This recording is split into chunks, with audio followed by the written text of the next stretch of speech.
Transported to a fantastical realm, Danyao finds herself burdened with exceedingly poor aptitude. She can only serve as a flower girl in the 100 Flowers Valley. At that moment, the idle fish sign-in system is activated. As long as she signs in at any location infused with spiritual energy, she shall receive rewards. Signing in at the 100 Flowers Valley grants her this 7-star sword technique. Signing in at the Celestial Pivot Peak yields the secret classics of the 100 Flowers. Signing in at the Forbidden Grounds of the Back Mountain rewards her with the ancient divine weapon, the Snow Spirit Sword. Thus, Danyao embarks on a leisurely life, spending her days tending to flowers and signing in. A century later, the holy son of the Buddhist sect abandons Buddhism to embrace demonic might, wielding an overwhelming power that none can withstand, until he encounters Danyao, who is engrossed in her floral endeavors. Chapter 1. The activation of the idle fish system. In the eastern region, at the 7-Star Palace, a grand ceremony for the selection of disciples is currently underway before the palace gates. 6 men and 1 woman, 7 practitioners clad in purple robes, are selecting their favored disciples as if they were choosing vegetables at a bustling market. One by one, the disciples are chosen, leaving a girl with sallow skin and a left cheek marred by blood vessels standing awkwardly alone. Among the 7 Taoists, the sole female practitioner, Xianxiafanans, gazes at Danyao and states, "We have reached full capacity for disciples. Your cultivation talent is also rather mediocre. Would you be willing to become a flower girl in the 100 Flowers Valley?" Upon hearing these words, many disciples cast sympathetic glances toward the girl named Danyao. The 100 Flowers Valley, as described by Xianxiafanans, is a most beautiful place within the 7-Star Palace. The valley boasts a unique climate, with a perpetual spring where flowers of every kind bloom in abundance, rivaling even the ethereal beauty of the jade pool. Furthermore, the extraordinary flora of the 100 Flowers Valley can be brewed into the legendary 100 Flowers elixir, known for its miraculous ability to restore life, earning it the esteemed title of the supreme divine medicine of the eastern region. However, cultivating the blossoms necessary for the elixir is no simple task. It is laborious, time-consuming, and mentally taxing, greatly hindering one's cultivation. While also necessitating constant interaction with the foul-smelling fertilizers, it is undoubtedly the most arduous task in the entire 7-Star Palace, without exception. Hearing this, Danyao's heart plummets. As a time traveler, to not even secure a proper disciple's position is an unfortunate stroke of luck. The 7-Star Palace is divided into 7 sects, 6 of which comprise male disciples, with only the Xianxiafanans of Yaowang Peak accepting female disciples. The female disciples of the Yaowang lineage serve as the face of the 7-Star Palace. Had she possessed a modicum of beauty, perhaps she might have been treated with greater regard. Alas, her looks and aptitude leave much to be desired. Danyao feels a deep sense of resentment. Other transmigrated heroines are endowed with unparalleled gifts and breathtaking beauty. Why must I, a woman who has traversed through time, be relegated to the status of an ordinary and unattractive individual? This seems profoundly unjust. After much contemplation, Danyao ultimately gritted her teeth and nodded, declaring, "I am willing. I shall go to the 100 Flower Valley." Cultivating flowers in the 100 Flower Valley is certainly preferable to being cast out into the streets. In the Tianxian continent, where peril lurks at every turn, failing to cultivate the Tao leaves one forever at risk of losing their life. Rather than entangle myself in the bloody turmoil of the mortal realm, I would much prefer to remain in the 7-Star Palace tending to flowers. The quiet wanderer nodded in agreement, stating, "In that case, you may proceed to the 100 Flower Valley to seek out the Flower Granny." Soon enough, under the guidance of a young Taoist priest, she arrived at a secluded valley. The young priest pointed towards the valley and remarked, "Ahead lies the 100 Flower Valley. The Yaowang Peak is a sanctuary for women, and entry is barred to males. You may enter alone." Danyao nodded in understanding. "Very well, thank you." Once the young priest departed, Danyao followed his directions, traversing a winding and shadowy path. Suddenly, the surroundings opened up before her, and a burst of floral fragrance enveloped her, invigorating her senses. Before her lay a verdant valley, alive with the vibrant bloom of countless flowers. Reds, yellows, pinks, whites, purples, and soft greens clustered together, densely packed, resembling an enchanting world, a veritable sea of blossoms. In the midst of this floral expanse, a pond glimmered, with mandarin ducks gracefully gliding across its surface and white cranes playfully frolicking, creating a scene brimming with life. Danielle had never before beheld such exquisite beauty. She murmured, "It is said that the 100-Flower Valley is the most beautiful location within the 7-star palace, akin to a celestial paradise." Indeed, those words ring true. To cultivate flowers here for a lifetime is far more pleasant than the grueling 996 existence of my former life. Just as Danielle was preparing to embrace the notion of spending her days cultivating flowers in this serene haven, a mechanical voice suddenly echoed in her mind. Ding! Ding! Congratulations, host! You have activated the time-traveling golden finger, and the system is being initiated for you. Chapter 2. The Novice Gift Package. The Lazy Fish System. Danielle was overwhelmed with joy. As a transmigrator, she was well aware of what a system entailed. It was, after all, an essential artifact for every traveler to level up and conquer foes on their path to greatness. I knew it.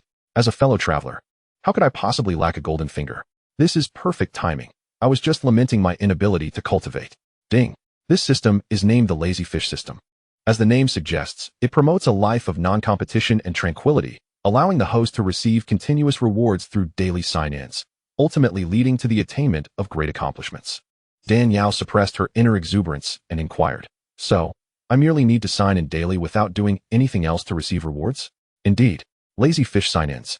A tranquil lifestyle, with rewards flowing endlessly. As for where to sign in, the better the location, the greater the rewards, but the host must explore this gradually. Hearing this explanation, Danielle's heart swelled with delight. A Lazy Fish sign-in system that required no effort for rewards. Wasn't this akin to living a carefree life as a landlord who collected rent without working? Wow, the transmigration gods are truly remarkable. Danielle was as giddy as a silly groundhog, unable to contain her joy. Thank goodness it was ancient times, otherwise, she would have surely been sent to a mental institution. Ding! The host has successfully bound to the system for the first time. The Novice Gift Package is now being distributed, granting the host a unique cultivation technique from which to choose. Danielle's eyes sparkled. I can actually choose my own technique? Indeed. My goodness, how considerate. I love it. Danielle hurriedly asked, "Can I choose any technique?" Yes, but only one. This system contains dozens of unparalleled techniques exclusively for transmigrators to choose from, allowing the host to select one based on their needs.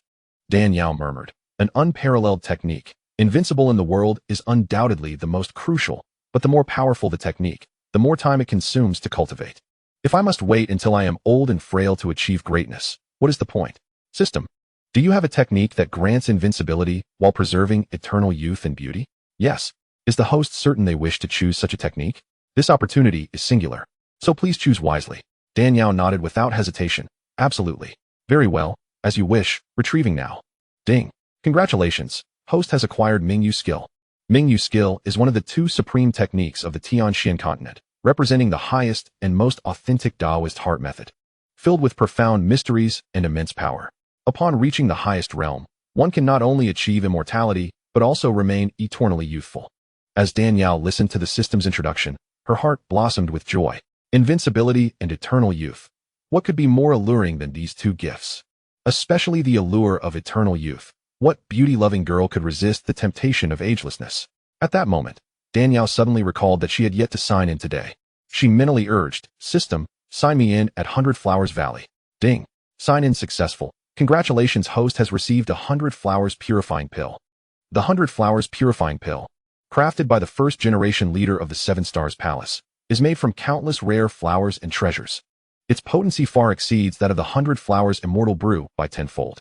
After consumption, one becomes immune to all toxins, radiates a fragrant aroma, and can purify their marrow, fundamentally transforming their physique into an exceptional cultivation body.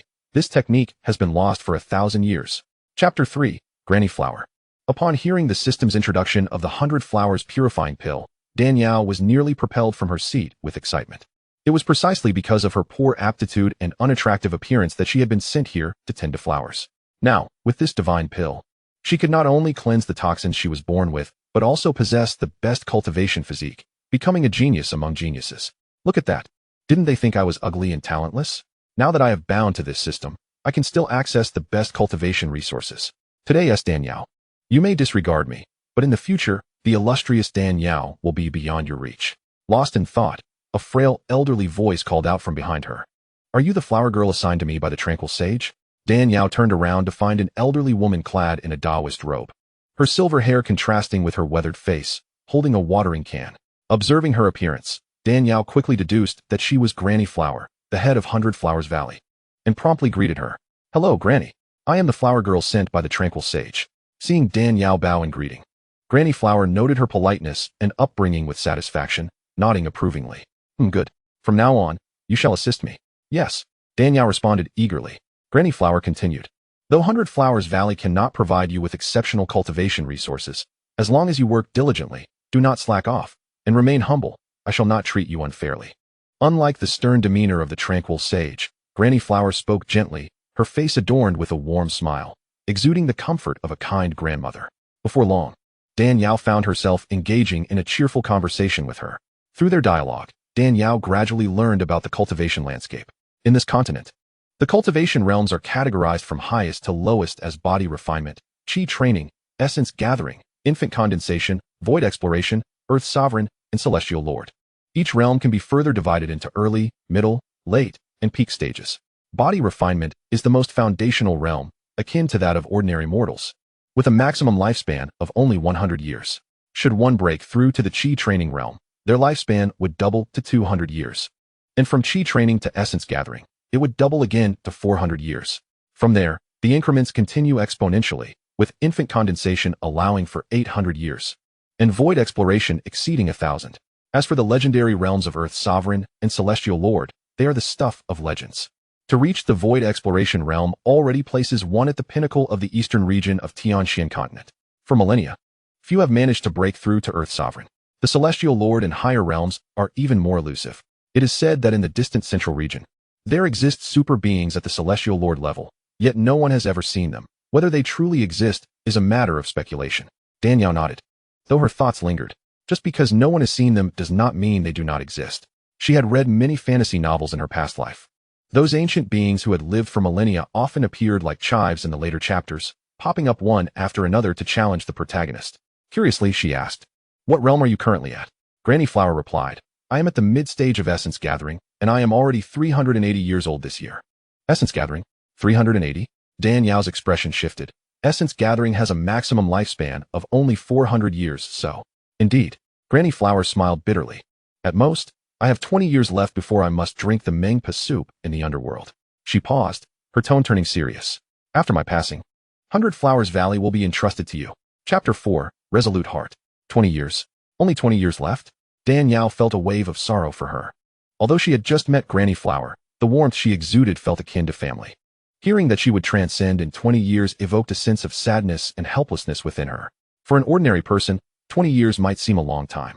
However, for those who practice in seclusion for years, decades, or even centuries, this duration is indeed far too brief. Meanwhile, Dan Yao found herself reflecting on her own situation. With the passing of the Flower Granny, she had become the master of the 100 Flower Valley. Mortals, who do not ascend to immortality, ultimately cannot escape the cycle of birth, aging, sickness, and death. Would she, too, be destined to meet the same fate as the Flower Granny in the not-so-distant future? No. Clenching her fists, Dan Yao's gaze became resolute. I am different from the Flower Granny. I possess a system. I can sign in continuously every day. I can cultivate the Mingyu Gong to achieve eternal youth. Exhaustion of my lifespan, succumbing to regret before transcending, shall not be my fate. The Flower Granny, oblivious to the unusual glint in Dan Yao's eyes, patted her shoulder. Aging and dying are inescapable destinies for humanity, rather than living in constant fear. One should face it with composure. Having lived for 380 years, the old woman considered herself fortunate compared to those who perish in their 50s or 60s. Do not dwell on the inessentials. Focus on tending to the flowers. With that, the Flower Granny resumed her task, pouring water generously over the blooming flowers. Dan Yao initially believed that gardening was a relatively simple endeavor. Watering, nurturing the soil, and applying fertilizer seemed sufficient. Little did she know, this task was far more complex than she had anticipated. In a typical household garden, regular watering and fertilizing would suffice. However, the 100 Flower Valley was different. For its blossoms were not merely for admiration. They served as the essential ingredients for crafting the eastern region's premier divine elixir, the 100 Flower Immortal Brew. The flowers in the valley, though appearing to thrive in the wild and withstand the elements, were even more delicate than those in a greenhouse and could easily wither if neglected. Previously, several flower maidens had inadvertently allowed a few spirit flowers to perish, resulting in severe punishment from the quiet dissolution master, with tales of their behinds being thoroughly punished. Such harshness indeed marked the ruthlessness of the cultivation world. It appeared that this task was no easy feat.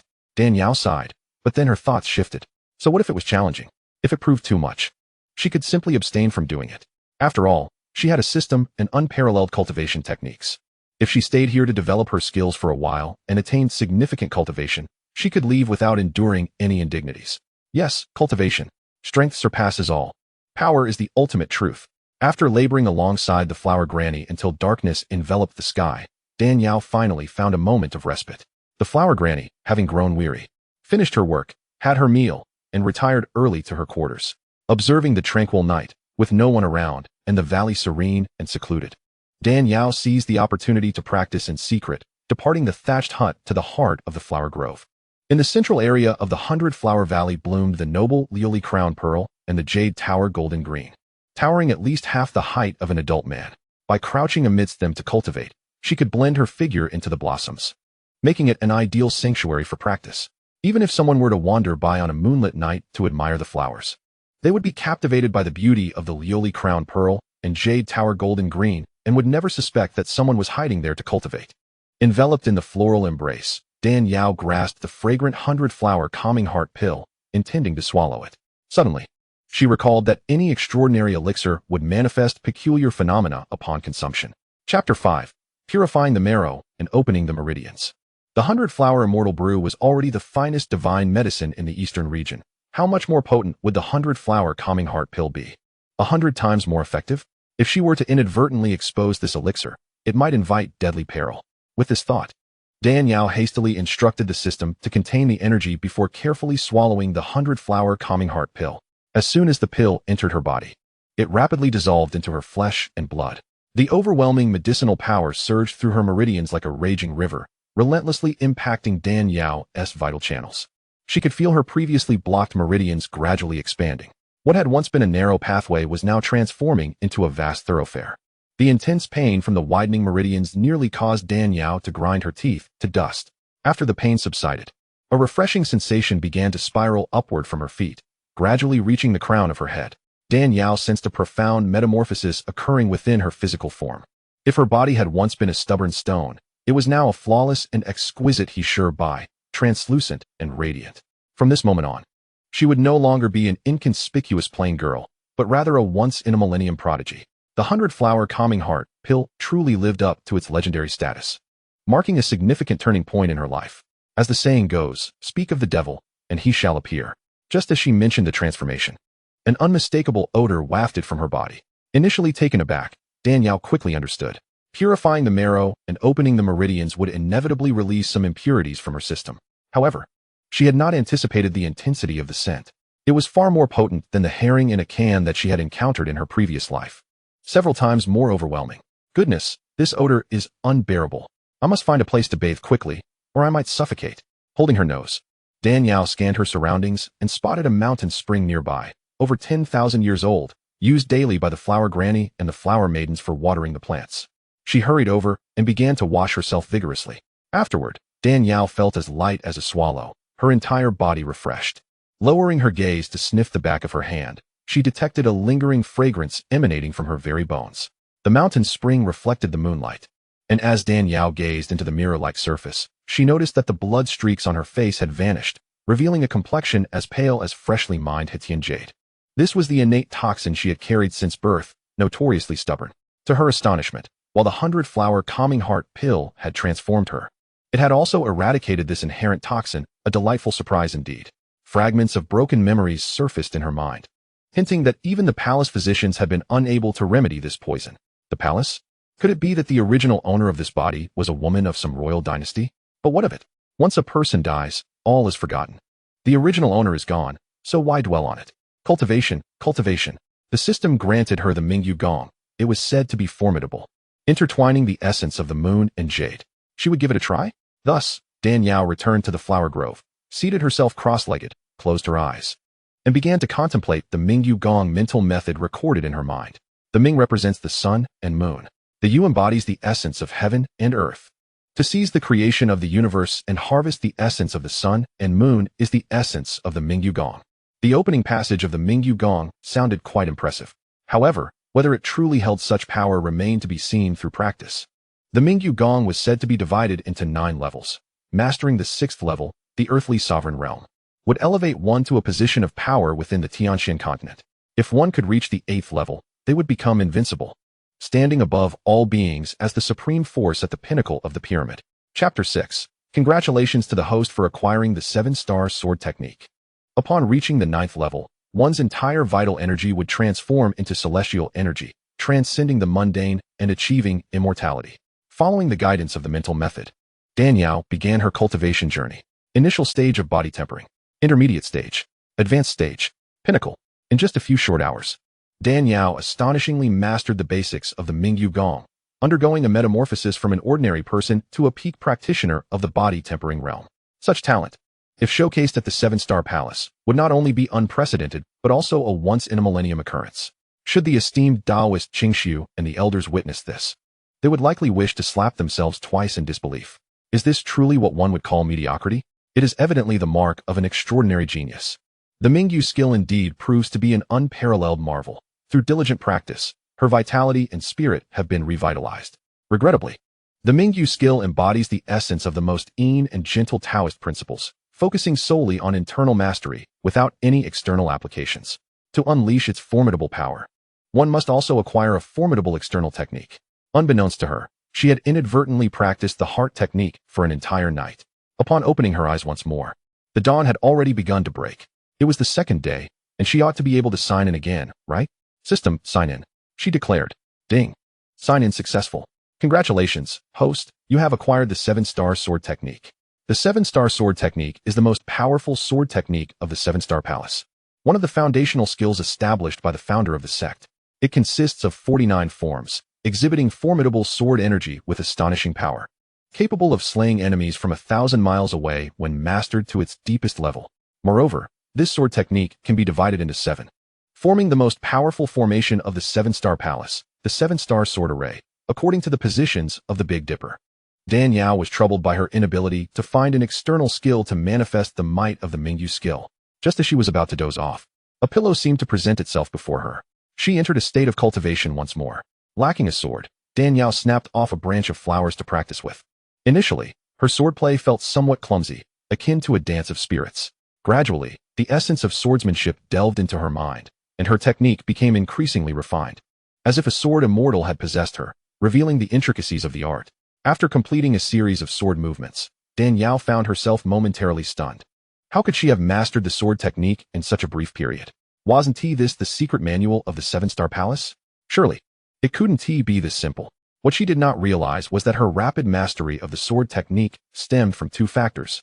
Firstly, the system's transmission of knowledge was unique, while others learned sword techniques gradually through a master's step-by-step instruction, often with certain moves withheld to prevent the disciple from surpassing the master. The system infused Danyao with the entire sword technique and the insights of past masters all at once. Secondly, the potent effects of the 100-flower purity pill endowed Danyao with an exceptional cultivation physique, enabling her to swiftly comprehend the techniques bestowed by the system. After practicing the sword technique several more times, Danyao noticed the sky growing brighter. Fearing that the flower granny might discover her unusual behavior, she intended to return and feign rest. Suddenly, she recalled that the 100-flower purity pill had eliminated the toxins she had carried since birth, restoring her appearance. If she returned in this state and was seen by the flower granny, how would she explain her transformation? Although the flower granny appeared kind and friendly, one must always be vigilant. With the Mingyu skill and the 7-star sword technique under her belt, should anyone discover her abilities, her current strength would be insufficient to safeguard her secrets. Chapter 7. Receiving the monthly salary. Moreover, having just consumed the 100-flower purity pill, its powerful effects had yet to be completely digested. If someone learned of her intake at this moment, they would undoubtedly seek to extract her blood to harness its potency. Innocent as a commoner may be, possessing treasure can breed envy. Until she attained absolute strength, it was prudent to exercise caution. System, we are now one. May we prosper together or suffer together. Can you assist me in concealing my presence? Ding. The system has concealed the fluctuations of your true energy. Unless you take action, no one will be able to detect your strength. Ding. The system has altered your appearance. The blood streak on your left cheek will manifest as an illusion. But remember, when you engage in combat and your true energy circulates throughout your body, the illusion will dissipate. Upon hearing this, Danielle let out a long breath of relief. Now equipped with the system, as long as she remains patient and cultivates diligently for 100 years, she could ascend to the path of immortality. Thus, even if no one was willing to take her as a disciple, she would still stand atop the Xianxian continent. After returning to her thatched cottage for a brief rest, Danielle pretended to have just awakened. Grabbing the watering can used for fertilizing, she joined the flower granny in tending to the floral beauties of the 100-flower valley. The exquisite blossoms of the valley were truly unparalleled in beauty. Yet nurturing them required considerable effort. Watering, tilling the soil, pruning, and fertilizing were all essential tasks, particularly with the fertilizer, which had been fermented for months or even years. The aroma was undeniably intoxicating. Fortunately, thanks to the 100-flower purity pill, Danielle was immune to toxins and exuded a fragrant essence from within. With this fragrance as a barrier, even the most pungent fertilizer could not affect her. During the day, watering and fertilizing the plants proved to be quite leisurely. As night fell, Danielle once again immersed herself in the peony grove to cultivate. That evening, she delved into the Mingyu skill, diligently practiced the 7-star sword, and successfully broke through to the initial stage of Qi training, becoming a practitioner in the process. Within just 2 days, she transitioned directly from a mortal to the Qi training realm. Such a pace of cultivation was unparalleled not only within the 7-star palace, but throughout the entire eastern region. On this day, Danielle awoke early, finished her meal, and took a hoe to dig the soil. Danielle, you should go and collect this month's salary, she was told. The so-called monthly salary was akin to a salary received in a previous life, however, rather than monetary compensation. The 7-star palace's monthly salary consisted of spiritual stones for cultivation.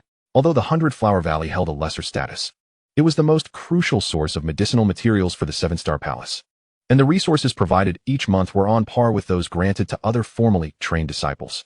Danielle's eyes lit up at this news. She thought to herself that the Tianshu Peak, responsible for distributing the monthly salaries, was the foremost among the 7 peaks of the 7-star palace. The residence of the sect leader, Taoist Xianxiu, being the leader's abode, it must possess profound heritage, and signing in at such a place would surely yield remarkable rewards. Since she had not yet signed in today, it was the perfect opportunity to visit Tianshu Peak. Yes, I shall go at once, Danielle replied with a nod, excitement propelling her forward. Tianshu Peak stood as the tallest among the 7-star palace's summits, towering 1,000 zhang high, with steep cliffs that were exceedingly difficult to scale. Without the art of sword flight, reaching it would be quite a challenge. Fortunately, there were teleportation arrays akin to modern elevators between the various peaks of the 7-star palace, allowing them to transcend spatial barriers. Otherwise, with Danielle's current cultivation level, ascending would indeed be impossible. After a brief interval, Danielle was transported to the entrance of Tianshu Peak via the teleportation array. Chapter 8, The 100-Flower Secret Classic. At the peak, a magnificent palace rose into the clouds, its ornate roof adorned with purple glazed tiles. Under the sunlight, the purple tiles shimmered with ethereal light, embodying the auspicious symbol of Taoist purple energy emanating from the east. Above the palace entrance hung a plaque, inscribed with the characters Tianshu Palace in bold strokes. With a focused thought, Danielle silently called out, "System, sign in here." Ding. Sign in successful. Congratulations, host, you have obtained the 100-Flower Secret Classic. Eagerly, Danielle began to examine the classic. It became apparent that the 100-Flower Secret Classic was the legendary method used by the 100-Flower Fairy for Qi cultivation. The greatest distinction of this classic from other cultivation methods was its ability to absorb the fragrances of countless flowers, transforming them into the purest spiritual energy of heaven and earth for one's own use. A surge of joy filled Danielle. Gazing longingly at the exotic blooms in the 100-Flower Valley, she felt as though she had unearthed a tremendous treasure. As the flower maiden of the valley, surrounded by flowers daily, she was never short of floral aromas. The secret manual of 100 Flowers is truly a cultivation artifact tailor-made for her. In addition to the methods of harnessing the fragrances of myriad blooms for her own benefit, the manual contains esoteric techniques on how to cultivate flora. All the nurturing and planting techniques for the countless flowers of this world are encompassed within its pages. With this manual in hand, I can cultivate flowers while practicing my skills, taking leisurely strolls in between. What a splendid life it shall be. Danielle seems to have already envisioned her future as a carefree flower cultivator. As the monthly stipend is distributed uniformly, Today sees an abundance of disciples arriving to collect their dues. Dan Yao, disinterested in mingling with the throng, merely states her identity and departs with her spiritual stones for the month. After several days of diligent study, she has adeptly mastered the secret manual of 100 flowers, and her gardening endeavors flourish as if she were born for it. Even Granny Flower, upon witnessing her skill, cannot help but exclaim, "Your techniques are remarkable. Even with my centuries of experience, I find myself outclassed. Perhaps I am destined to be a flower cultivator," Dan Yao muses with a smile. Following the meticulous instructions laid out in the manual, the spiritual energy of the flora in 100 Flowers Valley has exponentially increased. This surge in spiritual essence, in turn, bolsters Dan Yao's cultivation. Time flies. In the blink of an eye, 3 years have passed. Throughout this period, Dan Yao has remained steadfast in her duties, diligently nurturing her plants. During her leisure, she plucks a small flower to adorn her hair and wanders about the Seven Stars Palace. Her demeanor, seemingly complacent and aimless, draws the disdain of her fellow disciples, rendering her no different from a salted fish. The master of Yaowang Peak, the quiet wanderer, observes this with a mix of frustration and disappointment. Though she never took Dan Yao as her disciple, the 100 Flowers Valley falls under the jurisdiction of Yaowang Peak, making Dan Yao a part of it nonetheless. As the leader, the quiet wanderer cannot help but feel angered by Dan Yao's apparent self-neglect. Yet, amidst her ire, she secretly rejoices, relieved that she did not soften her heart to accept Dan Yao as a disciple, for it would have tarnished her own reputation. Dan Yao remains unfazed by the scorn and disdain of others. She thinks to herself, "My happiness is beyond the comprehension of mere mortals." With a system at her disposal, she can roam freely, checking in to garner unexpected resources for her cultivation. How can those who toil like tractors dare to mock one who soars like a rocket? Over these 3 years, under the pretense of delivering flowers and honey to various peaks, Dan Yao has thoroughly explored the Seven Stars Palace.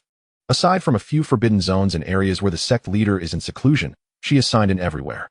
Chapter 9, The Snow Spirit Sword. Signing in at Tianxian Peak, she received the Great Yin Yang Technique. Signing in at Tianji Peak, she acquired the Ice Fire Palm. Signing in at Yuhing Peak, she obtained the 7 Stars Exorcism Spell. Signing in at Kaiyang Peak, she learned the 3 Yang Opening Sword Technique. After 3 years of signing in, Dan Yao has nearly exhausted every resource the Seven Stars Palace has to offer. The Seven Stars Palace is an ancient sect with a lineage spanning over 10,000 years. Due to its lengthy existence, countless conflicts and bloodshed have occurred, leading to the untimely demise of many experts and the subsequent loss of numerous ultimate techniques. For instance, the 7 Stars Sword Technique and the 7 Stars Mixed Origin Palm, once secret arts passed down through generations, could not be inherited after the accidental death of the 57th sect leader. As a result, the cultivation manuals practiced by the current Taoist Xianxiu are incomplete. The 7 Stars Sword Technique is missing its final move, and the 7 Stars Mixed Origin Palm lacks the last 3 strikes. In addition to acquiring the long-lost ultimate skills of the 7 Stars Palace, Dan Yao has also signed for a multitude of elixirs and rare materials, such as the Bone Cleansing Pill, the Returning Essence Pill, and the Spirit Gathering Pill, along with the exquisite 100 Flowers Immortal Brew crafted from countless blossoms of 100 Flowers Valley. With the aid of these rare materials and superior techniques, her cultivation has advanced to the early stage of the gathering essence realm. There is a saying in Tianxian continent, a century to gather essence, a millennium to condense the infant. This implies that for an ordinary person to cultivate diligently, it would take 100 years to reach the gathering essence realm, and 1,000 years to condense the infant. Even within the esteemed 7 Stars Palace, which has thrived for millennia, the core disciples with access to the best resources would need at least 20 years of hard work to attain this level. Granny Flower, after 3 centuries of effort, has only reached the mid-stage of gathering essence. Yet, Dan Yao has achieved the gathering essence realm in merely 3 years. If other disciples were to discover this, they would likely be consumed by envy and resentment.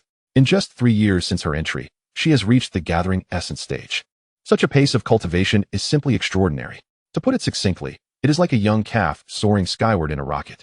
However, Dan Yao remains unperturbed. Over these 3 years, she has delved deeply into the profound secrets of the Mingyu Gong, and the more she studies, the more she marvels at the vastness and unfathomability of the universe. A century of gathering essence is merely the beginning, a mere grain of sand on the endless path of immortality.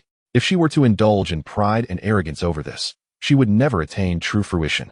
On a stormy night, with thunder and lightning raging, Dan Yao remains steadfast, practicing the supreme Taoist heart method of Mingyu Gong amidst the flowers.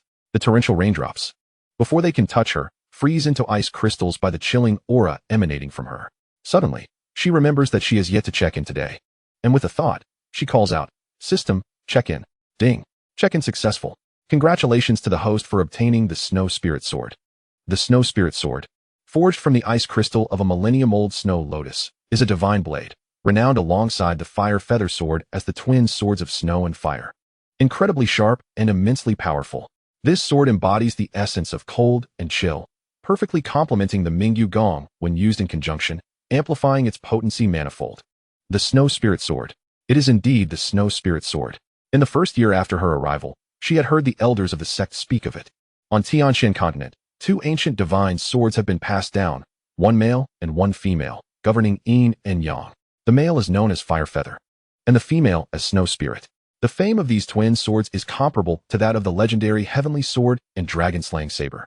Ever since she acquired the 7-star sword technique 3 years ago, she has longed for a sword to practice with. Regrettably, despite her numerous check-ins yielding a plethora of items, a sword had eluded her grasp. Chapter 10. An innate phenomenon. She had initially hoped to find an opportunity to descend the mountain and seek out a swordsmith. Little did she expect to sign for it tonight. And what a delightful surprise to receive one of the two ancient divine swords, the Snow Spirit Sword. It is truly a fortuitous turn of events. Even more remarkable is that this sword, with its chilling essence, can be wielded alongside the Mingyu Gong to unleash astonishing power, perfectly suited to her.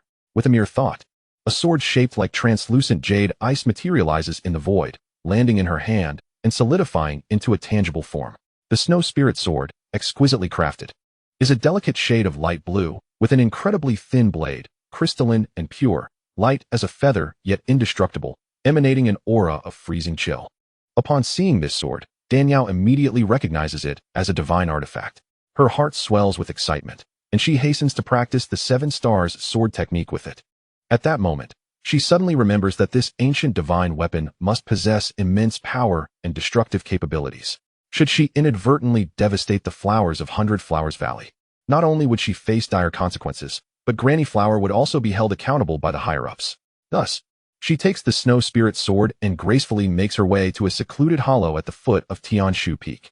Danyao muses that this tranquil spot, remote and rarely visited, coupled with the pouring rain, makes it an ideal location for sword practice. With this thought in mind, she brandishes the Snow Spirit Sword, channels her energy through Mingyu Gong, and begins her sword training.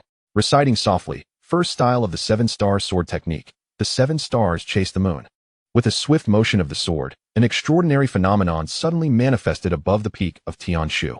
The previously torrential rain and tumultuous thunderclouds were abruptly seized by an icy spiritual energy. The lightning retreated, the raindrops transformed into ice, and snowflakes began to cascade from the heavens, drifting gracefully downwards. In awe of this spectacle, Danyao found herself momentarily bewildered. Was it merely a demonstration of swordplay? Such a grand display seemed excessive. Fearing the attention of formidable beings, she hastily withdrew her spiritual energy. As her energy receded, the celestial anomaly dissipated, as if it had never existed. Sighing in relief, Danyao realized that while the Shuepa sword was an ancient divine weapon, she had not anticipated such a tremendous stir upon its activation. Surely, this would attract the notice of the powerful within the 7-star palace. It was best to depart swiftly. The instant she grasped the Shuepa sword, a mantra appeared in her mind, revealing the exquisite art of transforming a mustard seed into Mount Sumeru. As she recited the incantation, the Shuepa sword responded, shimmering with spiritual light, morphing into an ice-blue hairpin that nestled within her coiffure.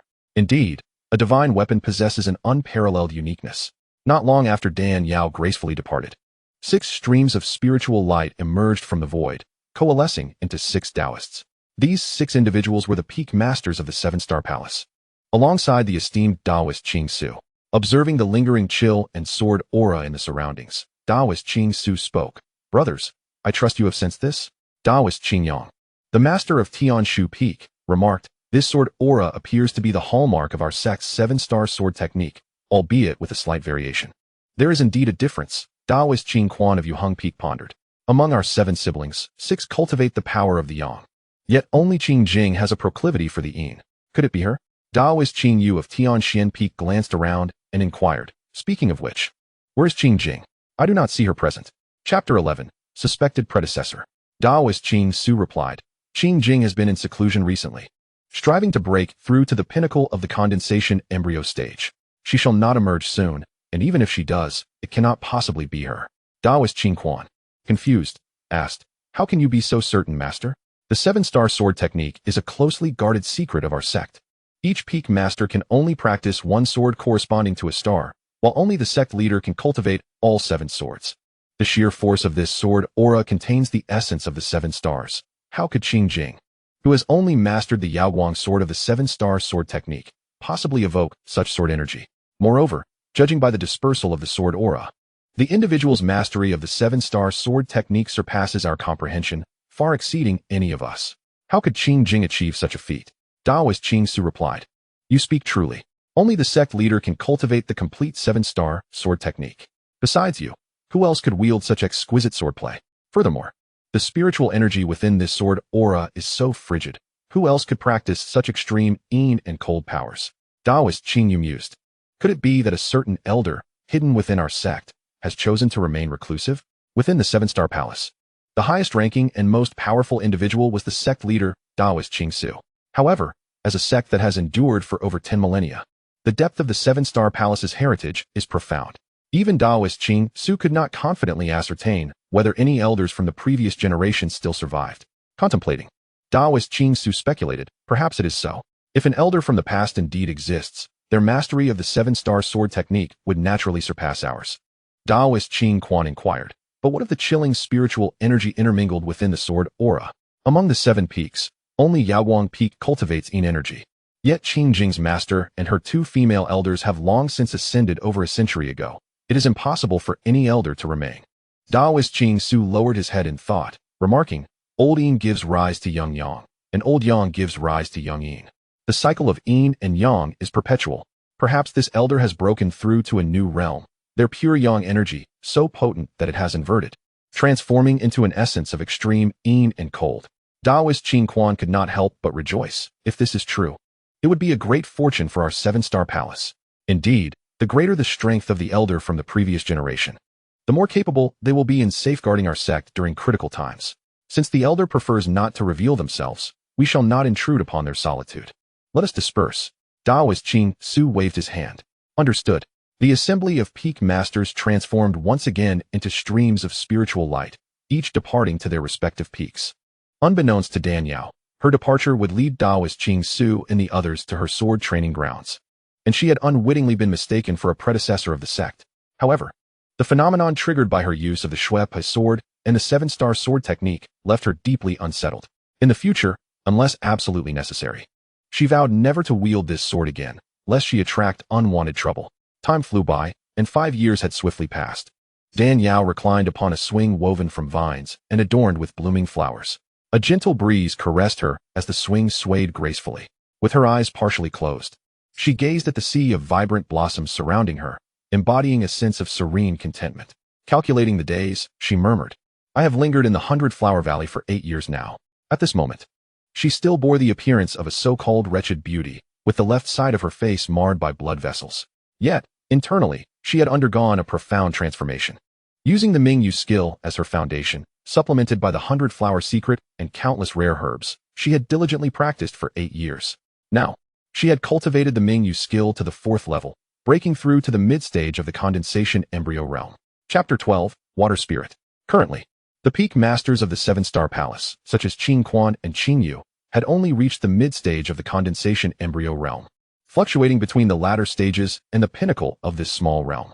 Only Taoist Qing Su had advanced to the initial stage of the void realm ahead of the others. In other words, her current prowess was no less than that of any senior within the 7-star palace, should she choose. She could easily assume the position of a sect elder. However, Danyao harbored no interest in such a title.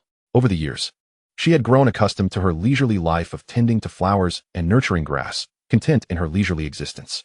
Though the benefits of being a sect elder were appealing, they paled in comparison to the freedom of being a flower maiden. Enjoying stolen moments of tranquility, she felt far more suited to the role of a carefree soul. Lost in her thoughts, Granny Hua approached, wielding a flower hoe, and cast a reproachful glance at Danyao. "You, my dear girl, are truly adept at shirking your duties. If Qing Jing were to catch you, she would either expel you from the mountain or impose a severe punishment." Danyao replied cheerfully, "Over the years, I have cared for the flowers of the 100-flower valley so well that Qing Jing has managed to concoct the 100-flower elixir. which she had been unable to brew for many years. She would not dare punish me, not when I have been such a boon to her. Throughout the years, she had employed the secret methods contained within the 100-Flower Secret to tend to the flora. Now, the flowers and plants of the 100-Flower Valley flourished far beyond their state when she first arrived. Rare and exotic blooms were abundant, and even extinct species that existed only as seeds had been successfully cultivated by Dan Yao. As a result, Qing Jing was finally able to produce the 100-Flower Elixir. Once dismissive of Dan Yao due to her appearance and perceived lack of talent, Qing Jing now regarded her with newfound respect, recognizing her ability to cultivate flowers adeptly and assist in creating rare medicines. Granny Hua shook her head. You should truly revel in your laziness. Should you ever let the flowers die, we shall see if she still spares you. Dan Yao playfully stuck out her tongue. Enough of this idle lounging. You have yet to collect this month's stipend. Hurry along. All right. Dan Yao eagerly leapt from the swing and headed towards Tianshu Peak. Grandma Hua has grown old. Her legs no longer as nimble, and every month, Dan Yao takes it upon herself to collect the monthly stipend on her behalf. The Tianshu Peak has since become accustomed to this arrangement. As is customary, on the day of the stipend collection, the peak is bustling with a throng of people. After receiving the stipend, Dan Yao is about to return when she overhears several female disciples clad in apricot yellow robes engaged in animated discussion. It is said that Sister Shui Ling successfully broke through to the late stage of the Qi refinement realm several days ago. Could this be true? Indeed. The news has spread far and wide. How could it be false? Sister Shui Ling is truly the prodigious girl of Yaoguang Peak. No wonder the reclusive Master Qing Jing favors her so dearly, taking her as a personal disciple. In just a few short years, she has reached the late stage of Qi refinement. How could Master Qing Jing not be enamored? Such talent is indeed breathtaking. Yes, the Qi refinement realm is the second major stage of cultivation. It is exceedingly difficult to attain without decades of effort. Yet she achieved it in merely 5 years. How astonishing. Sister Shui Ling undoubtedly deserves the title of the foremost genius of Yaoguang Peak. Who dares to claim that women are inferior to men? With her around, let those arrogant men from other peaks mock our women. The female disciples gaze at each other with admiration. Dan Yao stands silently to the side, reflecting on the disparity between herself and Sister Shui Ling. While Shui Ling has reached the late stage of Qi refinement in 5 years, Dan Yao has been here for 8 years, struggling to break through and currently resides in the mid-stage of the embryonic breathing realm. The gap between the late stage of Qi refinement and the mid-stage of embryonic breathing is 2 major realms and 7 minor realms apart. A difference in power that is truly unfathomable. 1,000 practitioners at the late stage of Qi refinement would stand no chance against a single one at the mid-stage of embryonic breathing. Grandma, here is this month's stipend. Please take a look. Upon returning to the 100-Flower Valley, Dan Yao presents the stipend to Grandma Hua. With a dismissive wave of her hand, Grandma Hua replies, "No need. Keep it for yourself." Grandma, you. Dan Yao is momentarily taken aback, her expression growing complex as she gazes at Grandma Hua. 8 years have passed since she joined, and Grandma Hua has aged considerably since their first meeting. Her skin has grown thin and wrinkled, and her steps are unsteady. Dan Yao understands in her heart that Grandma Hua is aware of her dwindling prospects for breaking through to the embryonic breathing realm, and thus is prepared to concede defeat. Grandma, there is nothing insurmountable in this world. It is only a matter of determination. Please don't give up so easily. Grandma Hua shakes her head gently. Yao, I know my body best. To advance further is likely beyond my reach. These spirit stones would be wasted on me. They are better off in your hands. Upon hearing this, Dan Yao feels a heavy weight in her heart. Humans are not mere plants, who can remain emotionless, though she and Grandma Hua share no blood ties. Through the years, Dan Yao has come to regard her as family. After 8 years of diligent practice, Dan Yao has acquired countless treasures that could aid in breaking through realms. She has contemplated offering 1 or 2 of these precious items to Grandma Hua to help her advance and prolong her life. Unfortunately, by the time she arrived, Grandma Hua had already reached the twilight of her life, her body severely aged, with her meridians clogged by impurities. The wondrous elixirs in her possession, all potent and restorative, would do more harm than good if administered recklessly, potentially leading to a fatal rupture of her meridians. For years, Dan Yao has hoped to draw forth a more gentle remedy to assist Grandma Hua, yet her wishes have remained unfulfilled. Yao, I am weary, I wish to rest. The 100-Flower Valley will be entrusted to your care. Should there come a day when I am no longer here, you shall be the new master of the valley. Grandma Hua gently pats Dan Yao's shoulder, leaning on her cane as she slowly makes her way to her humble dwelling. As flowers bloom and wither, and the old pass while the new arrive, perhaps one day she too will remain in the 100-Flower Valley, aging in solitude like Grandma Hua. Chapter 14. Late-night sword practice? No. That cannot be her fate. She possesses the system, the Mingyu technique that grants eternal youth. Exhausted life and solitary old age are not her destiny. Yes, she must cultivate, strive earnestly in her practice. With the attainment of immortality, she would have nothing to fear. The path of cultivation is akin to rowing upstream. One must either progress or regress. Even though she is now a formidable practitioner at the mid-stage of embryonic breathing, far surpassing her peers, she cannot afford to be complacent. She must endeavor even more diligently, so as not to squander the favor bestowed upon her by the deity of transmigration who granted her such a miraculous system. That night, Danyao once again finds herself amid the blossoms, practicing the inner technique of Mingyu. The external practice strengthens the body, while the internal cultivation nurtures the spirit. Cultivating qi is the essence of Taoist practice. Should one's internal energy be insufficiently profound, even the most intricate techniques would yield little effect. Conversely, with a solid foundation in internal energy, even the simplest moves can unleash unparalleled might. Mingyu is the pinnacle of internal cultivation methods, and it is thanks to this technique that Danyao has progressed swiftly to the embryonic breathing realm. The higher her cultivation, the more she perceives the profound intricacies of the system's teachings. Seated among the flowers, Danyao closes her eyes, channeling her inner energy in a complete cycle. After practicing until the early hours of the morning, Danyao senses that she has sufficiently honed her skills and prepares to depart. Just then, she hears the faint sound of a sword slicing through the air. Following the sound, she spots a young woman not far away, illuminated by the silvery moonlight.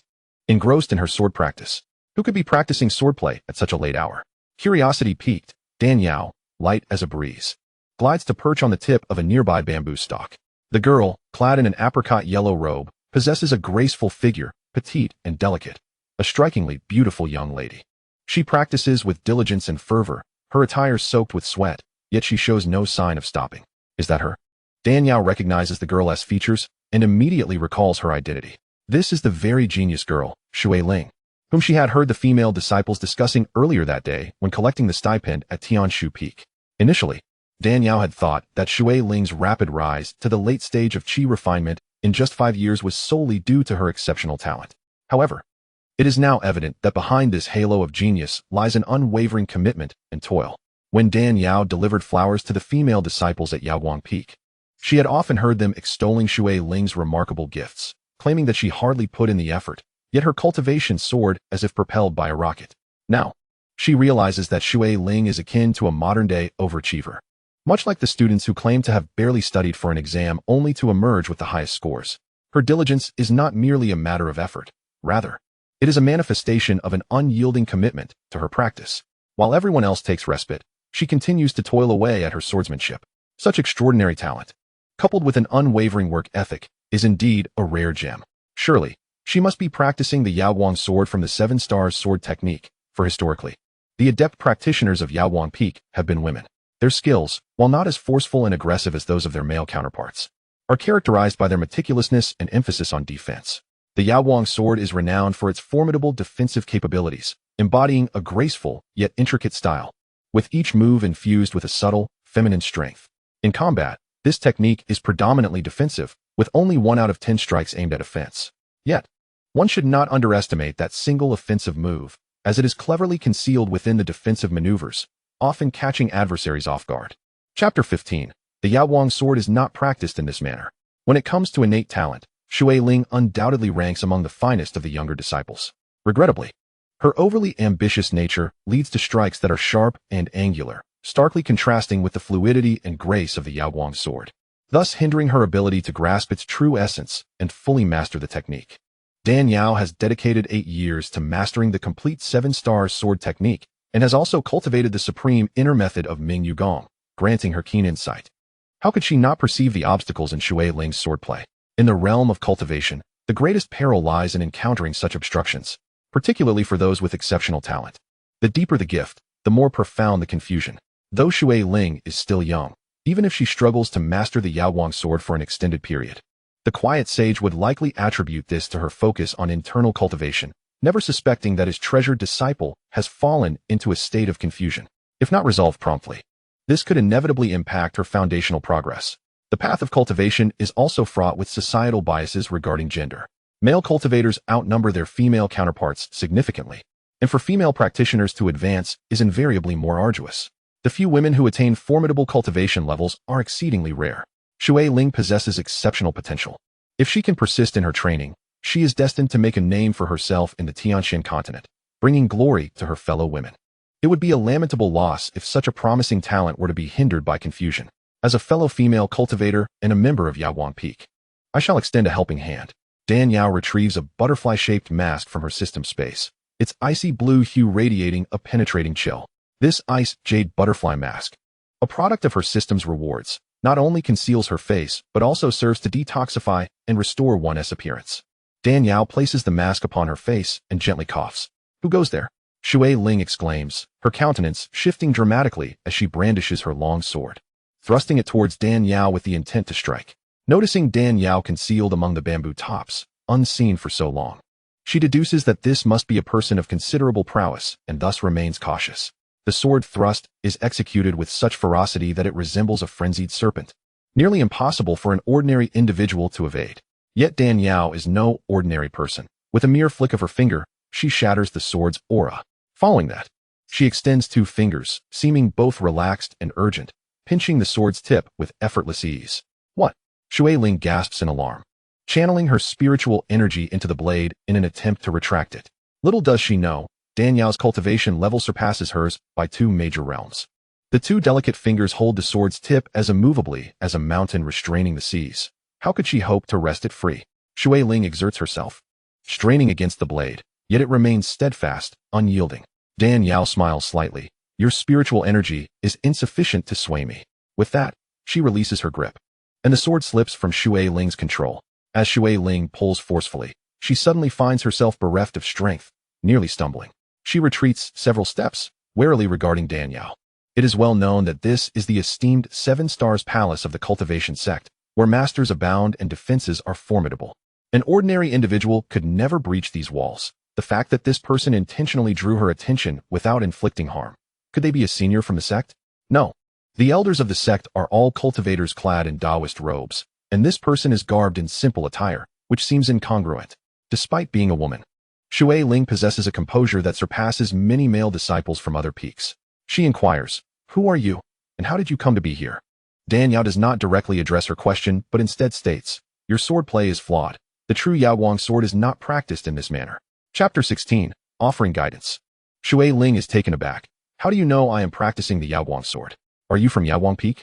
Sort of, Dan Yao replies ambiguously. Although she has not formally entered the quiet sage's discipleship, the 100 Flowers Valley is situated within Yaowang Peak, thus rendering her a part of it. Upon hearing the acknowledgement, Shui Ling feels a sense of relief and asks, "You mentioned that the true Yaowang sword is not practiced this way. What is the correct method?"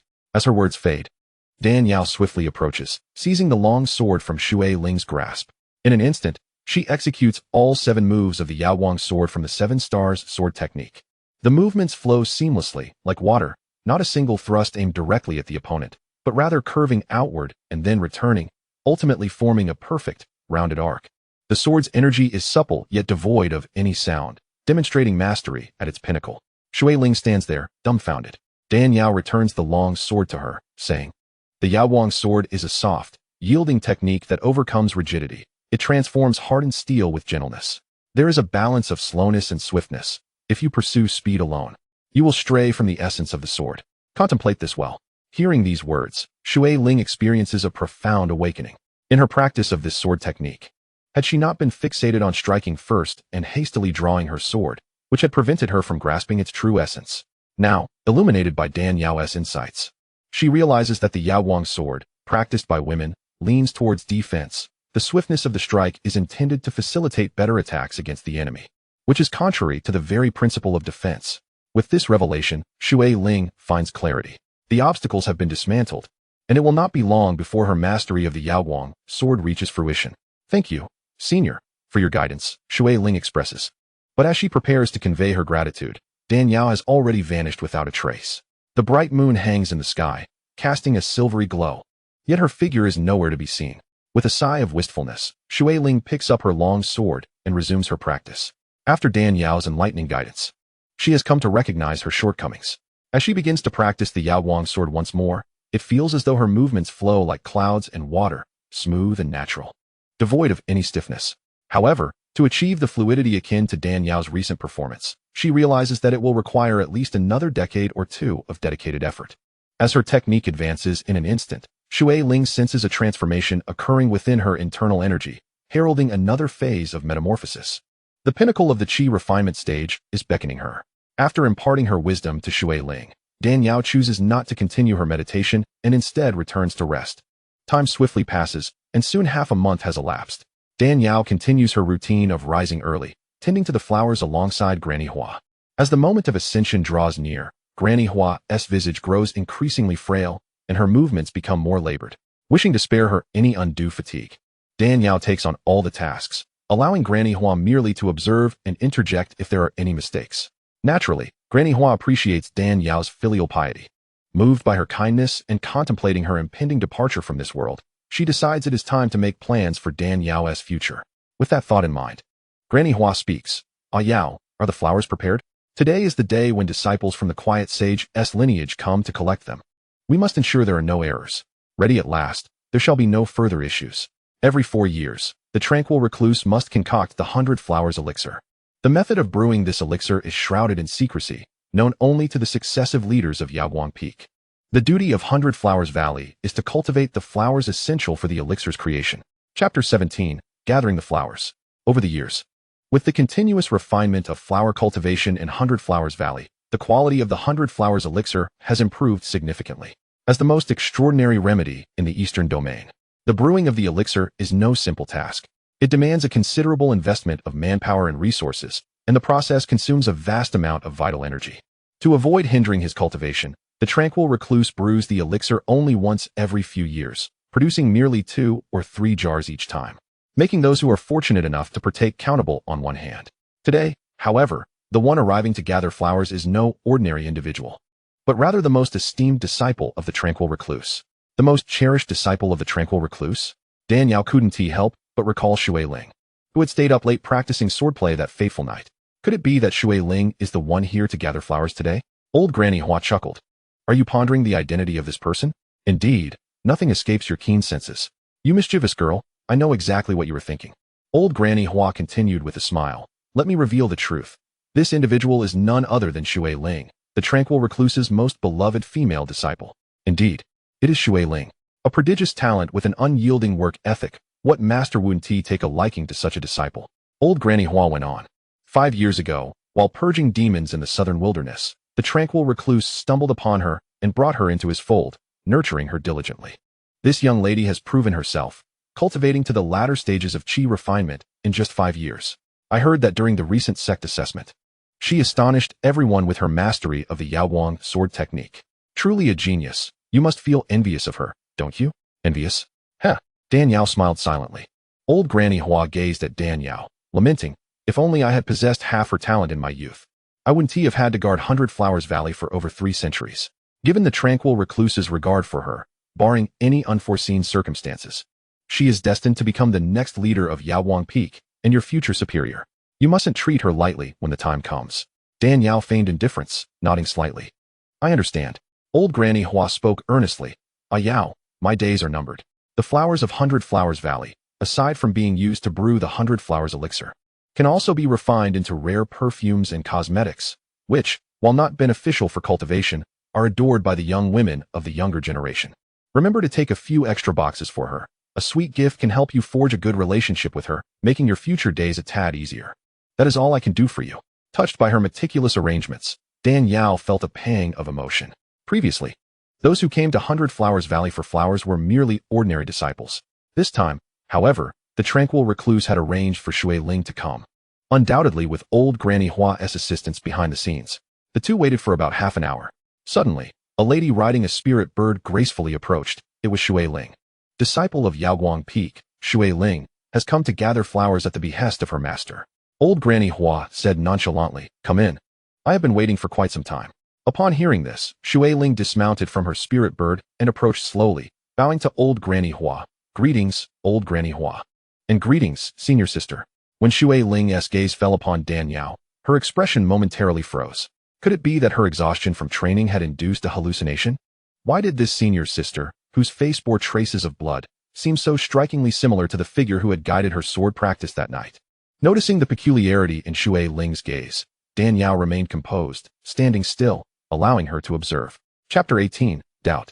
Everyone in Seven Stars Palace knew that the Flower Maiden of Hundred Flowers Valley was a woman of mediocre talent and a somewhat unfortunate appearance. Even if Shui Ling harbored doubts, she could hardly see through Dan Yao's disguise unless she unwittingly exposed herself. Please wait here a moment. I shall fetch the flowers. Old Granny Hua instructed. Thank you for your trouble, Granny. As old Granny Hua turned, she suddenly winked at Dan Yao. Dan Yao understood her intent, to use this interval to foster a rapport with Shui Ling. After old Granny Hua departed, Dan Yao noticed Shui Ling stealing glances at her and smiled. Why do you gaze at me, Shui Ling? Dan Yao was not an official disciple of the Tranquil Recluse.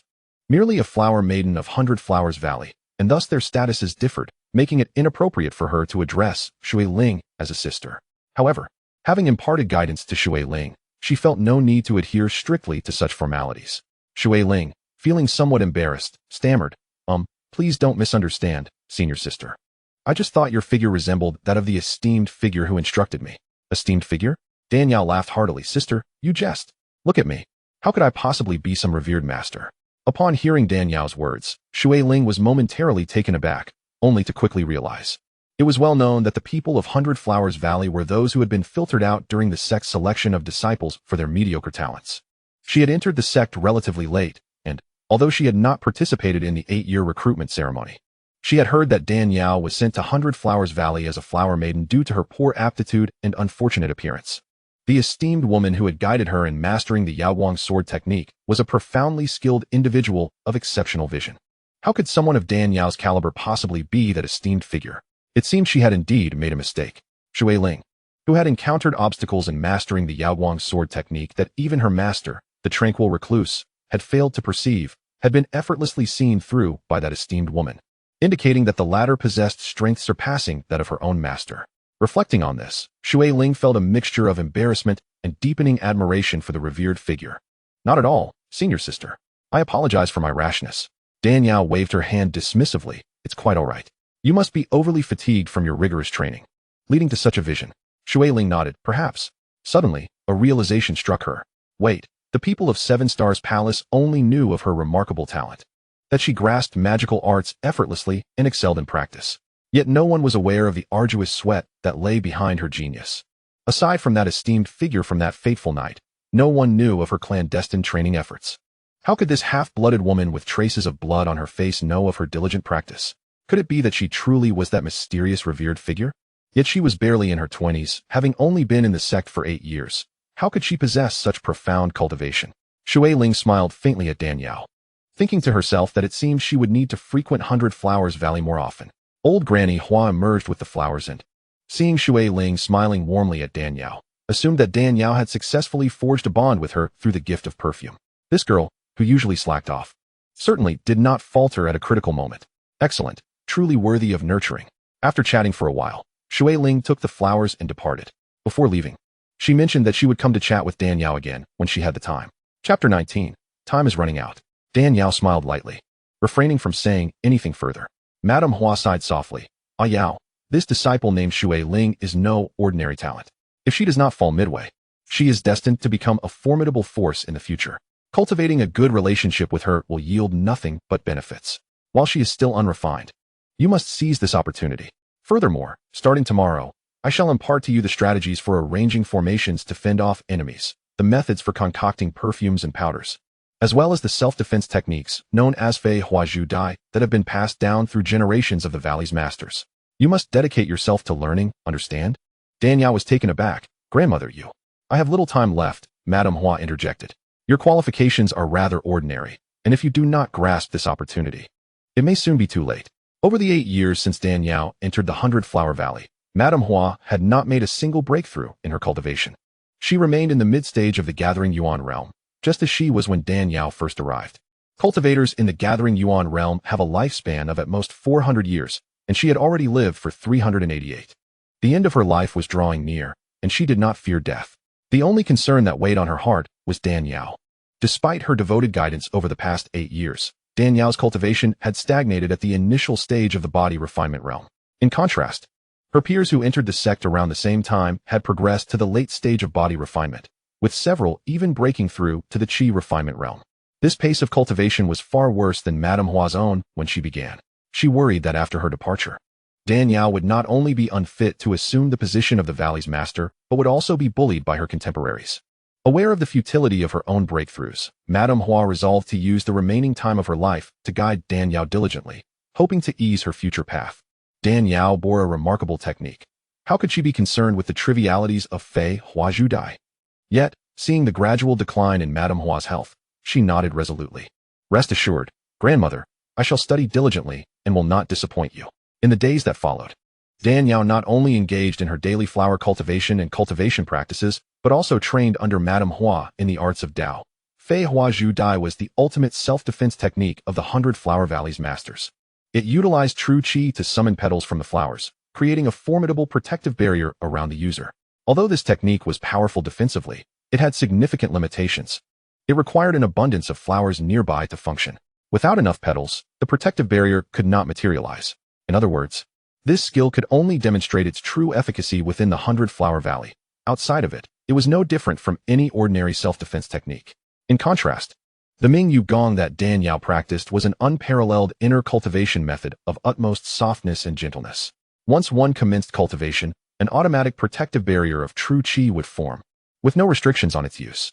As her cultivation deepened, the barrier's defensive capabilities would grow stronger. At advanced levels, one could even harness the energies of the heavens and earth for one's own use, capable of reducing any intruder within a yard's reach to mere dust with a mere gesture. To Dan Yao, Fei Hua Zhu Dai was akin to a useless trinket, tasteless yet regrettable to discard. Nevertheless, she did not wish to disappoint Madame Hua's goodwill and devoted some time to mastering this self-defense technique. Madame Hua had initially thought Dan Yao to be a hopeless case, yet she was pleasantly surprised by how quickly Dan Yao grasped Fei Hua Zhu Dai, which brought her a sense of comfort and led her to impart further teachings on other Tao techniques. Thus, time flowed steadily, and before they knew it, 2 years had elapsed. It was now a decade since Dan Yao entered the 7-star palace. A decade to nurture trees, a century to nurture people. How swiftly time had flown. During these 2 years, she had thoroughly explored the various peaks of the 7-star palace, reaping a bounty of rare treasures and cultivation secrets. In the meantime, she frequently guided Xue Ling in her cultivation under the guise of the masked person during midnight training sessions. It must be said that Xue Ling was a prodigy in the realm of cultivation. Not only had she mastered the Yao Guang sword technique to great success, but she had also recently broken through to the pinnacle of the Qi refinement realm, merely a step away from the gathering Yuan realm. As for Dan Yao, her progress had also been remarkable.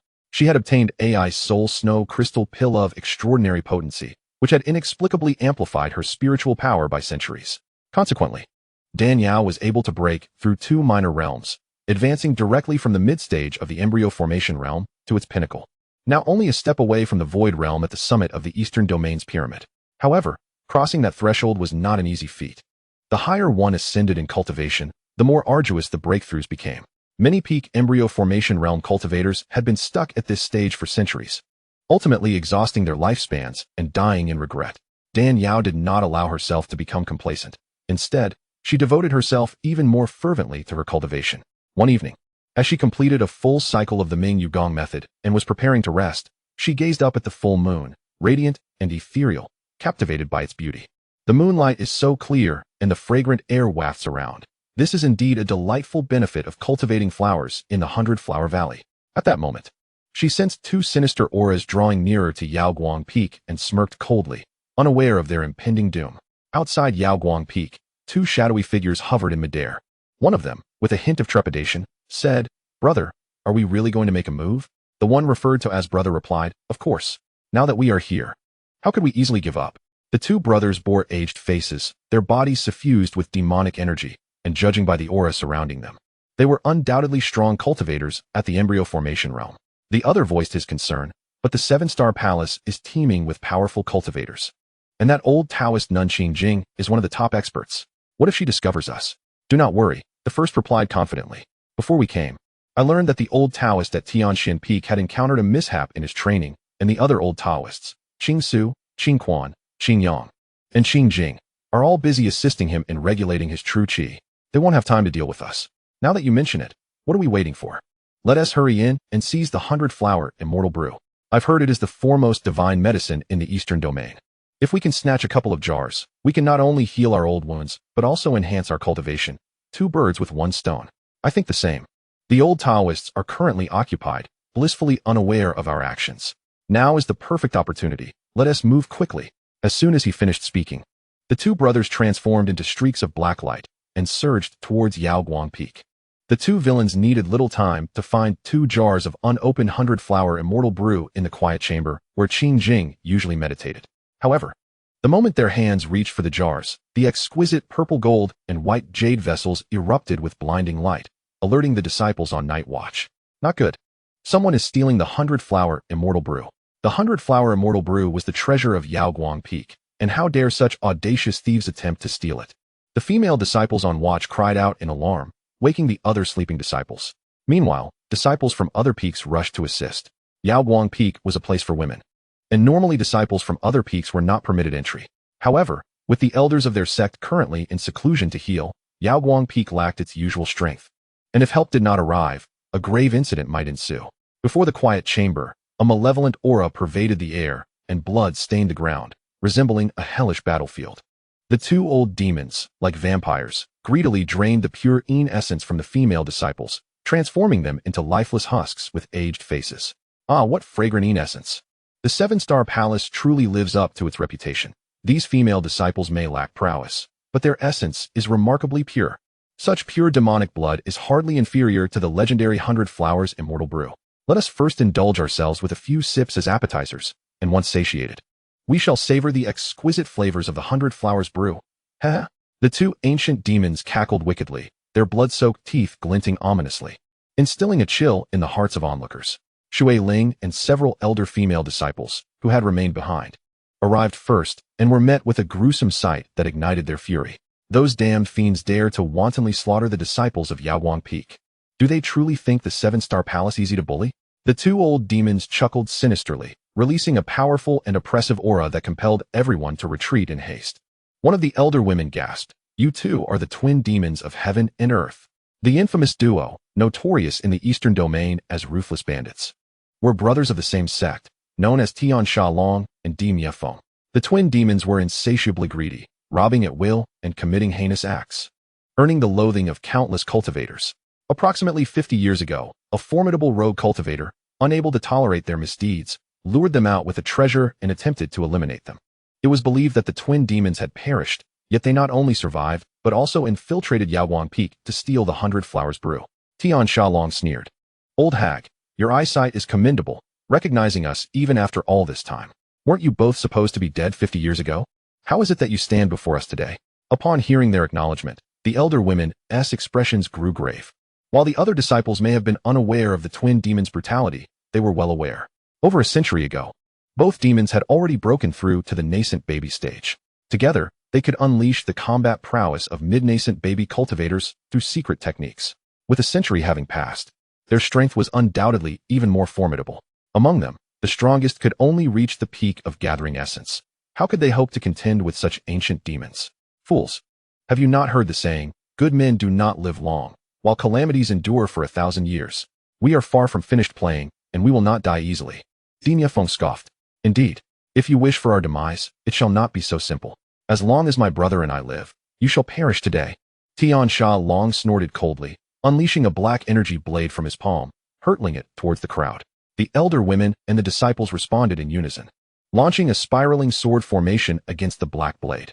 A resounding explosion echoed as the elder women were violently struck, their faces paling as they spat blood. The younger female disciples could not withstand the overwhelming force, collapsing lifelessly on the spot. Chapter 22. An Underhanded Strike. 1. Feng chuckled disdainfully. "Futile. My brother and I have both reached mid-nascent baby stage, and not a single one of you possesses that level of cultivation. Engaging us is akin to an ant attempting to stop a chariot, seeking your own demise." Xianxia Long added with scorn, "Do not think that sheer numbers can secure victory. The disparity in realms is insurmountable for you. If that old Taoist Qing Jing were here, we might have to regard her with some caution, but alas, she and those ancient relics have sequestered themselves in closed-door cultivation, leaving you all to face your doom." Before he could finish his taunt, a crescent-shaped sword light shot forth. The assailant was none other than Shui Ling. She knew she could not hope to defeat these two ancient demons. However, she owed her rebirth to the Taoist Qing Jing. Without her intervention, She would have long since become a bride for the dead, sacrificed to accompany a deceased old wealthy man. After 7 years at Yaoguang Peak, Shui Ling had come to regard it as her home, viewing Qing Jing and the other female disciples as her family. How could she tolerate the twin demons wreaking havoc in her home, slaughtering her kin? Thus, even knowing she was outmatched, she resolved to fight with all her might. The twin demons, seeing her sword thrust, noted its fierce brilliance and the mastery of the Yaoguang sword's essence. Tianxia Long remarked, "Not bad, old hag. For one so young, you have refined the Yaoguang sword to such a degree. Your talent is impressive. Alas, your cultivation is insufficient. No matter how exquisite your swordplay, it is ultimately futile." He extended a finger, pointing at her longsword. Shui Ling felt as though struck by lightning, spewing blood and collapsing to the ground. Yet she refused to yield, struggling to rise and thrusting her sword toward Tianxia Long's vital points. Humph, a mere insect shaking a tree, unaware of its own demise. Tianxia Long flicked his finger again. Shui Ling's longsword shattered into pieces, and she was sent hurtling backward like a withered straw, crashing to the ground. "Brother, do not waste time, eliminate them," Xianxiafans urged impatiently. Infernal ghosts. The twin demons unleashed a torrent of demonic energy, instantly conjuring a malevolent shadow that enveloped everyone. To the twin demons, these elder women and disciples, lacking the nascent baby stage, were akin to ants, easily crushed with the slightest effort. Terrifying shadows materialized, each sprouting black hands that clutched at every throat. A series of sickening cracks echoed as several female disciples had their necks snapped, their blood drained, leaving them as desiccated corpses. Witnessing this horrific scene, the remaining group was struck with terror, their faces drained of color. The elder women formed a protective circle around the younger disciples, gritting their teeth to endure. Yet their cultivation levels were still vastly inferior to the twin demons. And no matter how they persisted, doom was inevitable. Were they truly destined to perish at the hands of these two ancient fiends today? Shui Ling, blood trickling from the corner of her mouth, her face ashen, was filled with rage, unwillingness, and despair. Just then, two magnificent lioli-crowned pearl peonies floated gracefully from a distance. These flowers, seemingly from nowhere, arrived with a resounding whoosh, hurtling toward the faces of the twin demons. The two demons were taken aback and hastily redirected their palm strength to strike the flowers. As the spiritual power surged, the peonies exploded spectacularly, petals scattering in a breathtaking display. Though the twin demons shattered the flowers, their palms throbbed painfully, and they were filled with shock. These peonies, which crumbled at a touch, had managed to inflict such agony upon them. Even more alarmingly, within the flowers, there seemed to be an aura of profound coldness, creeping into their very cores and freezing their demonic energy. Chapter 23, An Underhanded Strike. 2. The cultivator behind this was undoubtedly powerful, their spiritual energy rivaling even that of the esteemed Xianxiu. How could such a master exist within the seven-star palace? Overwhelmed with dread, the two demons exchanged fearful glances. "Let us flee." They transformed into wisps of black smoke, hastily retreating. Outside Yaoguang Peak, the two ancient demons appeared quite agitated. "Cursed be this. Were we not informed that those old Taoists of the seven-star palace had secluded themselves to recuperate? How could there be a hidden master among them?" Xianxiafans growled through clenched teeth, urgently asking, "Brother, did you manage to glimpse the true visage of the one who struck?" Tianxia Long shook his head. "No.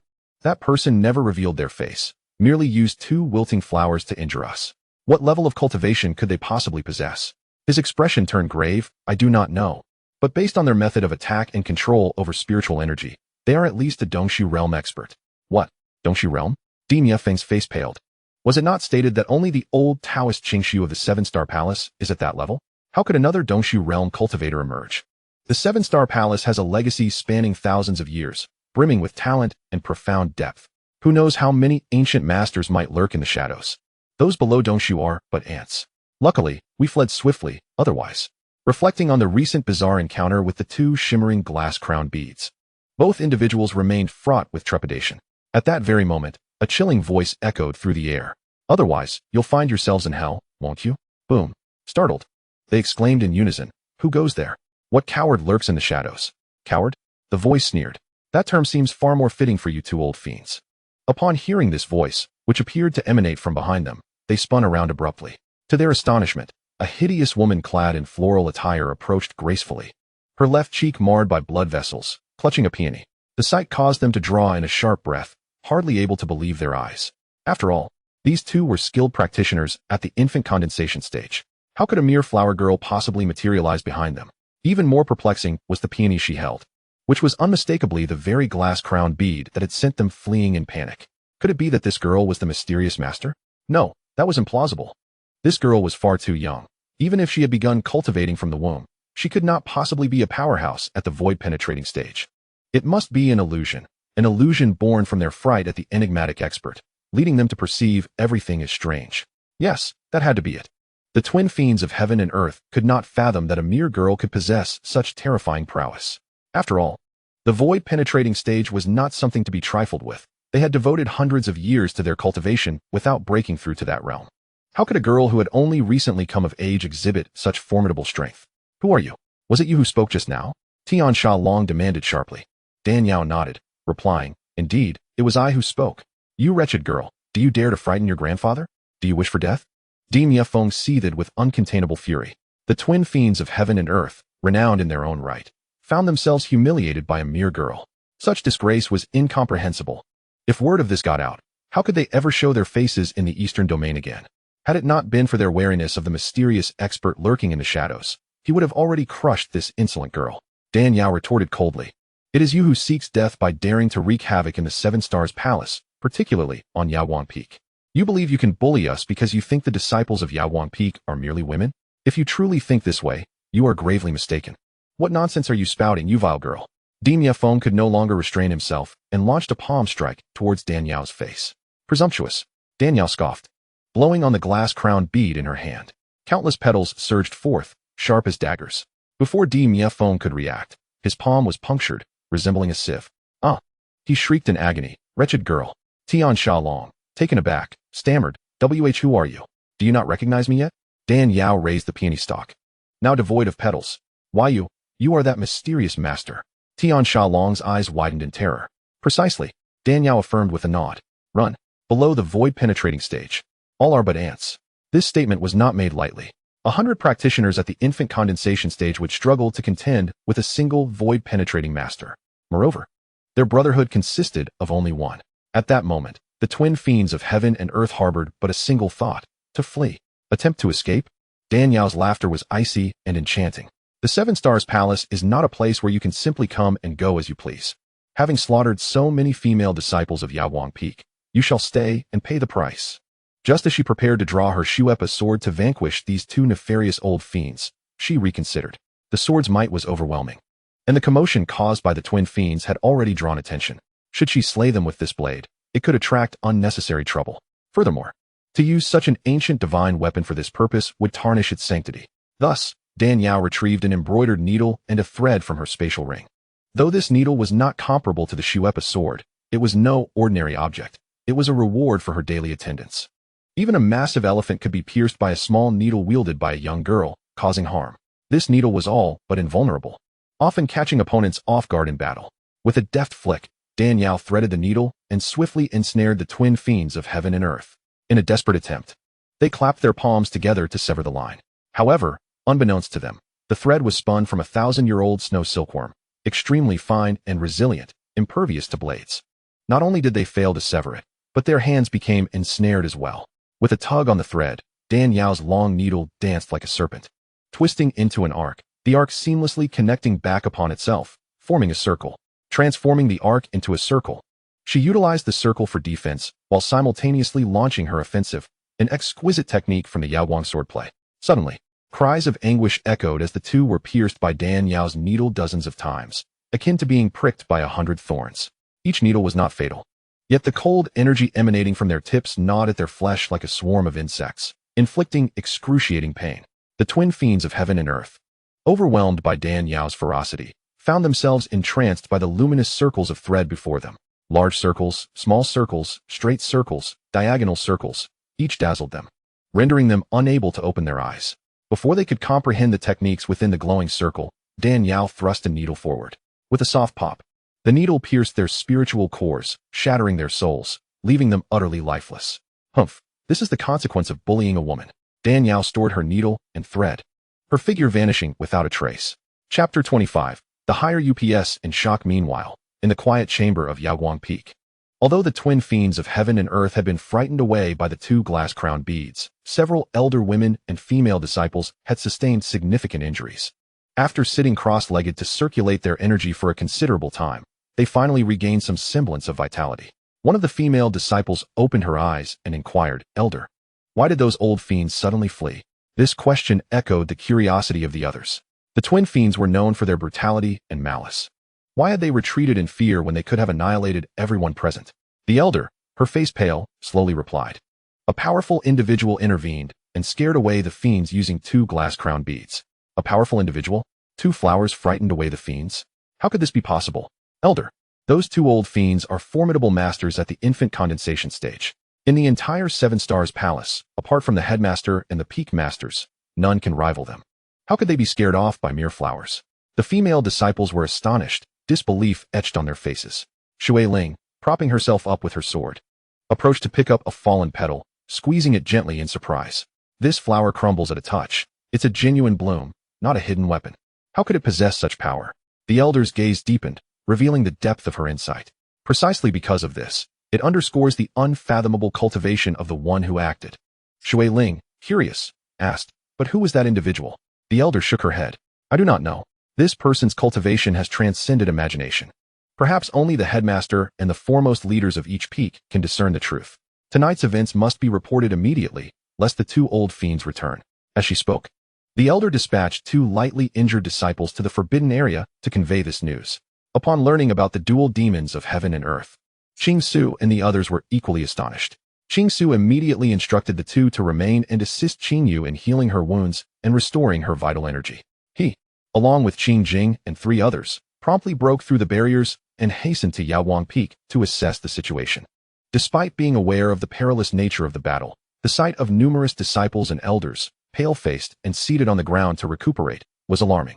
Several young female disciples, known for their beauty, had been drained to the point of resembling desiccated corpses. Even Qingsu, with his cultivated demeanor, could not suppress his fury. Qingjing began to curse vehemently.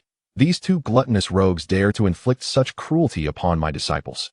Should I ever catch them, I shall ensure they find no solace in life or death." Qing Quan picked up a petal from the ground, lamenting. "Just 2 peonies have frightened off the infamous dual demons of heaven and earth. This person's mastery of spiritual energy has reached an astonishing level." Taoist Qing Yang pondered aloud, "Master, who do you think this individual might be?" Taoist Qing Su shook his head. "I cannot say. These 2 peonies crumble upon mere touch. To injure the dual demons of heaven and earth in their condensed infant stage, one must possess at least the cultivation of the void realm." Qingjing nodded slightly, saying, "In the entire 7-Star Palace, aside from Master, who alone is of the void realm, the others fall below that level. If it is not you, who else could it be?" At that moment, Qingjing meticulously inquired about the events that transpired, yet remained unable to fathom the truth. Unbeknownst to them, Dan Yao was still at the pinnacle of the condensed infant stage, just a hair's breadth away from truly entering the void realm. Chapter 26, The Frigid True Qi. The reason she could repel the dual demons of heaven and earth with 2 peonies was her unique cultivation of the Mingyu Gong. Although she was at the peak of the condensed infant stage, she could absolutely control spiritual energy, reaching a level where she could harm with mere leaves and flowers, as if she were of the void realm. Just as Qingsu and the others were deep in thought, a disciple from Tianshu Peak rushed in to report, "Master, the dual demons of heaven and earth are dead." What? The news shocked everyone. "How is this possible? What happened?" The disciple explained. "I was patrolling at the foot of the mountain and was startled to find the dual demons lying on the ground.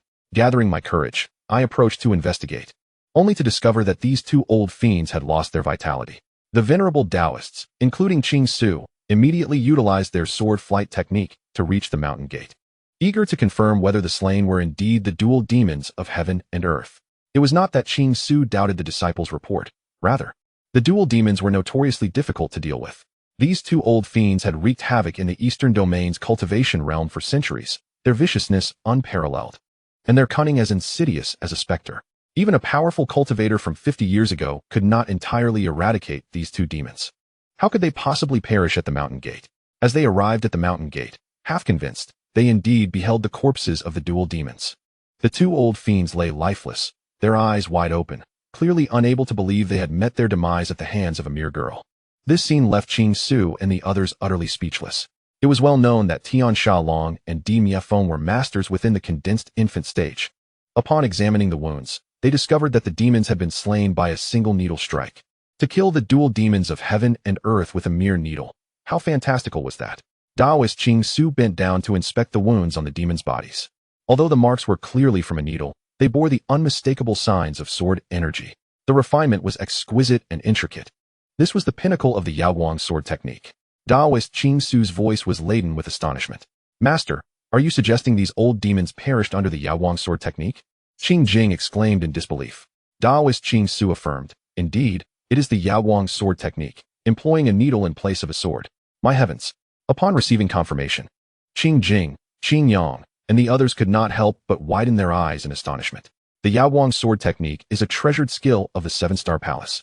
An integral part of the Seven-Star sword technique, passed down through generations by the masters of Yaoguang Peak. This technique emphasizes defense as offense, with continuous sword moves, making it particularly suitable for female practitioners. However, while the entry into this technique may be easy, achieving mastery is exceedingly challenging. Otherwise, a talent as rare as Shui Ling would not have found herself ensnared in confusion, ultimately requiring Dan Yao's guidance to break through. Achieving great mastery is already a formidable feat, let alone reaching the ultimate realm of wielding a needle as a sword. Qing Jing had invested centuries into this sword technique, yet remained stuck at the stage of great mastery, still far from reaching its zenith. Indeed, the Yaoguang sword technique is easy to learn but difficult to master, demanding immense insight. Once perfected, its power is unparalleled, capable of overcoming obstacles and even engaging in combat beyond one's realm. Qing Yang turned his gaze towards Qing Jing. I never imagined that besides Shui Ling, there is another unparalleled genius at the pinnacle of the Yaoguang sword technique hidden within our lineage. Sister, you have concealed your talents well. It is widely known that only disciples of Yaoguang Peak and those who have cultivated the complete seven-star sword technique are qualified to practice the Yaoguang sword. Chapter 27. The Hidden Master of the Ancients. The Master of the Seven Stars cultivates the seven-star sword technique, dividing his energy into 7 parts. The Tianshu Peak's Tianshu sword has not yet reached its ultimate form, let alone the Yaoguang sword. If indeed someone has managed to cultivate the Yaoguang sword to perfection, that person must be a disciple of Yaoguang Peak. As Qing Yang finished speaking, Qing Su, Qing Quan, and the others turned their gazes towards Qing Jing. Qing Jing shook her head repeatedly. It is impossible. All disciples of Yaoguang Peak are under my supervision. I know their talents too well. Currently, the only one with exceptional aptitude is Shui Ling, but she has only been in the fold for 7 years. Her spiritual energy is still low, and her Yaoguang sword is far from perfection. She could not possibly have killed the dual demons of heaven and earth. If not a disciple of Yaoguang Peak, then who could have mastered the Yaoguang sword? Taoist Qing Quan queried, his face etched with confusion. Taoist Qing Su touched the arm of Tian Sha Long and felt as if he had encountered a block of ice that had remained unmelted for a millennium. Were it not for his own cultivation reaching the void realm, he might have shivered at the chill and exclaimed, "What frigid true qi!" Suddenly, Qing Yang recalled something and hastily said, "Could this be related to that mysterious master from 7 years ago?" On that stormy night, the brothers had witnessed an unusual phenomenon and thought it might be a rare treasure, only to find nothing upon arrival at the source of the anomaly, only a strong sword aura and a chilling presence.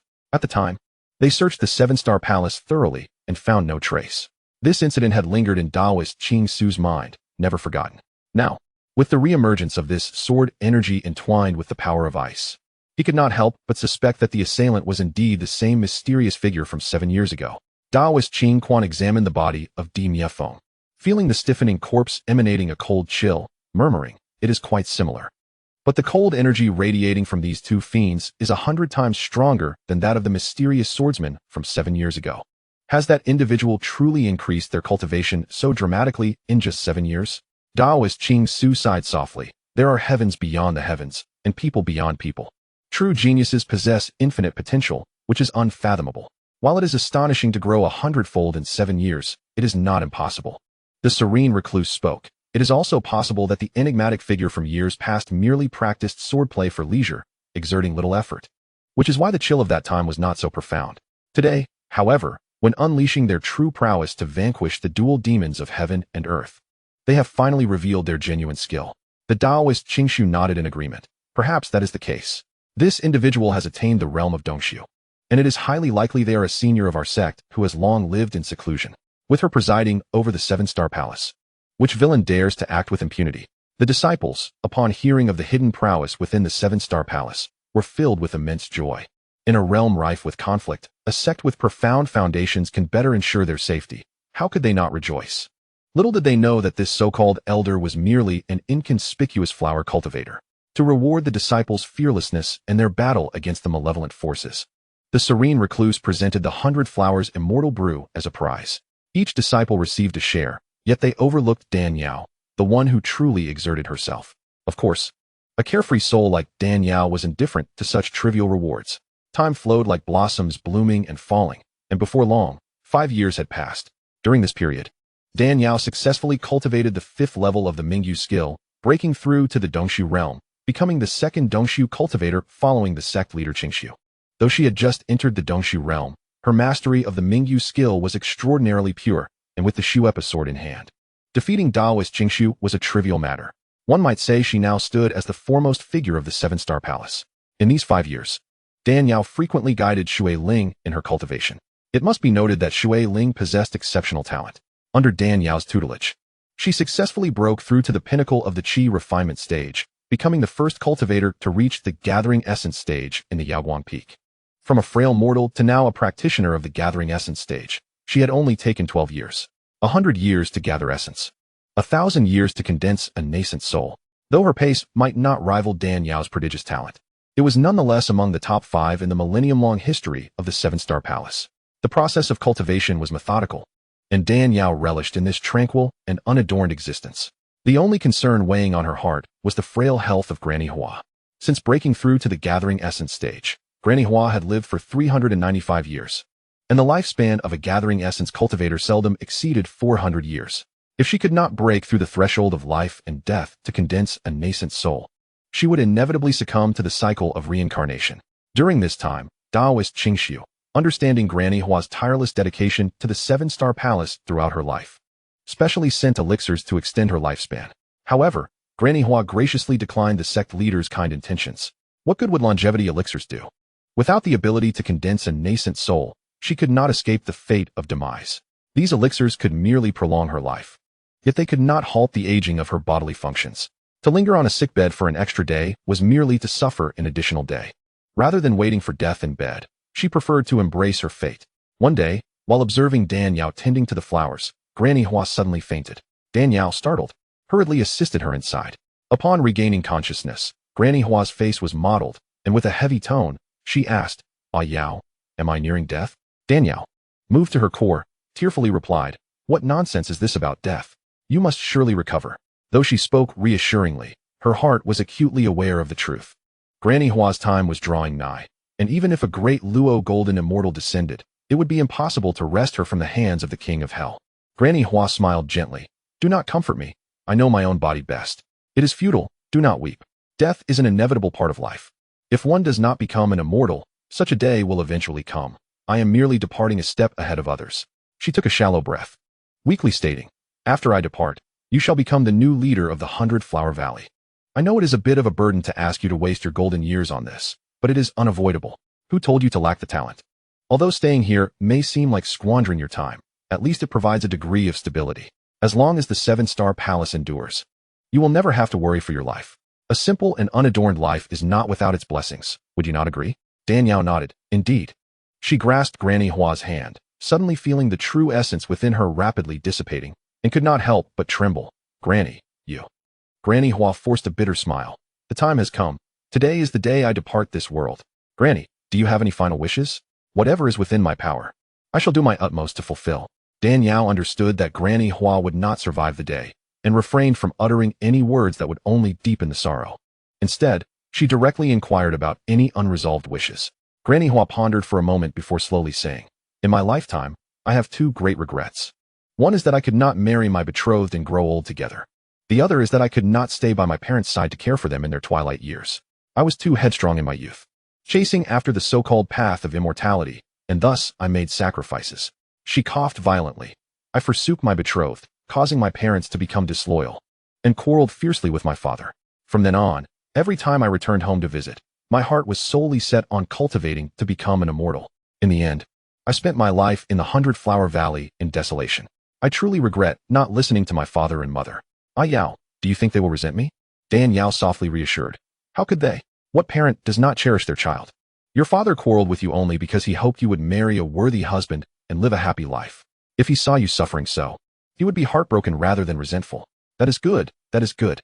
In my hometown, people are cremated after death, and their ashes are scattered in the river. Returning to nature, my parents were the same. I have already spoken with the sect leader after I pass.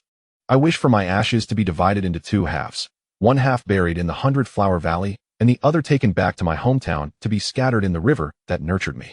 I want to follow the river to reunite with my parents and fulfill the regrets of my life by honoring them well. At this point, Granny Hua coughed up a mouthful of fresh blood. Danyao, tearfully promising, "All right, I promise you, I will definitely take you home." That is good, that is good. The light in Granny Hua's eyes began to fade, her breath growing faint. Remember the day I reported to the 100-Flower Valley? The previous Valley Master told me that the flowers of our valley are the most beautiful in the world, and the 100 Flowers immortal brew we produce is the most fragrant and pure, compared to those so-called aged wines in the mundane world. It is but the filthy water of a gutter. I have spent my life cultivating flowers in the 100-Flower Valley, yet I have never had the fortune to taste the exquisite 100 Flowers immortal brew. How wonderful it would be to savor a sip before I depart. Upon hearing this, Danyao quickly retrieved a small porcelain vial and offered it. Here is the 100 Flowers immortal brew. Granny, please taste it. Granny Hua smiled bitterly. The 100 Flowers immortal brew is so precious. How could you possibly possess it? Do not deceive me. Truly, this is indeed the 100 Flowers immortal brew. As she spoke, Danyao uncorked the vial. In an instant, an intoxicating fragrance wafted through the air, as if immersed in an endless sea of blossoms within the 100-Flower Valley. Granny Hua's eyes widened. This is truly the 100 Flowers immortal brew. Where did you procure it? Of course, I obtained it from my daily sign-in rewards. There are dozens of jars in my space. However, Danyao could not reveal the secret of the system and thus deceitfully claimed, "It was gifted to me by Sister Shui Ling." She said it was given to her by the serene recluse. Grandma Hua remarked, "Shui Ling is the beloved disciple of the tranquil recluse. Naturally, she can procure the 100-flower elixir. However, the creation of this elixir is exceedingly arduous, and even with Shui Ling's esteemed favor, it will not be abundant. Her willingness to bestow such a precious gift upon you signifies that she regards you as a friend, which brings me great comfort, knowing that you will have her support in the days to come." Danyao promptly patted her back to soothe her, saying, "Grandma, please do not say any more. Do taste this 100-flower elixir. If it is insufficient, I shall seek more. That will not be necessary. This quantity is ample. Do not waste your goodwill on my behalf," she replied with a cough. Chapter 30. The Passing of Grandma Hua, 3. Grandma Hua took the vial from Danyao's hands and, summoning all her strength, took a sip. As the elixir flowed down her throat, her cloudy old eyes sparkled with brightness, and she praised it repeatedly. "So fragrant, so delightful. Truly, it is the 100-flower elixir," she exclaimed with laughter.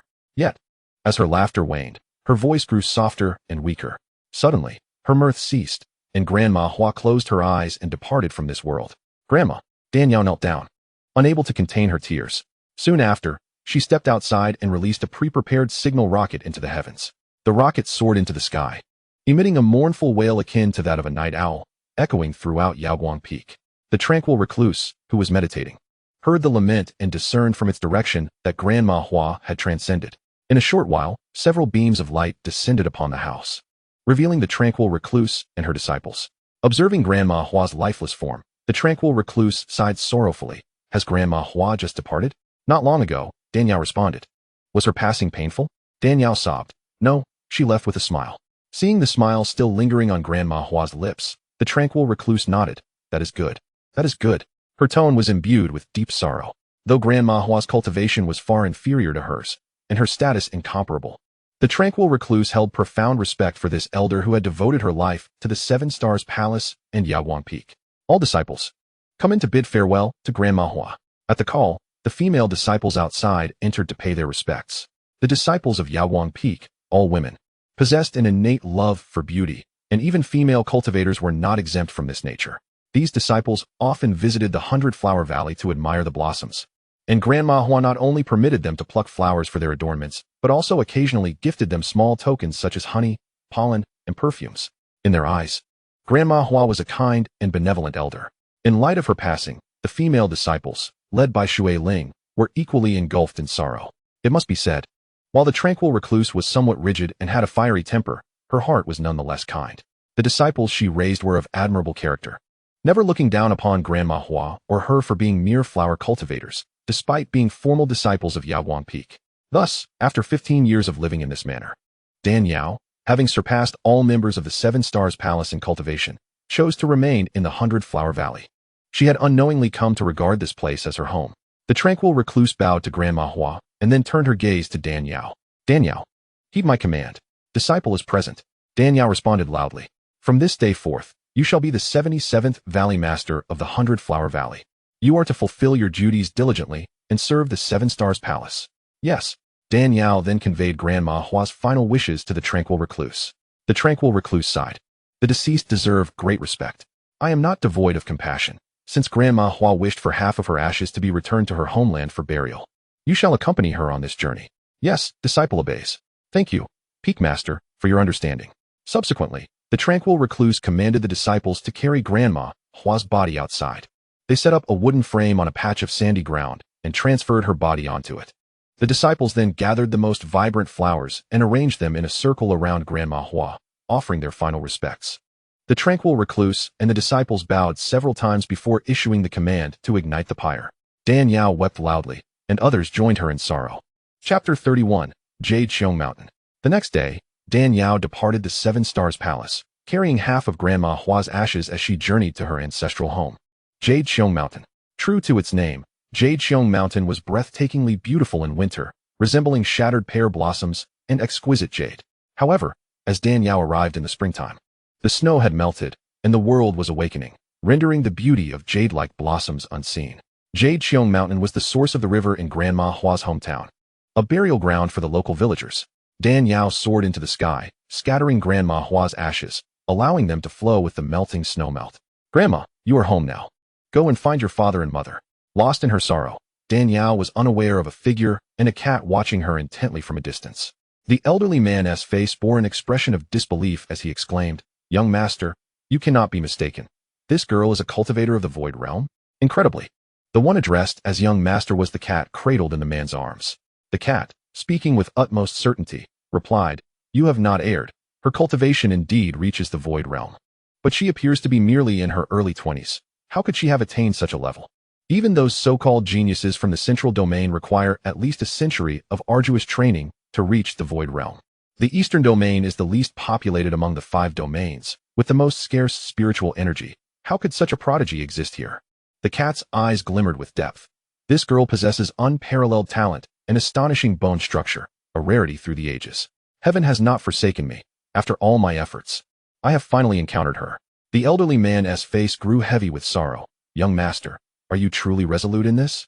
The cat, with its fiery fur ablaze, sighed softly. What choice do I have?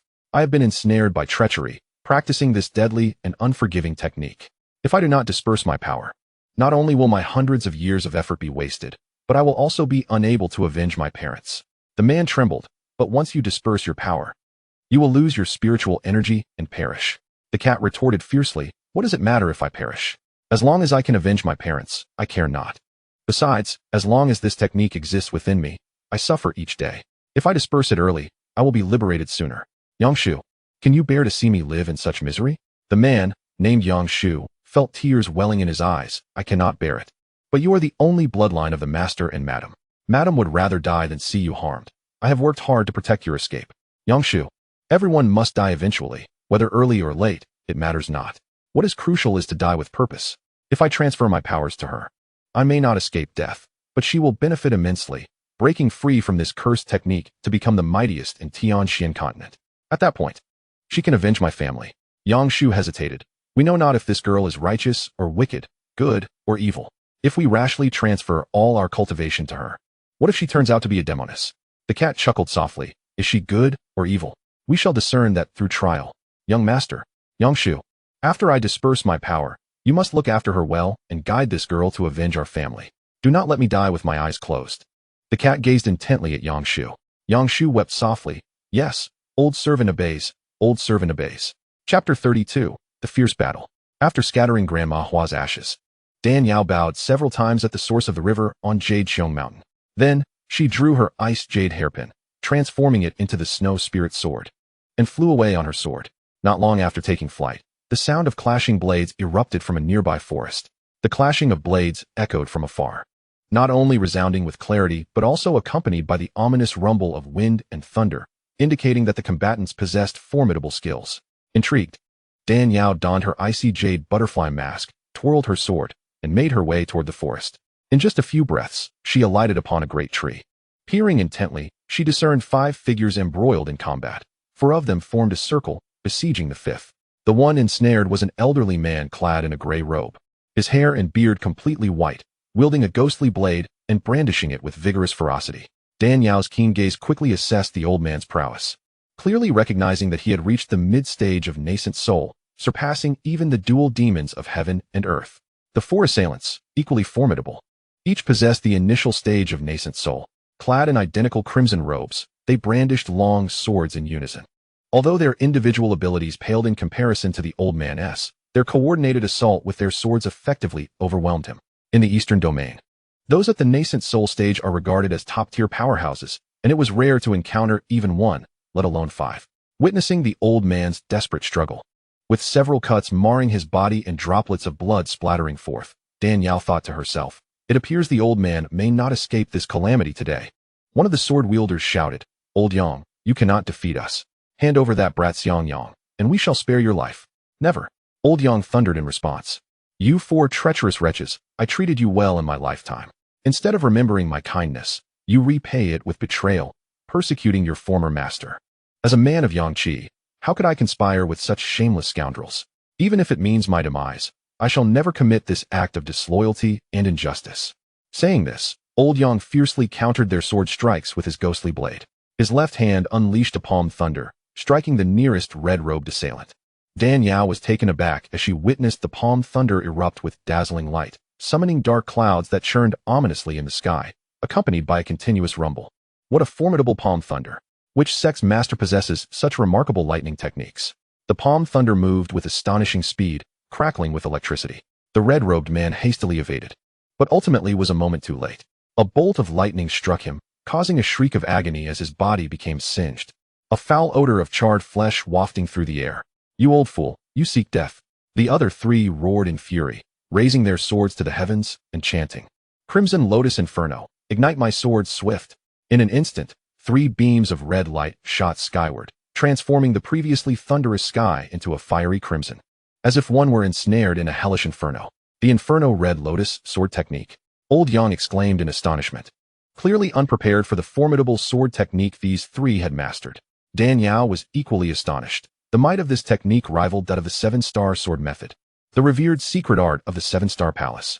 Who were these individuals, and how could their spells be so supremely powerful? The 3 conjured the Crimson Lotus Inferno, their sword energies merging into a colossal fireball that surged toward Old Yang. Chapter 33, A Hand Extended to Save. Old Yang staggered back 3 steps, relinquishing his ghostly blade, and rubbed his palms together, unleashing dazzling bolts of lightning to meet the fireball. With a thunderous roar, half of the forest was obliterated, smoke billowing and waves of heat radiating outward. Old Yang let out a long cry, spitting blood as he fell heavily to the ground. "Old Yang, surrender that brat, or else." Old Yang coughed up a mouthful of old blood. "Not a chance, you shameless scoundrels. Even in death, I will not let you succeed." Dan Yao, witnessing Old Yang's unwavering loyalty and defiance, felt a deep respect for him and could not help but exclaim, "Do not harm him." The 4 were taken aback, clearly not expecting an observer to emerge from the shadows.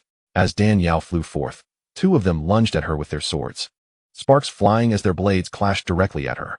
With a flourish, Dan Yao raised her snow spirit sword, unleashing a stream of sword energy that instantly froze the sparks emanating from their blades into crystalline frost.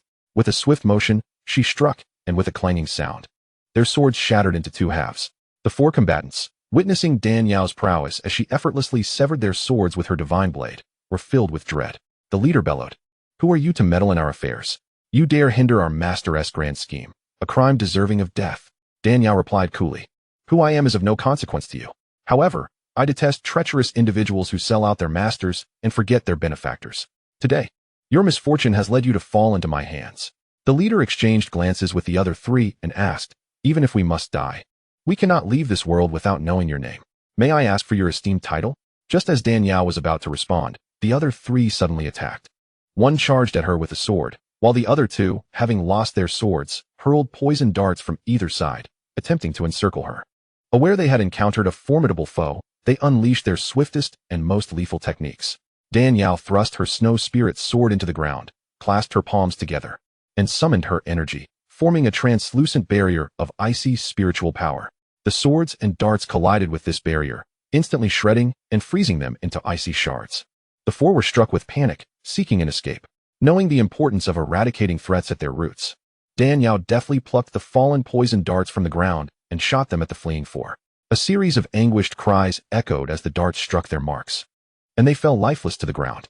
Respecting Old Yang's unwavering loyalty, Dan Yao approached him only to find him on the brink of death, barely clinging to life. She retrieved a healing elixir from her spatial ring, intending to administer it to him. Old Yang shook his head. No, it's too late for me. The only regret I have is for my cat. Please take good care of it. Before he could finish, his head drooped, and he had already passed away. Dan Yao sighed silently at this sight. As she moved to cradle Old Yang's lifeless body and prepare for his burial, she noticed something bulging beneath his robe, as if a living creature were stirring.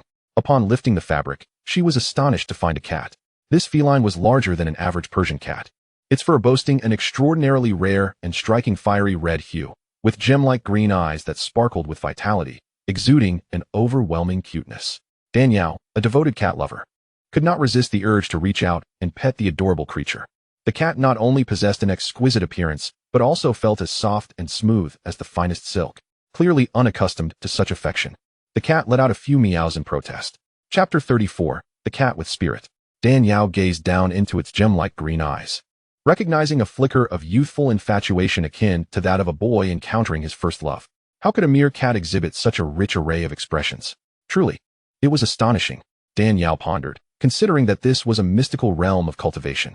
Not only could humans cultivate, but animals too could absorb spiritual energy and attain enlightenment. What a delightful little creature. Your master has entrusted you to me. Henceforth, you shall accompany me, dear sister, Dan Yao declared. From her spatial pouch, she produced a translucent, lustrous apricot resembling yellow jade. I have no cat food here, so here is a fruit to tide you over. Eat up quickly, we must be on our way soon. The cat, clearly discerning the value of the offering, recognized the apricot as a celestial fruit, renowned alongside ginseng and reishi, and wasted no time in devouring it with gusto. In the midst of this interval, Dan Yao excavated a substantial pit to bury the body of Uncle Yang. Upon glancing back, she observed that the cat had finished devouring the apricots, its pair of glistening eyes fixed upon her, seemingly pleading, I want more. Dan Yao shook her head, exclaiming, You little rascal, you truly are becoming quite the cunning creature. She retrieved 2 more apricots from her spatial pouch to appease its appetite.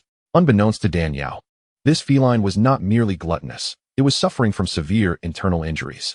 The potent yet gentle medicinal properties of the apricots were ideal for treating its condition, far less volatile than ginseng, which could easily lead to nosebleeds in those with weaker constitutions. Thus, it had requested an additional 2 apricots. Dan Yao watched in amusement as the cat voraciously gnawed at the fruit, as if fearing someone might snatch it away. Unable to suppress her laughter, she cradled the cat in her arms and, wielding the snow spirit sword, soared through the skies like a streak of light towards the 7 Stars Palace. After her departure, Uncle Yang, who had been holding his breath and feigning death, crawled out of the pit and gazed in the direction where the light had vanished, murmuring, Young master, travel safely. This old servant shall fulfill your wishes. Little did Dan Yao know that the cat she believed to be merely a pet was, in fact, the enigmatic figure Xianxiang, sought after by the 4 red-robed individuals. Xianxiang, who had never been entangled with women, found himself in an awkward predicament as Dan Yao held him close, inhaling her fragrance reminiscent of musk and orchids. He struggled to suppress his embarrassment while scrutinizing her. He mused, despite her unappealing appearance, her heart was indeed kind. Good intentions should be rewarded. And thus he decided to grant her a stroke of fortune. Dan Yao had mastered the art of sword flight with remarkable finesse, aided by the ancient divine weapon, the snow spirit sword, propelling her rapidly. In merely half a day's time, she returned to the 7 Stars Palace. Standing at the entrance, she recalled that she had yet to sign in for the day and silently connected to the system. Sign in. Ding. Sign in successful. Congratulations, host, for acquiring the technique of external incarnation. External incarnation, as the name suggests, allows the practitioner to condense their own cultivation and essence into a doppelganger that is an exact replica in appearance and behavior. This technique is divided into 4 levels: entry, minor achievement, major achievement, and perfection. At the entry level, the doppelganger possesses 1/10 of the host's strength at minor achievement, 1/5 at major achievement, 1/3 and at perfection, half the host's strength. The power of the doppelganger varies with the host's cultivation level. Upon hearing about the external incarnation technique, Dan Yao was instantly elated. With the passing of Granny Hua, she had become the 77th leader of the 100 Flowers Valley, and her responsibilities had multiplied. Now, with this new technique, she could create a doppelganger to tend to her flowers and weeds, allowing her to seek a tranquil place for uninterrupted cultivation. Moreover, the existence of the doppelganger could also serve as a combat asset. In the face of formidable adversaries, she could easily employ a 2-against-1 strategy, a brilliant tactic indeed. Having signed in at the 100 Flowers Valley for 15 years, Dan Yao had amassed an abundance of spiritual herbs, techniques, weapons, heavenly materials, and various intriguing records. While she lacked cultivation techniques, the arrival of the external incarnation technique was perfectly timed. Xianxiang, observing this, stroked his paw, pondering whether this woman had lost her mind, laughing for no apparent reason. He could not fathom that Dan Yao was a transmigrator who, through the system's sign-in, had acquired a remarkable technique that would allow her to cultivate without needing to plant flowers herself. Naturally, she was overjoyed. Dan Yao entered the dwelling, holding the cat, and reported the completion of her task to the quiet wanderer before returning to the 100 Flowers Valley.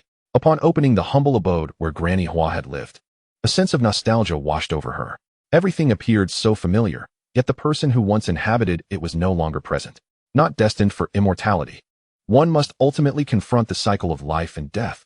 Thus, I shall devote myself to diligent cultivation, Dan Yao thought, shaking her head as she closed the door to the cottage and retreated to her own room. Xianxiang, with his fluffy tail trailing behind, followed her inside. Although Dan Yao's face was marred with blood and appeared quite grotesque, there was an extraordinary and unparalleled grace in her demeanor. He surmised that a woman of such elegance must dwell in a place of exquisite taste. However, upon entering, he found the space stark and empty, more akin to a storage shed than a lady's chamber. Nevertheless, Xianxiang, with his exceptional discernment, quickly recognized the extraordinary nature of the room. The modest bedroom housed only a jade-green bed, a black mat, and a thin white quilt, nothing more. Yet he identified the jade-green stone bed as the legendary jade bed, a miraculous creation of heaven and earth, capable of automatically adjusting its temperature in response to external climatic changes. Resting upon it, one would feel cool in summer, negating the need for a fan, and warm in winter, eliminating the necessity for blankets. Truly an ideal sleeping arrangement. As one spends a third of their life on a bed, the quality of sleep directly influences health and mental state.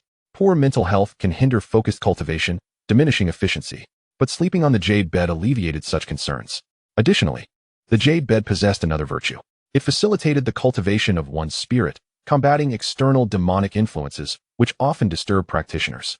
Thus, during cultivation, practitioners inevitably had to expend some mental energy to fend off these external threats, which could impair their progress. The jade bed, imbued with mysterious powers, greatly aided in calming the mind and spirit, making it exceedingly difficult for external demons to intrude while simultaneously purging internal heat, thus enhancing the effectiveness of cultivation. The black mat resting atop the jade bed was even more precious. Known as the ink jade mat, it ranked among the top 10 rare treasures of the Tianxian continent. This item, as dark as pure lacquer and as delicate as mutton fat, was the coldest and most keen essence in the world. Using it for cultivation could open the 7 orifices of a person, unlocking spiritual wisdom and aiding in breakthroughs. In the past, a remarkable figure in the central domain stumbled upon an inked jade mat. After less than a decade of cultivation upon it, he shattered a barrier that had held him back for thousands of years, becoming one of the most formidable beings in the central domain.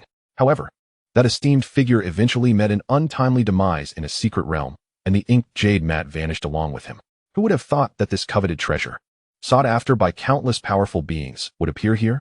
Xianxiang couldn't help but draw in a sharp breath. First, the ancient divine weapon, the snow spirit sword. Next, the miraculous jade bed. And finally, the revered inked jade mat. This woman's fortune was truly astounding. Dan Yao, oblivious to his thoughts, merely regarded Xianxiang as an astute cat. She retrieved a piece of jade from her spatial pouch, swiftly carving out a hollow with the snow spirit sword, and lined it with cotton to create a cozy nest. After placing the cat inside, providing it with food and fresh water, she resumed her cultivation. Xianxiang lay atop the nest, quietly watching her practice. The moment he first laid eyes on Dan Yao, he recognized her exceptional nature. She was anything but ordinary. Yet, how could someone so remarkable have cultivated to the void realm, a level that typically requires a millennium for ordinary individuals, at such a young age? Her speed of cultivation was beyond the realm of mere genius. it was nothing short of monstrous. In the central domain, where he resided, was known as the epicenter of talent within the Tianxian continent, the most vibrant in spiritual energy. As a scion of a prominent family, he had encountered countless so-called prodigies in cultivation, more numerous than the sands of the Ganges, and as ubiquitous as fish crossing a river.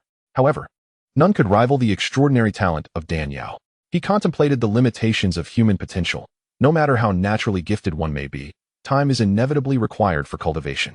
The speed at which Dan Yao advanced in her practice was akin to riding a rocket, an experience both unprecedented and unheard of. He was curious to observe her cultivation methods. Xianxiang fixed his gaze intently upon Dan Yao. She sat cross-legged on a black jade cushion, her thumb and middle finger poised together like two delicate orchids, exhaling a mist of pale blue energy that appeared quite unusual. At that moment, an astonishing scene unfolded before him. A vortex manifested around Dan Yao, resembling a whirlpool in the ocean, continuously drawing in the spiritual energy from the air. Xianxiang was nearly rendered speechless, his mind momentarily blank as he stared at her in disbelief. It is well known that in the realm of cultivation, regardless of the profundity and might of the various schools and sects, spiritual energy invariably emanates outward from within the body during practice. This phenomenon is akin to water flowing downhill, an elementary truth. How could there exist a technique that does not dissipate energy outward but instead gradually absorbs it inward? Xianxiang's heart was filled with bewilderment, as if his understanding of cultivation had been turned on its head. Could it be that he was simply fatigued, causing his vision to blur? He hastily rubbed his eyes with his soft paws, yet the result remained unchanged. The energy was indeed being drawn inward. This was simply too incredible. According to this method of energy operation, one that did not dissipate outward but instead consolidated, her cultivation would not only avoid any loss of spiritual energy, but would increase it with every use, growing stronger and more potent. What sort of arcane technique was this? How could it be so peculiar? The technique that Dan Yao practiced was known as the Ming Yu Gong, one of the two unparalleled marvels in the Xianxian continent. It was deemed extraordinary due to its unique operational principles, which starkly contrasted with other methods. On this continent, regardless of how miraculous the cultivation techniques may be, they invariably incur a depletion of spiritual energy during practice. Thus, throughout the ages, many gifted individuals have emerged, striving to create various wondrous skills to minimize the wastage of their vital energy. However, the notion of absolute control was, to many, a far-fetched fantasy, a mere dream. How could there possibly be a technique that expended not a single thread of spiritual energy? Yet, exceptions do exist, and the Ming Yu Gong is the sole anomaly. While other techniques inevitably cause energy to dissipate outward during practice, the Ming Yu Gong is exceptionally unique. During its operation, the spiritual energy does not flow outward but instead behaves like a vortex. Consequently, the energy remains inexhaustible, accumulating continuously, without end. Practitioners of this technique find that, during combat, their energy increases with each use, while their opponent's energy dwindles. Thus, even when facing an adversary of comparable cultivation, defeat is inevitable for the latter. This is the terrifying aspect of the Ming Yu Gong. Dan Yao had practiced it to the 5th level, attaining the Dong Su realm, where she found herself unrivaled. In this state, her opponents would find their energy depleting, while she would only grow stronger, ultimately leading to their demise. The Ming Yu Gong had been lost to time for over 10,000 years, and many were unaware of its miraculous nature, including Xianxiang. Observing the vortex of energy forming within her, he mistakenly believed it to be an evil technique. Little did he know that it represented the most authentic and supreme heart method of Taoism. At this moment, an even more unbelievable sight unfolded before Xianxiang. Under the influence of the vortex, Dan Yao's visage radiated a lustrous glow akin to that of exquisite jade, and the blood vessels that had marred the left side of her face vanished. What appeared before him was a countenance of unimaginable beauty, her features like an exquisite painting, her eyes as bright as morning stars, with skin as flawless as ice and jade, untouched by the slightest imperfection. She seemed to embody the essence of heaven and earth, a celestial fairy fallen into the mortal realm. Xianxiang felt himself utterly entranced, involuntarily whispering, "Beautiful." At the utterance of that word, Dan Yao abruptly opened her eyes. Alert and demanding, "Who is it?" She extended her consciousness to scan the surroundings, yet found no trace of anyone. How strange, she mused. She had distinctly heard a voice. Yet upon opening her eyes, she saw no one. It was then that Dan Yao caught sight of Xianxiang gazing at her with an expression akin to a love-struck youth beholding his dream girl. She chuckled, immediately gathering him into her embrace and playfully flicking his little paw. "Oh, you're quite the little lecher." "No, you're a little lecherous cat." Xianxiang covered his face with his paw, feeling utterly embarrassed. This was the end. His illustrious reputation tarnished by this girl. Why must you be so coy when you're so stunning? He thought. Her sudden revelation of such unparalleled beauty had completely thrown him off balance. Seeing the cat display such bashfulness brought Dan Yao immense joy. This little creature was simply too adorable. She stroked his silky fur and murmured, "You are so charming. How could you go nameless? Shall I give you a name?" Xiang mewed twice, indicating his disapproval. "I already have a name. I don't need you to name me." "Humph, little rascal, still holding on to your pride. If you don't want that, then what about Tomato? It's red, just like you." Dan Yao laughed mischievously. Upon hearing this, Xiang Yang's fur bristled, and he protested vehemently with a series of meows. All right, Dan Yao giggled, stroking his fur to soothe him. "With your fiery coat, you look like a moving flame from afar. Let us call you Ahua instead." Xiang Yang pondered for a moment, then nodded in agreement with this name. Ahua was not bad at all, much better than the pedestrian Tomato or pig's blood. After some playful banter, Dan Yao set him down. "All right, Ahua, go rest in your corner. Your sister needs to cultivate." Indeed, Xiang Yang thought, fully agreeing with Dan Yao's sentiment. Cultivation is not a path of ease. It requires diligence. The Xianxian continent has never been short of gifted individuals, but those who stand atop the pinnacle are invariably those who possess perseverance and determination, who toil diligently. The less gifted one is, the more effort one must invest in cultivation. Having previously recognized Dan Yao's extraordinary potential, he had understood that her ability to reach the Dongsu realm was due to her remarkable talent. Now, witnessing her unwavering dedication, he realized that her astonishing speed of advancement was equally rooted in her hard work. It is the combination of diligence and talent that forms the true path to becoming an unparalleled powerhouse. It seems he had not misjudged her. She truly was a genius that astonished the world and dazzled the fleeting moments of life. To impart all that he had learned throughout his life to her was not to squander it. Xiang Yang immediately resolved to convey everything to her on the 15th day of July this year. Dan Yao, unaware of Xiang Yang's intentions, continued her solitary practice of the cultivation techniques. With the aid of various spiritual herbs acquired through the system's sign-in, Dan Yao succeeded in mastering the exceedingly intricate and arduous art of external incarnation in just 3 months. At this moment, she sat cross-legged in the midst of a floral expanse in Baihuagu, her body emanating shimmering green light, creating an eerie ambience on this starry night. As Dan Yao continually channeled her spiritual energy to activate the external incarnation technique, the green light intensified, gradually splitting into 2 forms, one large, the other small. Moments later, the green luminescence faded, revealing 2 identical figures. Astonishingly, it was Dan Yao and her doppelganger, standing side by side like a pair of twins, making it nearly impossible to distinguish between them. This external incarnation was indeed a remarkable technique. Even with the aid of numerous rare materials and the spiritual catalyst of Mingyu Gong, it had only reached the minor success stage.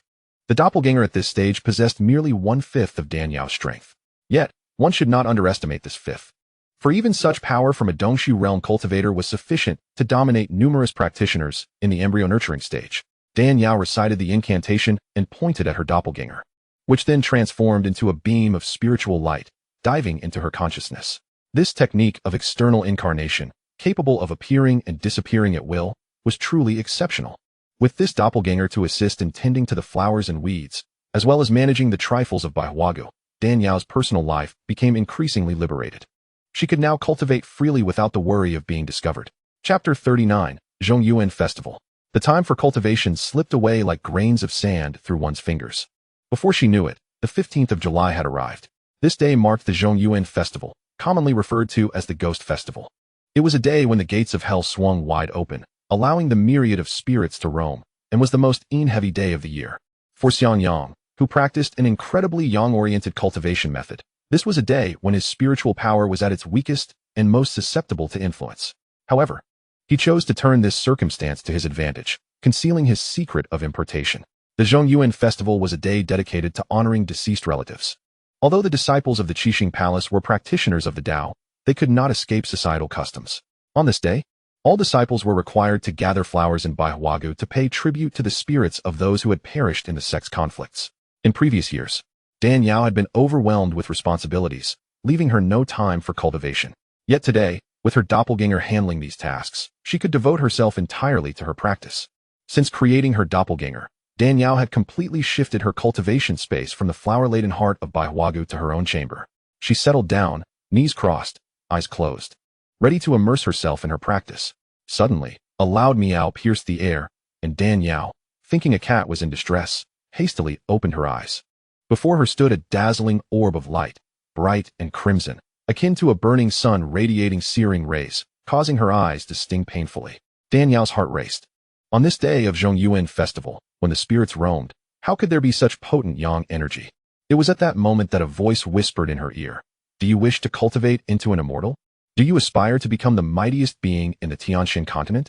The voice was clear and resonant, imbued with a sense of ethereal clarity, reminiscent of sunlight piercing through clouds, tingling and intoxicating, nearly overwhelming her senses. Dan Yao slightly lost her composure, but quickly steeled herself, feeling a chill run down her spine. This person had appeared beside her without her notice and exuded a powerful aura that obscured his true form. His cultivation level far surpassed hers by more than tenfold. If he wished to harm her, her life would have been forfeit in an instant. Suppressing her fear, Dan Yao inquired, "Who are you? Please reveal yourself." The figure did not respond directly, but instead posed another question. Do you desire to become the strongest in the Tianxian continent? To stand atop the pyramid of cultivation and look down upon all beings? I do, of course, Dan Yao replied candidly. With so many cultivators in the Tianxian continent, who wouldn't he wish to achieve success? Who wouldn't he want to be the strongest? Acknowledging her desire, she was aware of her current inadequacy compared to this mysterious figure. He could easily kill her without effort, so there was no need for deception. The figure chuckled. You are refreshingly honest. Since you wish for it, I shall grant you the opportunity to become the strongest in the Tianxian continent. Do you desire it? Dan Yao shook her head. I do not. The figure appeared taken aback. Why not? First, opportunities that fall from the sky do not come without traps. Cultivation must be pursued step by step, and those who seek shortcuts will ultimately face suffering. Second, while I certainly wish to become the strongest, I wish to cultivate my way to the top. I do not wish to rely on you for a shortcut, as shortcuts always come at a price, and I am not willing to pay that price. The figure smiled in approval. Rare, indeed. With such a mindset combined with your talent, what is there to fear about not standing atop the Tianxian continent in the future? Thank you for the compliment. Dan Yao recognized that she might be in peril with this enigmatic powerhouse, yet remained unafraid. Chapter 40, Awakening Enlightenment. After all, she had already faced death once. What was another demise? She could consider it a journey to explore this continent. The path of cultivation was fraught with peril at every turn. The wise fear not, and the brave are unafraid. Having cultivated Taoist practices for many years, Dan Yao had unknowingly transcended the fear of life and death, becoming a person devoid of fear. The figure sighed softly. You may endure, but I cannot wait any longer. Why? Dan Yao queried, puzzled. There is no reason. Once I complete this task, I will explain everything to you. Let us begin. Begin what? Before Dan Yao could process his words, a pair of long, fair hands, elegantly articulated, suddenly clasped her wrist with a force akin to steel and concrete, rendering her utterly immobile. In her panic, Dan Yao witnessed that blinding orb of light morph into a figure engulfed in flames.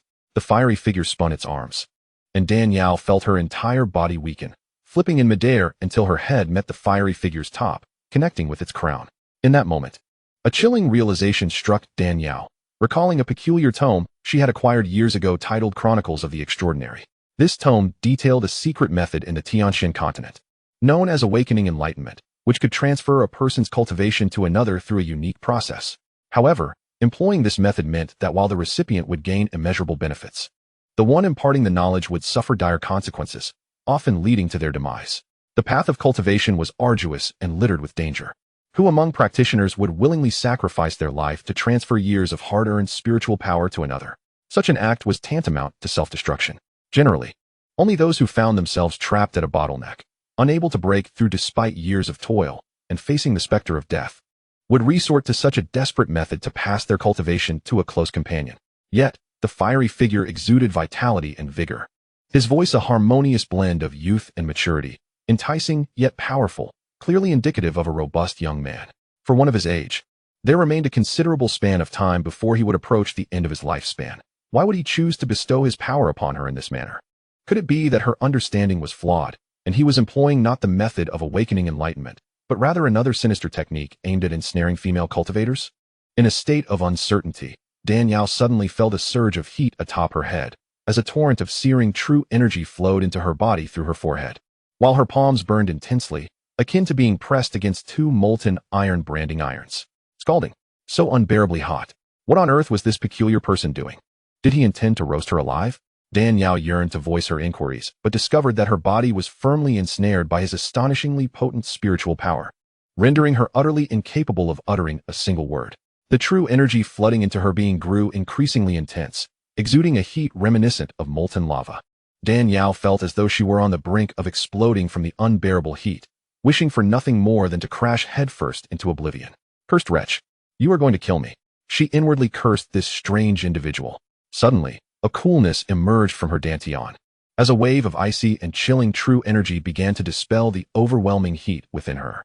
Dan Yao recognized this as the self-activated protective true energy of the Mingyu Gong. Astonished that it could break free from the confinement of the strange man's spiritual power and instinctively defend her. Overjoyed, she promptly summoned this icy energy to counter the searing intensity of his power. Chapter 41, Discovery. The two forces of spiritual energy clashed like fated adversaries, yet also like destined lovers, struggling and intertwining in a fierce battle. The man uttered a sound of surprise, evidently taken aback by the purity and coldness of Dan Yao's protective energy, which could withstand the true energy he had cultivated for centuries. He intensified his true energy, pouring an even more scorching spiritual force into Dan Yao. However, to his astonishment, the Mingyu Gong's true energy only grew stronger when faced with adversity, becoming even more formidable under the provocation of his power. Though Dan Yao's cultivation level was vastly inferior to that of the fiery man, and initially, her true energy was insufficient to contend with his, the unique nature of the Mingyu Gong allowed it to conserve and amplify its strength rather than dissipate outward, becoming increasingly potent the more it was utilized. In contrast, while his true energy was powerful, it diminished with use, leading to a dynamic of mutual growth where the Mingyu Gong could overcome strength with weakness and gain the upper hand. The two energies remained locked in a stalemate for an indeterminate duration. Dan Yao sensed that she had gathered enough strength, while the opposing energy appeared to wane. Seizing the opportunity to launch a counterattack, with a resounding boom, the two were forcibly repelled from one another. Exhausted, Dan Yao felt a wave of dizziness wash over her, and she collapsed to the ground, unconscious. At this moment, atop the Tianshu peak, the esteemed Taoist Qing was deep in meditation when he abruptly opened his eyes. What a powerful fluctuation of energy! He immediately broke his meditation, soaring to the skies above the Seven Stars Palace, gazing in the direction of the Yaoguang Peak. What is happening? Why has this immense power suddenly vanished? While he was delving into the mysteries of Taoism, he had sensed an unfathomably potent force that transcended the realm of Dongsu, reaching the heights of Tianjun and Dizun. However, upon investigation, this force had inexplicably disappeared. How peculiar! How could it vanish so suddenly? Qingsu shook his head, unable to discern any answers. Seeing no results, he swiftly returned to the tranquility of his meditation chamber on Tianshu Peak, resuming his practice. When Dan Yao regained consciousness, she found herself feeling dizzy and utterly drained. As she opened her eyes, she was startled to see a figure engulfed in flames, curled up, transforming into a cat. Dan Yao's mind reeled, wishing she could find a block of tofu to bash her head against. The being that had tormented her was none other than her pet cat, a hua? How could she have been so foolish as to not distinguish between a human and a cat? Suddenly, Dan Yao recalled hearing a man's voice during her meditation. Instantly alert, she ceased her practice to seek out the source of that voice, but to no avail. At the time, she had thought she was hallucinating.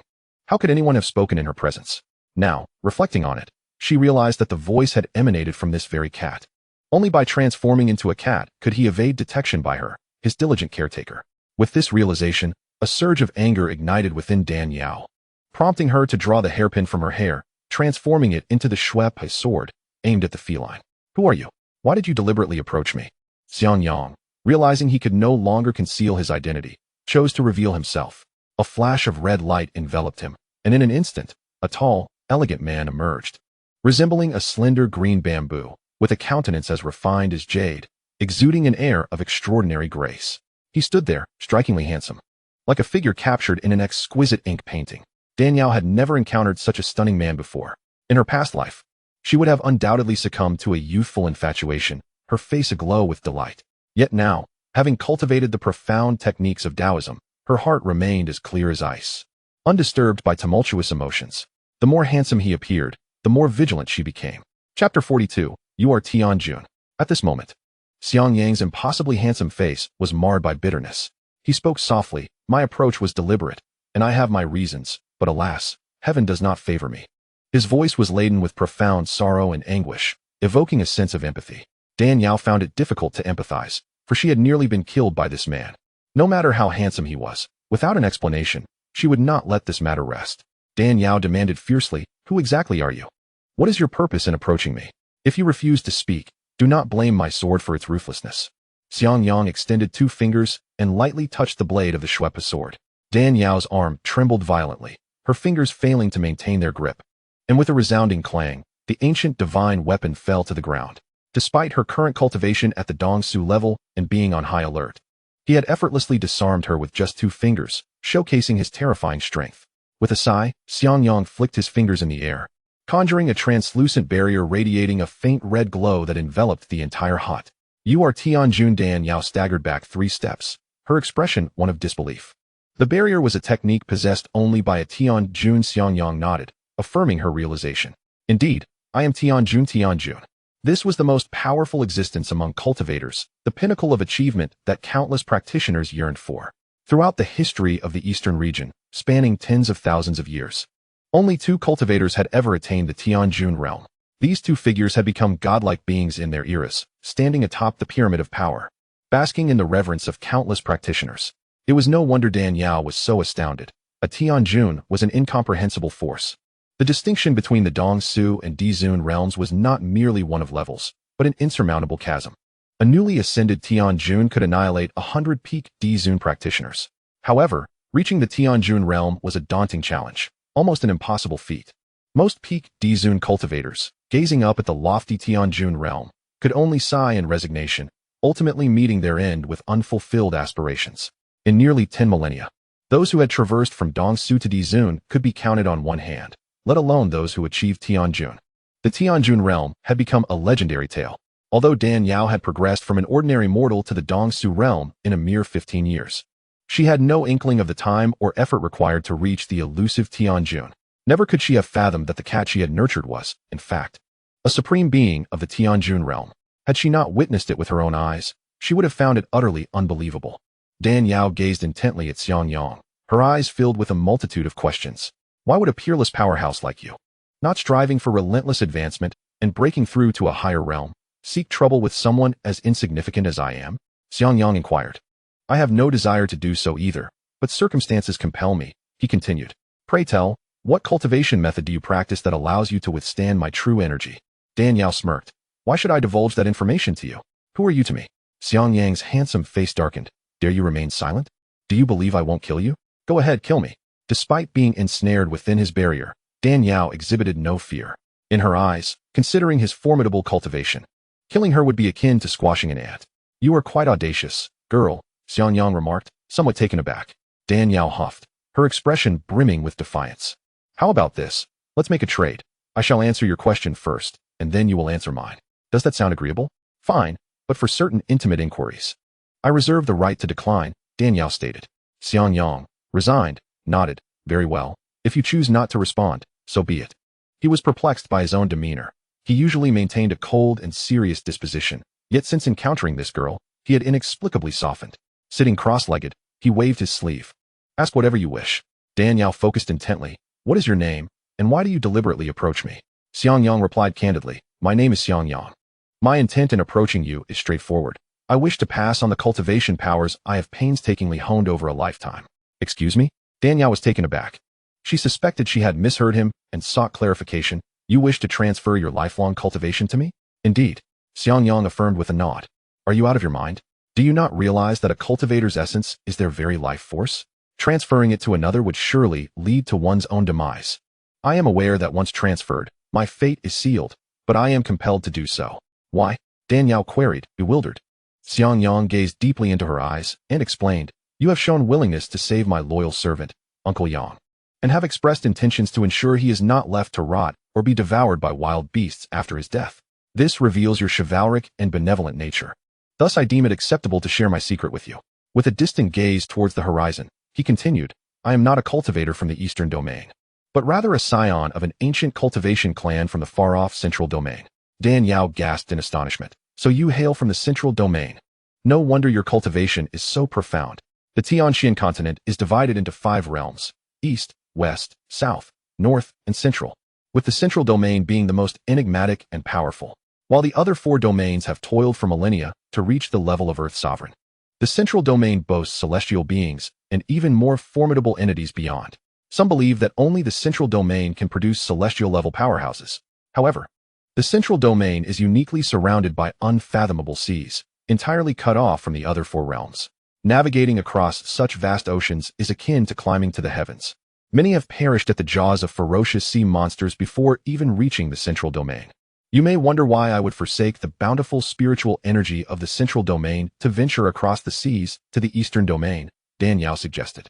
Xiangyang sighed. I am a descendant of the ancient cultivation clan, the Xiang family. My parents are neither the clan leader nor direct descendants. Yet my exceptional talent led me to body tempering at 8, qi training at 15, yuan gathering at 30, and nascent forming at 50.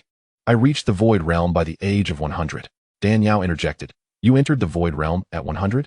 So, you are at least several hundred years old now. Indeed, do I not appear so? You look undeniably youthful, and your voice is still so fresh. I had no idea you were an ancient being of several centuries. Ancient being? Xiangyang chuckled lightly. In the central domain, nearly everyone is a cultivator. A few hundred years is merely youth. Those who have lived for thousands, or even tens of thousands of years, are the true ancient ones. Danyao was perplexed. Then why come to the eastern domain? And why approach me? This all began when I entered the void realm. At 100, I became the fastest to achieve this level in the history of the Xiang family, ranking among the top 5 in the entire Tianxian continent. The clan leader, witnessing my incredible talent, entrusted me with the ancestral clan technique. Danyao frowned. The clan leader passed on the ancestral technique to you. That should be a blessing. Why the sigh? Is the technique flawed? Xiangyang replied. It is not that it is false. With my cultivation talent, I can discern the authenticity of any technique. Yet, this genuine technique has brought me immense suffering, tormenting me for centuries and leading to the ruination of my family. His voice quivered with sorrow, and Danyao could sense the profound pain within him, leaving her momentarily speechless. This wedding dress technique has truly wrought havoc. Had I not practiced it, I would not have fallen to such depths, he lamented. Danyao gasped, her voice trembling. What? The wedding dress technique? Xiangyang, intrigued, asked. What? You have heard of this technique? Danyao nodded. Xiangyang remarked. The wedding dress technique has long been treasured by my clan, rarely known to outsiders. Your awareness of its existence indicates your considerable insight. In her heart, Danyao thought, not only am I aware of the wedding dress technique, but I also understand its cultivation methods. Upon hearing Xiangyang's lament about being harmed by his family's technique, she found it curious. If the technique was indeed genuine and a cornerstone of the clan, how could it lead to his suffering? Could it be akin to the Sunflower Manual, requiring the sacrifice of a crucial part to cultivate? Now, upon hearing the name of the technique, she finally comprehended. This fellow practiced the wedding dress technique. No wonder he had suffered so greatly. Unbeknownst to Xiangyang, Danyao possessed the Chronicles of Strange Tales, which detailed various miraculous cultivation techniques of the Tianxian continent. He assumed she had merely heard about the technique from others. Taking a breath, Xiangyang continued. The wedding dress technique is an unparalleled technique passed down through generations in my clan. Its origins are shrouded in mystery. All I know is that it is an extremely young and powerful technique, suitable only for male cultivators, while women should not practice it. As for why it bears the name wedding dress, some say it is because once mastered, one's body ignites with a fiery aura, appearing as a vibrant red from a distance, reminiscent of a bride in wedding attire. Others claim it was originally inscribed on a wedding dress, hence the name wedding dress technique. Initially, I too was baffled by its strange name, only recognizing it as an extraordinary technique that could lead directly to the path of immortality. Whoever can cultivate it to the highest level will achieve enlightenment and ascend as an immortal. At the beginning, I was also puzzled as to why the clan leader, despite having his own sons and grandsons, would choose to pass the technique to me, a mere descendant of a collateral line, rather than his own filial children. Was it merely because of my talent? Danyao let out a soft sigh. Of course not. The principle of not allowing the fertile waters to flow to outsiders is an immutable truth throughout the ages. How could one not teach their own? Only to impart their knowledge to outsiders, unless there is something fundamentally flawed with the technique? Indeed, she continued, I must confess that I cannot comprehend this aspect. After acquiring the secret arts, I meticulously studied them from beginning to end dozens of times, confirming that there were no issues.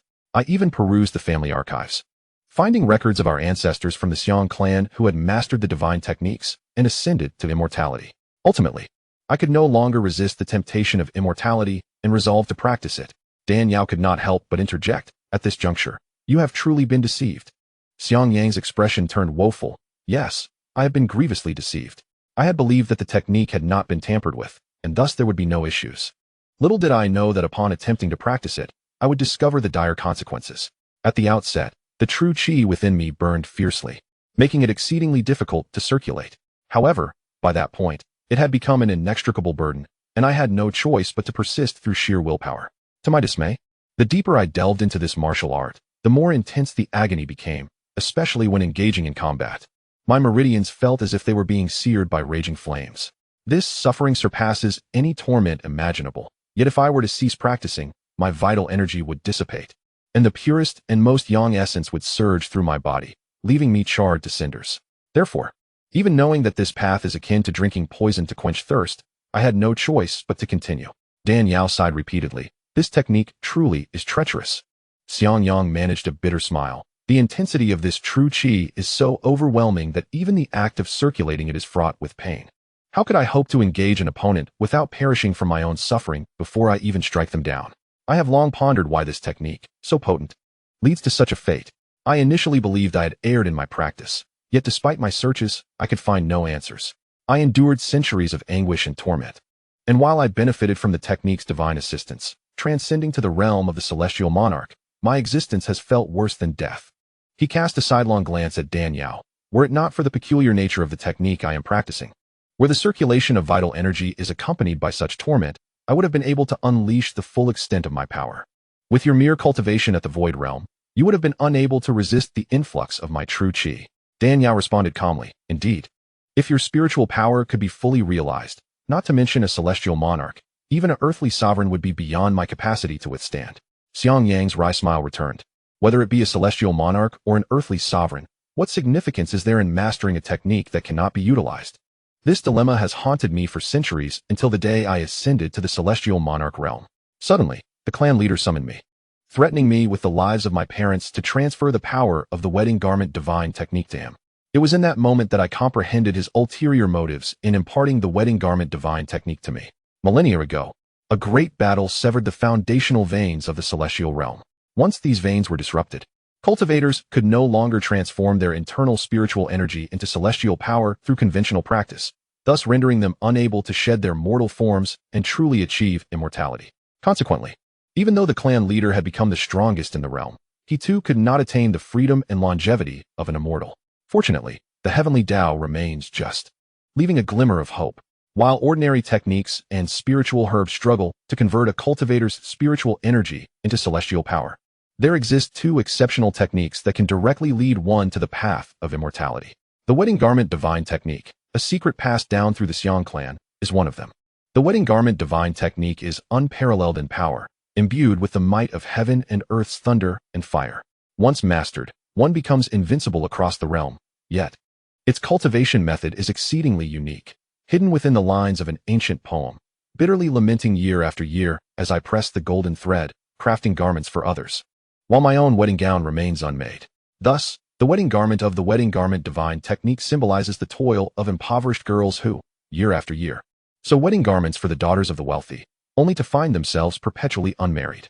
After enduring great hardship to create these wedding gowns, they can only watch helplessly as others enjoy the fruits of their labor. Therefore, the secret to mastering the wedding garment divine technique lies in transferring one's entire spiritual power to another individual.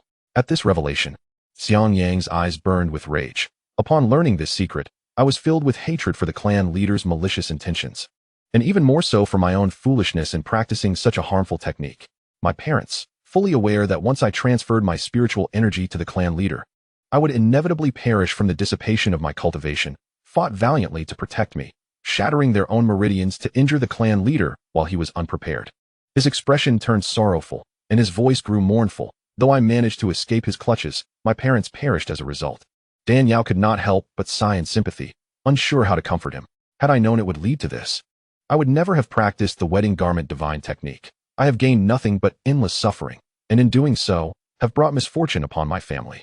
Dan Yao, do you have any idea how much I loathe this? Dan Yao spoke softly. I understand, and thus you must seek vengeance. You must make the clan leader of the Xiang family pay the price. Xiang Yang clenched his teeth in fury. The vengeance for my parents is irreconcilable. I must avenge them. However, even though I have practiced the wedding garment divine technique, The nature of the technique itself is so fiery that no matter how powerful I become, I cannot use it for revenge. I am forced to endure its torment day and night. Hence I must find someone clever and talented to whom I can transfer my entire cultivation, allowing her to master the technique on my behalf and annihilate the Xiang clan. Avenging my family of 3. Is that why you chose me? Danielle pointed to herself. Indeed, the moment I laid eyes on you, I was astonished. At just over 20 years of age, you have cultivated to the void realm. Such a pace is beyond mere genius. Yet, I feared that you might harbor ulterior motives, leading to a future where my trust would be misplaced, resulting not only in failure to exact revenge, but also bringing calamities upon the innocent. Thus, I had Uncle Yang provoke the 4 sword masters to test your chivalrous heart. Danielle suddenly understood. Now it makes sense. A being of your caliber would not approach me without cause. It was to pass on the power of the wedding garment divine technique. Xiangyang sighed deeply. The wedding garment divine technique, being fiercely yang and extraordinarily domineering, was originally not meant for direct use. However, after my centuries of refinement, when transferred to another's body, the fiery nature of the true qi can be thoroughly filtered. What remains is pure and refined true power, which not only brings no discomfort, but also wields unmatched divine strength. He looked at Danielle with a sense of resignation.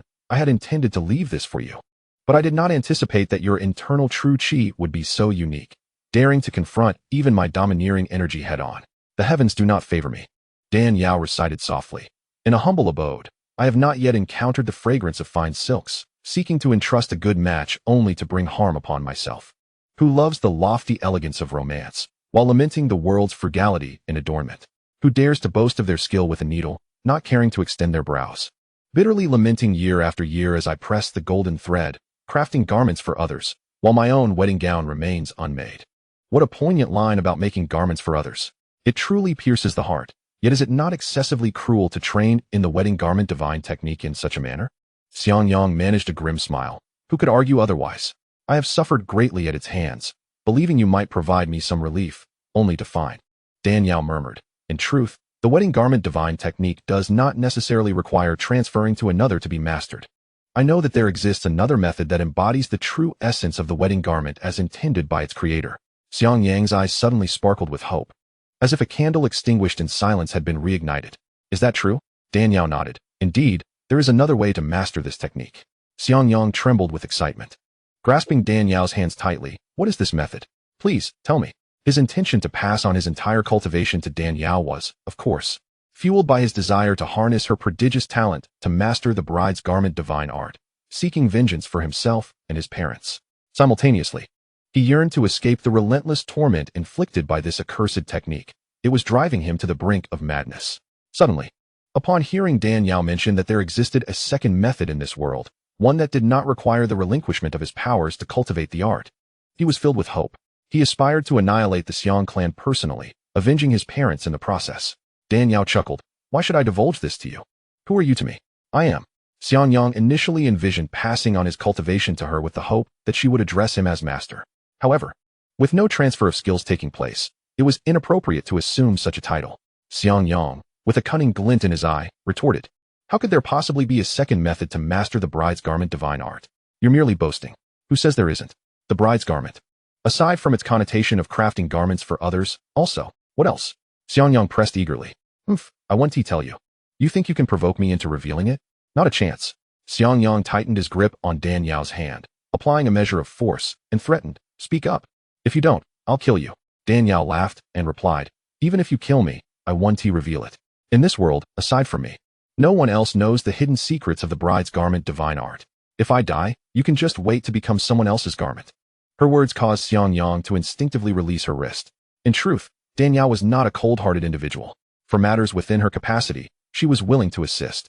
However, the bride's garment divine art was not an ordinary technique. It was a transcendent skill that could stand alongside her own Mingyu art. Should she aid him in mastering this divine art, there was the risk that he might harbor malevolent intentions and eliminate her to protect the secret of the technique. Such a scenario would invite disaster upon herself. Moreover, if this madman were to obliterate the Seven Stars Palace, would she not become a murderer? Nonetheless, having spent considerable time in the company of Xiangyang, who had transformed into a cat, she had developed feelings for him. She could not bear to see him suffer endlessly due to this perilous technique, nor could she stand to witness him perish from exhaustion. Therefore, she needed to strike a balance. offering him help without courting trouble for herself.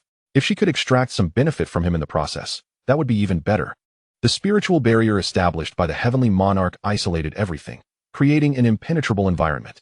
Within this sealed space, a fragrant aura emanated from Dan Yao's being.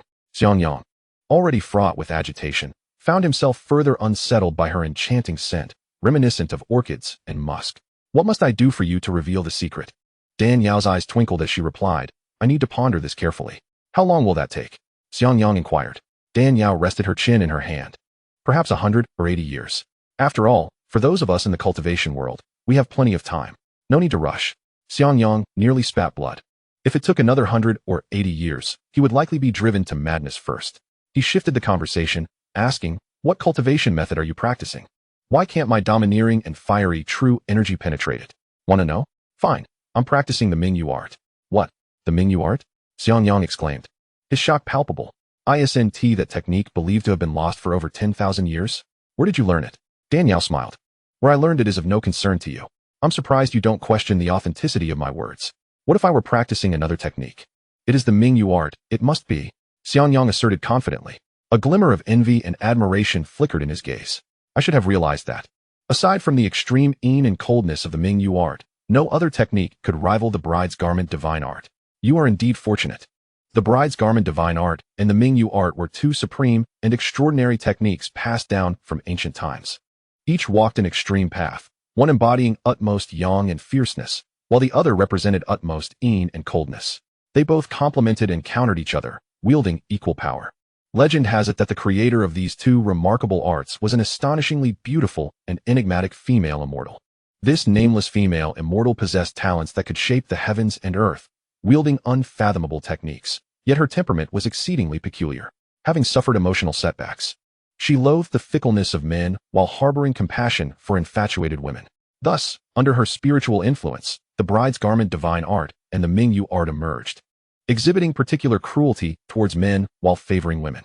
Men cultivating the bride's garment divine art endure excruciating torment from pure yang flames, ultimately forced to relinquish their hard-earned achievements to others, leading to their own demise. In contrast, women practicing the Mingyu art not only escape suffering, but also benefit from the art's chilling energies, preserving their youth and beauty like ice keeps fruits and meats fresh. Freezing time itself. The disparity between the two arts is vast, a clear case of gender bias. However, the Tao of Heaven emphasizes balance. The unparalleled power of the Mingyu art, combined with its lack of hardship in cultivation, inevitably incited fierce competition among various sects, resulting in countless bloodshed. The extraordinary heart method of the Mingyu art was lost amidst the brutal turmoil of war. Conversely, the bride's garment divine art, with its excessively harsh cultivation conditions and intense suffering, persisted, becoming the treasured legacy of the Xiang clan through generations. As millennia passed, the once lost Mingyu art gradually faded from memory. In the present day on the central domain continent, only those who have lived for thousands or even tens of thousands of years, the superannuated beings, are aware that the bride's garment divine art is the foremost divine art of the age, with only the Mingyu art capable of rivaling it. Xianxiang murmured. In terms of power, the Mingyu art and the bride's garment divine art are indeed comparable, but the difficulty of cultivation is significantly lower for the former. For over 10,000 years since its disappearance, countless cultivators have sought to practice its methods in vain, yet it has ultimately fallen into your hands. At this point, he cast a deep glance at her. Why would you reveal the existence of the Mingyu art to me? Aren't you afraid I might leak it to others? Bringing you peril? Not at all, Dan Yao replied with a smile. Why not? Firstly, my cultivation is far inferior to yours. If you harbored ill intentions, you would have acted against me long ago instead of unnecessarily revealing it to outsiders. Secondly, the cultivation method of the bride's garment divine art is remarkably intricate. Besides the method of transferring cultivation to craft garments for others, there exists a second pathway to master this divine art, a secret of which only I am aware. If you were to harm me, it would be tantamount to seeking your own demise. Xianxiang chuckled. So clever and graceful, you truly embody the essence of such qualities. Speak, what do you desire?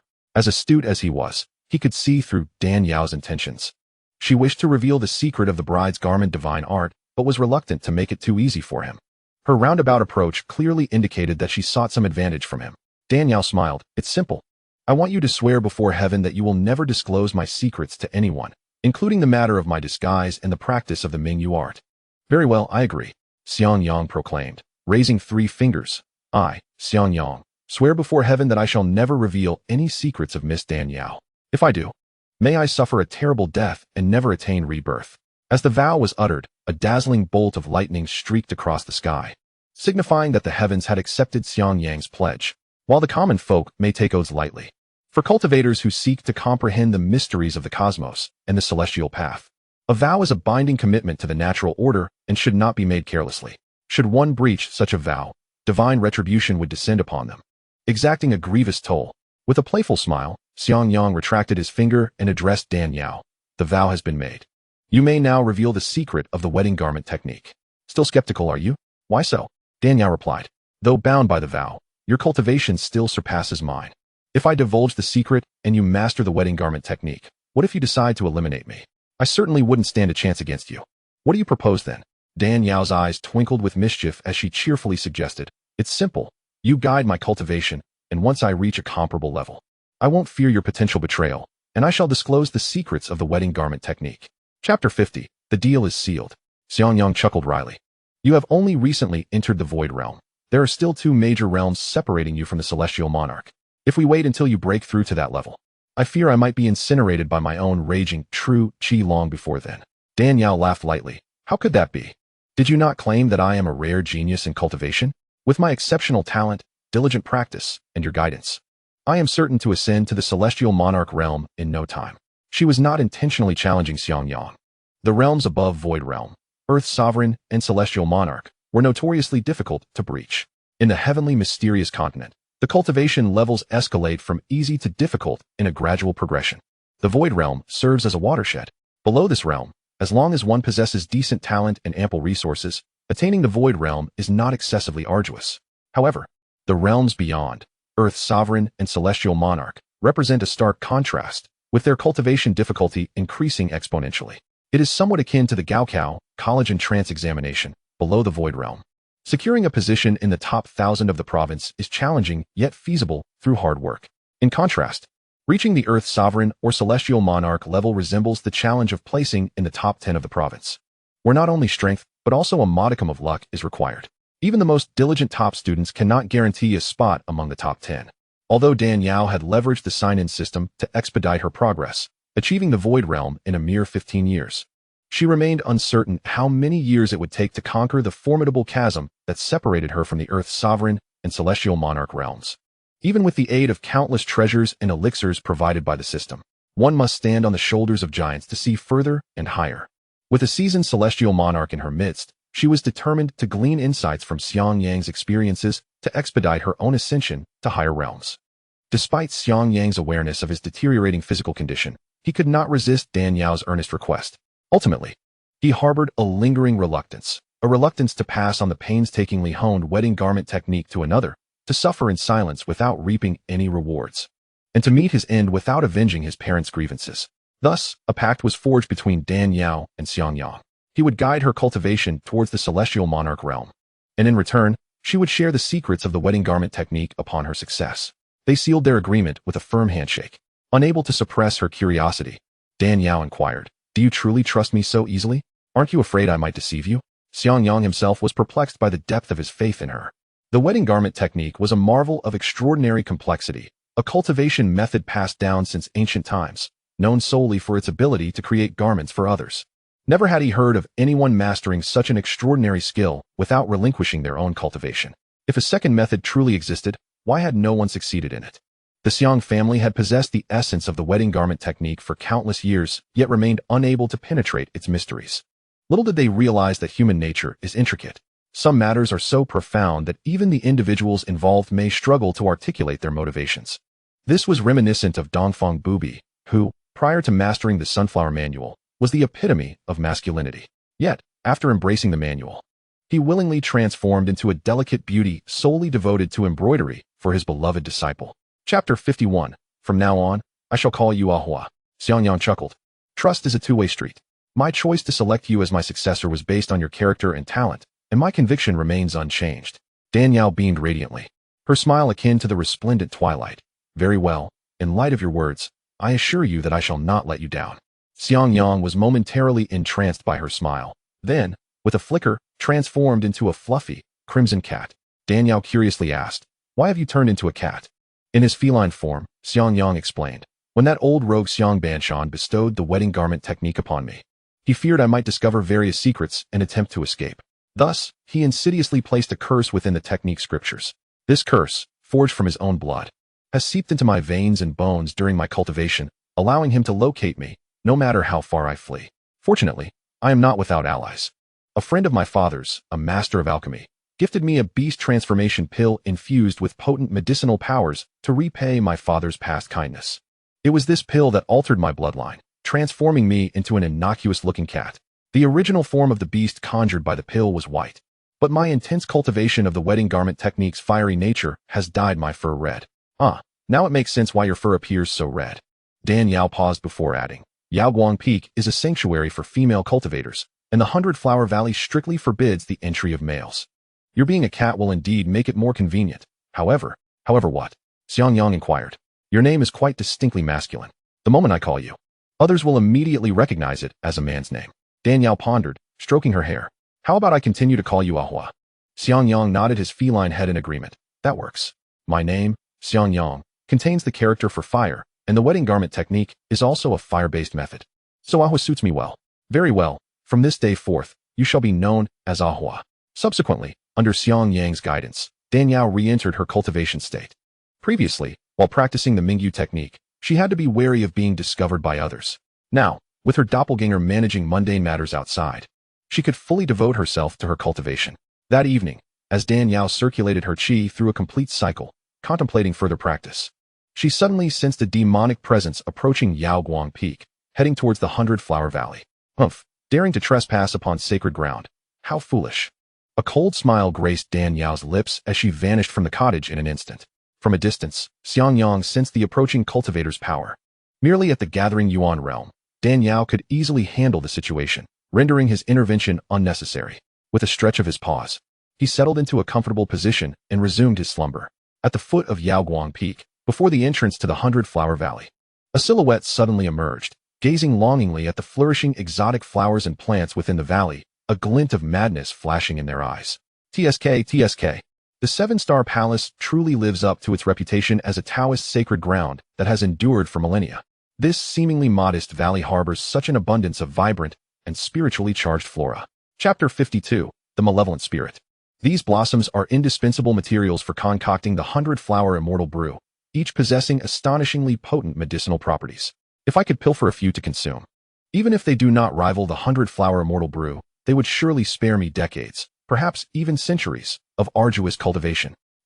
The old flower matron of 100-Flower Valley has only recently passed, and the newly appointed Valley Master is merely at the body refinement stage.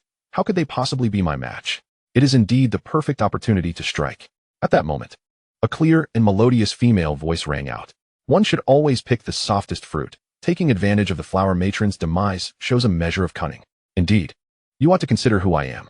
The individual suddenly comprehended, drenched in cold sweat. Why you?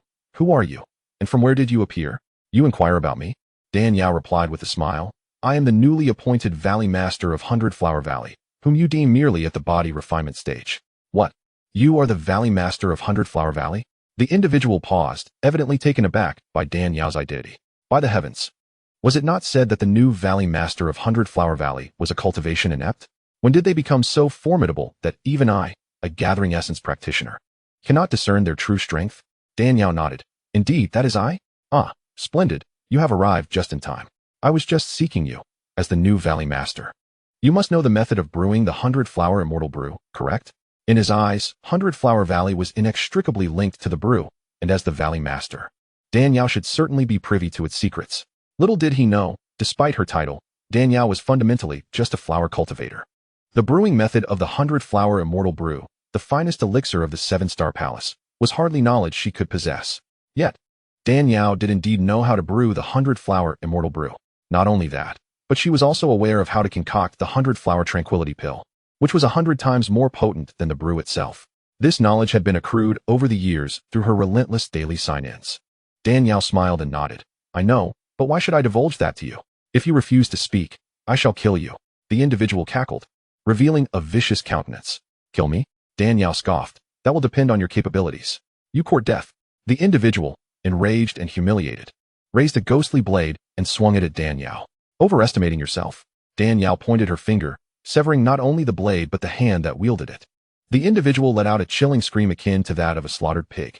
How bothersome. Dan Yao frowned, preparing to deliver a fatal blow. At that moment, a dark aura emanated from the individual, transforming into a ghastly creature with a green face, sharp fangs, and a cavernous maw. You little wretch, unaware of your impending doom. Dare to provoke my master's illegitimate offspring? I shall feast upon you. The malevolent spirit screeched, lunging at Dan Yao. Upon witnessing this, Dan Yao's expression darkened. What an insidious fiend. I underestimated you. I did not expect you to be possessed by such a vile entity, daring to act brazenly within the sacred grounds of the Seven-Star Palace. Our Taoist tradition excels in exorcising demons. Today, you are both unfortunate to cross paths with me. With that, Dan Yao withdrew a hairpin from her head, transforming it into the snow spirit's sword, which she thrust forward. The sword pierced the malevolent spirit's forehead, eliciting a ghastly wail. Chapter 53, The Malevolent Spirit. Having been gravely wounded by Dan Yao's strike, the malevolent spirit recognized that it was no match for her.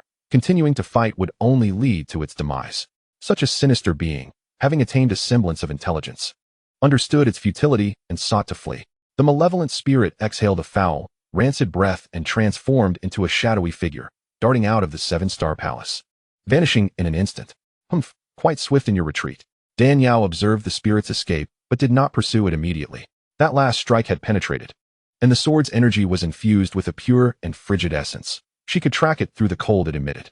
First, I shall eliminate you, the insufferable fool. With a cold snort, Dan Yao struck the individual with a palm. Before he could utter a cry, he exploded on the spot, reduced to a pile of debris. Having dealt with him, Dan Yao transformed into a beam of spiritual light, following the cold energy of her technique. At this moment, approximately 100 miles from the Seven-Star Palace, in a dilapidated temple, an elderly Taoist with snow-white hair and a palpable aura of malevolence was meditating. Surrounding him were numerous skulls, creating an eerie spectacle. Clearly, this Taoist was a practitioner specializing in taming malevolent spirits. Suddenly, the old Taoist opened his eyes. A swirling mass of black energy materialized before him, manifesting into the very spirit that Dan Yao had pierced. You worthless thing. Did I not instruct you to protect my son? Why have you returned alone? The old Taoist's anger flared upon seeing the solitary spirit. The malevolent spirit trembled, uttering incoherent, ghostly sounds. What? You say my son was discovered by the Valley Master of Hundred Flower Valley? Not only did she sever my son's hand, but she also wounded you with a single strike? You cannot be lying to me. The spirit cried out in terror, assuring the old Taoist of its honesty. Useless fool. I raised you with great care to protect my son, and yet you cannot even defeat a mere flower girl, leaving my son in peril without concern. What use are you to me? The old Taoist was beside himself with rage, brandishing a black whisk to ensnare the malevolent spirit. Following that, 2 talismans were affixed to the whisk. The talismans glowed with golden radiance, casting light upon the spirit, which screamed in agony as its form disintegrated into wisps of ghostly energy. The old Taoist opened his mouth, consuming the ghostly essence entirely. As the energy melded within him, the ominous aura surrounding the old Taoist intensified, rendering him increasingly terrifying. At that moment, the door of the dilapidated temple swung open once more, a gust of fierce wind sweeping inside. Who goes there? The old Taoist bellowed, turning to face the entrance. There stood a woman clad in a flowing green garment, wearing an ice jade butterfly mask and wielding a long sword, coolly regarding the old Taoist. The old Taoist was momentarily taken aback. Who are you? How dare you intrude here? Dan Yao did not conceal her identity, stating, I am the Valley Master of Hundred Flower Valley, here to exorcise malevolent spirits. The old Taoist's countenance shifted upon hearing this, and he growled, So you are the wretched girl who injured my son and my carefully nurtured spirit? Indeed, Dan Yao affirmed. Where's my son? The old Taoist demanded. He has gone to the Naiha Bridge to drink the Mengpa soup. You vile girl. How dare you inflict harm upon my son? Today, I shall make you wish for death, yet find no escape. The old Taoist's fury erupted as he grasped a talisman, reciting an incantation. Chapter 54, 7-Star Mixed Yuan Palm. Instantly, a dense, overwhelming black aura surged from behind the old Taoist. The dark energy coalesced, gradually taking on substance, transforming into a ghostly figure of a young man, shrouded in an ominous presence. The spirit has materialized? You have raised a ghost king? Dan Yao gasped in astonishment. The hierarchy of ghostly practitioners includes ranks such as Ghost Soldier, Ghost Warrior, Ghost General, Ghost King, Ghost Emperor, Ghost Sovereign, and Ghost Lord, with the Ghost King corresponding to the nascent soul stage. Only the Ghost King and those of a higher realm possess the ability to transform the departed spirits back into human form. Dan Yao had initially presumed that the old Taoist could only raise malevolent spirits of no higher rank than a ghost general, confined to the gathering Yuan realm. To her surprise, he was capable of nurturing even a Ghost King, one capable of taking on human form. She had underestimated him. The old Taoist was equally astonished. You wretched creature, you can discern the strength of my beloved pet? Your abilities are not to be dismissed.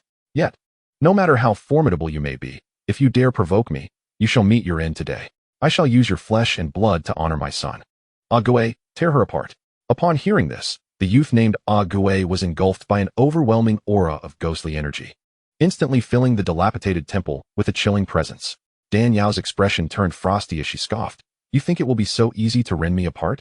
You are gravely mistaken. Ah Gui, do as I command. Tear her to shreds. With a deafening roar, Ah Gui lunged forward, his fingers transforming into sharp, needle-like appendages, infused with a sinister energy, aimed directly at Dan Yao's face. From the boundless void springs the supreme duality, which in turn births the four manifestations. And the four manifestations tread upon the seven stars. With a swift incantation, Dan Yao stood firm upon the seven stars, unleashing streams of primordial energy from her palms. This energy coalesced into a primordial pearl, hovering above her hand, before she struck outward. Before Ah Gui could even graze the edge of her garment, he was struck by the force of her primordial pearl, crashing heavily against the opposite wall, creating a cloud of dust and scattering bricks in all directions. Primordial energy? The seven-star primordial palm? The old Taoist's eyes widened in disbelief, exclaiming in shock. The seven-star primordial palm, akin to the seven-star sword technique, was a revered secret art of the seven-star palace, profound and unfathomable. In terms of power, it surpassed the sword technique, reserved solely for the sect's leader. What astonished the old Taoist even more was that Dan Yao had effortlessly sent Ah Gui flying. It was common knowledge that Ah Gui was a ghost king on par with the condensed embryo realm. If Dan Yao could so easily subdue him, did that not imply she was a cultivator beyond the condensed embryo realm? Who exactly are you? Dan Yao replied nonchalantly. Did I not mention? I am the mistress of the 100-Flower Valley. The mistress of the 100-Flower Valley? The old Taoist's face darkened with indignation. Do you take me for a fool? The seven-star primordial palm is a secret art that only the sect leader can cultivate. With your formidable spiritual power and profound cultivation, how could you possibly be a mere gardener? Whether you believe me or not is inconsequential. I am indeed the mistress of the 100-Flower Valley. Humph. Your identity is of little concern. As long as you are willing to surrender the teachings of the seven-star primordial palm, I may consider sparing your wretched life. The old Taoist's gaze was fixed on her with an insatiable greed, though he was unaware of where this foul woman had acquired such knowledge. The technique she wielded was undoubtedly the seven-star primordial palm. This art, being the hallmark of the seven-star palace, possessed unparalleled might. Should he master it, his strength would surely surge. Chapter 55. Care to run again? Upon hearing this, Dan Yao shook her head vigorously. Though you have taken to the path of the Tao, you harbor malevolent spirits and practice ghostly arts. You have strayed into the realm of evil and cannot possibly acquire the seven-star primordial palm, a transcendent art of the mystical sect. The old Taoist retorted coldly. Whether I can cultivate it is of no concern to you. If you know what is wise, surrender the secrets of the seven-star primordial palm, or else do not blame me for my lack of courtesy. Dan Yao merely smiled. I am curious to see just how you intend to be impolite. You insolent woman. You seek death. The old Taoist shouted in rage. Ah Gui, rip this ungrateful woman apart. Ah Gui lunged at Dan Yao once more. With a graceful arc of her left hand and a circular motion of her right, a surge of potent primordial energy erupted, shattering Ah Gui's form into disarray. The old Taoist's complexion paled in horror. The unification of primordial energy. This is a phenomenon achievable only when the seven-star primordial palm reaches its zenith. You are at the void exploration realm. The seven-star primordial palm was the most formidable technique of the seven-star palace, with an exceptionally high threshold for cultivation. One must first attain the gathering Yuan realm, then reach the pinnacle of the condensed embryo realm. However, to master the peak state of primordial unification, one must possess at least the cultivation of the void exploration realm. The woman before him, capable of wielding such a powerful technique and severely injuring Ah Gui with but a single palm, could only be a formidable cultivator of the void exploration realm. Although the difference between the condensed embryo and void exploration realms was merely one tier, the disparity was as vast as heaven and earth. Both Ah Gui and the old Taoist were at the condensed embryo realm, still far from the void exploration level. Knowing he could not contend with her, the old Taoist, realizing that further conflict would lead to his demise, retrieved several talismans from his robes and hurled them toward Dan Yao, before making a hasty retreat with Ague in tow. "Humph, you think escaping will be so simple?" Dan Yao scoffed, as the icy jade hairpin atop her head transformed into a beam of spiritual light. The old Taoist sensed a flash of blue light before a pristine, ice-blue sword, exuding an aura of chilling cold, was poised at his throat. Dan Yao's expression was grim. "Old Taoist, shall we attempt another escape?" "You." With a swift kick, Dan Yao sent the old Taoist sprawling to the ground, her voice sharp and commanding. "I have questions for you. Answer truthfully, or I will ensure your suffering is eternal." "Very well, I shall answer. I shall answer." The old Taoist trembled in fear. "Will you spare me once I respond?" "Whether I spare you depends on your performance. Exhibit exemplary behavior, and you may live. Fail, and you shall perish." "Understood. I shall be forthcoming in all matters. Please, ask away." "I inquire. To which sect do you belong? Why do you forsake the righteous arts of the mystical sect to pursue the path of evil?" From the moment she laid eyes on the old Taoist enveloped in ghostly energy, Dan Yao had sensed a potent aura of spiritual energy emanating from him, unmistakably from a mystical sect. Clearly, he was a mid-level figure within a prominent cultivation sect, yet his impatience and desire for quick success had led him astray. The technique he practiced, which involved nurturing vengeful spirits, was the most notorious dark art within the realm of cultivation. This method required not only the capture and rearing of wandering souls, but also the acquisition of copious amounts of fresh blood from living individuals to nourish the malevolent spirits. What was particularly abhorrent was that some practitioners of this dark art would target pure Yin women to hasten the growth and power of the spirits they nurtured. These pure Yin women were those born during the Yin months, days, and hours, each possessing blood imbued with potent Yin energy, making them highly coveted for the breeding of malevolent spirits. Chapter 56. Brothers of the Dark Arts. Countless innocent young women, fated with a Yin destiny, had suffered tragic deaths, their lifeblood drained by the malevolent spirits nurtured by these wicked practitioners.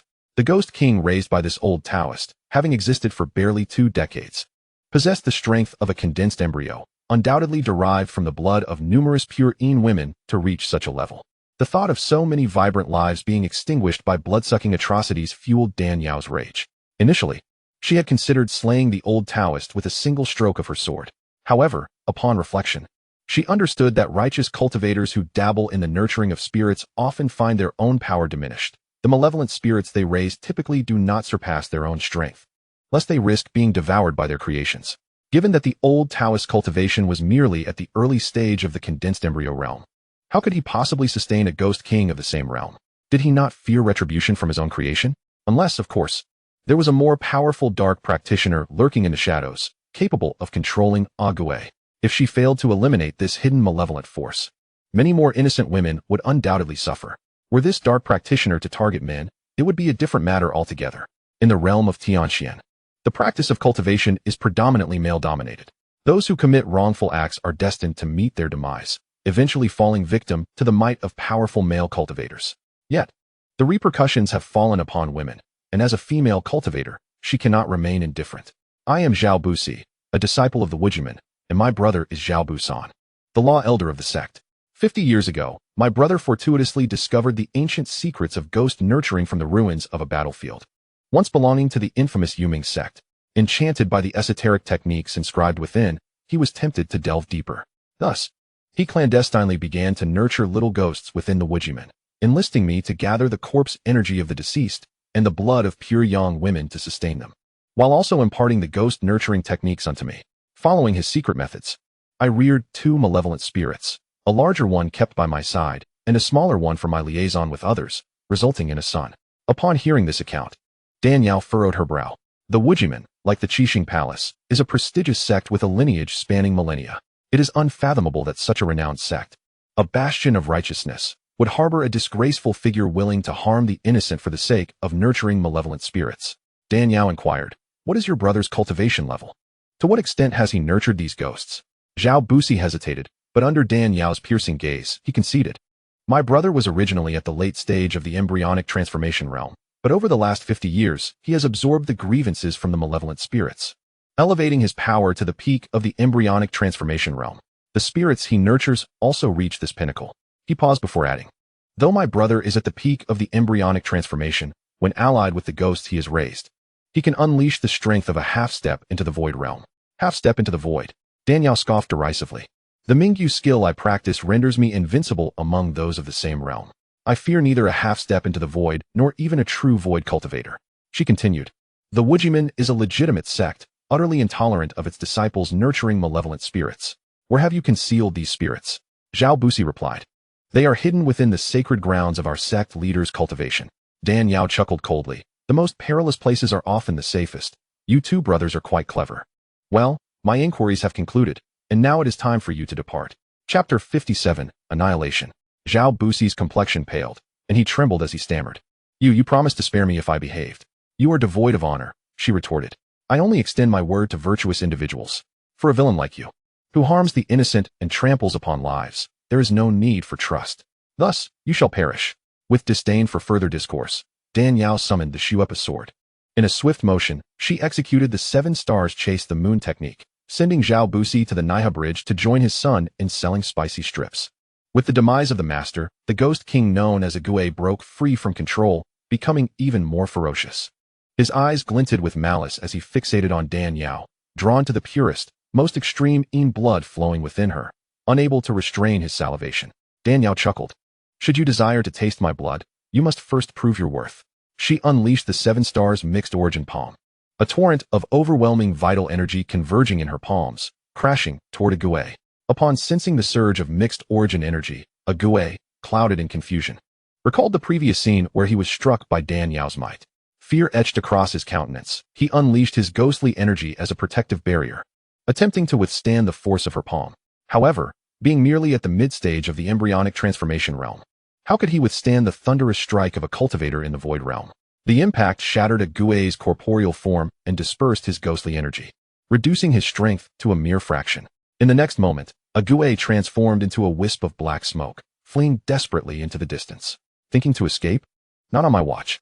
Dan Yao understood that once souls are transformed into ghostly entities, they lose their humanity, becoming indifferent monsters. Having been struck by her mixed origin palm, Ague's ghostly energy was nearly obliterated, and upon fleeing, he would undoubtedly seek to drain the blood of women to replenish his vitality. If he were allowed to escape, more innocent lives would suffer. With this resolve, Dan Yao raised her Shuepa sword and pursued him like a streak of light. The clash between Dan Yao, the old Taoist, and the malevolent spirit had already attracted the attention of nearby citizens and cultivators. They gathered around the dilapidated temple to witness the spectacle, eyes wide in astonishment as they beheld Dan Yao's overwhelming display of power that shattered Ague's form and scattered his ghostly essence. What a formidable fluctuation of spiritual energy, they exclaimed. When did such a formidable elder arrive in this desolate place? Her might suggests she is a grand cultivator of the gathering essence realm. Yet, how could a cultivator of the gathering essence realm possess such terrifying destructive capability? She must at least be at the embryonic transformation realm. Could she be the Qingjing Sanren of the Qixing Palace? No, I have seen the Qingjing Sanren. She is not nearly this young. The crowd buzzed with speculation. Dan Yao pursued Ague for dozens of miles and finally cornered him in a secluded valley on the outskirts of the Qixing Palace's territory. With a single strike of the 7 stars mixed origin palm, she obliterated a large portion of the valley. Ague, trapped within, emitted a wretched cry before dissipating into a cloud of black smoke. Having accomplished her task, Dan Yao transformed into a flicker of light and departed. Upon returning to the 100 Flowers Valley, Dan Yao found Xianxiang lounging in his nest, blissfully asleep. You lazy creature, how can you be so carefree? She chided. Xianxiang stretched lazily and replied with a grin. What can I say? I am but a cat now, and in this eastern region, where the Earth's sovereign is unseen and the celestial monarch does not appear, even a cultivator in the void realm can roam freely. Why should I intervene? Chapter 58, The Righteous Forces. Dan Yao scoffed. The world is growing ever more tumultuous, with malevolent spirits causing havoc. It is vexing that we continuously face intruders in the 100 Flowers Valley. Xianxiang teased. This matter is easily resolved. Simply reveal your cultivation in the void realm, and all will be deterred. Those petty creatures will not dare to offend you. Forget it. I prefer to remain low-key. Even now, I am frequently disturbed. If I flaunt my power, they will pester me daily, denying me any peace. That old Taoist and the malevolent spirit have been dealt with, yet you still appear troubled? Dan Yao sighed. The old Taoist is indeed dead, but his brother still lives. If we do not eliminate the root of the problem, more innocents will suffer. Xianxiang replied nonchalantly, then just annihilate him. With your current strength, you should be more than capable. Of course, I can eliminate him, but I am concerned. What are you worried about? The Wujiman and the Qixing Palace are both venerable sects with lineages spanning millennia, filled with experts. If I charge in alone and am discovered, I will undoubtedly be besieged by the entire sect. The sect leader of the Wujiman is of the same generation as Taoist Xianxiu, his cultivation unfathomable. I cannot ascertain whether I can contend with him, Danielle lamented, her brow furrowed. You need not fret. The sect leader of the Wujiman is certainly no match for you. How can you be so certain? Danielle questioned, puzzled. Xiangyang smiled. Having recently arrived in the eastern region, I have quickly discerned the dynamics of this domain. The mainstream forces here are divided into two paths, the righteous and the sinister. The sinister path is intricate, and I have yet to fully grasp it, but the righteous forces can be succinctly summarized as one hall, 2 temples, 3 palaces, and 4 gates. One hall refers to the Moon God Hall. The 2 temples are the Vajra Temple and the Spirit Door Temple, renowned for their multitude of experts, with legends of Earth's sovereign-level beings presiding over them, making them the 3 mightiest sects in the eastern region. The 3 palaces are the Starfall Palace, the Illusion Sound Palace, and the Qixing Palace, while the 4 gates comprise the Wujiman, the Wind Thunder Gate, the Xianyu Gate, and the Tianxin Gate. Within the 3 palaces and 4 gates, there are, for the most part, formidable experts dwelling in the Void Realm. However, the Wujiman stands as a notable exception. Danielle inquired, why is that? Originally, the Wujiman was home to a powerful elder of the Void Realm, but this esteemed elder's grandson was excessively indulgent, engaging in debauchery and vice without restraint. Upon noticing a beautiful female disciple from the Moon God Temple, he had her forcibly taken to serve as his concubine. Unbeknownst to him, this disciple's ancestors included one of the 2 esteemed experts of the Earth's sovereign level within the Moon God Temple. Consequently, both the elder of Wujiman and his grandson met their demise at the hands of this Earth's sovereign. This calamity severely weakened the Wujiman, rendering it the only major righteous sect devoid of a Void Realm expert. Xiangyang took a deep breath and continued. It is said that the leader of Wujiman is currently in seclusion, attempting to break through to the Void Realm. However, having been in seclusion for so many years without a whisper of progress, it is likely that he has perished in that forbidden place. Ah, I see. Danielle exhaled in relief and smiled. Without a Void Realm expert, they collectively cannot stand against me. Xiangyang shot her a sidelong glance. Aren't you a member of the 7-Star Palace? How could you be so ignorant of the most basic information about your sect? Relying on an outsider like me to enlighten you? Danielle replied, who can blame me for my lack of aptitude? I couldn't even become a formal disciple, merely tending to flowers for others. Who would take the time to educate me on such matters? In less than 30 years to achieve the Void Realm. If that's considered poor aptitude, then others might as well seek a tofu block to smash their heads against. Xiangyang could not help but smirk. Furthermore, I have been diligently cultivating in seclusion these past years, with little time to grasp the happenings outside. How could I possibly know about the 1st hall, 2nd temple, 3rd palace, and 4th gate? Alright, it's never too late to learn. With Wujiman lacking a Void Realm expert, those at the Embryonic Realm and Gathering Essence Realm cannot withstand even a single strike from you. You may venture forth with peace of mind. Yet Danielle pondered. Both Wujiman and the 7-Star Palace are prestigious sects of the Xianmen, with a lineage spanning millennia and profound heritage. The rewards for signing in at Wujiman should be considerable, right? After spending over a decade at the 7-Star Palace, she had nearly exhausted all the benefits available. The rewards she received upon signing in were either elixirs or various rare materials, which lost their novelty. Seizing this opportunity to visit Wujiman for a bountiful harvest seemed prudent. Perhaps it would yield unexpected surprises. With that thought in mind, Danielle proclaimed, very well, I shall pay a visit to Wujiman. You stay here obediently. I will return shortly. Xiangyang was left speechless. Obediently stay? Do you take me for a cat? He extended a claw towards Danielle. Instantly, a character for forbidden materialized in the palm of her hand. What is this? Xiangyang replied solemnly. With your current cultivation, you could indeed traverse Wujiman without issue. However, better safe than sorry. This talisman can withstand a full-force strike from an Earth sovereign at a critical moment. A warmth spread through Danielle's heart upon hearing this. I will return quickly. Wait for me here. Xiangyang had considered accompanying Danielle to Wujiman, but regrettably, the technique he practiced was excessively taxing. Not only could he not utilize it, but he also had to endure searing pain from the flames that scorched his body. More importantly, the Xian clan was already aware of his escape to the eastern region and were actively searching for him. Remaining here as a cat allowed him to blend into the natural spiritual energy formed by the 7-Star Palace and the fragrant blossoms of the 100-Flower Valley, effectively concealing himself. If he ventured out with Danielle and were discovered, not only would he face misfortune, but he would also bring trouble upon her. Danielle nodded. Indeed, there is little excitement outside. I'll return early to have you guide my cultivation. Afterward, Dan Yao summoned a clone to inform it of her tasks over the past few years before vanishing into the vast night. The first hall, second temple, third palace, and fourth gate. As one of the four gates, Wujimin is among the foremost sects in the eastern region. Its mountain gate is nestled within a valley surrounded by lush trees and veiled by green hills. Dressed in azure robes and adorned with an ice jade butterfly mask, Dan Yao gracefully descended into the valley, gazing at the ethereal aura surrounding Wujimin. She couldn't help but nod in admiration. Wujimin truly lives up to its reputation as a sect with a lineage of millennia. Although it lacks a resident expert of the Void Realm, giving it an air of decline, it remains a formidable presence, as a frail camel is larger than a horse. Standing before the mountain gate, she concentrated her thoughts and silently intoned, "System, sign in. Ding. Sign in successful. Congratulations, host, for acquiring the Dreaming Heart Sutra." The Dreaming Heart Sutra, as the name implies, is a technique that allows continuous cultivation even in dreams. No matter how diligently one practices, rest is necessary to regulate one's biological clock. Cultivating is contrary to the natural order, while the biological clock aligns with the heavenly path and nature. One follows the other, mutually counteracting. Diligent practice during the day can yield less than 60 to 70% of its potential due to the biological clock's influence. Practicing this technique not only frees one from the constraints of the biological clock, but also enhances cultivation during sleep, fortifying the practitioner's foundation and purifying their spiritual power. Upon hearing the system's description, Shenglan was overjoyed. After 15 years of daily sign-ins, she had amassed an array of peculiar techniques. Yet, all these methods, including the Mingyu technique, were inevitably influenced by the biological clock, significantly diminishing the results of her cultivation. To her astonishment, she had finally signed a technique that allowed for self-cultivation in her dreams.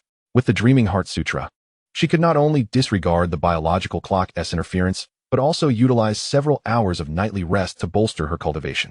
Marvelous. Truly marvelous. This technique is simply extraordinary. This journey to Wujimin has not been in vain. If even the weakest of the righteous sects could conceive of such a miraculous technique as the Dreaming Heart Sutra, what greater surprises might lie within more formidable and deeply rooted sects? Dan Yao could not help but grow increasingly eager. The Dreaming Heart Sutra could be studied and practiced later upon her return. For now, she must first deal with Zhao Buxi and the malevolent spirits he harbors. With a flicker of her form, Dan Yao transformed into a streak of spiritual light and entered Wujimin, beginning her search. After an extensive scan within, she could not detect a trace of malevolent energy. Unbeknownst to her, Dan Yao had wandered into the Wujimin's revered hall, dedicated to honoring the ancestors of its past leaders. Where could the forbidden area be? As Dan Yao was about to accost a disciple for inquiries regarding the location of the forbidden ground, she suddenly sensed two streams of sword energy surging towards her from either side, launching an unexpected assault without a hint of warning. Startled, Dan Yao swiftly evaded.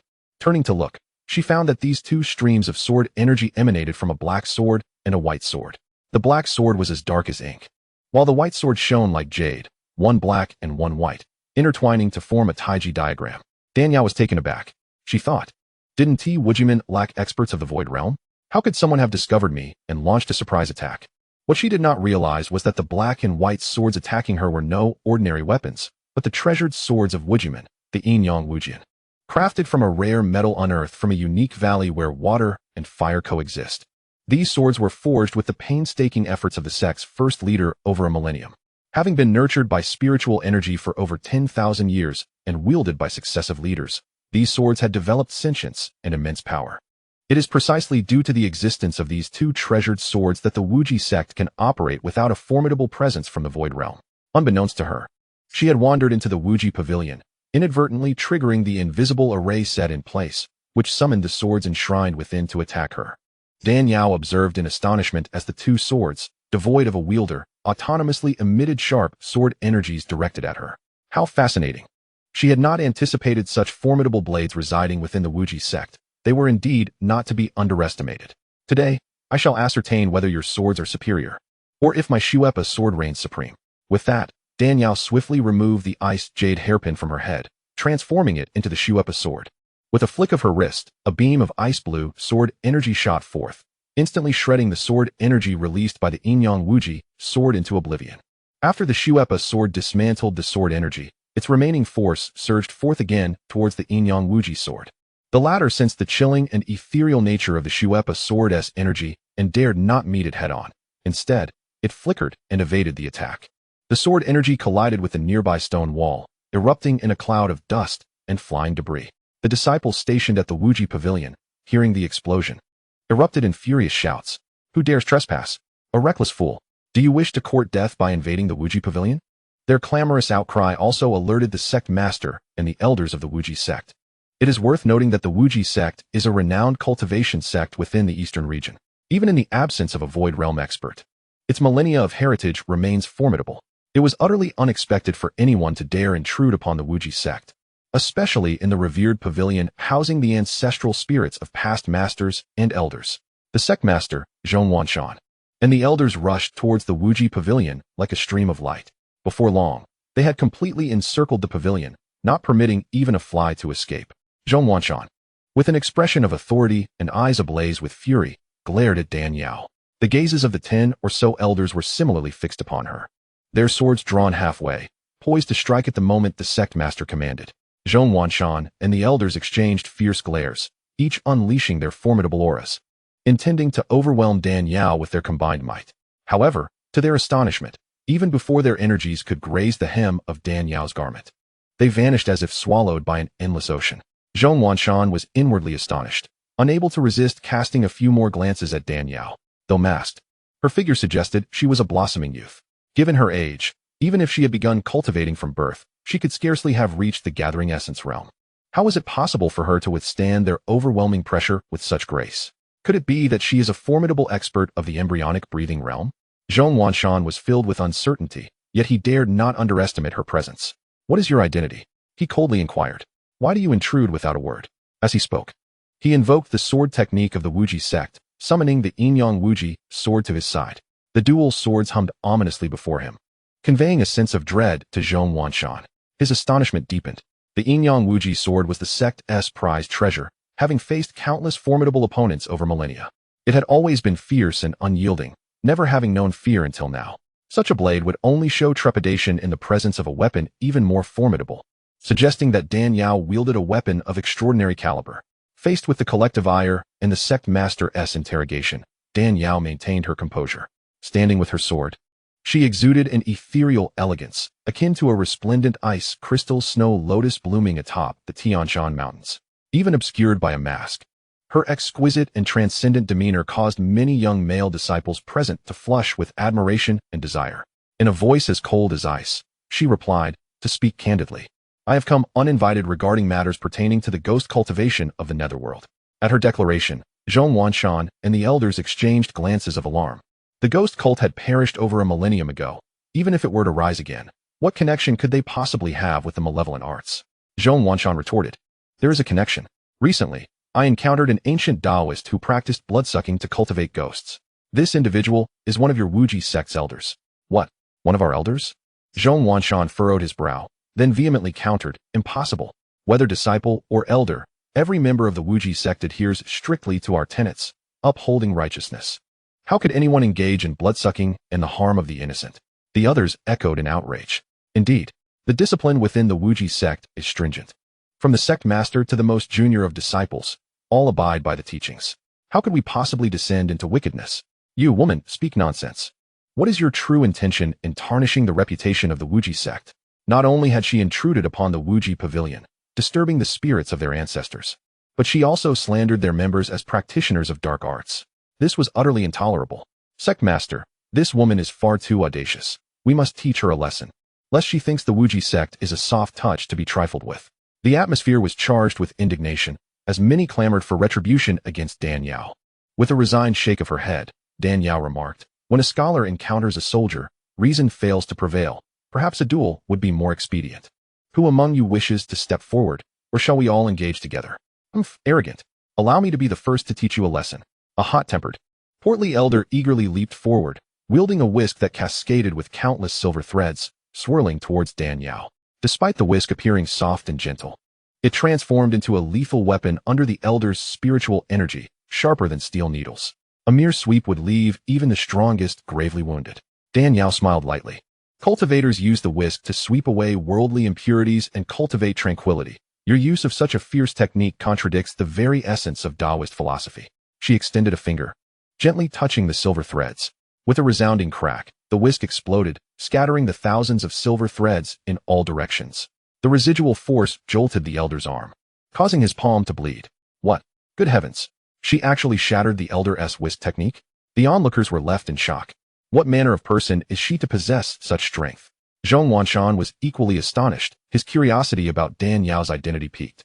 In the Tianxian continent, cultivators, much like in the mundane world, exhibited a severe gender imbalance. Male cultivators vastly outnumbered their female counterparts, dominating the scene. Those few beautiful and uniquely gifted female cultivators often fell prey to malevolent practices. The rarity of a powerful female cultivator capable of rivaling male practitioners was staggering. Across the entire eastern region, there were no more than 5 women with cultivation levels above the embryonic breathing realm. The fairy Minghui of the Moon God Palace, the tranquil hermit of the Seven Stars Palace, and the Miaoyu master of the Tianxin sect were notable examples. Beyond them, none remained. Could it be that this individual was one among them? However, upon closer inspection, they do not appear so youthful, despite their accomplished cultivation and techniques for preserving their appearances. These 3 do not exude the vigor of youth. Chapter 63. One person suppresses a sect. 3. Zhong Wanshan, as the esteemed leader of his sect, though astonished by Dan Yao's cultivation, remained unperturbed. He coldly remarked, I must concede that you are the youngest and most formidable female cultivator I have encountered. If you were to cultivate in a methodical manner, your future achievements would be boundless. However, your reckless intrusion into the Wuji sect and your disturbance of our ancestral master's spirit, along with your slanderous accusations against us of practicing malevolent arts and harming the innocent, are offenses that cannot be tolerated. Today, you shall pay the price for your transgressions. With a fierce shout, Zhong Wanshan commanded, Elders, set up the Wuji Yin-Yang formation and launch a counterattack. As his words echoed, the elders acted in unison. Waves of formidable spiritual power surged from their palms, directed toward Dan Yao. With an unruffled demeanor, Dan Yao chuckled. Is this how you resort to a group attack when you cannot prevail individually? Very well. I am eager to see what you will employ to shatter my Mingyu protective barrier.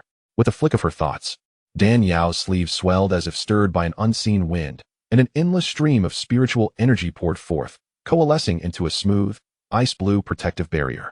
The spiritual attacks unleashed by the disciples and elders struck the barrier as if they were mere fists meeting cotton, inflicting not a shred of damage.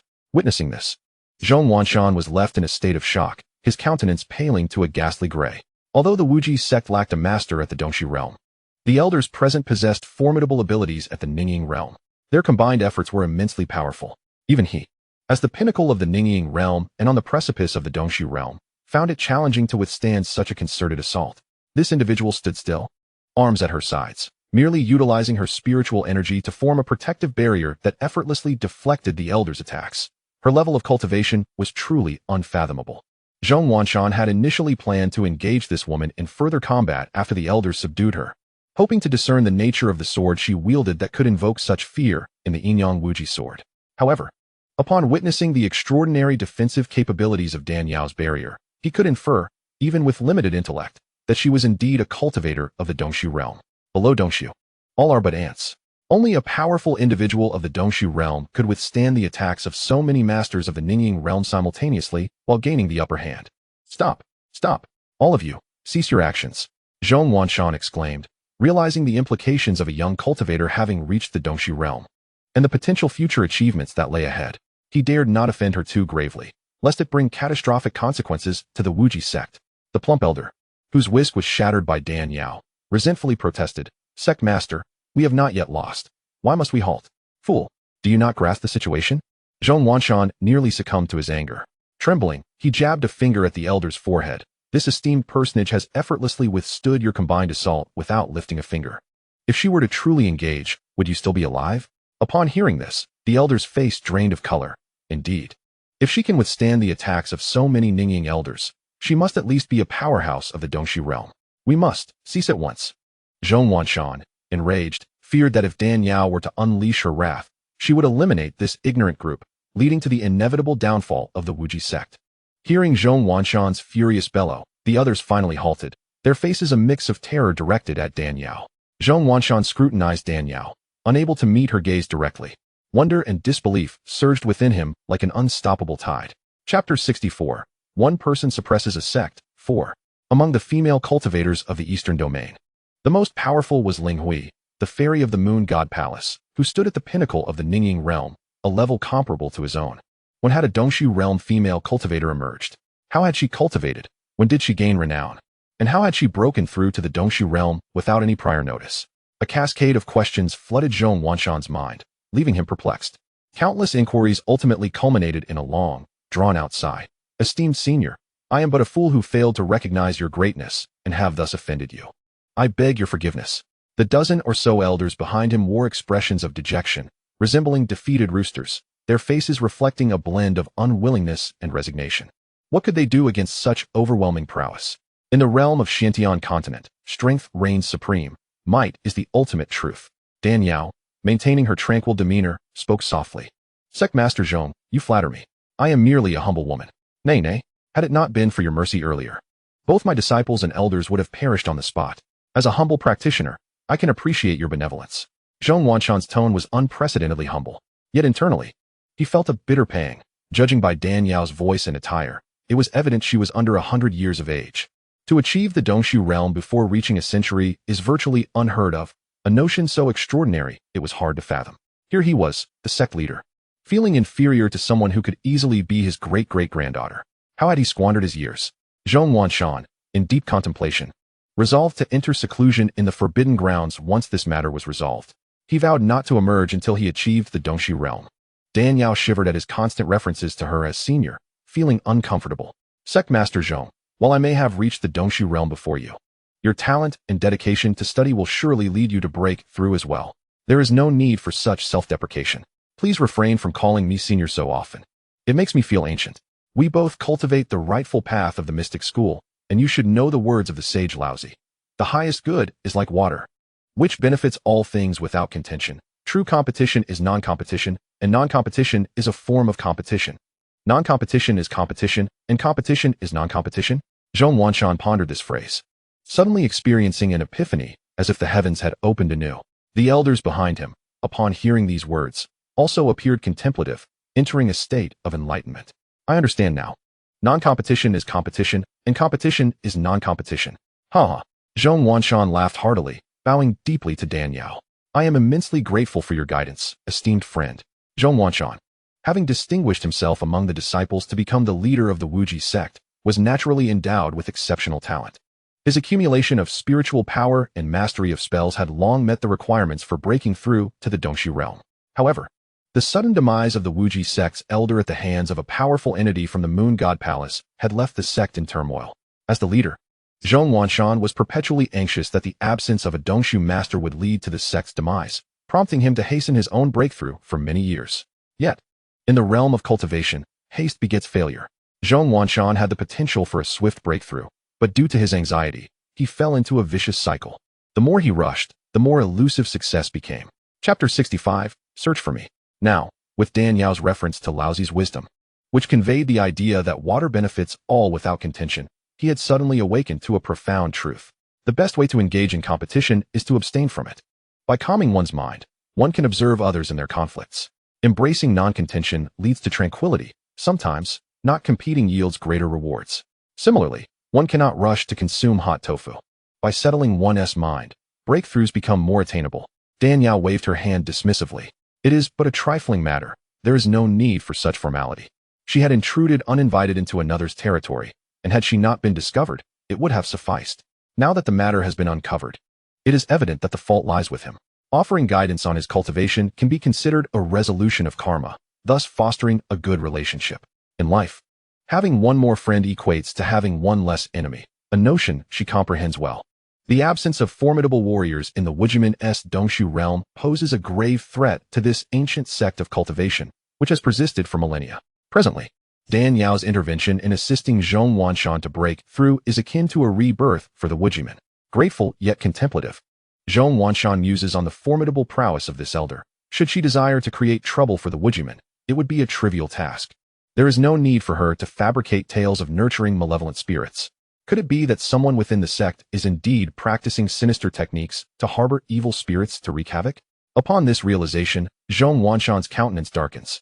Suppressing his fury, he inquires, Friend, Have you disowned who is responsible for nurturing the evil spirits?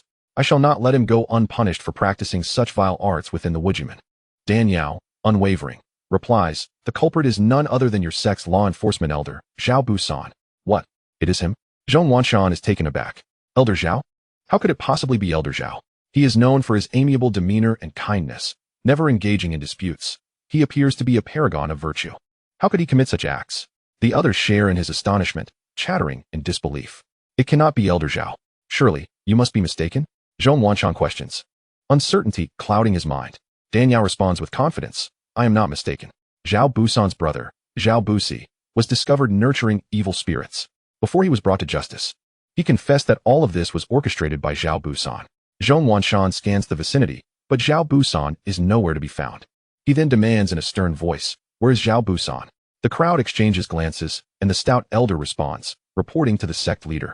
During our confrontation with this esteemed elder, we did not witness Elder Zhao's involvement. He may have fled in fear. Fled? Zhong Wanshan's anger intensifies. A monk may escape, but the temple cannot be abandoned. He must have prepared formations and amassed a significant amount of blood offerings to swiftly enhance the strength of the evil spirits he nurtures. He is likely already packing to flee. We must uncover the location of his lair. Otherwise, if this scoundrel escapes to continue his malevolence, how can the Wujiman retain any dignity in the eastern domain? All disciples, search. Dan Yao interjects. It cannot be searched. It is futile. Zhong Wanshan, perplexed, asks why not. He is hiding in the forbidden grounds where the past sect leaders practiced the highest arts of the Wujiman. What a cunning rogue. Daring to conceal himself within the forbidden grounds to practice sinister techniques. Truly contemptible. Zhong Wanshan trembles with rage. The forbidden area is accessible only to the sect leader and those expressly permitted. Chapter 66. The Battle in the Forbidden Grounds. 1. As the disciples searched, they were constrained by sect rules and would naturally choose to disregard the forbidden area. Who could have imagined that Zhao Busan was hiding there nurturing evil spirits? Who would dare violate sect regulations to venture into a search? Follow me to the forbidden grounds, cleanse our ranks, and eradicate the traitor. Zhong Wanshan roared. Yes. Dan Yao followed the others into the forbidden area. She sensed that Zhao Busan was not as simple as he appeared. With Zhong Wanshan and the elders' combined strength, they might not be sufficient to bring him to justice. Should he escape this time, his treachery and cruelty would undoubtedly lead to more innocent women suffering. To eradicate the roots of evil is essential. Since they had come this far, they must ensure the matter is resolved before departing. At this moment, within a cave obscured by verdant grass in the forbidden grounds, several disciples anxiously regarded law enforcement elder Zhao Busan. Master, the matter of nurturing evil spirits has been discovered. What shall we do? One disciple inquired. That woman who infiltrated the Wujiman appears quite powerful. If the sect leader cannot subdue her, will we still have a place to stand within the Wujiman? Zhao Busan exuded a chilling aura, coldly responding, what is there to fear? The truth about nurturing evil spirits cannot remain concealed forever. It has merely been uncovered sooner than expected. There is nothing to be frightened of. And what shall we do?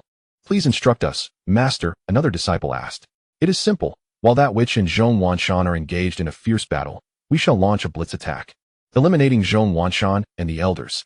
At that point, I shall become the leader of the Wujiman, and you shall be the elders. Zhao Busan's eyes glinted with malevolence. His pursuit of sinister techniques and nurturing of evil spirits was all in a bid to enhance his power and slay Zhong Wanshan, thus claiming the position of sect leader. This plan had merely been accelerated. However, unbeknownst to him, at this critical juncture, a woman adorned with a butterfly mask would emerge, catching him off guard and forcing him to act prematurely. That damned woman dares to thwart my plans.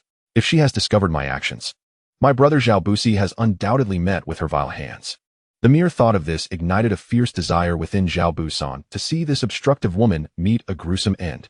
Ideally, both sides will suffer devastating losses, leading to mutual destruction. That would save me the effort. Zhao Busan seethed as the group combed the back mountain. It was not long before they detected the pungent scent of blood, leading them to the concealed cave. Here. There is a heavy presence of dark energy and the stench of blood, shouted the disciple responsible for tracking with the sect's spiritual hounds. Upon hearing this, the others quickly gathered around. Just as they were about to enter, a swarm of dark forms erupted from the cave. Oh no, it is bats. Poisonous blood bats. Be cautious. If bitten by the poisonous blood bats, one risks losing their cultivation at best, or their life at worst. Zhong Wanshan commanded authoritatively, Elders, come with me. We shall eradicate these evil creatures. With that command, a dozen elders sprang into action, unleashing sword energies, talismans, and thunderous spells. The air filled with anguished shrieks as the poisonous bloodbaths fell to the ground. Dan Yao, however, refrained from engaging, instead standing at a distance. Her spiritual awareness encompassing the entire forbidden area, vigilant against Zhao Busan attempting to flee. At that moment, a chilling wind surged forth from the cave. Chapter 67. The Battle in the Forbidden Grounds, 2. Following that, a shadow darted past, landing before everyone. It was law enforcement elder Zhao Busan. Zhao Busan, you possess great audacity. Daring to contravene sect regulations, practicing evil arts, nurturing malevolent spirits, and harming innocent lives. Do you not realize this is a capital offense? Zhong Wanshan thundered. A capital offense? Zhao Busan scoffed. Do not presume that just because you are the sect leader, you can judge my life or death. I tell you, after today, I shall be the master of the Wujiman, and as for you, prepare to meet your demise. As he finished speaking, a surge of dark energy erupted behind Zhao Busan, revealing a female ghost clad in white, her hair disheveled. Dan Yao recognized this ghost, emanating a fierce aura. She surmised that this must be the peak of the nurtured spirit realm ghost mentioned by Zhao Busi before his demise, nurtured by his brother. Fortunately, it was only at the peak of the nurtured spirit realm. Had she arrived later and allowed this rogue to elevate the ghost to the Dongshu realm, it would have been a far more challenging situation. Although this female ghost was at the peak of the nurtured spirit realm, her power was not derived from genuine cultivation, but rather amassed through the consumption of human blood and the essence of corpses, rendering her inferior to those who cultivated legitimately. Zhong Wanshan, also at the peak of the nurtured spirit realm, along with the numerous elders present, was more than capable of handling the situation. It seemed he need not intervene. He could simply observe the unfolding drama. As soon as Zhong Wanshan caught a whiff of the aura emanating from the female specter, a surge of fury ignited within him. You vile scoundrel, not content with your blood-sucking and ghost-rearing, you now dare to devour the souls of infants to enhance your cultivation? You are utterly deranged. Hearing this, Dan Yao's expression shifted to one of horror. Master Zhong, are you saying this female ghost has cultivated her powers by consuming the souls of infants? Indeed, Zhong Wanshan replied with bitterness. What you may not know is that the ghost-rearing techniques of the Netherworld sect, while bizarre in nature, can rapidly produce a formidable evil spirit. However, the transition from the infant condensation stage to the void stage is a monumental hurdle for cultivators. For an evil spirit at the infant condensation peak to successfully break through to the void stage, it must voraciously consume the souls of freshly born infants to amplify its resentment.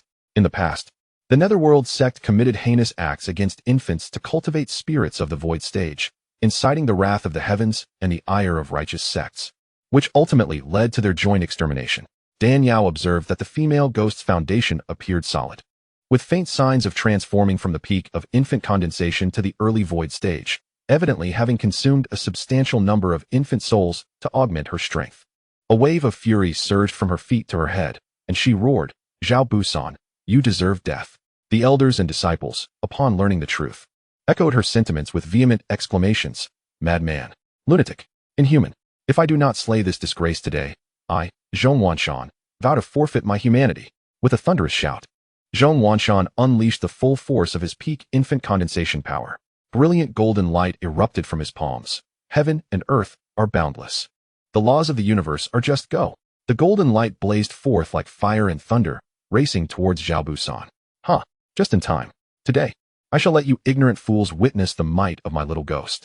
Zhao Busan formed hand seals and began to chant incantations. Upon hearing the incantation, the female specter's previously closed eyes shot open, her pitch-black pupils suddenly glowing an ominous red. With a flick of her ghostly hand, a dark red beam of blood light surged forth, nullifying the golden light that Zhong Wanshan had sent. Zhong Wanshan was taken aback. He had not anticipated that the female ghost could dismantle the profound technique of the ultimate golden light, which he had painstakingly mastered over hundreds of years, with just a single move. Old man Zhong, do you not pride yourself on being the foremost expert of the ultimate sect? Why do you falter so? Perhaps you should consider stepping down to avoid further embarrassment. Zhao Busan taunted sarcastically. You shameless fiend.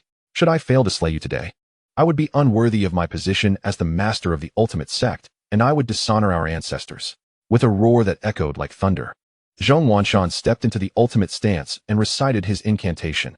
From the boundless, the great ultimate is born. From the great ultimate, the two forms arise. The yin and yang of the two forms create the ultimate sword. Hasten. Upon completing the chant, a surge of yin-yang energy summoned the yin-yang ultimate sword. One sword of yin and one sword of yang instantly ignited with resplendent sword light, unleashing terrifying sword chi. The ultimate sect was founded upon the Yin-Yang ultimate sword, and these two swords had been nurtured by spiritual energy for over 10 millennia, evolving into spiritual artifacts. Although they lacked the unparalleled power of the snow spirit sword in Dan Yao's possession, they were still formidable divine weapons. Under the relentless assault of the Yin-Yang sword chi, the female ghost emitted anguished cries, her ghostly energy dissipating rapidly. In a short while, she had been reduced to a mere shadow of her former self. You old fool. I did not expect you to be capable of wielding the Yin-Yang ultimate sword's chi. I have underestimated you, Zhao Busan remarked.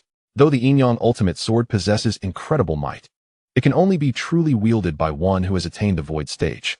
Originally, your cultivation was insufficient to command these swords.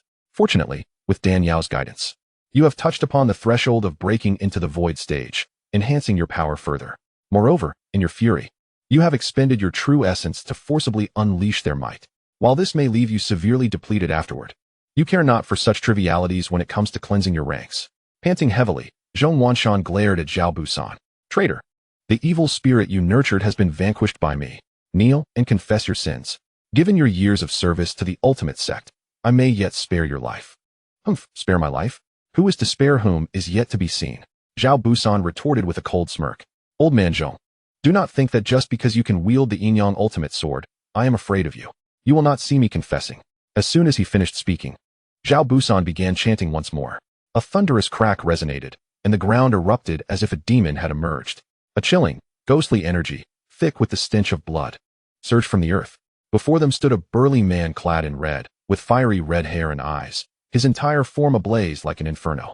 Zhong Wanshan's expression shifted dramatically, his voice hoarse. The transformation from black to red ghostly energy signifies the attainment of the void stage. You have cultivated an evil spirit of the void stage. Dan Yao was equally astonished. Just before his demise, Zhao Busan had claimed that only a peak infant condensation ghost lingered by his side. How then had a void stage evil spirit suddenly appeared? The elders of the ultimate sect were equally astonished. They had never anticipated that Zhao Busan had nurtured a void stage evil spirit, and now calamity loomed. Indeed, it is a void stage evil spirit. Did you not see this coming? Zhao Busan laughed maniacally at the terrified crowd. All beneath the void stage are mere ants. Today, none of you shall leave this forbidden ground alive. Holding the Yin-Yang ultimate sword, Zhong Wanshan mustered his resolve and retorted, that may not be the case, Zhao Busan.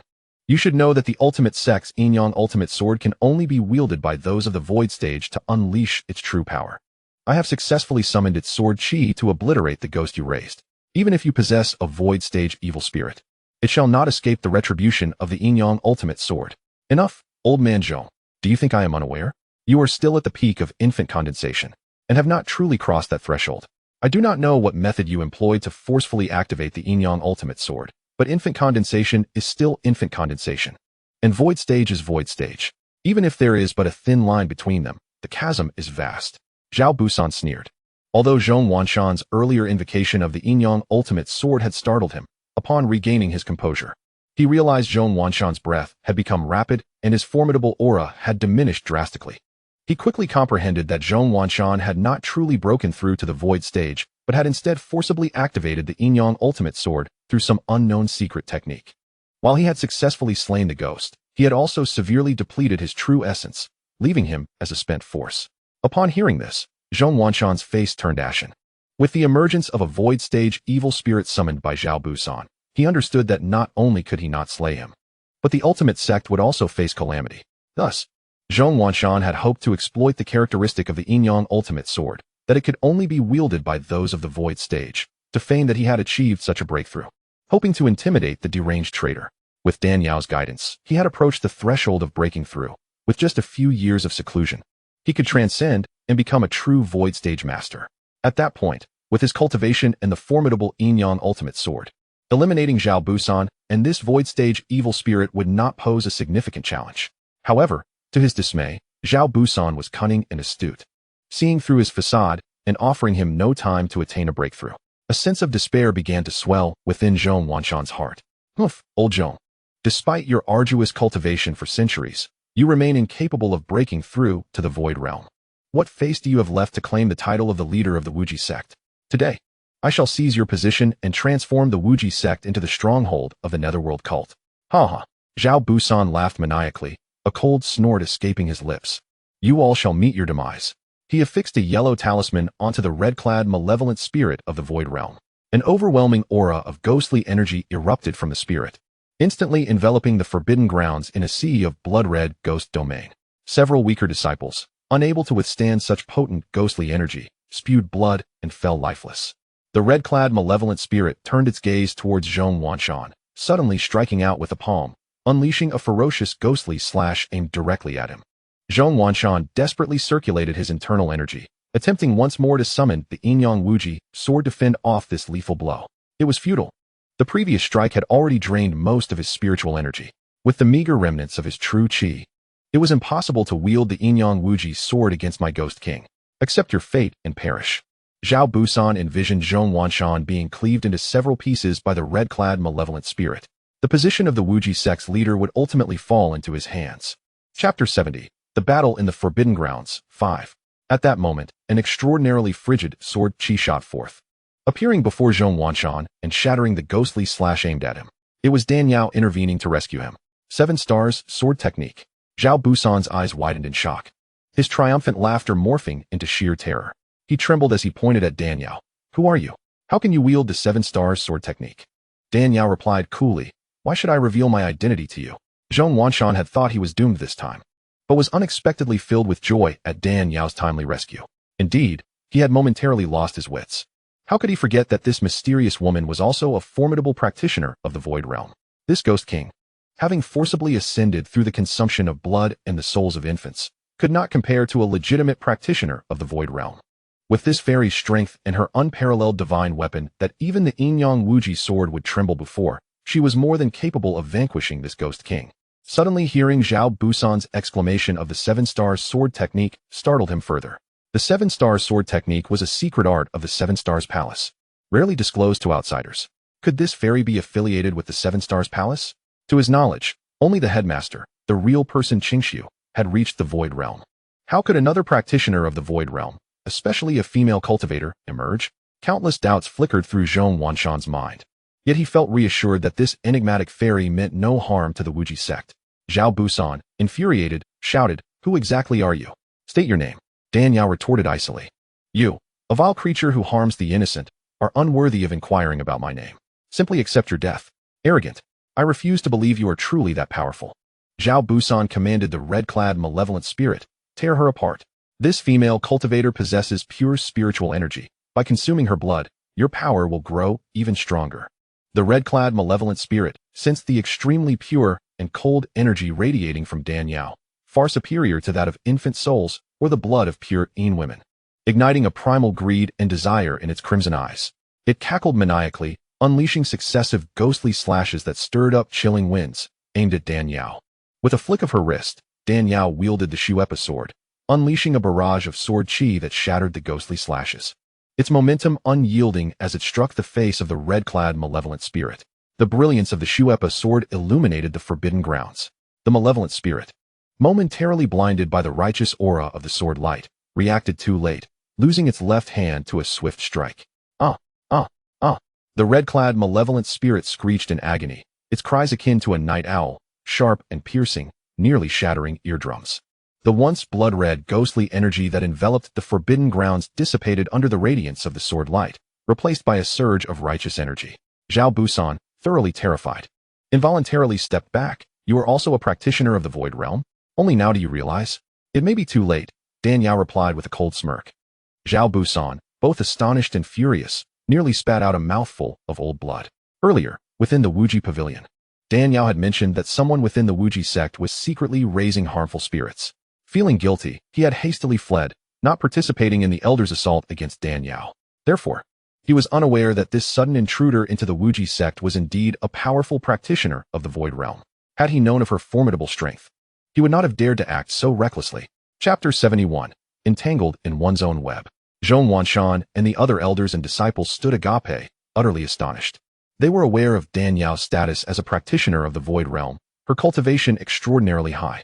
Yet, they had not anticipated her strength to be so profound that with merely a few strokes, she could severely wound a Ghost King of the Void Realm. Such power was truly terrifying. Knowing he stood no chance against her, Zhao Busan hastily commanded the red-clad malevolent spirit Detain this woman. The mountains remain green, and the waters flow eternally. I shall return. Saying this, Zhao Busan attempted to flee. Dan Yao coldly remarked, thinking to escape? It won't be so easy. Master Zhong, restrain him. Once I deal with this malevolent spirit, I will settle accounts with him. Understood. Zhong Wanshan agreed, drawing his weapon along with the other elders and disciples. Surrounding Zhao Busan.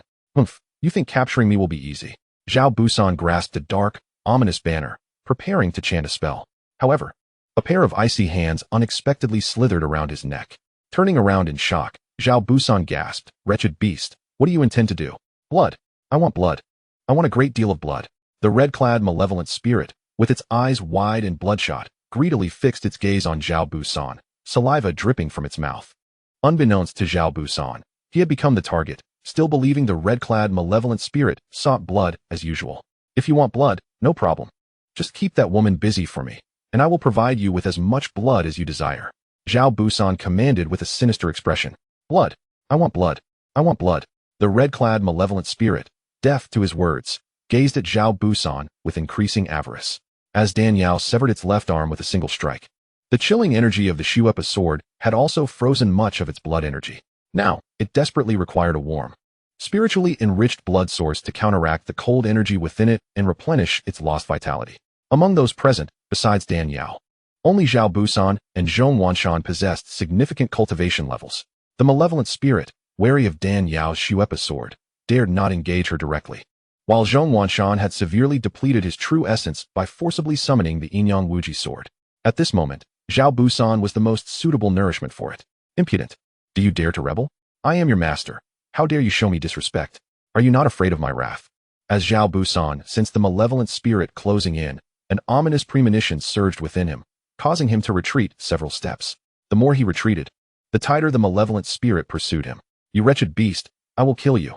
Zhao Busan, in a fit of rage, chanted his spell, attempting to use the dark banner to vanquish the malevolent spirit. But to his dismay, the malevolent spirit struck with a crushing blow, shattering the banner into fragments. In a panic, Zhao Busan unleashed everything he had learned in a desperate attempt to strike the red-clad malevolent spirit. Yet, as he had previously stated, beneath the void realm, all were but ants. Even though he was at the pinnacle of the nascent soul stage, a mere step away from the true void realm, the chasm between them was immeasurable. The crimson-clad fiend, despite having only one arm remaining, effortlessly crushed Zhao Busan. A wretched scream pierced the air as the fiend's sharp fangs sunk into Zhao Busan's neck, greedily siphoning the blood brimming with spiritual energy from within him.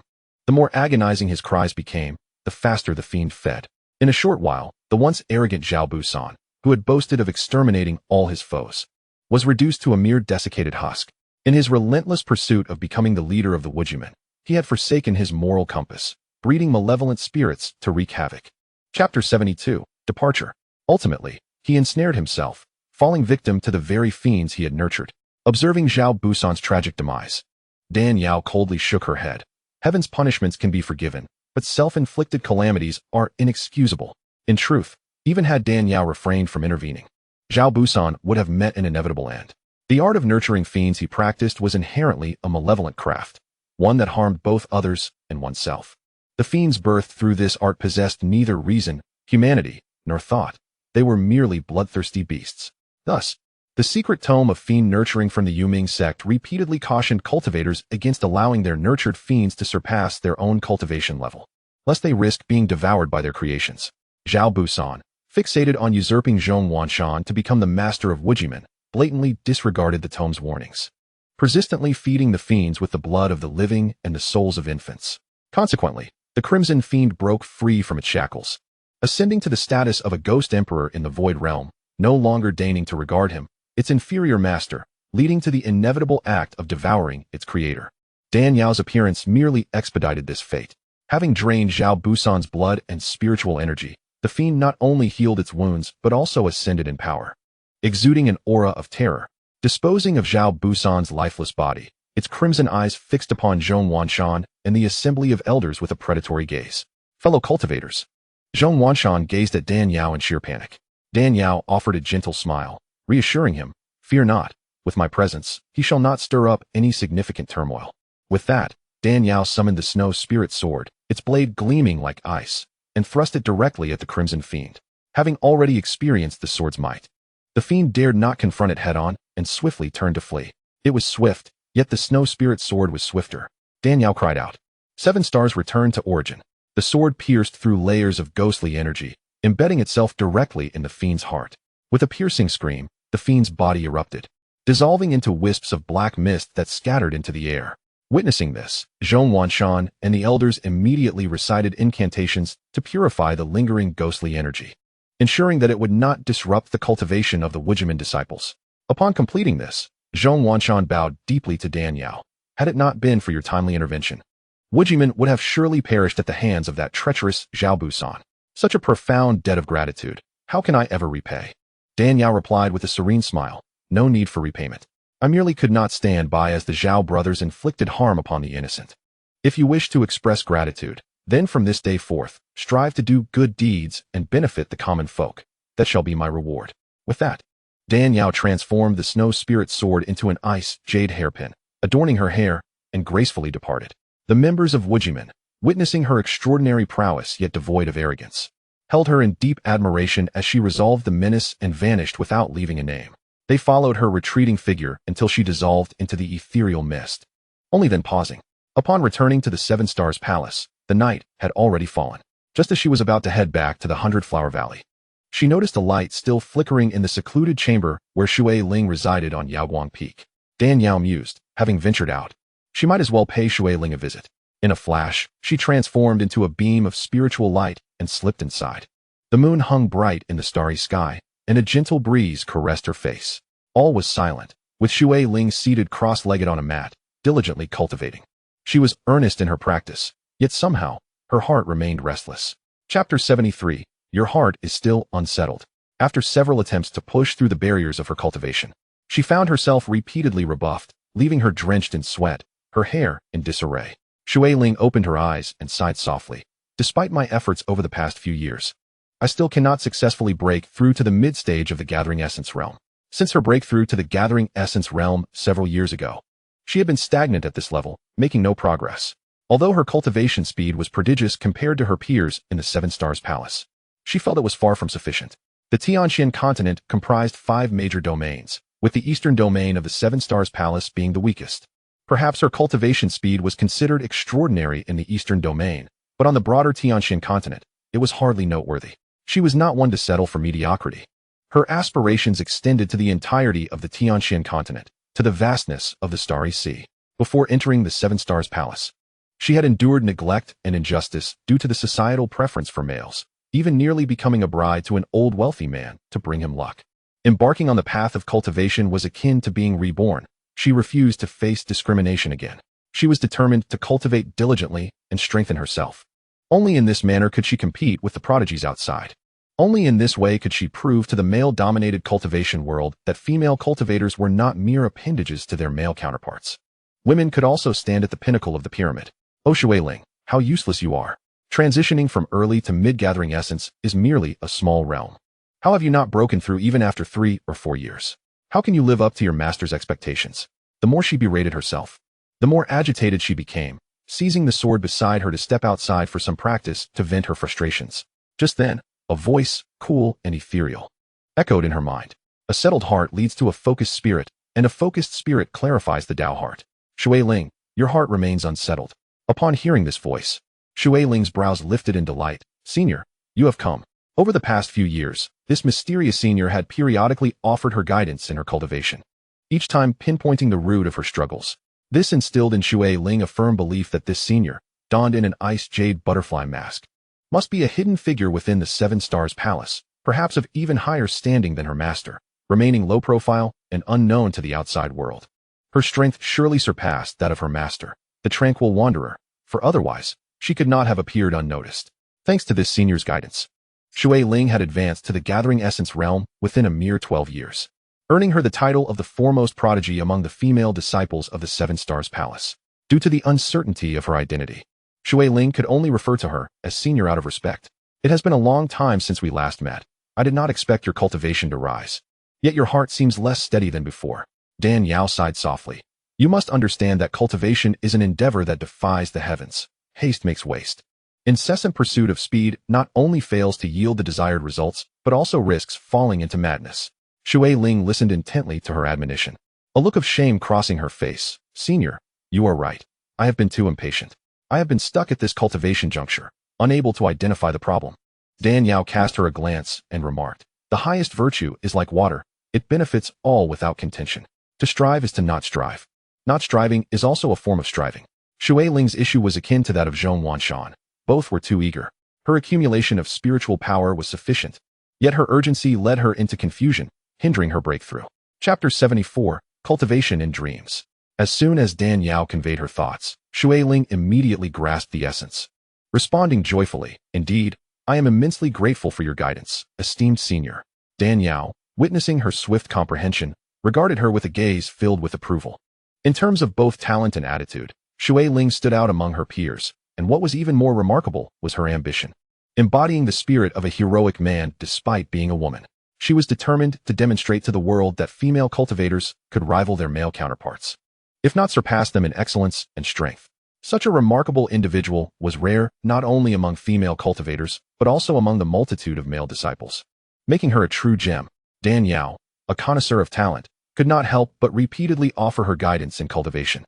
She was genuinely curious to see how far Shui Ling could progress under her tutelage.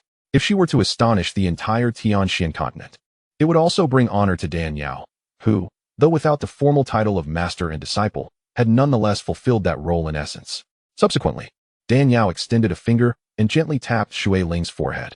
A stream of spiritual light entered her brow, transforming into countless characters and incantations that appeared in her mind. This ice-clear serenity mantra is a treasure I stumbled upon by chance. It is said that a heart as clear as ice remains unshaken even when the heavens fall. This mantra can aid one in calming the mind and fostering tranquility for cultivation, and I bestow it upon you. Shui Ling recognized the profundity of each phrase in the mantra, understanding its immense value, and promptly bowed in gratitude. Thank you, esteemed senior. Now, ponder it diligently. I must take my leave. With that, Dan Yao's figure vanished, leaving only the faint fragrance of the 100 flowers tranquil pill lingering in the air. Esteemed senior, I shall certainly strive to improve. Upon returning from Wuji Gate, Dan Yao felt invigorated rather than fatigued. After a brief conversation with Xiangyang in the humble abode of 100 Flowers Valley, she endeavored to practice the Dreaming Heart Sutra she had just acquired. The cultivation method of the Dreaming Heart Sutra was utterly distinct from any known technique in the world. On the Tianxian continent, even the most formidable techniques, such as the wedding garment divine art and the Mingyu skill, required practitioners to sit cross-legged and meditate to focus their energies for breakthroughs in their realms. In contrast, the Dreaming Heart Sutra was remarkably languid. It encouraged practitioners to sit when possible, and to lie down rather than sit, and to close their eyes whenever they could avoid opening them. Dan Yao appeared to be peacefully asleep, yet unbeknownst to her, she was seamlessly practicing the supreme heart method of the Mingyu skill in alignment with the Dreaming Heart Sutra. Xiangyang, transformed into a cat, lounged in the cozy nest Dan Yao had lovingly prepared for him. His two emerald-green feline eyes observed her from the bed. Although he had seemingly entered a state of slumber, the internal energy within him surged like a tidal wave, ceaselessly cultivating. The Mingyu skill was indeed wondrous. Not only could it lead one to immortality and eternal youth, but it also allowed for automatic cultivation even in dreams. What an extraordinary magical technique! Xiangyang, filled with astonishment, could not help but feel envious. Despite practicing a peerless technique, why did his wedding garment divine art differ so greatly? It neither granted eternal youth nor allowed cultivation in dreams, and the process was so arduous. This gender bias was truly outrageous. Little did he know that the ability to cultivate automatically in dreams was not an inherent feature of the Mingyu skill, but rather a phenomenon arising from Dan Yao practicing the Dreaming Heart Sutra, which altered the rules of cultivation. Chapter 75, The Yin Overcomes the Yang. Moreover, the Mingyu skill had been lost for millennia, and aside from Dan Yao, no one knew its unique characteristics. Unaware of the details, Xiangyang attributed Dan Yao's ability to cultivate in dreams to the Mingyu skill. At that moment, a surge of heat akin to molten lava erupted from his dantian. Xiangyang's feline visage contorted in agony as he silently lamented, "Oh, the suffering! After indulging in the comfortable life of a cat in 100 Flowers Valley for so long, I had forgotten that today is the 9th day of the 9th month." The wedding garment divine art he practiced was the most potent and yang in nature, exuding fierce heat. In the Book of Changes, 9 represents the utmost yang number, and as the 9th day of the 9th month comes, the yang energy peaks, causing the true energy of his wedding garment divine art to be exacerbated by the influx of celestial yang energy, akin to pouring oil onto a fire, rendering it uncontrollable. In an instant, Xianxiang felt as if he were at the core of a volcanic eruption, with flames engulfing him and his meridians pierced by needles of pain. This agony surpassed any form of torture in the world, compelling him to contemplate ending his suffering by crashing into a wall rather than enduring such searing torment. Writhing in pain, he could not help but meow loudly. Hearing the distressed cries of the cat, Danyao abruptly awoke from her slumber. Upon glancing at Xianxiang, who was flushed red as if ablaze, she exclaimed in surprise, "What happened to you?" Xianxiang rasped, "The heat poison within me has erupted. I cannot bear it any longer. Quickly, strike my crown with a swift palm." Danyao shook her head vigorously. "No, that would be fatal." Xianxiang moaned in agony. "Dying at your hands is far preferable to this unending torment. Please hurry." Danyao hesitated, contemplating the nature of Xianxiang's wedding garment divine art, which was exceptionally strong and yang, while her own Mingyu skill was characterized by its yin and cold softness. The interplay of hardness and softness, of yin and yang, could very well mean that her spiritual energy might alleviate the fiery torment of his technique. Even if it could not completely extinguish it, it would at least provide some relief. Taoists often speak of the principle that softness can conquer hardness. Her yin energy was precisely suited to counteracting his yang essence. With this thought in mind, Danyao promptly lifted the cat that was Xianxiang onto the inked jade mat. Rubbing her hands together, she summoned the yin and cold energy of the Mingyu skill and cautiously infused it into Xianxiang's body. As expected, the icy spiritual energy of the Mingyu skill was the only method capable of neutralizing the fierce flames of the wedding garment divine art. Just as the king of fruits, the durian, is fiercely potent and can easily cause heat when overindulged, only the refreshing mangosteen can dispel its fiery essence. As Danyao's yin and cold energy entered Xianxiang's body, he felt as if he had consumed an old popsicle on a scorching summer day. A continuous and gentle coolness enveloped him, transforming the searing flames within him into a refreshing breeze that soothed his heart and limbs, providing an indescribable comfort. Xianxiang had cultivated the wedding garment divine art to the level of a celestial sovereign. Logically speaking, no matter how cold and yin the spiritual energy was, it would be challenging to bridge the gap in realms and alleviate the intense heat. Fortunately, Danyao's Mingyu skill operated through a miraculous and profound method. Not only did it not leak any energy, but it also became increasingly robust as it was employed. At first, Danyao struggled to withstand it, nearly burning her hands on the fierce flames of the wedding garment divine art. However, as the energy of the Mingyu skill surged within her, the coldness intensified, gradually enabling her to contend with it. Chapter 76. The Love and Hate of the Nameless Female Immortal. As time went on, the balance shifted, with yin prevailing over yang. The energy of the Mingyu skill gained the upper hand, rendering the wedding garment divine art's fierce heat unable to rise. Nonetheless, the ferocity of the wedding garment divine art was formidable, even though the energy of the Mingyu skill could continuously increase after all the turmoil. Danyao's true energy remained intact, yet her physical stamina was severely depleted, leaving her breathless. As for Xianxiang, he was utterly drained by the relentless onslaught of the scorching true energy from the wedding garment divine art, lacking even the strength to stand. The two of them sat together, each focusing inwardly, gradually regulating their breaths until dawn broke, when they finally began to recover. Xianxiang propped his paw on the dark jade cushion and exhaled a cloud of stale breath. "I never expected that the mystical energy of the Mingyu technique not only bestows eternal youth, but also alleviates the torment of the wedding garment divine skill." He glanced at Danyao, who was tirelessly cultivating through the night, her hair disheveled from fatigue, and felt a surge of emotion. "Yao Yao, I'm truly grateful for your presence this time. Otherwise, I would have become a charred feline." Danyao teased with a smile. "A charred cat sounds delightful. Just add a sprinkle of cumin, and it would be even more aromatic." Xianxiang replied, "You may not have anticipated it, but I certainly didn't foresee that the Mingyu technique could counteract the damage inflicted by the wedding garment divine skill. Do you know who the creator of these two extraordinary techniques is? How could they be so peculiar?" Danyao inquired with curiosity. "I do know. It was an unnamed female immortal. It is said that upon achieving immortality, she was deeply betrayed in love, which led her to harbor a profound hatred for fickle men. Both the wedding garment and the Mingyu techniques were birthed from her experiences. However, while the former is exceedingly cruel to men, it seems to favor women. I initially thought she despised all men so intensely that she devised such a torturous skill to torment them. Yet, the fact that the Mingyu technique could alleviate that torment raises questions about her true intentions." Xianxiang, being straightforward, was oblivious to the intricate emotions of women. Danyao, feeling a connection, responded, Perhaps the unnamed female immortal still harbored deep feelings for her unfaithful lover. If you think about it, it makes sense. Where there is love, there is also the potential for hatred. If love were to vanish, so too would hatred. The matters of the heart are indeed complex. It's no wonder people often say that a woman's heart is as elusive as a needle in the ocean, impossible to fathom. Xianxiang shook his head repeatedly. While you find it unfathomable, I can comprehend it well. Dan Yao sighed wistfully. The unnamed female immortal, while outwardly professing hatred and using the wedding garment skill to torment men, could not let go of her feelings. Thus, she created an intriguing arrangement within the Mingyu technique. Those who suffer under the wedding garment skill are akin to a faithless husband facing a significant crisis, finding himself at the nadir of life, while the once disregarded wife stands steadfast by his side, unwavering and supportive. A prime example would be Su Jima and Zhang Yui. Alas, one cannot escape the intricacies of love. Xianxiang asked curiously, who are Su Jima and Zhang Yui? Are they your relatives? Dan Yao shook her head. No. They are characters from a story I read. The fact that he could marry her speaks volumes of his ancestors' virtues over many generations. Regrettably, he failed to cherish her, squandering her youthful years, which is infuriating to think about. Xianxiang pondered, contemplating. If I were to marry such a virtuous wife, I would grasp her hand tightly and never let go for a lifetime. Chapter 77. A hint, please. Enough of this. Discussing such matters only makes me want to curse. Men are nothing but troublemakers, bringing sorrow to women. Xianxiang defended. Not all men are like that. There are those who are loyal and sincere. You cannot generalize. Dan Yao waved her hand dismissively. Spare me the excuses.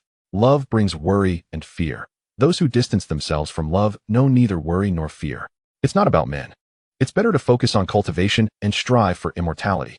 She then inquired, to what extent have you cultivated the wedding garment skill? Xianxiang replied, this technique is the epitome of rigidity and intensity. Its energy is as fierce as molten lava. Not only is it impossible to utilize, but I must also endure its torment day and night. Before I began practicing this technique, several exceptionally gifted young disciples of the Xiang clan had attempted it. Yet none could withstand the agony of being burned by its flames. They transferred their cultivation to others before reaching even 30 or 40% and ultimately perished. My willpower is somewhat stronger. I have reached 50%. In most other techniques, one must attain 70 or 80% proficiency before being deemed a genius. However, the ferocity of the wedding garment skill is unparalleled. Achieving 50% is a historic record for the Xiang clan. 50%? Dan Yao shook her head. That is still insufficient. You must reach at least 60 or 70%. 60 or 70%. Why is that? Xianxiang questioned, perplexed. Having endured torment to reach 50%, he could hardly fathom the potential collapse that might occur if he were to reach 60 or 70%. Dan Yao replied earnestly. Only upon reaching 60 or 70% can one transition to the next stage of cultivation and liberate oneself from the pain through a second method of practice, ultimately mastering the wedding garment skill. Xianxiang could not help but inquire. You have consistently mentioned that the wedding garment skill possesses a second method of cultivation, which allows one not to create a wedding garment for others. What is this second method? When the time is right, I will naturally reveal it to you. Though Dan Yao had spent considerable time with Xianxiang, she could not yet fully trust him. The secrets of the wedding garment skill were too profound. Without complete assurance of his character, she dared not disclose them, fearing it could lead to calamity on the Tianxian continent. Time would reveal one's true nature. She needed more time to observe him. Can you give me a hint? Xianxiang mewed playfully, attempting to charm her. Dan Yao nearly spat out a mouthful of blood. Goodness, you're hundreds of years old, and yet you dare to act coy and cute? Previously, he had presented himself as a mysterious sage, but now he seemed increasingly frivolous. Unbeknownst to her, this was indeed Xiangyang's true nature. Xianxiang was a vibrant, lively youth, full of brightness and cheer. However, after being manipulated by the clan leader and enduring the torment of the wedding garment skill, compounded by the tragic loss of his parents in their efforts to save him, he had become taciturn and pretentious. Yet, as he spent more time with Dan Yao, his true self began to emerge gradually. As a capable caretaker, Dan Yao could not resist the charm of such an adorable cat. She smiled and said, I've already given you hints. Xianxiang was taken aback. When did that happen? Dan Yao asked, what does the first line of the wedding garment skills manual say? Xian Daochan Zong. Wedding garment skill. Chapter 78. Xian Daochan Zong. Dan Yao beamed with a smile. Indeed, the secret lies within these 8 characters. Xianxiang shook his head. I still don't understand. Dan Yao explained. Xian Daochan Zong. Wedding garment skill. Due to a great battle in ancient times, the path to immortality was severed, leading those who practiced the wedding garment skill to focus their gaze on the word Xian Dao upon first encountering the manual.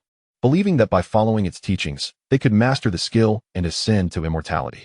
Little do they know, the key to the wedding garment skill lies not in the path of immortality, but in the Chan school.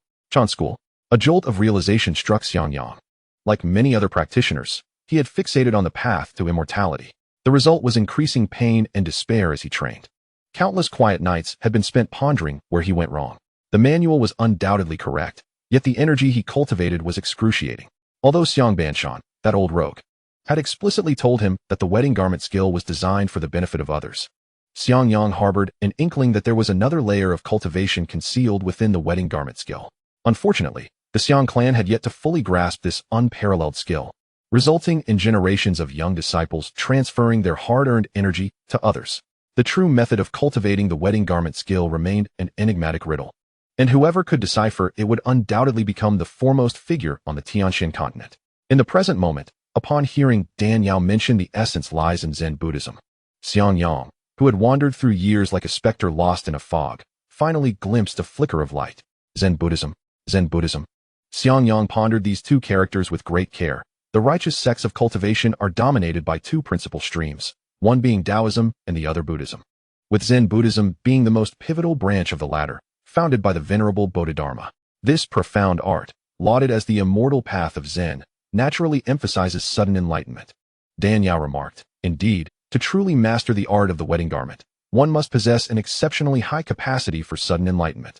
Alas, many misinterpret the essence of the wedding garment through a literal lens, believing it signifies crafting garments for others, thereby straying from the true intent of the nameless female immortal who created this skill.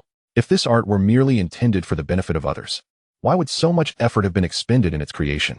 Xianxiang fell into deep contemplation. Do you not doubt that I am intentionally deceiving you? There exists no other method of cultivation in this world. Xianxiang replied with a calm demeanor.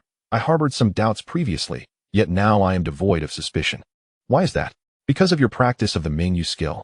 Xianxiang paused for a moment before continuing. We have just analyzed that the nameless female immortal, with her heart deeply entangled, harbored profound resentment towards the men of this world. Yet, while she verbally expresses hatred, her heart remains tethered. The wedding garment and the Mingyu skills are each extreme, one rigid and the other supple, akin to the dynamics between men and women. The Mingyu skill represents her, while the wedding garment embodies the man she loves.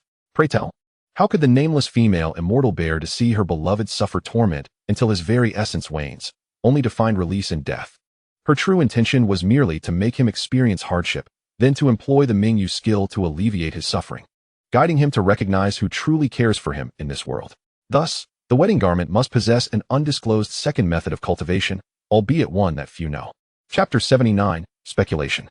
Dan Yao smiled knowingly. Precisely, this encapsulates her genuine intent behind the creation of the wedding garment. Xianxiang could not restrain his curiosity. What, pray tell, is this second method? I have already stated, the time is not yet ripe. Your mastery of the wedding garment is insufficient. We shall speak of it once you reach a maturity of 60 to 70% in your practice. Dan Yao continued to keep him in suspense. Xianxiang, with no recourse, continued to endure the arduous training. Days later, news spread like wildfire that Zhao Busan, an elder of the Wujimen, had been nurturing malevolent spirits with the intent of usurping the position of sect leader, causing quite a stir. A peerless masked female immortal emerged, wielding formidable prowess to slay the ghost king of the Dongshu realm, thereby restoring order to the chaos. Upon learning of this, various sects were astounded. One must understand that Wujimen is a venerable sect with a lineage spanning millennia. Although it has experienced a decline in recent centuries, it remains a formidable presence. Especially notable is the sect's treasured Yin-Yang Wujijian, a weapon of unparalleled power, deemed a divine artifact. Yet, this illustrious sect was utterly overwhelmed by the masked female immortal. Even more astonishing was her ability to slay the ghost king of the Dongshu realm, a feat so terrifying it defied imagination. In an instant, all cultivators, large and small, within the eastern domain sought to uncover the identity of this nameless female immortal. Eventually, they discovered that the sword technique employed by the masked immortal was the Qixing swordplay of the Qixing Palace. Thus, a multitude of curious cultivators flocked to Qixing Palace to inquire directly with the esteemed Master Qingshu about the identity of this masked female immortal. Master Qingshu appeared utterly bewildered. He had no knowledge of any masked female immortal. Yet, the crowd was unconvinced, pondering, the Qixing swordplay is a closely guarded secret of the Qixing Palace. If this masked immortal is not one of their own, How could she possibly wield such a technique? Despite Master Xianxiu's repeated denials of knowledge regarding the masked female immortal, he could not suppress his own doubts. As the leader of Qixing Palace, he understood better than anyone the significance of the Qixing swordplay. He immediately dispatched talismans to summon the 6 peak masters. The 6 peak masters were equally perplexed. They all knew that the Qixing swordplay was one of the 2 supreme skills of the sect, only accessible to the leader. Logically, aside from Master Xianxiu, no one else should be capable of mastering the Qixing swordplay in its entirety. How then did this masked female immortal possess it? Yet, if she could wield this technique, she must surely be associated with Qixing Palace. Junior brother, you are typically astute. Can you deduce who this person might be? Master Xianxiu inquired of Master Qingyu. Master Qingyu shook his head. I cannot fathom it. Her command of the Qixing swordplay is already astonishing enough. Yet she has also slain the Ghost King of the Dongxi realm. Her cultivation level surpasses our wildest imaginations. Master Qingjing contemplated for a moment before speaking. The Qixing swordplay is passed down through generations. Only the leader can practice it. It is impossible for anyone else to learn it. Therefore, what she employs must be a counterfeit. Impossible. Her cultivation is too high for her to resort to false techniques. Doing so would be laughable. Master Xianxiu refuted this speculation.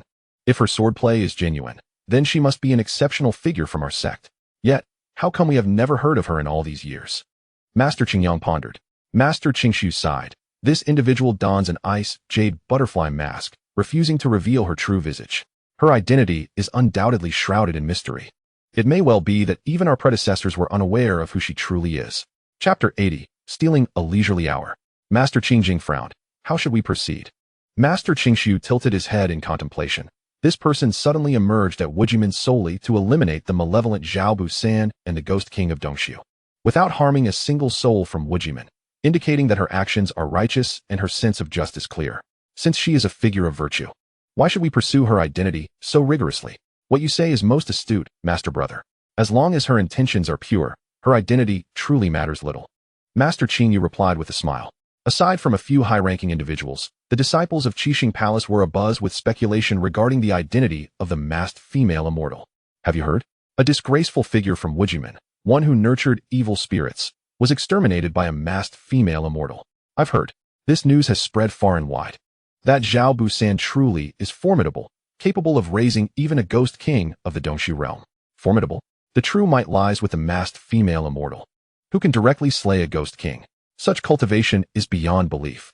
Indeed, what is even more astonishing is that she employed our sect's Qixing swordplay. Could she possibly be a senior from our sect? Undoubtedly.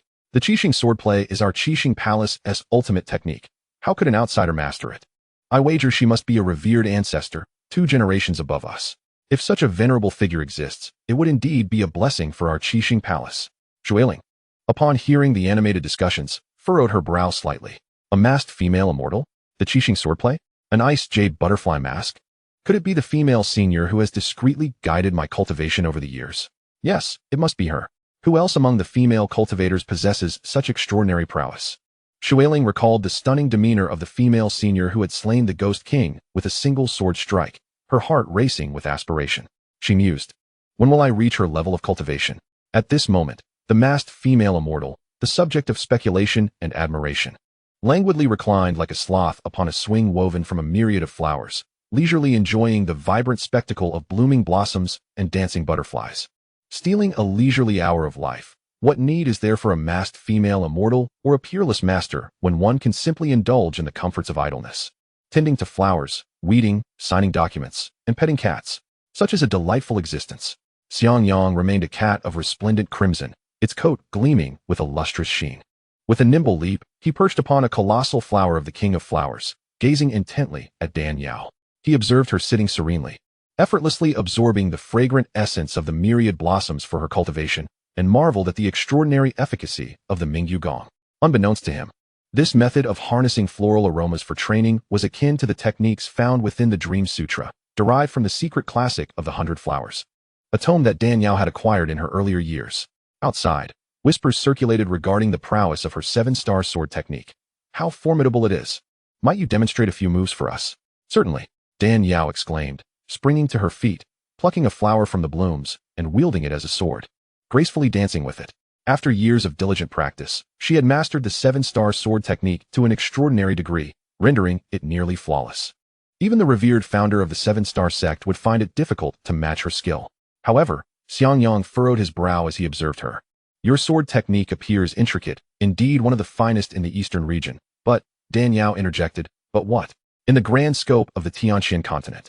This sword technique pales in comparison. If you aspire to stand at the pinnacle of the continent, one must pursue the most supreme sword techniques. The most supreme sword techniques? Dan Yao pondered. What would such techniques entail? Do you possess the knowledge? Xiangyang replied. In truth, there is no need for me to instruct you. You can grasp the most exceptional and powerful sword and palm techniques on your own. Dan Yao frowned slightly. I can understand them on my own. How would that be achieved? Xiangyang elucidated. The manual for the bridal garment divine skill not only details the cultivation of the purest internal energy, but also encompasses a sword technique, a palm technique, and a footwork technique. These three external skills do not inherently exist. They were derived by my ancestors from the esoteric text of the bridal garment divine skill. Both the bridal garment divine skill and the Mingyu Gong were conceived by the nameless female immortal, thus sharing a common origin. The bridal garment divine skill can unveil profound techniques, and I believe the Mingyu Gong can similarly do so, perhaps even more readily, given the female immortal's apparent favoritism towards female practitioners. Upon hearing this, Dan Yao urged Xiangyang to elaborate on the core principles of the bridal garment divine skill along with its corresponding palm, sword, and foot techniques, so she might glean insights from them. Xiangyang, unperturbed by the potential dissemination of his family's secrets, recited the contents of the bridal garment divine skill with precision. Concerned that Dan Yao might not fully comprehend, he meticulously dismantled each movement of the sword, palm, and foot techniques to provide clarity. Dan Yao sighed. I underestimated the bridal garment divine skill. Initially, when you spoke of the arduousness of its cultivation, I presumed it to be merely a deceptive technique. Yet today, I realize this skill is profoundly unfathomable. If one could truly master it, not only would one attain immortality, but vanquishing Buddhas and slaying demons would be well within reach. Xiangyang chuckled wryly. The bridal garment divine skill is indeed formidable, yet your Mingyu Gong is no less impressive. Its cultivation is far less torturous than mine, which is a significant advantage. Indeed, Dan Yao remarked, this skill is treacherous.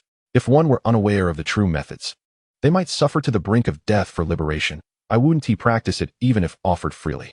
The path of cultivation, once understood, opens myriad avenues. Thanks to Xiangyang, a peerless powerhouse of the celestial sovereign realm, Dan Yao deciphered the hidden principles of the Mingyu Gong, uncovering its astonishing techniques. Like the bridal garment divine skill, the Mingyu Gong also concealed a palm technique, a sword technique, and a foot technique. The Mingyu divine palm, born from the Mingyu Gong, utilizes softness to overcome hardness, executing a remarkable palm technique that, with pure yin energy, can effortlessly redirect and rebound an opponent's strikes. The more formidable the assailant, the more ingenious their demise, utilizing their strength against them, allowing them to suffer their own consequences. This palm technique is truly astonishing, reaching a level of enigmatic mastery. Yet its application consumes significant spiritual energy. Only the peculiar nature of the Mingyu Gong, which replenishes spiritual energy with use, can unleash the true might of this palm technique. Should one replace the Mingyu divine palm with a sword, it would manifest as the Mingyu sword technique, characterized by its nimbleness and unparalleled swiftness, appearing ghostly and extraordinary. With each move possessing dozens of variations that can lead to exceedingly complex transformations, rendering its precision unparalleled in the world. Lastly, the foot technique, named the Thousand Illusions Fragrant Steps, is remarkable in its own right, succinctly summarized by a single word, speed. Like a spirit snake, swift as lightning. When confronted by a formidable foe, one could simply evade with alacrity, a supreme skill for preserving one's life. However, despite the unparalleled strength of these three ultimate techniques, achieving complete integration requires extensive time and practice. Fortunately, Dan Yao, as the leader of the 100-Flower Valley, found herself with ample time to delve into their intricacies. Tending to flowers and weeding leisurely, time flowed like water, imperceptibly passing by. In the blink of an eye, 15 years had elapsed. Throughout this span, Dan Yao not only entered the foundational levels of the Mingyu divine palm, the Mingyu sword technique, and the Thousand Illusions Fragrant Steps, but her overall cultivation had also made significant strides, advancing from the early stages of the Void Realm to the latter stages. Upon reaching the Void Realm, progress in cultivation began to slow. Though endowed with extraordinary talent, Dan Yao found it challenging to ascend 2 small realms within a mere 15 years. Thanks to the guidance of Xiangyang, an unparalleled powerhouse of the celestial sovereign realm, she was able to break through with remarkable speed, drawing from his vast experience. The process of cultivation is often monotonous. In her leisure, Dan Yao would occasionally offer guidance to Xue Ling. Truly deserving of her title as the most gifted disciple of Yaoguang Peak, made rapid advancements, breaking through 3 small realms within 15 years to reach the peak of the Gathering Essence realm, just a step away from becoming a practitioner of the Condensed Embryo realm. Such exceptional talent naturally garnered the favor of the Tranquil Hermit, who not only imparted the secrets of Yaoguang Peak, but also appointed her as the future leader of the peak in front of her fellow female disciples. Sister, don't you find it tedious to spend every day in the valley tending to flowers and weeding? Xue Ling inquired, seated on a swing in the 100-flower valley, gazing at Dan Yao. Ever since she first visited the valley to gather flowers and noticed the resemblance between Dan Yao and the mysterious female elder who had secretly guided her, Xue Ling had kept Dan Yao in her thoughts. Although the elder's formidable power convinced her that Dan Yao could not be the same person, she often returned to the valley to converse with Dan Yao. After years of camaraderie, their bond had deepened, akin to that of sisters. Dan Yao smiled gently. How could that be? The tumult of the mortal realm, rife with bloodshed and deceit, where one schemes against another, only to have the tables turned. It's exhausting just to contemplate. It is far more delightful to remain in the 100-flower valley, tending to flowers and enjoying the company of cats, don't you think? Indeed. Simplicity is the essence of life. Sister, your realm is far superior to mine. Xue Ling gazed deeply at Dan Yao, yet pondered. Despite her sister's exceptional insight and profound understanding of the world, why had she remained merely a practitioner of the body refinement realm after over 30 years of cultivation? As she mused, a green light streaked across the sky, landing in Xue Ling's hand and transforming into a message jade talisman. Xue Ling activated the talisman, and the voice of the tranquil hermit echoed in her ear. Yes, disciple, I understand. Please rest assured, master. Curious, Dan Yao asked. Sister, is there something amiss? My master has summoned me. The wind and snow secret realm is about to open, and I must seek her out immediately. The wind and snow secret realm? Dan Yao's thoughts stirred. This realm is one of the 5 great secret realms of the eastern region. 2 millennia ago, in the eastern domain, a prodigious figure named Feng Shui emerged, not as a disciple of any righteous sect nor as a denizen of the great dynasties, but rather as a mere solitary cultivator. Remarkably, he transcended the limitations of mentorship and sect resources, devising his own martial arts and attaining the esteemed realm of Earth Sovereign. At the zenith of his power, not only did the top 10 sects of the righteous path bow before him, but even the infamous and malevolent Netherworld sect, notorious for its countless fiends, dared to retreat from his brilliance. Feng Shui was akin to a shooting star streaking across the night sky, illuminating the cosmos and dimming the very stars themselves. Yet, as with all meteoric phenomena, his radiance was destined to be ephemeral. His rise was swift, but his fall was swifter. Just as he broke through to the Earth's sovereign realm and prepared to embark on the path to the celestial monarch, he was suddenly beset by a mysterious force from the central domain. Overpowered, Feng Shui sustained grave injuries and fled into a forest, where he found himself on the brink of death. Unwilling to succumb so easily, he expended his last vestiges of strength to create a hidden realm, concealing his lifelong teachings within. As this realm was forged by Feng Shui himself, future generations would come to call it the Feng Shui secret realm. Legends say that at the time of his fall, Feng Shui had already discovered the secrets of transcending from Earth Sovereign to Celestial Monarch. Whoever could obtain the inheritance within the Feng Shui secret realm would inevitably ascend to become an unparalleled powerhouse of the Celestial Monarch realm in the not-so-distant future. Of course, legends are but tales, and their veracity remains uncertain. However, even without the mysteries of ascension to Celestial Monarch, the inheritance of Feng Shui's Earth Sovereign techniques was enough to drive countless cultivators into a frenzy. The Feng Shui secret realm has existed for over 2,000 years, opening once every 2 centuries. Yet, entrance is no simple matter, as this secret realm encapsulates the entirety of Feng Shui's legacy. Those who gain access are deemed his successors across the ages. As an Earth Sovereign, Feng Shui had exceedingly high standards for his successors. He established dual thresholds to deter the unworthy from entering. The first threshold requires that one be a cultivator of at least the Gathering Yuan realm. The Feng Shui secret realm is fraught with perilous mechanisms. Lacking sufficient strength may lead not only to failure in obtaining the inheritance, but also to death within its confines. However, the most formidable threat does not stem from the traps, but rather from the other entrants. Each time the Feng Shui secret realm opens, numerous cultivators perish within. A mere fraction of these deaths result from Feng Shui's traps. The vast majority are due to the brutal infighting among disciples of various sections. The second threshold mandates that any Gathering Yuan cultivator seeking entry must be under 100 years of age. A century of gathering yuan, a millennium of gestation. Should one fail to reach the gathering yuan realm before turning 100, it signifies mediocrity and a lack of potential. Feng Shui, with his lofty standards, would never permit those of insufficient talent to inherit his legacy. Dan Yao inquired, Sister, will you go? Of course I shall go.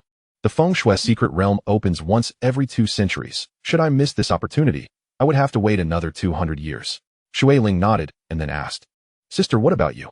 Dan Yao smiled bitterly. It has been said that only young prodigies under 100 years of age may enter. I am merely a lowly cultivator at the body-tempering realm.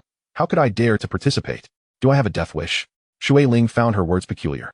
Given her sister's current cultivation level, she clearly did not meet the requirements for entry into the Feng Shui secret realm. Yet, Shui Ling sensed a tinge of disdain in her sister's tone towards the realm. Enough of this. The quiet wanderer has summoned you. You must hurry. If you delay, she may become angry. Indeed, I shall take my leave. I will come to disturb you another day. News of the opening of the Feng Shui secret realm swiftly spread throughout the eastern domain. Various sects mobilized, and even those ancient beings who had secluded themselves for years were awakened by this news. In the eastern domain, where Earth sovereigns are scarce and celestial monarchs are non-existent, the Void Realm represents the pinnacle of power. The legacy of a single Void Realm cultivator is enough to incite envy, let alone that of an Earth sovereign. The secret realm created by such formidable beings as Earth sovereigns or celestial monarchs is bound to contain an abundance of rare treasures. Even if one cannot obtain Feng Shui's legacy, merely acquiring a couple of valuable items within would be exceedingly beneficial.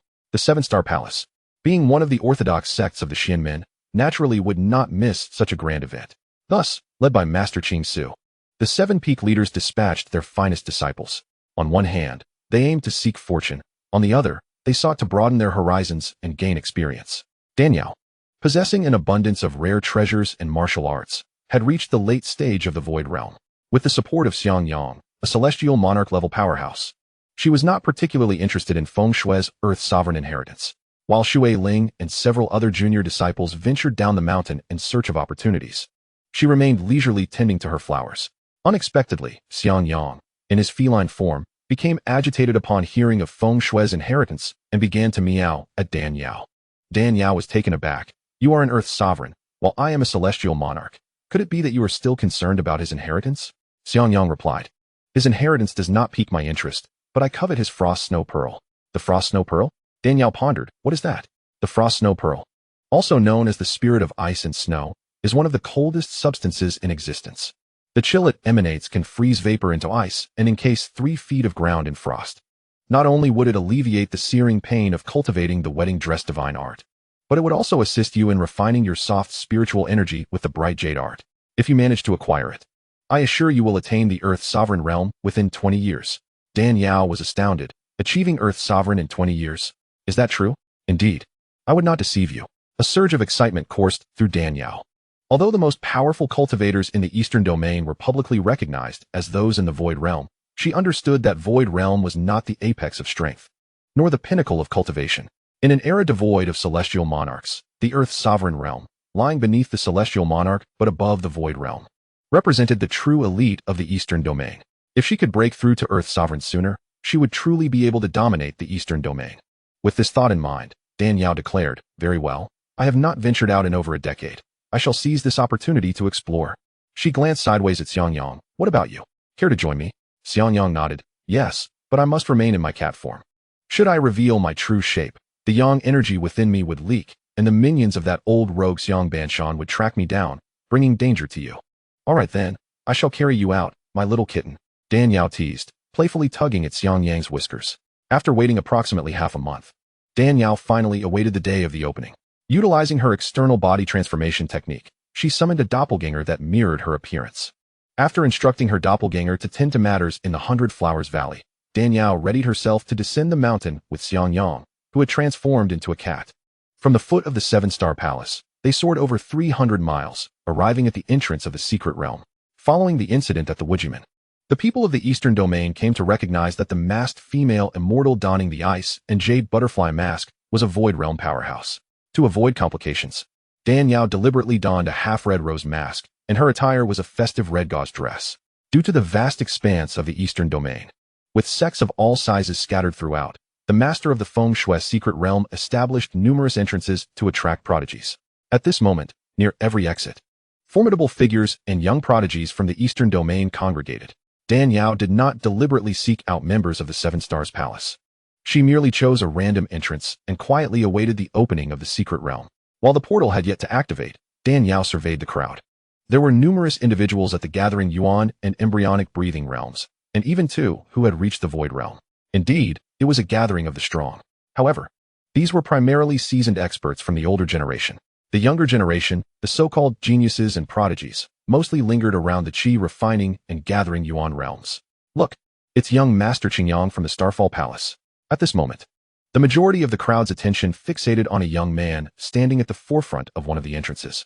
Clad in a blue robe, his handsome features and extraordinary aura set him apart from the throng.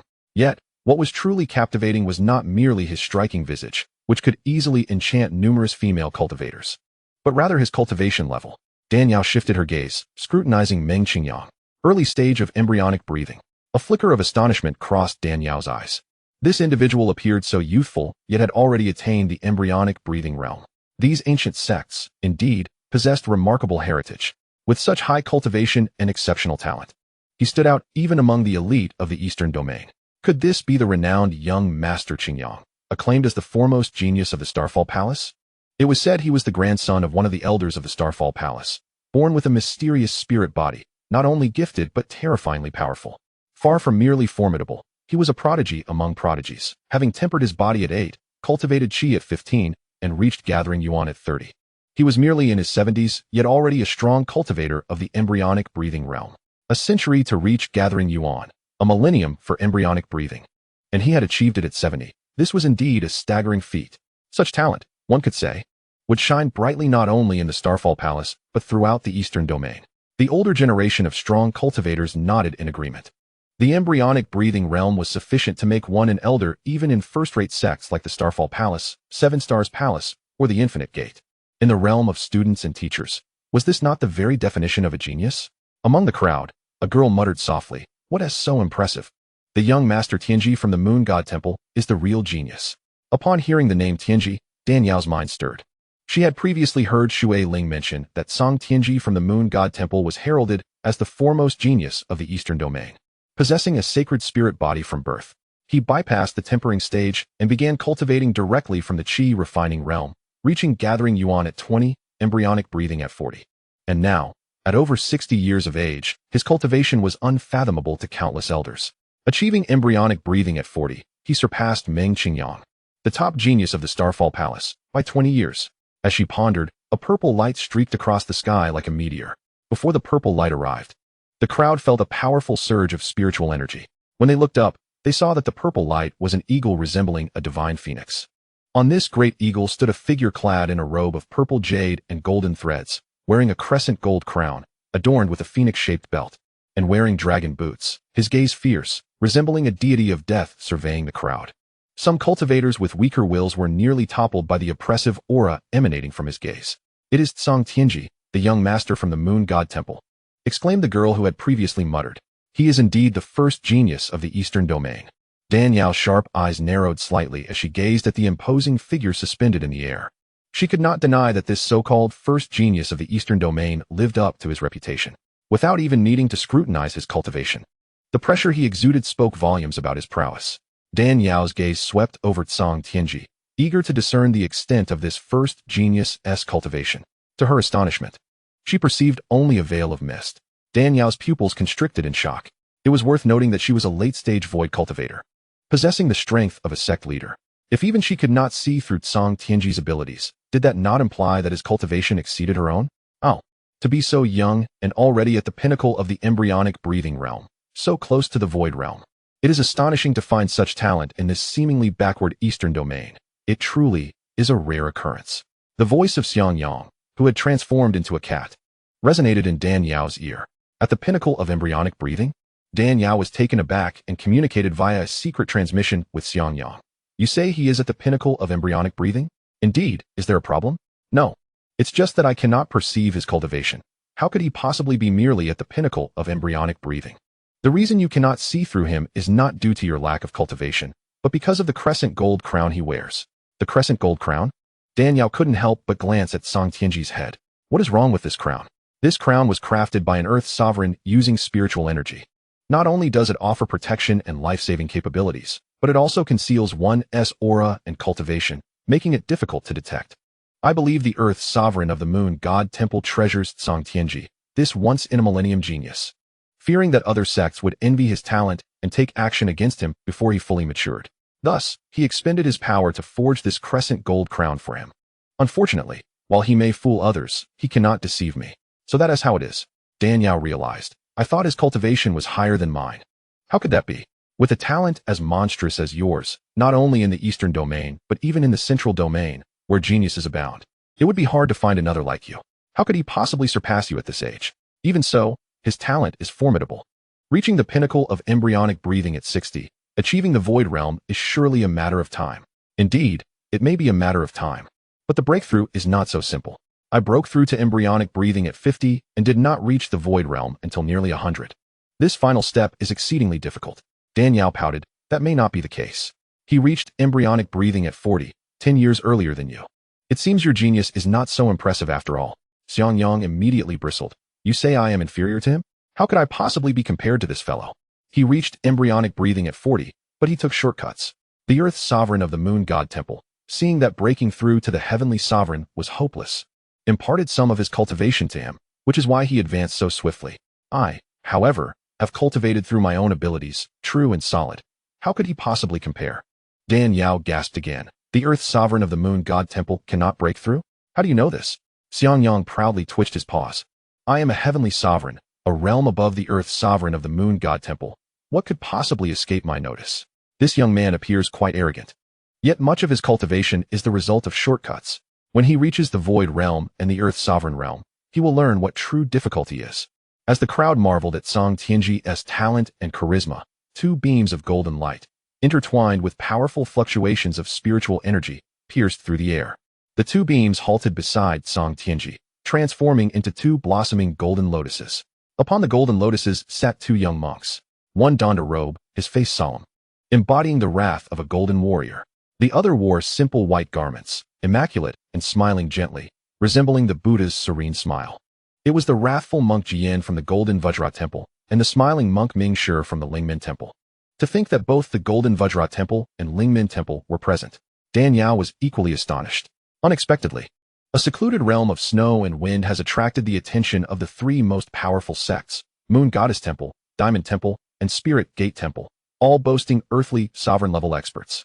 Jian and Mingshi are the key young talents cultivated by Diamond Temple and Spirit Gate Temple, their cultivation levels undoubtedly remarkable. Lacking the crescent gold crown akin to Xianxiaaudiobooks, Dan Yao instantly discerned their prowess. One at the mid-stage of the condensed infant realm and the other at the late stage, both exceptional in their own right. The supposed peak cultivation of Xianxiaaudiobooks is riddled with inconsistencies. In comparison, Jian and Mingshi's innate talents are certainly not inferior to his.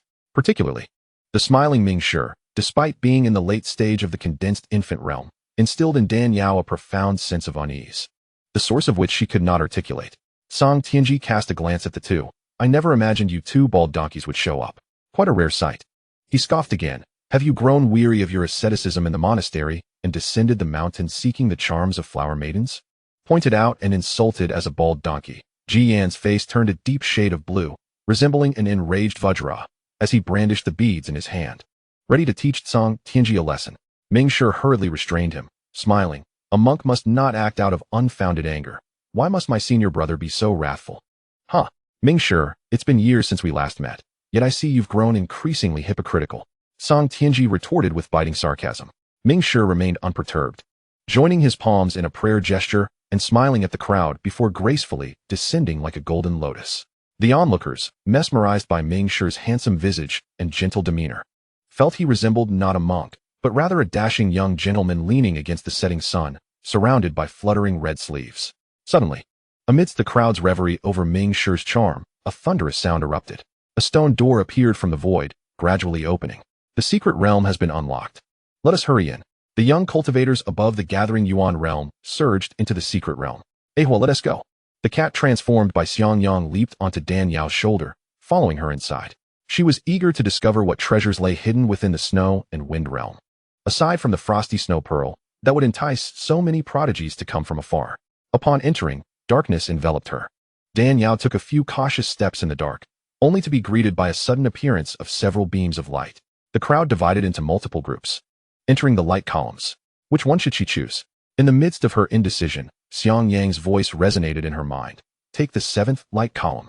Aware that Xiang Yang's cultivation far surpassed that of the realm's master, she felt assured that he could see through all the mechanisms and divine spells within.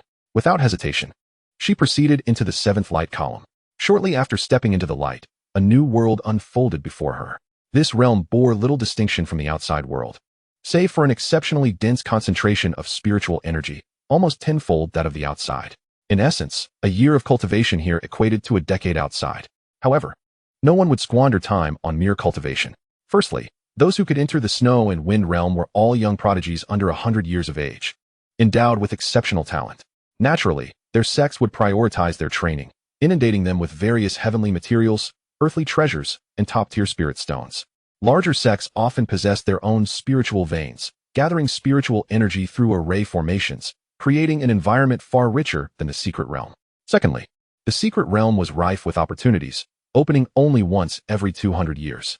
Missing out would mean waiting another 2 centuries. Although cultivators have longer lifespans than mortals, they are not immortal. Few possess the luxury of such time.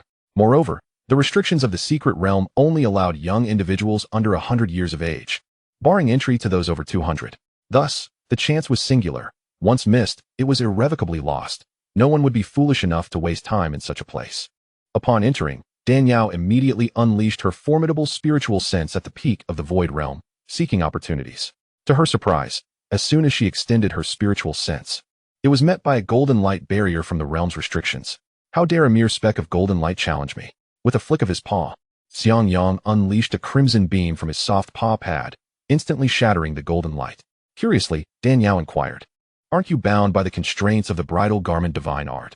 Unable to unleash your true power? How can you still suppress the forbidden golden light?"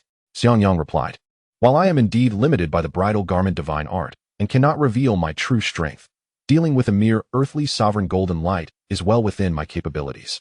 "Very well, it seems bringing you along was a wise decision." Dan Yao chuckled, affectionately stroking Xiang Yang's fluffy head. "Meow," Xiang Yang grinned.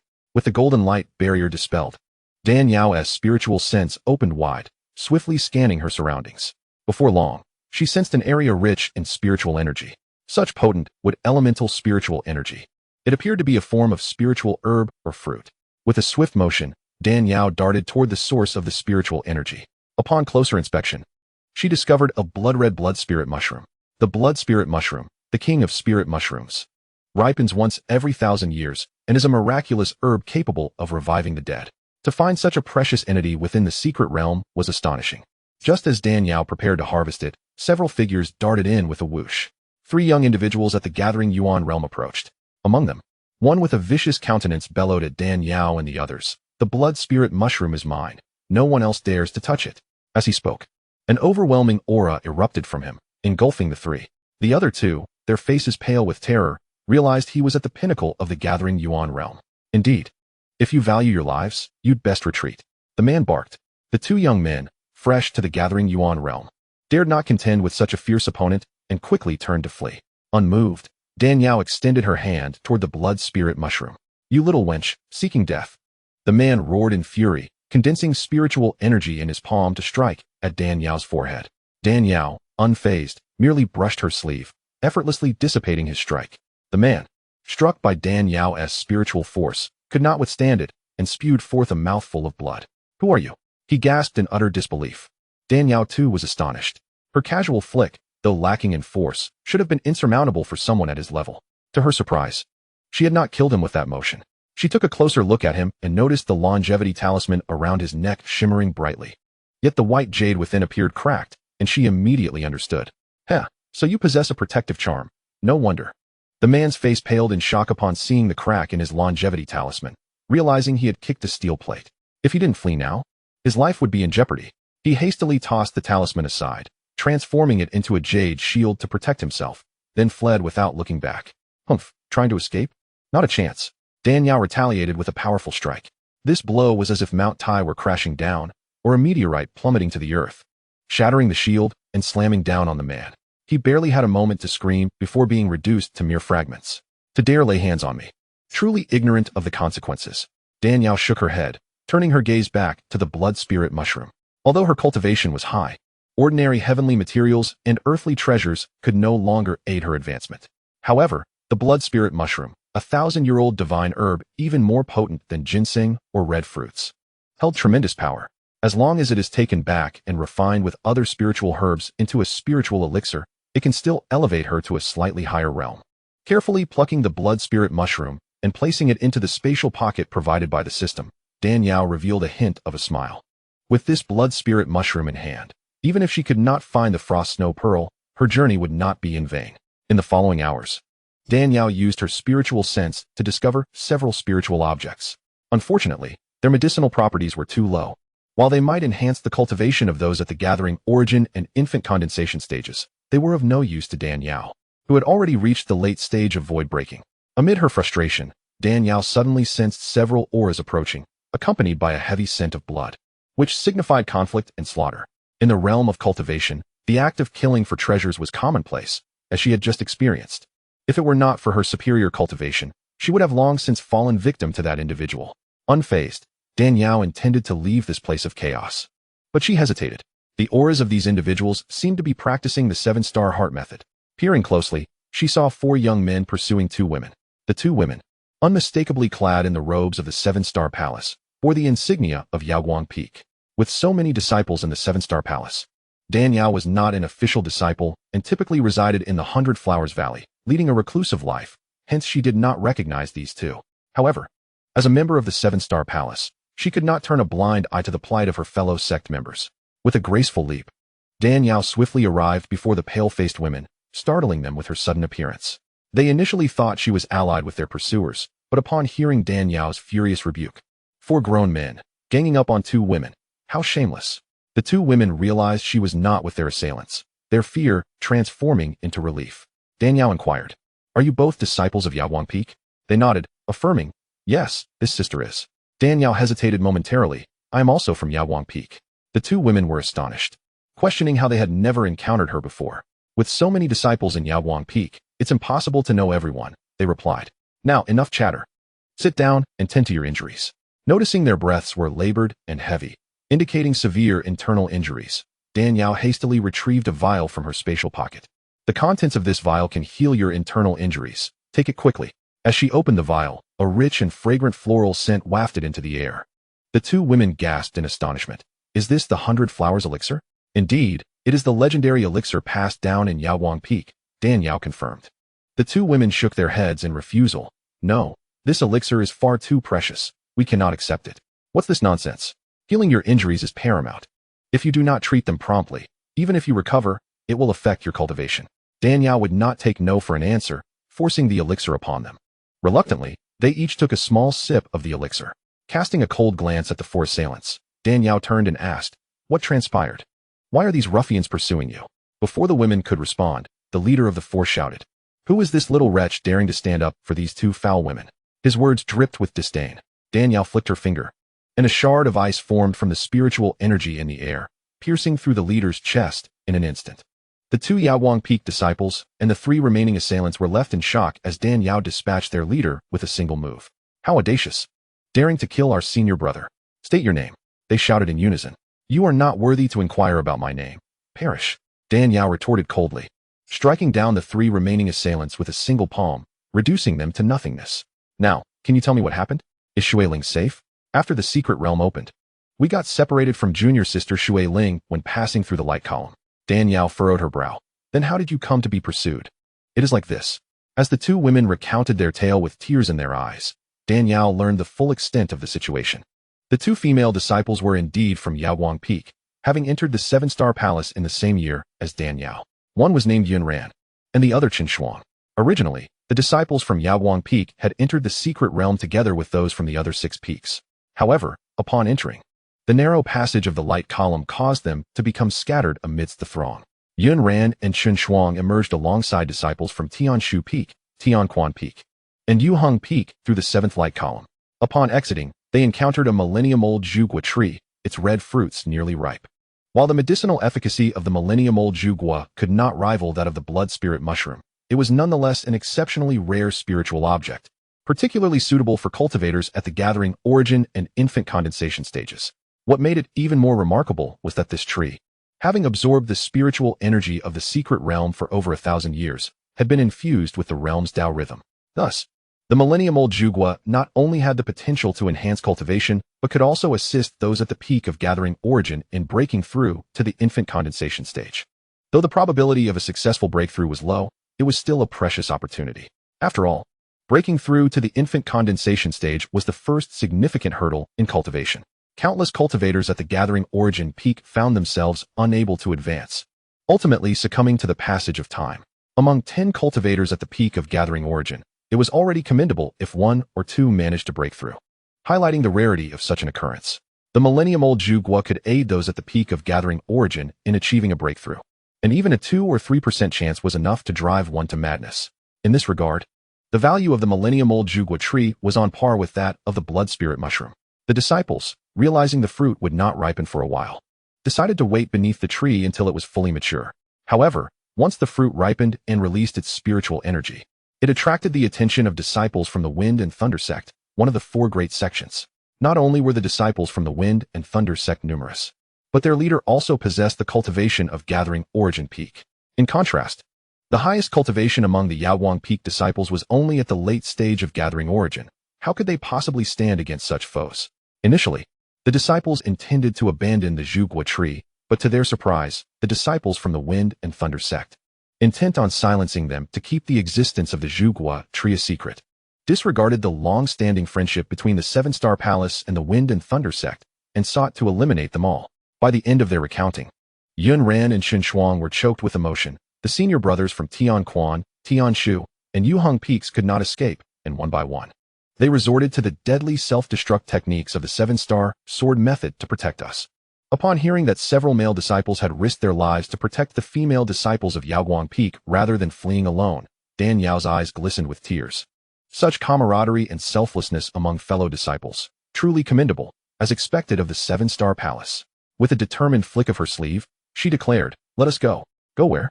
Yun Ran and Shen Shuang were taken aback. "Of course, we shall seek vengeance. The disciples of the 7-Star Palace cannot die in vain." Recalling Dan Yao's earlier display of might, effortlessly dispatching 3 disciples of the Wind and Thunder sect, the 2 women realized that with her strength, even the most formidable among their enemies would be no match for her. "Thank you, senior sister." The 2 individuals initially referred to her as sister, but upon considering her formidable strength, they quickly amended it to senior.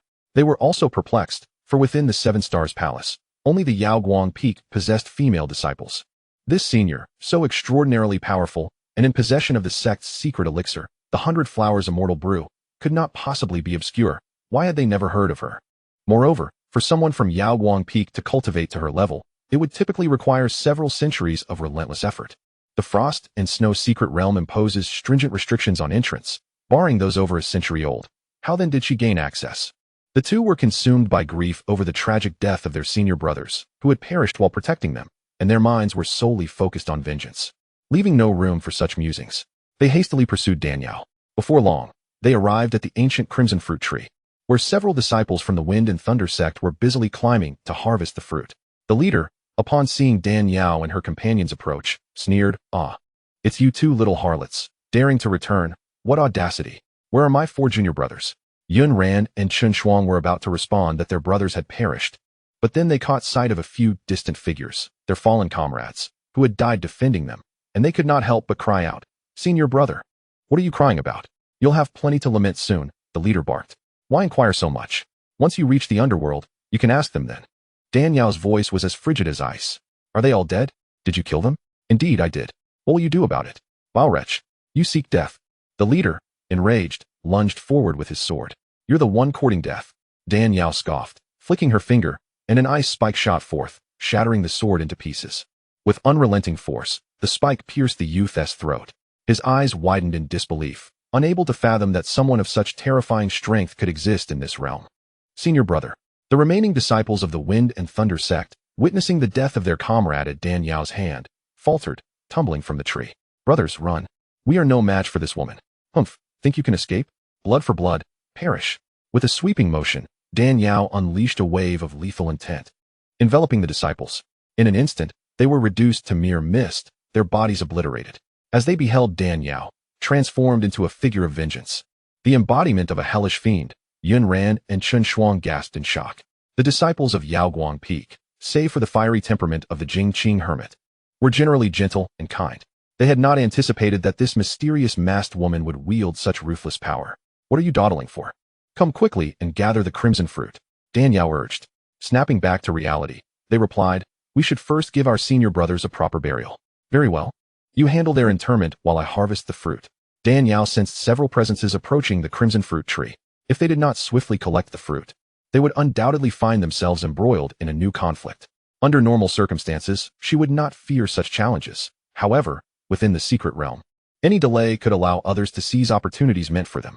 In no time, Dan Yao had cleared the tree of its crimson fruit. Meanwhile, Yun Ran and Qin Shuang had dug a grave and laid their fallen brothers to rest. Dan Yao stored the harvested fruit in a spatial ring and inquired, have you finished the 100 Flowers Immortal Brew?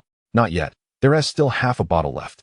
The 100 Flowers Immortal Brew not only heals wounds and enhances cultivation, but also possesses a unique affinity that aids in absorbing the medicinal properties of rare herbs. Your cultivation levels are too weak. You must elevate your strength quickly. Here, take these crimson fruits. Dan Yao handed them 2 fruits. Understanding the perilous nature of the secret realm, where every ounce of strength equated to a greater chance of survival, they did not hesitate and promptly consumed the fruit along with the brew. The synergy of the 100 Flowers Immortal Brew and the Millennium Crimson Fruit was exponential. After a single cycle of their 7 Stars Heart method, they advanced from the initial to the late stage of gathering essence. Dan Yao then passed the spatial ring to them. I have collected all the crimson fruit. You should take this. They quickly shook their heads in protest. No. To have 1 fruit is already a blessing. We cannot take more. These should rightfully belong to our senior. Dan Yao replied, I have transcended the realm of transformation and am now divine. These fruits are of no use to me. Keeping them would be a waste. You may take them, or if you prefer, distribute them among the disciples of other peaks when you return. Your brothers sacrificed their lives for you. Their legacy must benefit their masters and fellow disciples. You speak wisely. We have been inconsiderate. For the sake of these crimson fruits, so many brothers have perished. We cannot allow their sacrifices to be in vain. With a collective sigh, they accepted the ring without further refusal. Thus, the 3 of them, along with a cat, set forth, venturing deeper into the heart of the secret realm in search of opportunities. Among them were a few ill-fated souls who, seeing that they were merely women, dared to bully them into surrendering their spoils. Dan Yao, fierce and taciturn, struck down each one without mercy. As they drew closer to the center of the secret realm, Dan Yao's sensitivity to the chilling aura emanating from the frost and snow pearl intensified. This extraordinary treasure was the very reason the frost and snow had attained the rank of earthly sovereign so swiftly. Obtaining it would not only alleviate Xiang Yang's suffering, but also significantly enhance her own cultivation. Dan Yao was determined not to let this opportunity slip away. Meanwhile, after entering the secret realm, Shui Ling had initially experienced a smooth journey. However, trouble soon found her. At this moment, she was entangled with a mad woman, unable to escape. Little harlot, if you know what is good for you, hand over the everspring grass at once, or I will slaughter your entire family. The speaker was a youthful and strikingly beautiful girl, her features delicate yet marred by the venomous words that escaped her lips, tarnishing her lovely visage. She glared fiercely at Shui Ling, demanding she relinquish the spiritual herb in her possession. This everspring grass was discovered and obtained by me first. How can you claim it as yours? How shameless can you be? Shui Ling trembled with indignation. Having grown up, she had never encountered such a brazen individual. This herb, capable of restoring youth and vitality, was found by Shui Ling in a water source within the secret realm. She had nearly lost her life to an alligator in her quest to obtain it, intending to present it to her master, the Jingqing hermit. Yet, this girl had laid eyes upon it. Initially, the girl had proposed to trade her own treasures for it, but Shui Ling firmly declined, stating it was meant for her esteemed mentor and that no amount of treasures would suffice. The girl, seeing her refusal, resorted to outright theft, and the two engaged in a fierce battle. The girl, outmatched, was quickly pushed back. Realizing she could not win, the girl resorted to deceit, claiming the herb was hers and that Shui Ling was bullying her. The audacity of her claims left Shui Ling nearly apoplectic with rage. Many onlookers witnessed the exchange and condemned the girl for her behavior. To their astonishment, she proclaimed herself as the 18th concubine of the esteemed Tianji Gongzi, the heir of the Moon God Palace. Anyone who dared to cross her would be opposing both him and the Moon God Palace itself. What was the Moon God Palace? That is the foremost sect among the 10 great sects of the Eastern Domain. Among the formidable figures of the four great earth venerables, two are ancestors of the moon god palace. When one attains enlightenment, even the lowly rise to glory. Thus, Zhang Tianji, as the young master of the moon god palace, naturally has a woman of noble status. As Zhang Tianji's most favored concubine, the woman named Lin Baozhu is imperious and domineering, often wielding her influence with an air of entitlement. Her acts of coercion and manipulation, distorting truth and falsehood, are not uncommon. Those she bullies dare not voice their grievances. For her husband is none other than Zhang Tianji.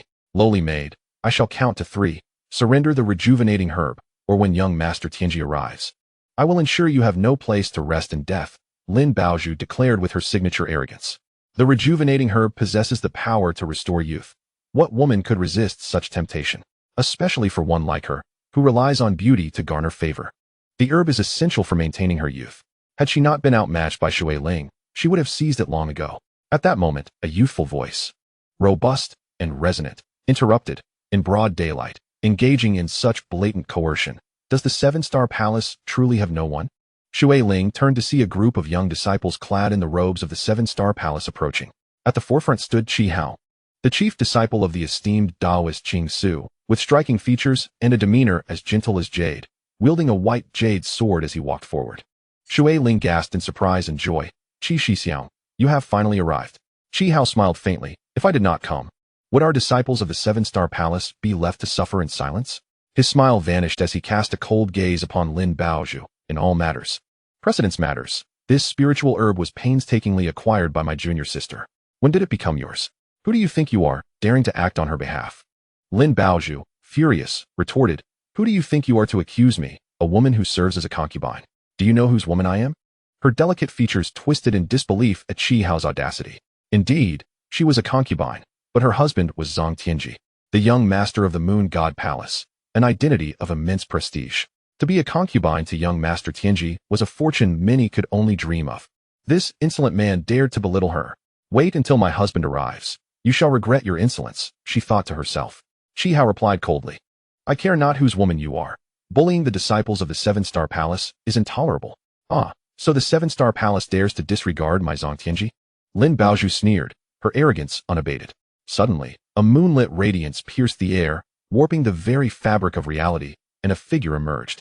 It was none other than Zhang Tianji, the proud young master of the moon god palace. Young Master Tianji, you have finally come. If you had delayed any longer, Zhu Zhu would have been bullied to death. Upon seeing Zhang Tianji, Lin Baozhu instantly transformed her demeanor into one of demure sweetness, her voice dripping with feigned innocence, evoking an involuntary shiver. Qi Hao's lips twitched in annoyance. He couldn't help but wonder, sister, are you a master of face-changing like in Sichuan opera? How can you shift your persona so swiftly? As Zhang Tianji descended from the heights, two monks, one furious and one jovial, emerged, Jian from the Diamond Temple and Mingshi from the Lingmen Temple. The appearance of these three prodigious talents, standing at the pinnacle of the eastern domain, caused a stir among the crowd. Look, it's the legendary young Master Tianji.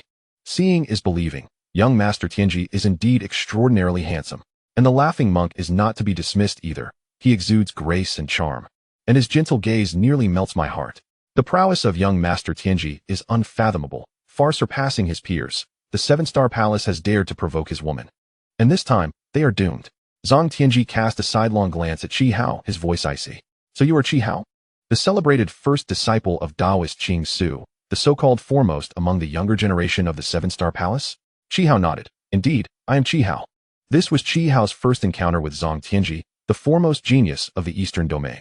The mere cold glance from Zhang Tianji filled him with an unsettling dread. This man is dangerously formidable.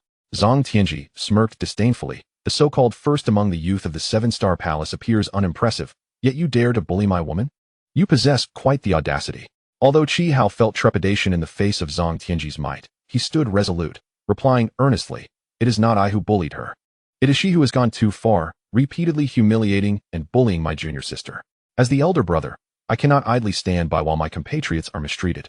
His words, neither subservient nor arrogant, resonated with Shui Ling and the other disciples of the seven-star palace, who felt a surge of gratitude. Other young prodigies, while sensing Qi Hao's boldness in addressing Zhang Tianji as somewhat reckless, were still moved by his loyal defense of his fellow disciples. Zhang Tianji's anger transformed into a chilling smile. Very well, you possess courage. I am the foremost of the moon god palace. and I have long heard of the seven-star sword technique, reputed to be unparalleled in the Eastern domain.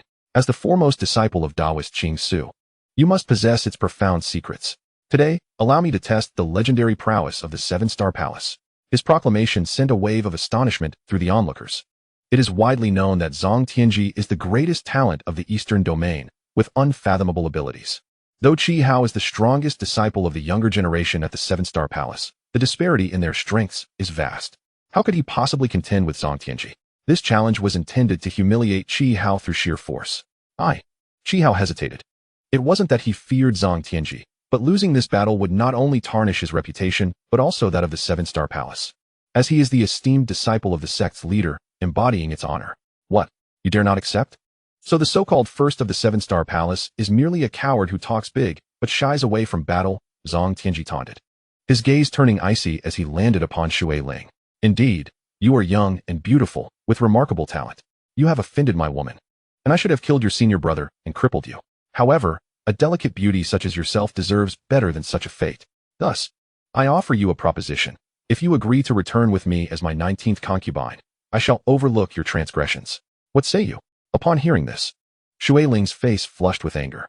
Lin Baozhu, who had previously threatened to annihilate Shui Ling's family, was also taken aback, her expression shifting to one of fury, wishing she could tear Shui Ling apart. If this little wretch were to become young Master Tianji's 19th concubine, what place would she have as the 18th? Qi Hao's rage reached its peak. Zhang Tianji, you have gone too far. You can say I bullied you. What will you do about it? Zhang Tianji provoked further. A gentleman may be killed but not humiliated. Even if I cannot defeat you, I will not allow you to repeatedly insult the disciples of the seven-star palace. Unable to endure any longer, Qi Hao drew forth his white jade sword. Indeed, you possess remarkable audacity. Allow me to witness the unparalleled mastery of the seven-star palace. Chapter 96. The Rivalry of the Prodigies. 4. Upon hearing that the two would engage in a one-on-one duel, the crowd prudently retreated several paces, clearing a vast expanse of air. Do not accuse me of lacking respect. I grant you 3 strikes. If you manage to force me back a single step within those 3, I shall concede defeat. Qi Hao trembled with anger. As the foremost disciple of the celestial pivot peak and the future leader of the seven-star palace, he had never been so scorned. Yet, he understood that now was not the time for impulsive emotions. Trapped within this secret realm, with no hope of support from his elders, he had to rely solely on himself.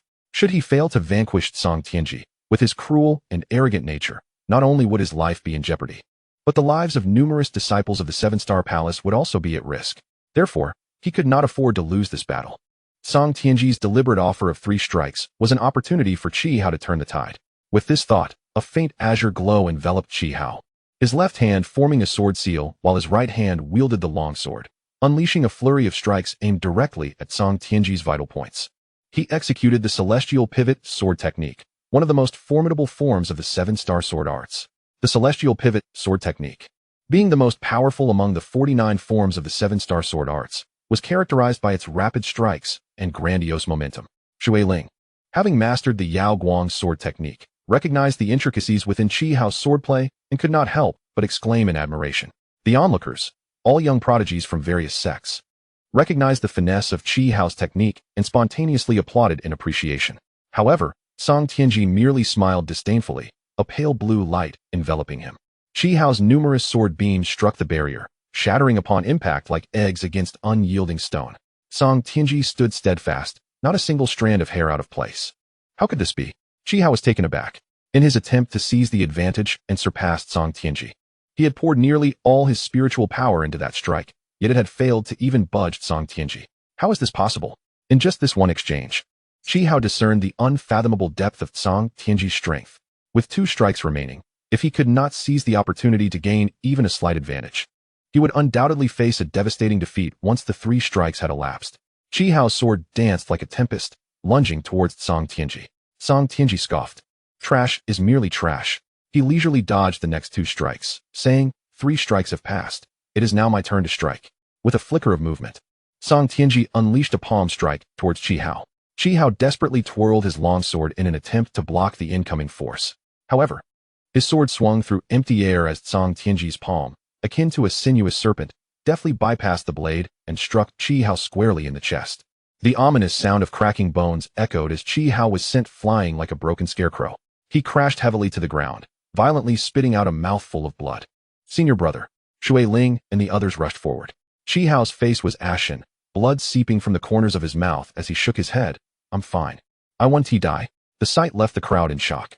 No matter how inept Chi Hao was, he was still the foremost among the younger generation of the Seven-Star Palace, a cultivator at the initial stage of the embryonic transformation realm. For someone of his caliber, not only was he suited to be the chief disciple, but he could also easily serve as a sect elder. Yet now, he could not even withstand a single strike from Song Tianji. The disparity was simply too great for cultivators of the same realm. Is this all? You still dare to boast of being the first among the 7 stars? You should return home and suck your thumb. Chapter 97. The Clash of Prodigies. 5. Song Tianji's laughter echoed mockingly. Indeed, trash, mere refuse. What 7-star sword arts? What supreme techniques? All are but hollow pretensions, devoid of substance. The disciples of the Moon God Palace shouted with arrogance. What did you say? The disciples of the 7-Star Palace seethed with rage, wishing to tear apart the faces of these arrogant individuals. What did we say? That everything from the 7-Star Palace is worthless trash. Do you dare to dispute it? If any disciple of the 7-Star Palace can defeat me, I shall leave this place at once. Song Tianji's demeanor was exceedingly arrogant. The audience, taken aback, furrowed their brows. Yet, they could not deny that Song Tianji had the audacity to back it up. As the young master of the Moon God Palace, he was not only a rare prodigy of a millennium, but also surpassed his peers in cultivation. Now at the pinnacle of the embryonic transformation realm, he was merely a step away from the apex of the eastern region, the Void Realm. In contrast, Jian, Ming Shi, Meng Qingyang, Chi Hao, and others were still stuck in the early to mid stages of the embryonic transformation realm. How could they possibly compete with Song Tianji? You are far too arrogant. Shui Ling's face flushed with indignation. Were it not for her insufficient strength, she would have relished the opportunity to teach Song Tianji a lesson. If they could return safely this time, she would surely seek guidance from that mysterious senior female, striving to master the Void Realm and redeem their honor. Arrogant? Song Tianji laughed maniacally. I shall be as arrogant as I please. What can you do about it? I advise you to obediently become my concubine. As long as you serve me well, I shall pass on the Moon God Palace's moonlight mist palm to you. It is far superior to your insipid 7-star sword arts or 7-star mixed element palm. Just then, a clear and melodious female voice rang from the crowd, who claims that the moonlight mist palm of the Moon God Palace surpasses the mixed element palm of the 7-Star Palace. The voice, though cool and distant, was remarkably crisp and lively, like pearls falling onto a jade plate, utterly enchanting. Song Tianji felt a jolt of his spirit and turned towards the source of the voice. There stood a woman clad in red veils and a rose mask, stepping forth from the throng to stand before the disciples of the 7-Star Palace. Shui Ling recognized her voice and was instantly filled with surprise and joy. Is it truly you, senior? Dan Yao nodded. Indeed, it is I. There is no need for further words. I have witnessed all that transpired here. While I am present, no one shall bully the disciples of the 7-Star Palace, unless they tread over my corpse. Having spent 30 years in the 7-Star Palace, Dan Yao regarded herself as one of its own and would not allow outsiders to oppress her kin. Song Tianji fixed his gaze upon Dan Yao, noting her mask concealed her true visage, but the brightness and clarity of her eyes shone through. It was often said that beautiful eyes were akin to autumn waters. Yet no autumn water could compare to the brilliance and vivacity of her gaze. The eyes of his 18th concubine, Lin Baozhu, were already considered the most beautiful among the female cultivators of the eastern region. Yet, in comparison, they rendered her a mere blind bat. Who are you, to dare speak so boldly before me? Song Tianji regarded Dan Yao with a mocking smile, thinking that if her eyes were so exquisite, her true appearance must be even more stunning. Chapter 98. One strike is sufficient. Dan Yao replied coldly. Who I am is of no concern to you. Did you not claim that the sword and palm techniques of the 7-Star Palace are nothing but trash? Song Tianji nodded with a smile. Indeed. It is clear to all that the so-called first among the young disciples of the 7-Star Palace cannot even withstand a single strike from me. Is that not trash? Very well, let us engage in a contest and see who truly is the trash. It turns out that you are also a disciple of the 7-Stars Palace. The swordsmanship and palm techniques of the 7-Stars Palace are nothing extraordinary. No matter how fiercely we contend, it would only lead to self-humiliation. Why bother? Dan Yao sneered. You will soon find out whether it is self-humiliation or not. In the Tianxian continent, strength reigns supreme. Ever since she broke through to the Dongxi realm, Dan Yao no longer regarded herself as merely a member of the younger generation. After all, her prowess far surpassed that of these so-called young prodigies. And even compared to the older generation, she was no less formidable. Even the sect leader of the Wuji sect, Zhong Wanshan, addressed her as a peer. She considered herself a strong figure of the older generation and thus refrained from bullying the younger disciples. However, Song Tianji's behavior was utterly outrageous. He exploited his status to humiliate the entire Seven Stars Palace, leaving her with no choice but to take action. Very well, if you wish to compete with me, I shall oblige. As for others, I would allow 3 moves, but since you are a woman, I will grant you 10. Song Tianji declared. Danyao shook her head. No need for that. 1 move is sufficient. 1 move? Song Tianji frowned. I fear that would be too much for your pride. No need for your concession. I only require 1 move. What do you mean? Song Tianji was perplexed. Danyao replied earnestly. What I mean is, if I cannot defeat you in 1 move, I will accept my loss. Ha ha. Song Tianji laughed uproariously as if he had heard the greatest joke. You think you can defeat me in 1 move? Do you know that I am at the pinnacle of the Ningying realm, merely a step away from the Dongshu realm? Even the formidable figures of the older generation would not dare to act so audaciously before me. How do you presume to speak such wild words? The crowd around them erupted into laughter as well. It was indeed preposterous to think one could defeat a cultivator at the pinnacle of the Ningying realm in a single move, unless one had attained the Dongshu realm. Only those of the Dongshu realm could suppress countless Ningying realm cultivators in the blink of an eye. Yet, the cultivators entering the Snowstorm secret realm were all young prodigies under 100 years of age. Achieving the Ningying realm was already a mark of extraordinary talent. How could anyone possibly defeat Song Tianji, who stood at the pinnacle of that realm, in a single move? The very thought was laughable. Is it truly so amusing? Danyao's tone remained calm. She raised her delicate hand, fingers together, forming a palm strike. This seemingly light gesture, akin to a dragonfly skimming the water's surface, instantly coalesced the spiritual energy within a 1,000-foot radius into a colossal palm, descending upon Song Tianji with the weight of a mountain. This is the 7 Stars mixed element palm, our sect's secret technique, Qi Hao exclaimed in astonishment. As the chief disciple of Qingshu Daozhang, he frequently observed his master practice palm techniques. How could he not recognize this as the legendary 7 Stars mixed element palm? As the palm struck forth, the mixed element energy surged like a tidal wave, unstoppable in its might. However, this technique demanded an exceptionally high level of spiritual power to wield. Even having reached the Ningying realm, he still found himself unable to practice this palm technique. Danyao's sudden appearance led Qi Hao to doubt her claim of being from the 7 Stars Palace, believing she was merely posing as a disciple to confront Song Tianji's bullying. In Chapter 99, Are You a Strong Being of the Dongshu Realm? With her execution of the 7 Stars mixed element palm, her identity was self-evident. Yet, a greater mystery arose. The 7 Stars Palace only had female disciples from the Yaoguang Peak lineage. From where had this mysterious woman emerged? How could he have never heard of such a remarkably talented female cultivator in all his years at the 7 Stars Palace? Before the palm strike could reach him, Song Tianji felt his breath constrict as the overwhelming force of Danyao's palm surged like a mighty torrent. Terrified, he realized that if he were to confront this with his moonlight mist palm, not only would he struggle to withstand it, but he would also risk being crushed to death by the sheer force. In a panic, he activated the protective spell of the Moon God Palace, forming a pale moonlight barrier to desperately resist the 7 Stars mixed element palm. However, he vastly underestimated the power behind Danyao's strike.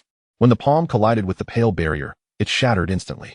Song Tianji was sent flying, a spray of blood erupting from his mouth as he crashed heavily onto a small hill within the secret realm, the terrifying mixed element energy obliterating the hill into fragments. Dust swirling in the air. The onlookers were left aghast, their eyes wide with disbelief. As the dust settled, Song Tianji struggled to rise from the ground. Disbelief etched across his face as he gazed at Danyao. You. Danyao smiled. What is it? I mentioned that if I could not defeat you in 1 move, I would accept my loss. So now, who is the victor? Dongshu realm? You are a strong being of the Dongshu realm? Song Tianji's eyes widened in horror, akin to a traveler encountering a ghost in the dark. It was inconceivable that anyone could defeat him with a single strike, unless they were of the Dongshu realm. But how was this possible? He, the greatest prodigy of the eastern region, had only reached the pinnacle of the Ningying realm at the age of 60. This girl before him, sounding much younger than he, could not possibly be a strong being of the Dongshu realm. Impossible. This was utterly impossible. Even in the central region, where prodigies abound, it was exceedingly rare to see a 100-year-old Dongshu cultivator. How could such a young Dongshu realm cultivator emerge in the relatively backward eastern region? What? The Dongshu realm? This masked woman is actually of the Dongshu realm? How can that be? How could she possibly be a strong being of the Dongshu realm? The crowd erupted into a cacophony of astonishment, their exclamations echoing one after another. Their shock was understandable, for the mere mention of the Dongshu realm carried an immense weight. Strong beings of the Dongshu realm, also known as Dongshu great powers, are inherently superior to those of the Ningying realm. Cultivators at the Ningying realm are already among the most powerful in the eastern region, let alone the countless times more powerful beings of the Dongshu realm. This is not an exaggeration. The disparity between the Dongshu realm and the Ningying realm is indeed vast. There have been instances where more than a dozen Ningying realm cultivators, unable to tolerate a newly ascended Dongshu realm evil cultivator wreaking havoc, banded together to slay him for the sake of the common folk. Among these cultivators were 4 at the pinnacle of the Ningying realm, a mere step away from Dongshu. Yet, this formidable assembly was utterly defeated, as the newly ascended Dongshu cultivator dispatched them in a matter of mere moves, illustrating the immense gap in power. Thus, the saying that below the Dongshu realm, all are but ants prevails in the Tianxian continent. However, achieving the Dongshu realm is not an easy feat in Chapter 100. Is there no exception? Even 10 cultivators at the pinnacle of the Ningying realm may not yield even one who can attain the Dongshu realm. The remaining 9 may find themselves forever trapped at the pinnacle of the Ningying realm, gradually exhausting their lifespans, ultimately departing this world with regret and bitterness. Take, for example, the leader of the Wuji sect, Zhong Wanshan, who just 10 years ago broke through to the Dongshu realm. He had long since reached the pinnacle of the Ningying realm, merely a step away from Dongshu. Yet, that single step took him hundreds of years of arduous waiting before he could finally break through. Had it not been for Dan Yao's guidance, he would still be stuck at the pinnacle of the Ningying realm. Song Tianji, priding himself as the greatest prodigy of the eastern region, gathered Yuan at 20, reached Ningying at 40, and now at 60 stands at the pinnacle of Ningying. He does not dare to guarantee a breakthrough to Dongshu before the age of 100. The distance from the pinnacle of Ningying to the Dongshu realm may seem but a step away, yet in truth, it spans thousands of mountains and rivers. The time required to traverse this step often exceeds that needed for an ordinary person to reach the Ningying realm by several folds. It is precisely due to such formidable circumstances that the onlookers were astounded upon learning that Dan Yao was a formidable figure of the Void Realm. Good heavens! A woman of the Void Realm? How could it be possible for one to attain such prowess before even reaching the age of a century? This continent of the Eastern Domain harbors a talent even more extraordinary than Song Tianji, of which I have never heard before. The revelation of Dan Yao's status as a Void Realm powerhouse left the crowd in utter disbelief. Further contemplation of their location within the Wind and Snow secret realm only deepened the incredulity. It is essential to note that the revered figure who established this secret realm, the mighty Wind and Snow, had imposed restrictions within, in pursuit of exceptional talents, having long since surrendered his lifetime of cultivation. Only cultivators above the Gathering Essence realm, under the age of 100, were permitted entry to seek their fortunes. Hence, aside from a select few at the embryonic realm, all others present were of the Gathering Essence realm. In their minds, reaching the embryonic realm before turning 100 would qualify one as a prodigy among prodigies. How could a Void Realm cultivator, who was not yet a century old, possibly manifest in such a place? To their astonishment, a Void Realm powerhouse had indeed appeared, and even more remarkably, she was a female cultivator. Ji Yin, overwhelmed by shock, gazed at the masked woman before him and could not help but whisper, "Senior brother Mingshi, is this woman truly of the Void Realm?" Mingshi's expression turned grave. Who else but a Void Realm cultivator could defeat the seemingly invincible Song Tianji with a single strike? Yet, how could this be possible? There are indeed greater heights beyond the heavens, and individuals beyond mere mortals. Our limitations do not imply those of others. Are there truly no exceptions? Indeed. Mingshi exhaled softly. The cultivator who opened this secret realm, Wind and Snow, is a venerable figure. Only those of the Gathering Essence realm under 100 years of age may enter. Those over a century old can only gain entry if they have attained the Celestial Monarch realm, as only the legendary Celestial Monarch can disregard the restrictions set by a revered figure. Do you truly believe this is feasible? Ji Yin shook his head repeatedly. Of course not. The Celestial Monarch has not been seen in the Eastern Domain for millennia. They have become mere legend. The fact that this woman has achieved the formidable rank of Void Realm is already terrifying enough. How could she possibly be a Celestial Monarch? There cannot possibly be a Celestial Monarch among us. Sometimes, one must be cautious with their words, for the heavens delight in delivering swift retribution. Ji Yan's assertions that the Wind and Snow secret realm could not harbor a Celestial Monarch were rendered moot by the very presence of such a being. This was none other than Xianxiang, who had transformed into a cat to evade recognition by the water spirit, concealing himself within the spatial folds. Though he had surpassed the century mark, his Celestial Monarch cultivation allowed him to disregard all obstacles, entering alongside Dan Yao. Chapter 101, Unashamed. Dan Yao's palm strike utterly shattered Song Tianji's inflated confidence and arrogance.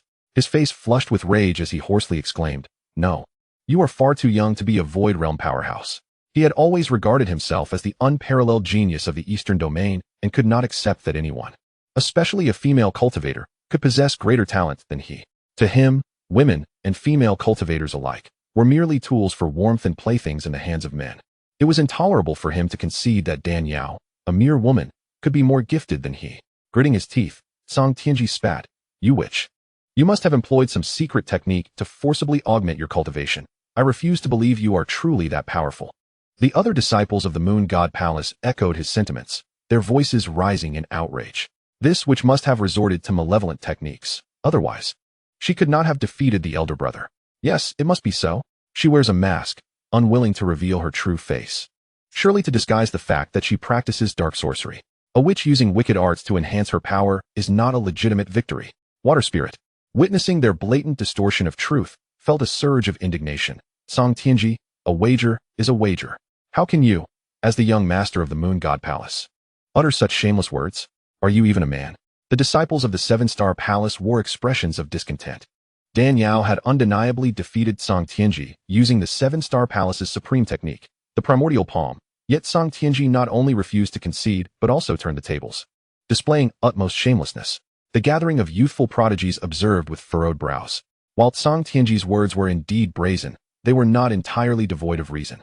Consider the arduous journey to the Void Realm. The elder generations of powerhouses have toiled for hundreds, even thousands of years without necessarily breaking through. Dan Yao appeared so youthful. Could she truly attain such an unfathomable realm? It seemed far more plausible that she had employed dark techniques to forcibly elevate her cultivation, masquerading as a Void Realm cultivator. Rumors spoke of the first dark sect, the Netherworld sect, possessing a secret technique known as the Heavenly Demon Disintegration Method. This method could reverse the meridians, awaken latent potential, and cause the user's true essence to swell, dramatically increasing their power for a brief period, delivering a lethal blow to adversaries. However, once the effect waned, the user would inevitably suffer severe repercussions, potentially leading to catastrophic decline or even death, a last-ditch effort to perish alongside their enemies. Could it be that this masked woman, unwilling to reveal her true identity, had indeed utilized the Heavenly Demon Disintegration Method to forcibly elevate her cultivation? Who is truly shameless? Song Tianji glared at Dan Yao with venomous resentment. The shameless one is this witch. If she cannot beat me, she resorts to underhanded tactics. I refuse to believe you are genuinely that formidable.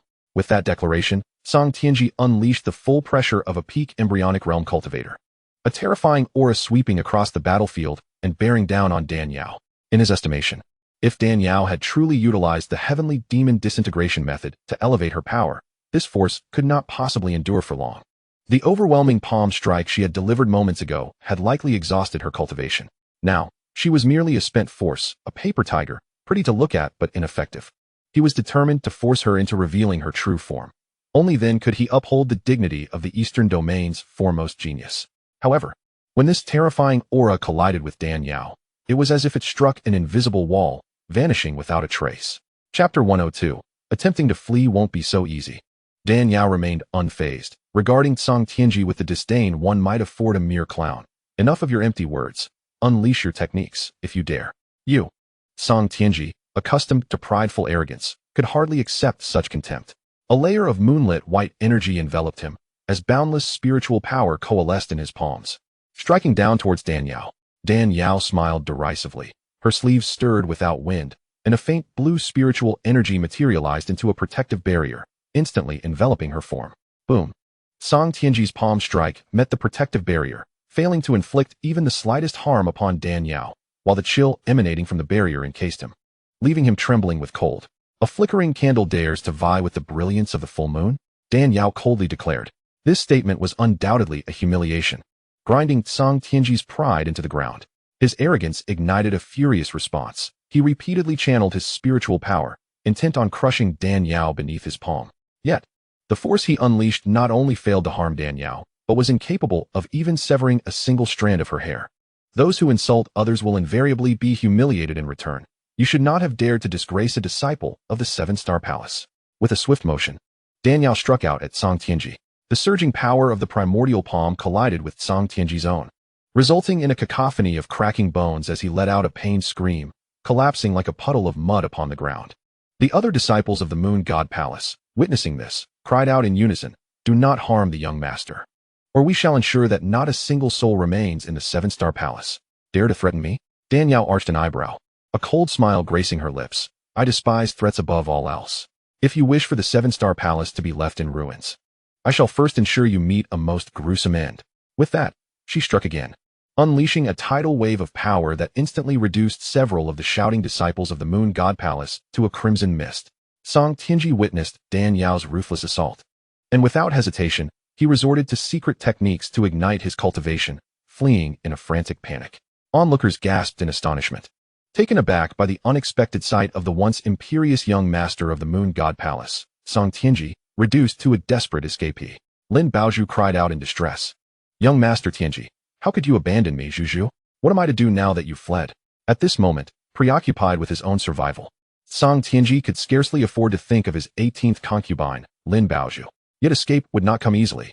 Dan Yao had intended merely to teach Song Tianji a lesson, but his incessant provocations and the audacity of the Moon God Palace disciple, who boasted of disturbing the Seven Stars Palace, compelled her to act with Song Tianji's narrow-mindedness. Should he manage to flee, he would undoubtedly seek revenge against the Seven Stars Palace. She had to eradicate the threat entirely to prevent future repercussions. With a swift motion, Dan Yao seized the white jade sword that Xiao had dropped, and with a flick of her wrist, it shimmered with brilliance, releasing a formidable sword aura that split into 7 radiant beams, all aimed directly at Song Tianji. The Seven Stars sword technique? Xiao's eyes widened in disbelief, his mind reeling. The fact that Dan Yao had mastered the Seven Stars mixed yuan palm was astonishing enough, but now she had also learned the Seven Stars sword technique. The attack, known as Seven Stars Chasing the Moon, demonstrated the pinnacle of the sword technique, a feat even his master, Taoist Qingxiu, could not accomplish. As a disciple of the Seven Stars Palace, Dan Yao's utilization of this technique against Song Tianji, the young master of the Moon God Palace, was strikingly appropriate. The 7 beams of sword aura, akin to rainbows, surged forth towards him at lightning speed. Song Tianji, enhancing his flight speed through the burning of his cultivation, found himself at a disadvantage. Dan Yao's sword technique had reached its zenith. The single strike, as swift as a bolt of lightning, was beyond his capacity to evade. The 7 sword auras descended simultaneously, engulfing Song Tianji in an overwhelming torrent. The terrifying energy radiated from the sword aura, causing spiritual power to dissipate and leaving desolation in its wake. Within 1,000 feet, nothing remained but ruin. As the dust settled, Song Tianji, battered and bloodied, lay at the center, his garments torn and his chest in tatters, a pitiful sight indeed. Yet, despite his dire state, the onlookers sensed the flicker of life still within him. He had not yet succumbed, but he was gravely wounded, teetering on the brink of death. Dan Yao chuckled coldly. "After enduring 2 of my palms and surviving a sword strike, you truly live up to your title as the young master of the Moon God Palace, possessing remarkable physical resilience. But I wonder if you can withstand this next blow." With a flick of her white jade sword, she unleashed another razor-sharp beam of sword aura. Just as Song Tianji seemed destined to perish beneath the onslaught of sword energy, a brilliant light erupted from the crescent gold crown atop his head, blocking the incoming attack entirely. "Who dares to harm my disciple?" A thunderous voice echoed, imbued with an overwhelming pressure and majestic force, emanating from the golden crown. In an instant, the area was enveloped in this formidable aura. All but Dan Yao found themselves breathless under its weight, with several weaker cultivators even spitting blood. Dan Yao was taken aback and focused her gaze. A venerable figure, wielding a cold crescent blade, slowly materialized in the void. It was none other than the Moon God Palace's master, Dugu He. The master of the Moon God Palace? How is this possible? Dan Yao thought.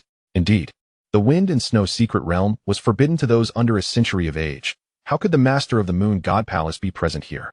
Yet Dan Yao discerned that this aged figure was not Dugu He in his true form, but rather a manifestation created from his primordial spirit's power, concealed within the crescent gold crown crafted by an earthly, sovereign-level cultivator, thereby circumventing the restrictions of the wind and snow secret realm.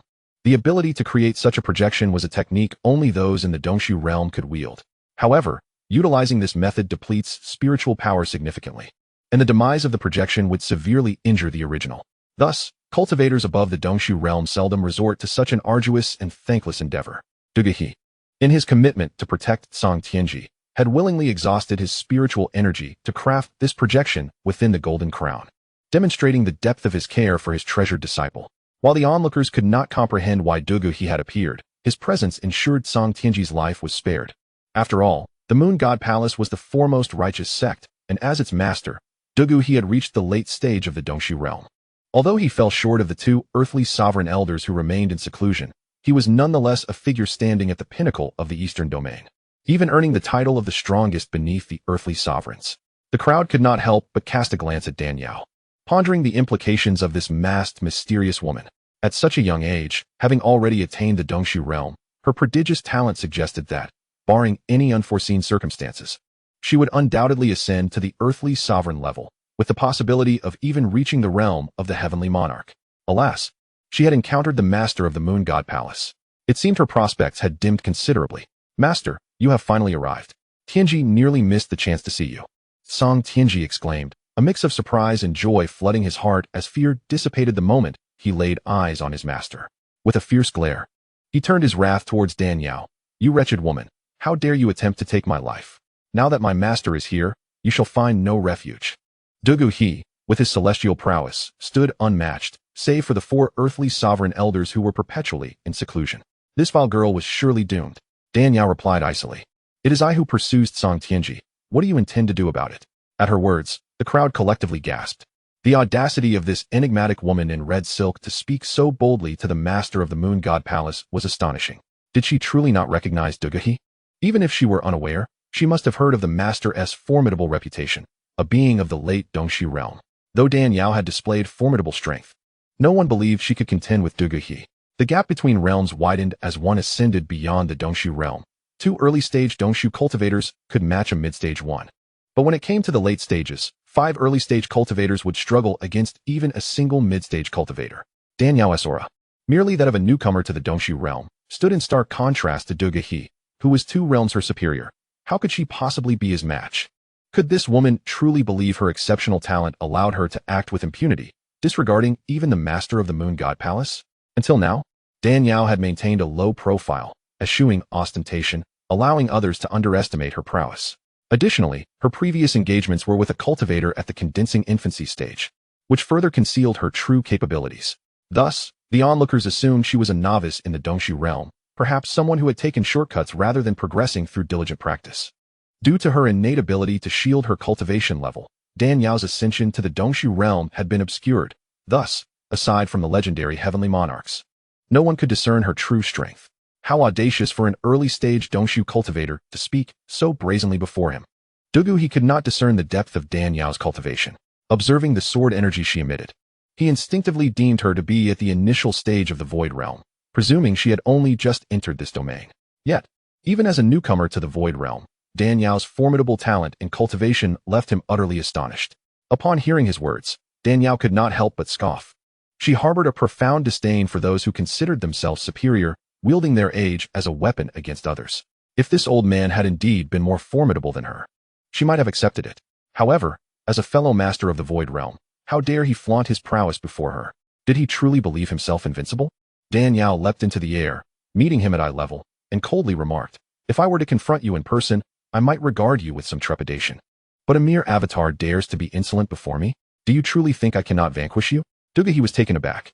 "You can discern that I am an incarnation of spiritual power? Of course, if I could not even perceive such a trivial technique, how could I dare to oppose the Moon God Temple? Enough of this chatter, let us engage." With that, Danyao brandished her white jade sword, unleashing a torrent of sword energy imbued with the frigid force of 1,000 miles of ice, directed at Dugu. The sword energy shimmered with iridescent colors, appearing flamboyant, yet exceedingly sharp. "You insolent wretch," Dugu roared in fury. "Today, I shall ensure you perish beneath the Moon God Temple's ultimate technique." Chapter 105, Clash of Titans. Thunderous half-moon slash. Dugu wielded his crescent moon blade, unleashing a torrent of moonlit spiritual energy. The energy coalesced into a colossal crescent moon blade, slicing through the heavens towards Danyao's 7-colored sword energy. As the blade swept through the air, a menacing aura enveloped the surroundings, sending sand and gravel flying. Anything that came into contact with this lethal energy was instantly reduced to ash. The collision of their powers unleashed a cataclysmic wave of energy. In an instant, the ground trembled and the heavens shattered within 1,000 zhang radius, distorting even the formless void, which rippled with ominous waves. creating a scene reminiscent of the apocalypse. Onlookers, witnessing this spectacle from afar, were left in utter astonishment. Is this the power of a master of the void realm? It is terrifying, truly terrifying. She is undeniably a genuine master of the void realm, they murmured. Previously, amidst the display of hidden talents, many young prodigies had questioned the authenticity of Dan Yao's status as a master of the void realm, suspecting her ascent to be the result of nefarious practices. However, seeing her contend with the head of the moon god temple, Dugu He, their doubts evaporated. Although the heavenly demon disintegration technique could significantly elevate one's realm, its duration was exceedingly brief. Sustaining such a level of spiritual output for an extended period was implausible, especially against a true master of the void realm. 7-star sword technique. Are you of the 7-star palace? Dugu He asked, a flicker of surprise crossing his eyes. He had emerged from the crescent moon crown, continually astonished by Dan Yao's attainment of the void realm at such a young age. Yet he had failed to notice that she was employing the sword technique of the 7-star palace. Indeed, Dan Yao affirmed with a nod. Impossible. The 7-star palace is in decline. Even their leader, the Taoist Qing, has merely entered the void realm. How could they possibly produce such a formidable disciple? Who are you truly? This inquiry was not exclusive to Dugu He. The assembled young prodigies were equally bewildered. Though the 7-star palace held a position among the righteous sects, it was not particularly distinguished among the 10 foremost orthodox sections. Even the moon god temple, which boasted 2 formidable earthly sovereigns, lacked young disciples of the void realm. What merit could the 7-star palace possibly possess to nurture such a prodigious talent? Dan Yao chuckled. The 7-star sword technique is a closely guarded secret. If I were not of the 7-star palace, how could I have mastered such an exquisite sword art? It is said that like master, like disciple. It seems the arrogance of Tsang Tianji is a reflection of your teachings. No wonder he is so impudent. Just because you cannot cultivate exceptional disciples does not mean others are incapable. How disappointing it is that you, as the head of the moon god temple, fail to grasp such a simple truth. Sharp-tongued, how I instruct my disciples is none of your concern. Dare to bully my disciple, and you shall surely fall here today. Moonlight light smoke palm. A blinding white light materialized from Dugu He's palm. Instantly, the light coalesced into a colossal, awe-inspiring hand, hurtling towards Dan Yao. Utilizing the same technique, Dugu He's execution was magnitudes more powerful than Tsang Tianji's earlier attempt. The giant hand descended like a meteor, distorting the void with a thunderous roar, its might overwhelming. Radiant Jade Divine Palm. Dan Yao's gaze sharpened as the feminine spiritual energy of the Radiant Jade technique surged forth, manifesting 2 swirling ice-blue vortices of spiritual power within her palm. The Radiant Jade Divine Palm, hidden within the astonishing techniques of the Radiant Jade, adeptly counters brute strength with subtlety, employing the principle of leveraging force against force, an extraordinary method of combat. Chapter 106, Crescent Moon Crown. No matter what techniques her opponent employed, they could be rebounded in an astonishing manner. The more formidable the assailant, the more ingenious the rebound would be. Although Dan Yao had yet to fully master this palm technique, only grasping it to a degree of 2 or 3/10, it was more than sufficient to contend with Dugu He. In that moment, the ice-blue vortices of spiritual energy acted as a gigantic mirror, swiftly rebounding the immense hand back towards its origin, magnifying its force. The 2 powers collided, sending waves of spiritual energy rippling through the air, causing the heavens and earth to tremble. A terrifying storm of energy swept across the surroundings with devastating force, reducing mountains and stones to dust, rending trees from their roots. In an instant, the area was left desolate. With a cry of despair, a figure plummeted from the sky, crashing into the ground and creating a massive crater. The fallen individual was none other than Dugu He, his form shattered and embedded within the pit, appearing utterly disheveled. How could you employ the moonlight light smoke palm? Dugu He gazed at Dan Yao in shock, overwhelmed by emotion, and coughed up a mouthful of blood. Dan Yao smiled. What do you think, Dugu Temple Master? It was you who taught me. Dugu He shook his head vehemently. No, this is impossible. I only executed 1 palm strike. How could you have learned it, and so proficiently at that? The energy you unleashed is even deeper than mine. Unbeknownst to him, Dan Yao had no knowledge of the moonlight light smoke palm. Rather, her Radiant Jade Divine Palm was uniquely exceptional, capable of reflecting her opponent's power. When Dugu He unleashed his palm strike, Dan Yao had retaliated in kind. The force he exerted was thus combined with her own spiritual energy, resulting in the equivalent of 2 masters of the void realm collaborating in a single strike. How could Dugu He possibly withstand such an onslaught? Though this technique was profound and enigmatic, demanding a high level of spiritual cultivation, it was not easily employed by those whose power fell short of their adversaries. Failure to properly redirect the incoming spiritual energy could result in severe backlash against the user. There is nothing impossible, Duguhi. You, merely at the late stage of the Void Realm, have condensed an avatar at the mid-stage of the Void Realm. This avatar must have consumed a significant amount of your true essence. If I were to destroy it, what do you suppose would happen to your true self? Dan Yao remarked with a sinister smile. Upon hearing this, Duguhi's expression shifted dramatically. Before Dan Yao could strike, he transformed into a beam of spiritual light. Burrowing into the crescent moon crown atop Xianxia's head, Dan Yao unleashed a sword energy towards him, but upon striking the crescent moon crown, it dissipated as if greased, vanishing into thin air. You insolent girl! This crescent moon crown was forged from the blood of the supreme elder of my moon god temple. Only an earthly sovereign can shatter it. I have activated it with my spiritual essence. With your current level of cultivation, you cannot destroy it. Ha! The crescent moon crown echoed with Duguhi's venomous voice, brimming with arrogance. Xianxiaji, upon hearing these words, cast a provocative glance at Dan Yao. You wicked enchantress! If you possess such prowess, dare to challenge me again. No matter how formidable your spiritual energy may be, do not harbor illusions of shattering the golden crown forged by the Grand Elder. Once my master and I return to the Moon God Palace, I shall summon the Grand Elder from seclusion to ensure that your 7 Stars Palace is left in ruins. I refuse to believe this trinket is truly that powerful. Dan Yao inhaled deeply, her inner energy surging forth, continuously infusing into the white jade sword. In an instant, the sword erupted with dazzling brilliance. Its sword aura sharp and unmatched, shooting forth towards the crescent moon crown. Chapter 107. The Snow Spirit's sword shatters the golden crown. The crescent moon crown, however, resembled an impenetrable shell, enveloping Xianxiaji in a soft moonlight glow. The sword aura collided with it, only to be instantly shredded by the lunar radiance. I have already stated, this golden crown is crafted by a Grand Elder of earthly sovereign level. It cannot be breached by those of lesser realms. Your Dongshu realm spiritual energy is incapable of shaking it, Du Guha proclaimed. Xianxiaji became increasingly brazen, taunting. Fiend, do you not wish to kill me? Here I stand. Come at me if you dare. Dan Yao, infuriated to the point of nausea, swiftly utilized a secret communication technique to inquire of Xiangyang. Can you assist me in breaking this damned crown? Of course, Xiangyang replied. However what? She pressed. Breaking this crown would be a trivial task for me, yet you too possess the capability to unravel it with your own strength. Me? Dan Yao gasped slightly. But I have yet to reach the earthly sovereign level. How can I possibly break it? Utilize your Snow Spirit Sword, Xiangyang declared earnestly.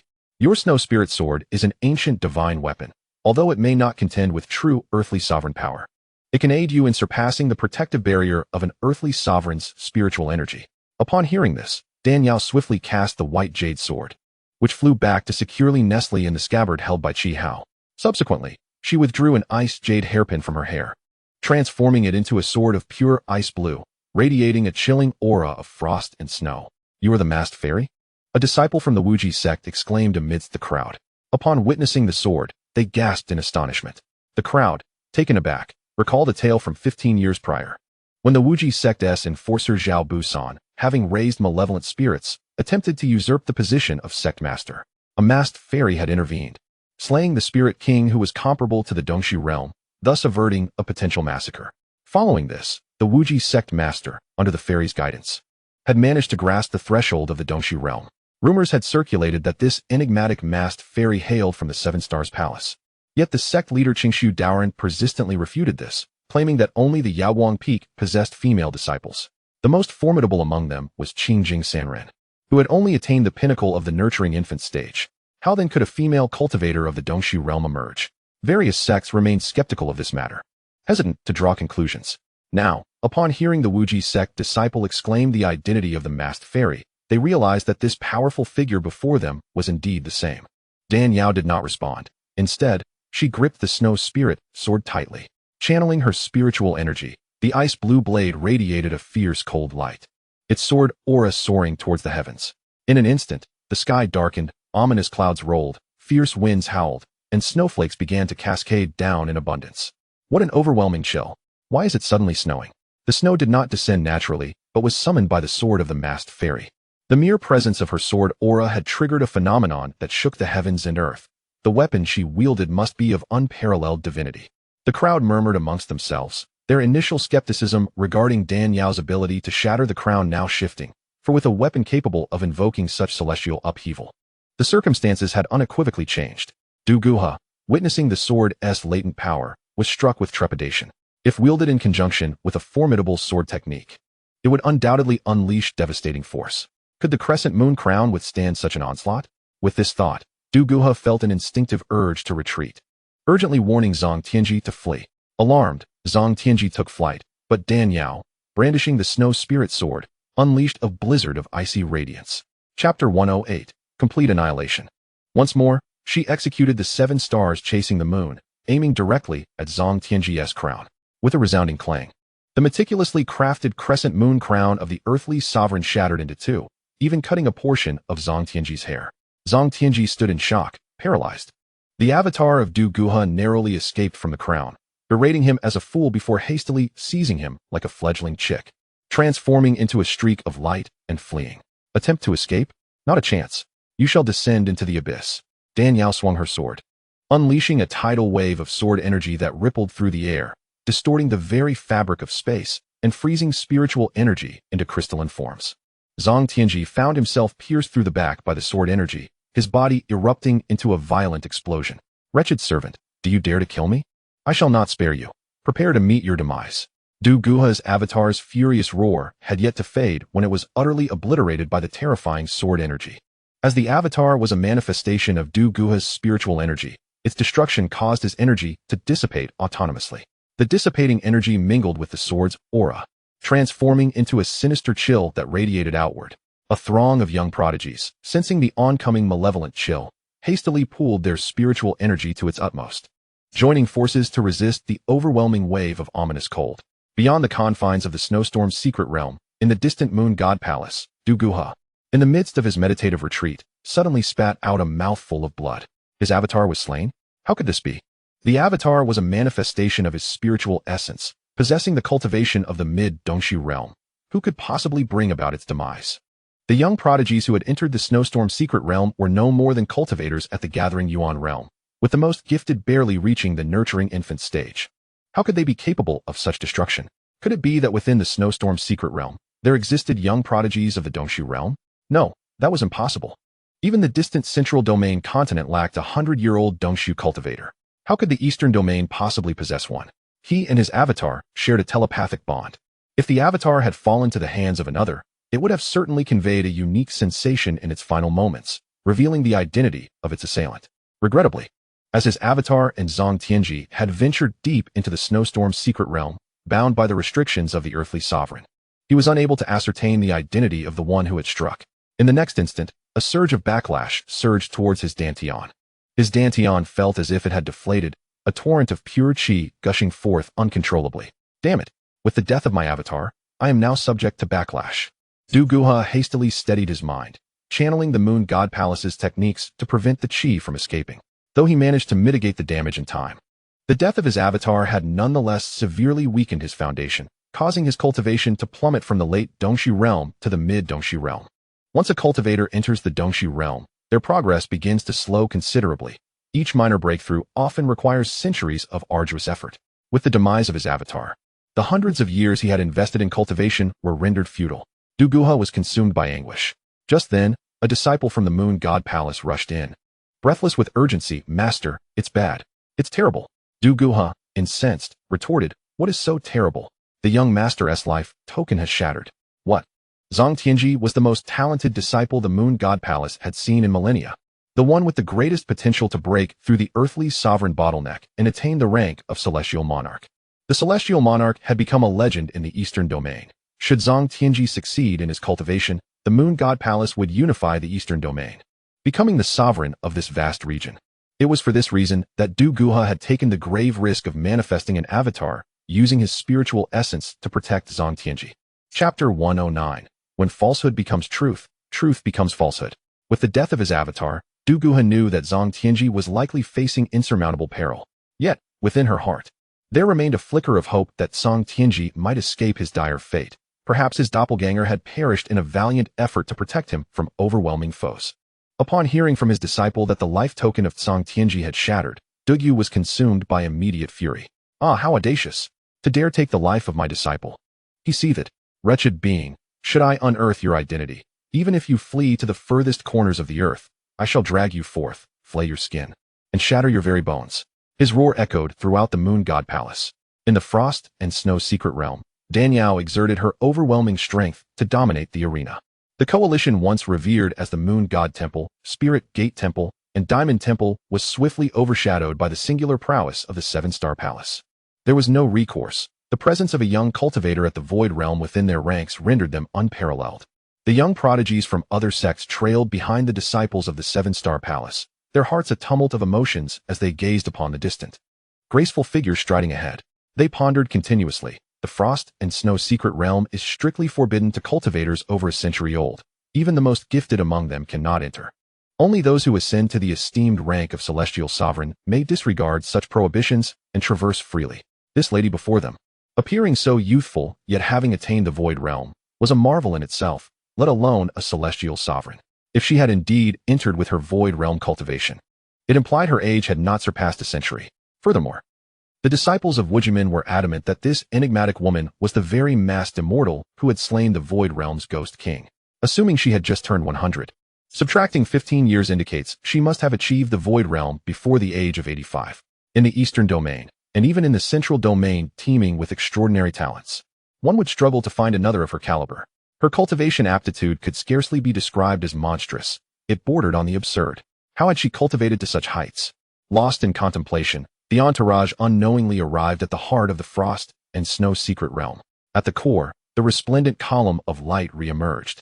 Reminiscent of the entrance they had first encountered. Uncertain of the path ahead, they could only proceed according to their instincts toward the luminous passageways. However, as they stepped into the light, a fierce gust of frigid air burst forth. Ming Shi, Ji Yin, and others struggled to withstand the onslaught. Some of the younger prodigies, still in the early stages of the gathering essence realm, were instantly frozen into ice sculptures, their fates irrevocably sealed. What a formidable array! A moment's inattention could indeed lead one to a perilous demise. Shui Ling inhaled sharply. Which light column should we choose? Chi Hao, the senior disciple of the Seven-Star Palace, found himself at a loss. With a mysterious powerhouse from the same sect now present, he dared not take the lead unilaterally. Danyao transmitted her query to Xianxiang. Each light column possesses its own mechanism. None are safe. We must enter through the side of the Fire Sea, he advised. The Fire Sea? Danyao was taken aback. Indeed, when illusion becomes reality, reality may also be an illusion. The Fire Sea was the sole passage into the resting place of the frost and snow. Danyao understood that a celestial sovereign could see through all traps set by the Earth Sovereign and turned to gaze into the distance. There, a vast expanse of flames roared, exuding an intense heat. Pointing toward the Fire Sea, Danyao declared, "We shall enter from here." The disciples of the Seven-Star Palace stood in astonishment. Shui Ling questioned, "The frost and snow, the creator of this secret realm, is a master of the cold arts. How could his resting place be amidst flames?" Danyao narrowed her eyes and smiled. The least likely places are often the most probable. It is precisely because the frost and snow Earth Sovereign cultivated a chilling power that no one would suspect his legacy lies hidden within this inferno. What shall we do? Shui Ling inquired. We shall walk directly through, Danyao asserted. Observing Chi Hao, Shui Ling, Yun Ran, and the others hesitating, she stepped forward, encouraging. Summon your courage and follow me. Yet, Danyao herself harbored uncertainties about the authenticity of the Fire Sea. The closer she approached, the more tangible the heat felt. Yet she trusted Xianxiang would not deceive her. Firstly, after spending ample time together, she discerned he was not of a treacherous nature. Secondly, only she was privy to the second cultivation method of the bridal garment divine technique. Should she encounter any misfortune, he would endure untold anguish until his own demise provided him release. Danyao summoned a shield of icy blue energy to protect herself against the flames and stepped slowly into the Fire Sea, where the intense heat dissipated, leaving her feeling almost chilled. Chi Hao, Shui Ling, and the others followed, equally astonished. It turned out the Fire Sea was the genuine passage. No wonder no one had discovered the frost and snow Earth Sovereign's resting place for so many years. Indeed, who would imagine that a master of chilling energy would choose to rest here? Had it not been for Danyao's insight, they might have met the same fate as the disciples of other sects, ensnared by the light columns. As Danyao walked on, she suddenly beheld a grand door, formed of ancient ice, emerging before her. Xianxiang excitedly announced, "Look ahead. Beyond that door lies the frost and snow pearl." Danyao felt a powerful chill emanating from the entrance. Approaching the great ice door, she noticed a snow lotus sculpted in ice at its center. a test of the challenger's spiritual power. Should one's spiritual energy fall short, it would indicate inadequate talent, and the Frost and Snow Earth Sovereign would not impart his teachings. Reflecting on this, Danielle flicked her finger, sending a stream of delicate spiritual energy into the snow lotus. The lotus began to rotate slowly, scattering myriad icy petals. The massive door, sealed for over 2 millennia, creaked open, releasing an intense cold. Danielle stepped inside, and an enchanting palace resembling a fairy tale ice kingdom unfolded before her. To her surprise, there were no traps present. Logically, a core area such as this would be rife with mechanisms, the most formidable of them. At the onset of their journey, Xianxiang had explicitly warned her of the myriad traps within the Frost and Snow Earth Sovereign's resting place. Danielle extended her spiritual awareness, scanning the palace, yet found no traps or pitfalls. Little did she know, the palace had once been heavily fortified. Her earlier gesture had deactivated all the mechanisms within. This was not due to her formidable prowess. Even her strength could not surpass that of the Frost and Snow Earth Sovereign. It turned out the Frost and Snow Earth Sovereign, grievously wounded by a cadre of mysterious assailants, knew his injuries were beyond healing, awaiting only his demise. Thus, in his final moments, he summoned the last vestiges of his power to create the Frost and Snow Secret Realm. Subsequently, he devised numerous traps within the Ice Palace, aimed at testing his future successor. In his final moments, the Frost and Snow Earth Sovereign's mind was remarkably clear. Aware that extraordinary talents were rare, he was unwilling to allow mediocrity to inherit his legacy. Consequently, he had tampered with the threshold of the Great Ice Door, setting the spiritual energy requirement between the initial stages of the Gathering Essence realm and the pinnacle of the Condensed Infant realm. Those whose energy fell below this threshold would be unable to gain entry. Only those whose cultivation is between the Gathering Yuan and the Condensed Embryo realms can activate the mechanisms within the palace and proceed to the next round of trials. The lower the cultivation, the greater the difficulty of overcoming the challenges. Conversely, a higher cultivation reduces the obstacles faced. Should one's spiritual energy surpass the threshold he has established, the gates shall automatically swing open, and all mechanisms will be rendered inactive. In truth, the revered Frost and Snow Earth Master, while configuring these mechanisms, never dared to hope that any challenger would exceed the Void Realm. The arduous journey to attain such a level before the age of 100 is exceedingly formidable. He himself broke through the Void Realm at over 300 years of age, and even then, he was hailed as a genius. What could be said for others? The Frost and Snow Earth Master set a spiritual energy value akin to modern university entrance exams, delineating score thresholds based on the difficulty of that year's test papers and the number of admissions available. The higher the score, the greater the opportunity for acceptance. The illustrious talents entering the Frost and Snow Secret Realm were all students scoring above 600 points from various prestigious institutions. Some achieved slightly higher scores, while others fell just below, yet the overall disparity was not overly pronounced. They awaited the Frost and Snow Earth Master's selection, eager to inherit a lifetime of knowledge.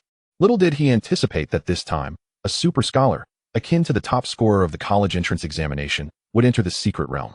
Not only did she claim the title of top scorer, but she also achieved perfect scores across all subjects. Such an extraordinary talent would be sought after by prestigious institutions like Tsinghua and Peking University, let alone his own 211 and 985 key universities. The Frost and Snow Earth Master feared she might flee, rendering him hesitant to activate any mechanisms for her. Indeed, as soon as the Snow Lotus sensed the spiritual energy of the Dan Yao Void Realm, all mechanisms within the palace ceased to function. Unaware of the many considerations behind the Frost and Snow Earth Master's design, Dan Yao assumed the mechanisms had simply become ineffective due to the passage of time. After all, this secret realm had existed for over 2,000 years, undergoing countless transformations, and even the most formidable mechanisms could not withstand the erosion of time. Within the Ice Palace lay an array of weapons, tomes of martial arts, and spiritual fruits and herbs, each an invaluable treasure that could incite fierce competition among outside cultivators if even a single item were to be taken. After signing into the couch potato system for over 30 years, Dan Yao had amassed a plethora of treasures and held little interest in such items. Her gaze shifted to the center of the main hall, where a coffin bed crafted from 10,000-year-old black ice rested, upon which sat a tall corpse. Thanks to the chill emanating from the ancient ice, this body had withstood the ravages of time for 2 millennia, maintaining a dignified posture and an imposing demeanor, reminiscent of its former grandeur. This was none other than the master of the secret realm, the Frost and Snow Earth Master. A vibrant emerald glow radiated from his form. Yet rather than exuding the life-affirming essence typically associated with green, it instead emanated an icy coldness akin to snow. As the chill spread, It sealed the heavens and froze the earth, leaving no blade of grass to grow. Dan Yao focused intently, realizing that the emerald glow was emitted by a pearl. After 2 millennia, the pearl remained as frosty and chilling as ever. The ice palace endured in its frozen state for millennia due to the presence of this pearl, the frost and snow pearl. The frost and snow pearl, exclaimed Xiangyang excitedly through the spatial communication, his voice resonating in Dan Yao's ears. Is this truly the frost and snow pearl of the frost and snow earth master? Dan Yao inquired, her voice tinged with barely contained excitement. Indeed, this is the frost and snow pearl. It is this pearl's chilling spiritual energy that enabled the frost and snow earth master to ascend from a mere wandering cultivator to the realm of earth master. Quickly retrieve the pearl, and I assure you, you shall attain the earth master realm within 20 years. Very well, I shall procure it at once. The earth master realm, such a pinnacle. In the eastern domain, the celestial monarch had become a mere legend, with the earth master being the current strongest.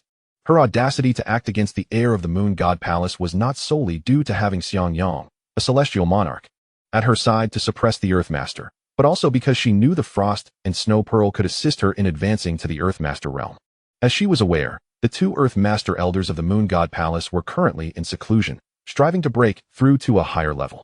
Once a cultivator steps into the void realm, each minor breakthrough could consume centuries. If this held true for the void realm, how much more so for the earth master? The 2 elder earth masters would remain in seclusion for some time, if she acted swiftly.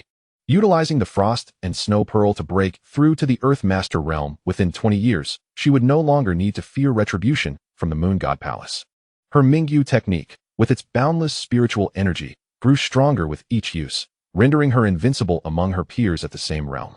A successful breakthrough to Earth Master would mean that even if the 2 elder supreme elders of the Moon God Palace joined forces, she would have no cause for concern.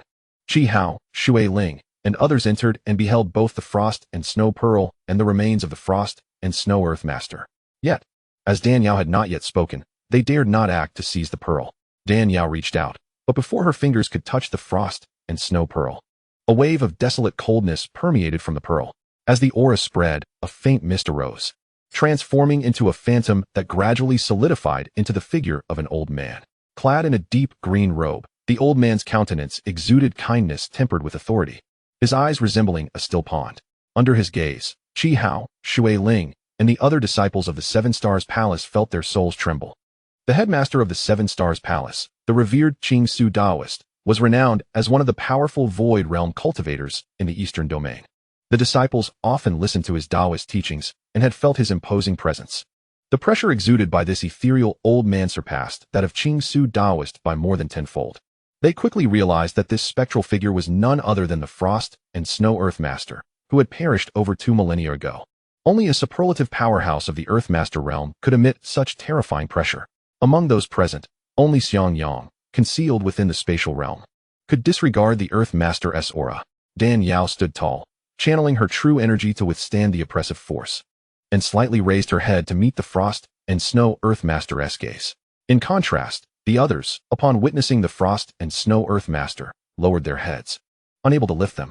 The sensation was akin to having a colossal weight pressing down upon them, as if lifting their heads would result in being crushed to oblivion.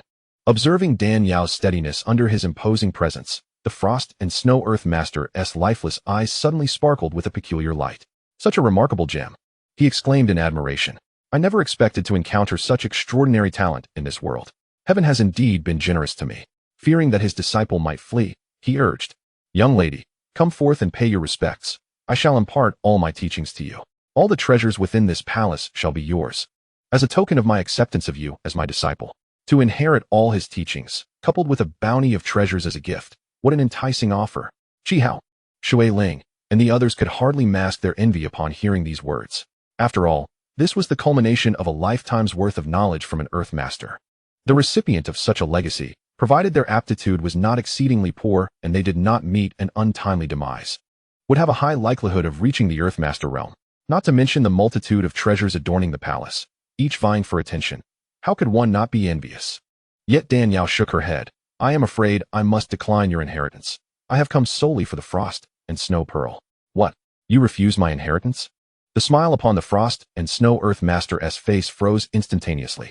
Qi Hao, Shui Ling, and the others were equally taken aback. Countless young prodigies had ventured into the Frost and Snow secret realm, all in pursuit of the legacy of the Frost and Snow Earth Master.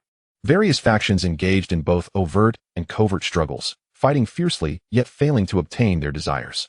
Yet, Dan Yao, who could have effortlessly acquired what she sought, displayed an inexplicable disdain. Qi Hao, Shui Ling, and the others could only feel a surge of frustration at her words. I sincerely apologize. But my sole purpose here is to obtain the Frost Snow Pearl. I desire nothing else.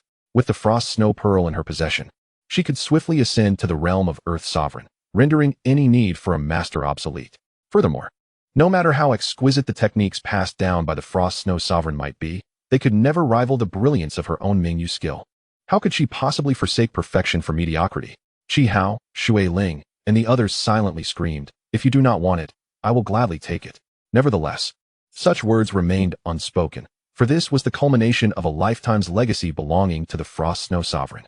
For practitioners of the martial arts, the significance of a successor is akin to that of a man's lineage in the mundane world. A master who passes without leaving a disciple behind, regardless of their prowess or renown, is deemed a failure. Just as wealthy men seek beautiful women to bear them sons, so too do cultivators search for prodigious disciples, lest they tarnish their own reputation. As a pinnacle Earth Sovereign of the Eastern Domain, the Frost Snow Sovereign naturally held lofty standards and would not consider those of mediocre talent as disciples. To aspire to be a disciple, one must be deemed worthy in their eyes. If another were to repeatedly decline, the Frost Snow Sovereign would undoubtedly feel irked. Yet, Dan Yao's extraordinary talent made her an exception. At such a young age, she had already reached the Void Realm. Should she be chosen as the successor, she would undoubtedly elevate his legacy to new heights. Why? The Frost Snow Sovereign inquired patiently. Because I can transcend to the Earth Sovereign realm through my own cultivation, without relying on another's legacy. Moreover, I have always cherished my freedom and independence. I have never taken a master before, and I have no intention of doing so now. Dan Yao stated candidly. What? You have never taken a master? The Frost Snow Sovereign was increasingly astonished. To have reached such heights without systematic tutelage is nothing short of miraculous. Heavens, how remarkable you are! Qi Hao, Shui Ling, and the others felt their minds struggle to comprehend this revelation. Chapter 114. The selection of a successor. From the moment they entered the secret realm, Dan Yao's astonishing revelations unfolded one after another, each more surreal than the last. It felt as though they were trapped in a dream, so unfathomably unreal was the experience. They could only lament that comparisons among individuals could be utterly disheartening. However, as Dan Yao's prodigious talent became increasingly evident, the Frost Snow Sovereign's determination to claim her as his successor only intensified. After much back and forth, Dan Yao remained resolute in her refusal to accept his legacy. This was not due to a lack of appreciation for the Frost Snow Sovereign's teachings. Rather, it was the nature of her inner cultivation technique, the Mingyu skill, which was of an extremely pure and gentle essence.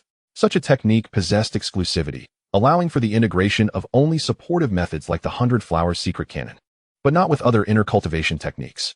Previously, when Xiang Yang's fiancé god technique had manifested its fiery temperament, Dan Yao had contemplated imparting a portion of the Mingyu skill's principles to him, hoping to cultivate a modicum of soft spiritual energy to counterbalance the intense nature of the fiancé god technique. However, Xiang Yang had sternly warned her that unique techniques like Mingyu and the fiancé god possessed inherent exclusivity. Otherwise, the conflicting energies within the body could not only halt cultivation, but, in severe cases, could rupture meridians and lead to death. Upon witnessing this, the Frost Snow Sovereign's irritation began to surface. If you refuse my legacy, do not expect to obtain the Frost Snow Pearl. Predecessor, can't we negotiate? I would not take your pearl without offering something in return. I could exchange it for something of value, Dan Yao said amiably. There is no room for negotiation. Either you accept the legacy or you shall receive nothing at all, the Frost Snow Sovereign declared with unwavering finality. At that moment, Dan Yao sensed a powerful yet gentle energy emanating from the space around them. Suddenly, the Frost Snow Sovereign's expression shifted dramatically as he gazed at Dan Yao in astonishment. What is your relationship with that individual? After a moment's contemplation, Dan Yao replied, We are good friends. The Frost Snow Sovereign seemed incredulous. Dan Yao transmitted a thought to Xiang Yang. What did you say to him? Nothing much, just casual remarks. Xiang Yang's expression was tinged with mischief. The Frost Snow Sovereign's heart was a tumult of emotions as he murmured to himself. So, your bond with him is that profound. No wonder you look down upon my legacy. Indeed, at such a level, one would naturally find my trifling offerings beneath notice. He sighed deeply. I once thought the heavens had bestowed upon me a remarkable talent, Alas, it appears I was merely indulging in a fleeting hope. Dan Yao understood that the true Frost Snow Sovereign had passed away 2 millennia ago. What stood before them now was merely a remnant of his consciousness, sustained by the cold energy of the Frost Snow Pearl, yet significantly weakened. If she were to take the pearl, this remnant would surely dissipate in no time. Feeling a pang of compassion, Dan Yao reassured him, "It is not that I disdain your legacy. It is simply that my cultivation method is exceedingly unique and cannot be merged with other inner energies, lest it leads to peril. There are others in the 7 Stars Palace. If you would not mind, you may select a suitable talent among them as your successor." Upon hearing this, the Frost Snow Sovereign nodded. "After 2,000 years, my consciousness has grown exceedingly frail. If I do not pass on my legacy, it shall fade." "Very well. Let me see them," Dan Yao quickly called out. "Hurry and come forth, so that the esteemed Frost Snow Sovereign may observe you." Chapter 115, The Past. Upon hearing this, Qi Hao, Shui Ling, and the others recognized the rare opportunity and hastened to step forward. The Frost Snow Sovereign cast his gaze over them, ultimately settling on Qi Hao. "At such a tender age, you have already achieved the condensation of infant stage. That is a rarity indeed. To bestow my legacy upon you would not tarnish my reputation. You shall be my successor." "Me?" Qi Hao was taken aback, his disbelief palpable. "Do you truly wish to select me as your disciple?" "Indeed. What of it? Are you unwilling?" The Frost Snow Sovereign's demeanor darkened. He mused to himself, as a distinguished Earth Sovereign, with unparalleled cultivation in the Eastern domain. How could he be met with such reluctance? This masked girl was one thing, given her connections to a heavenly being and her remarkable talent. But why would a mere condensation of infants practitioner dare to express disdain? No, it's just a bit hard to believe that you would choose me as your disciple." Qi Hao stammered. "Oh, why do you find it so unbelievable? Esteemed predecessor, in the 7 Stars Palace, our disciples are distinctly divided by gender. The male disciples pursue the path of pure yang, while the female disciples excel in the subtlety of yin. Your cultivation, being of the cold and yin variety, would naturally align more with my female peers, so why choose me as your successor?" This was also a question Dan Yao wished to pose. While Qi Hao was indeed the most accomplished among the 7 Stars disciples, with commendable talent, his path was one of pure yang, which ran counter to the Frost Snow Sovereign's yin cultivation. In such a scenario, the logical choice would be one of the female disciples, particularly Shui Ling, who was a prime candidate. She was not biased against Shui Ling. Rather, it was evident that Shui Ling, in terms of talent and technique, was the best choice after herself. The Frost Snow Sovereign chuckled and shook his head. "Who says I cultivate a cold yin technique?" At this pronouncement, everyone present was taken aback in astonishment. Qi Hao could not help but inquire. "The chill emanating from your being is so profound, coupled with the Frost Snow Pearl. A treasure of utmost yin and cold. How could your cultivation not be of a yin cold nature?" The Wind and Snow Sovereign replied. "The esoteric art I practice is not merely a yin cold technique. Rather, it is imbued with a potent yang force." He cast a glance at those present and sighed. "This has long been my greatest secret. As my primordial spirit is on the verge of disintegration, vanishing from the realm, sharing this secret with you is of little consequence. My original name was not Wind Snow, but rather Red Serpent. The profound technique I cultivated is known as the Dragon Tiger Great Dance Sutra, a purely yang method of remarkable power and profound intricacy. This art is a treasured inheritance of my family, which I have diligently practiced since childhood, steadily progressing. I once believed that with my innate talent, combined with this extraordinary technique, it would not be long before I ascended to become the mightiest in the Eastern domain. However, to my dismay, upon reaching the peak of the embryonic breeding stage, my progress stagnated. At that time, my father had already passed away, and I had not studied under a renowned master, leaving me without guidance for my cultivation. I was unaware that the transition from the embryonic breeding pinnacle to the void realm is a formidable hurdle requiring significant time to surpass. I mistakenly thought my rapid advancement was due to an insufficient foundation and inadequate accumulation of spiritual energy, which hindered my ascent to become a void realm powerhouse. Thus, I ventured to the borderlands of the eastern and southern domains, infiltrating the imperial palace of the Great Flame Dynasty to steal the pure yang Great Restoration pill hidden within. Chapter 116, Extremes Must Reverse. Upon hearing the name Great Flame Dynasty, Dan Yao suddenly trembled. The Great Flame Dynasty? That name sounds so familiar. It seemed she had lived here before. When she traversed into this realm, the original owner of this body had encountered some unforeseen calamity, resulting in a vast void in her memories. At that time, Dan Yao thought little of it. She felt that losing her memories was a blessing, having crossed over. It was akin to being reborn. Without memories, she was unencumbered and could devote herself to her cultivation. The Wind and Snow Sovereign took a deep breath and continued. This Pure Yang Great Restoration Pill is a unique secret elixir of the imperial family of the Great Flame Dynasty, possessing miraculous effects. It gathers the pure yang energy of heaven and earth. Upon consumption, it can immensely augment a cultivator's prowess by a millennium. I initially intended to use this pill to enhance my spiritual energy, aiding my breakthrough into the void realm. Yet, I did not anticipate its potency would be so overwhelming. My cultivation method is already exceedingly yang, and the sheer abundance of pure yang energy from the pill was overwhelming. Hearing this, Dan Yao immediately grasped the situation. Too much of a good thing can lead to adverse effects. Indeed, extremes must reverse. The Wind and Snow Sovereign nodded. When prosperity peaks, decline follows. Extremes must reverse. The utmost yin will give rise to fierce and violent yang. This is the principle of the heavenly way. Nothing escapes this law. My eagerness to break through blinded me to the fact that the pill was preceded by the words pure yang. Once the elixir entered my body, it instantaneously unleashed a vast amount of pure yang spiritual energy, merging with my own pure yang true qi, resulting in an excess of yang that transformed into the utmost yin and cold power. Although I successfully broke through to the void realm using this chilling force, I could never return to my previous state of cultivation. Thus, it was revealed. Everyone understood. The Wind and Snow Sovereign continued. After my spiritual energy underwent this transformation, I could not afford to abandon my cultivation. I pressed on despite the ridicule of my family, changing my name to Wind Snow, leaving my family behind, and wandering alone in the eastern domain. What is more astonishing is that this mutated cold energy ultimately guided me to discover the Frost Snow Pearl, a treasure of heaven and earth. Ironically, everyone assumed I attained the status of sovereign due to the Frost Snow Pearl, unaware that the pearl held no value for me. Upon hearing this, the crowd thought, so the Wind and Snow Sovereign did not reach the sovereign realm due to the Frost Snow Pearl, but rather through his innate talent and hard work, demonstrating that rumors are not always entirely true. The Wind and Snow Sovereign lamented. Though I cultivated diligently to reach the sovereign realm after my transformation from pure yang to cold yin, the mutation of my spiritual energy has constrained my potential, forever capping me at the peak of the sovereign level. Even though I have comprehended the threshold of the heavenly monarch, in the end, my supernatural abilities cannot rival fate. Hence, I wish to take on a highly gifted disciple before my last vestige of primordial spirit dissipates, allowing him to cultivate the Dragon Tiger Great Dance Sutra anew, adhering to the true pure yang path, and become a genuine heavenly monarch. Dan Yao remarked. In that case, Xiao seems to be the more suitable candidate.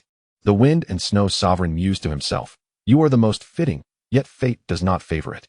Well then, enough of this idle chatter. My primordial spirit has dwelled within the Frost Snow Pearl for over 2,000 years and is on the brink of disintegration. If I do not pass on my legacy soon, it shall be lost. Young man, stand firm, relax your mind and body, and accept my inheritance. Upon hearing this, Xiao immediately straightened his back and closed his eyes. Chapter 117. Xiao receives the inheritance. The Wind and Snow Sovereign's primordial spirit transformed into a beam of spiritual light, swiftly penetrating Xiao's brow. As this essence entered his mind, the Frost Snow Pearl slipped from his control, spinning and preparing to escape the hall. Such a spirited pearl. With its master absent, it seeks to flee? Dan Yao chuckled softly, darting forward to grasp the Frost Snow Pearl firmly in her hand. Seeing that Xiao was engrossed in absorbing the Wind and Snow Sovereign's inheritance, Shui Ling and the others settled down to cultivate their energy. This icy palace, infused with over 2 millennia of spiritual energy from the Frost Snow Pearl, had a density almost akin to liquefaction. Neglecting to cultivate here would be a waste. The Wind and Snow Sovereign's inheritance was extraordinary, and Dan Yao understood that Xiao would require an extended period to fully digest it. The Frost Snow Pearl served as the power core of the Wind Snow secret realm. Now that she had secured it, the mechanisms would soon lose their power source and become ineffective. The various disciples trapped within the light pillars would seize the opportunity to escape and arrive here. Fearing they might disrupt Xiao and Shui Ling's cultivation, Dan Yao waved her sleeve, forcefully shutting the 2 immense ice gates. Just as she was about to settle down and meditate, Dan Yao suddenly recalled that since entering the secret realm, she had yet to sign in. With a thought, she silently declared, "Sign in." Beep. Sign in successful. Congratulations to the host for receiving a volume of the Ice Extreme Fire Transformation Great Method. The Ice Extreme Fire Transformation Great Method is a supreme Taoist secret art capable of transforming yin and yang, reversing the cosmos, allowing cultivators of yin-soft heart methods to unleash pure yang energy. The system's cool and magnetic voice resonated in Dan Yao's mind. The Ice Extreme Fire Transformation Great Method? It sounded remarkably similar to the predicament of the wind and snow sovereign. When pure yang energy becomes overwhelming, exceeding one's capacity, two scenarios typically arise.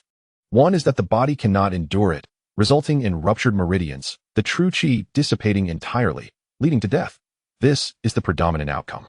The other, which is relatively rare, is akin to the wind and snow sovereign's case, where extremes reverse, transforming into the utmost yin and cold spiritual energy. This situation is uncommon, with only a few fortunate souls managing to survive and undergo a metamorphosis. The ice extreme fire transformation great method is a marvelous technique that condenses the pure yin energy within the body to its utmost limit, altering its yin attributes into yang energy. Upon realizing this, Danyao could not help but feel elated. The Ming Jade technique she practiced was unparalleled in both potency and purity of spiritual energy. The sole drawback was that those who cultivated this technique became entirely estranged from alchemy. The Ming Jade technique embodies the essence of utmost yin and softness, while alchemy requires pure yang energy to ignite its fiery nature. Danyao had signed in for 30 years and acquired countless peculiar alchemical formulas. Among them was the pure yang Great Restoration pill, which could dramatically enhance one's cultivation by a millennium, fundamentally altering the wind and snow sovereign's life. Unfortunately, the technique she practiced was excessively yin-soft, devoid of any fiery essence. Even with profound and pure spiritual energy, it could not be utilized for alchemical purposes. The elixirs derived from these sign-ins were, to her, akin to mere chicken ribs, flavorless yet regrettable to discard. Now, armed with the ice extreme fire transformation technique, she could transmute the pure yin energy into the most suitable pure yang spiritual power for refining the pills she desired. The system was remarkably considerate, consistently signing out items she sought. The revered wind and snow master had encountered numerous fortunes in life, with a wealth of teachings. It took Qiao 3 days and nights to barely digest his inheritance. However, attaining the heights of the wind and snow master, or even surpassing him, would necessitate prolonged cultivation. Chapter 118. The Tremor of the Eastern Domain. Shui Ling, Yun Ran, and others, while envious of Qihao's grand opportunity, felt little jealousy. Firstly, the Seven Stars Palace placed great emphasis on moral education for its disciples, fostering deep camaraderie among peers. Otherwise, the male disciples from Tianquan and Yuhing Peaks would have fought fiercely to protect Yun Ran, Chen Shuang, and others in their escape. Secondly, Qihao was a disciple of the esteemed Master Qing Su, their elder brother, who was undoubtedly the foremost figure in the sect, both in character and cultivation. With Qihao inheriting the legacy of the Wind and Snow Master, the others were convinced, were it someone else, even if they remained silent, they would undoubtedly harbor resentment in their hearts. As Qihao completed the assimilation of the Wind and Snow Master's legacy, the Yuan spirit that had persisted for over 2 millennia dissipated entirely into the cosmos. Once the Yuan spirit dissipated, the Wind and Snow secret realm suddenly became precarious, with countless icicles and ice bricks cascading down. Danyao exclaimed, "Everyone hurry! The secret realm is about to collapse." Thanks to Danyao's protective efforts, the disciples of the Seven Stars Palace managed to retreat unscathed from the Wind and Snow secret realm. The disciples of other sects, however, were not as fortunate. The likes of Ji Yin, Ming Shi, and Meng Qingyang, adept at the condensation realm, fled swiftly, emerging unscathed while acquiring numerous heavenly treasures. Those young prodigies who had just entered the gathering Yuan realm, however, were not so lucky and were directly buried within. This journey into the Wind and Snow secret realm yielded abundant gains for the Seven Stars Palace. In contrast, the likes of the Diamond Temple, Spirit Gate Temple, and Starfall Palace only managed to scoop up a few sips of soup. However, the focal point of discussion was not Qihao, who had obtained the Wind and Snow Master's legacy, but rather Danyao, the youthful powerhouse who had entered the Void Realm. Have you heard? Among the young prodigies participating in the Wind and Snow secret realm treasure hunt, there is a formidable figure in the Void Realm. The Void Realm? Is that true? Indeed it is. What is even more astonishing is that this exceptionally gifted young void cultivator is a delicate female practitioner. What? A female cultivator who has entered the Void Realm before turning 100? The listeners gasped in astonishment. Moreover, I have also heard that the so-called young Master of Destiny, Song Tianji, bullied the female disciples of the Seven Stars Palace. But guess what happened? That young void cultivator, unable to tolerate Song Tianji's mistreatment of women, effortlessly dispatched him with just a few moves. The person recounted the tales he had heard from others with vivid imagery, as if he had witnessed it firsthand. Heavens! Song Tianji, the unparalleled genius of the Eastern Domain, met his end at her hands? Surely not. What else could it be? Song Tianji is a genius. But before this prodigious figure, he is nothing more than a mere speck. She has quite the temperament, intolerant of men bullying women, with a single sword strike. She eliminated Song Tianji, piercing through his body, leaving no trace behind. What a gruesome demise. Goodness, her audacity is astounding. She dares to slay even the young master of the Moon God Temple. Does she not fear retribution? Perhaps she is unafraid. Considering her youth and her ascendance to the Void Realm, her master must be an extraordinary figure as well. A great teacher produces exceptional students. Even if her master is not a heavenly monarch, they are certainly a formidable earthly sovereign. With such support, what is there to fear? And there is even more astonishing news. Oh, there is more? Pray tell us. Chapter 119, The Buzz of Discussion. The individual spoke confidently when she struck down Song Tianji. She triggered the crescent gold crown atop his head. The avatar of the Moon God Temple's master emerged from the crown, engaging her in fierce battle. Guess what? She not only withstood the attacks of the Moon God Temple's master, Duguhi, but also vanquished his avatar. My goodness. Her master and disciple together vanquished him. How incredible is that? Indeed, what accounts for such vast disparities between individuals? One person, intrigued, queried, such an extraordinary female cultivator. Which sect does she belong to? We've never heard of her. The gossipmonger recounted. She wore a mask, and her origins remain unknown. However, the techniques she used to defeat Song Tianji were the 7 Stars Sword Technique and the 7 Stars Mixed Yuan Palm. The crowd erupted in astonishment. The 7 Stars Sword Technique and 7 Stars Mixed Yuan Palm are the exclusive skills of the 7 Stars Palace. Could it be that she is one of them? Impossible. The 7 Stars Palace lacks the depth of the Moon God Temple and has no earthly sovereign overseeing them. The highest ranking among them, Master Xianxiu, is merely at the initial stage of the Void Realm. How could they possibly train such an exceptional young disciple? I find it hard to believe. But my senior brother witnessed it firsthand. He would not lie. She not only utilized the 7 Stars Palace's secret skills to defeat Song Tianji and Duguhi's avatar, but also protected the disciples of the 7 Stars Palace, guiding them to the resting place of the Wind and Snow Master. If she were not from the 7 Stars Palace, how could she be so attentive towards them? It seems the 7 Stars Palace is on the verge of a resurgence. The Eastern Domain buzzed with excitement, discussions swelling like a tide, each wave surpassing the last. At this moment, the upper echelons of the 7 Stars Palace, led by Master Xianxiu, were equally puzzled about the origins of this mysterious woman. Master Xianxiu turned his gaze towards Qi Hao, Shui Ling, and the other disciples, inquiring about the events that transpired within the secret realm. They recounted everything in detail. Upon hearing that the individual employed the 7 Stars Sword Technique, capable of manifesting 7 sword energies, Tianshu, Tianxian, Tianji, Tianquan, Yu Hong, Kai Yang, and Yao Guang, with a single strike, Master Xianxiu could not help but exclaim, 7 sword energies from a single strike. This is the pinnacle of the 7 Stars Sword Technique. Aside from our sect's founding ancestor, no other has reached this level. How could she accomplish such a feat? You must be mistaken. Qi Hao replied earnestly. I witnessed it with my own eyes. I would never deceive my respected teachers. The hermit Qing Jing pondered deeply. As she is a female cultivator, she ought to belong to the Yaoguang Peak lineage. However, the teachers of the previous generation of Yaoguang Peak have been in repose for several centuries.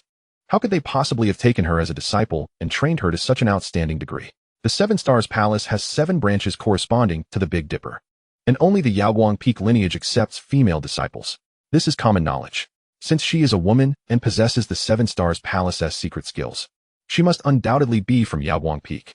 As the Peak Master of Yaoguang Peak, Qing Jing was intimately familiar with its circumstances. Despite racking his brain, he could not deduce her identity.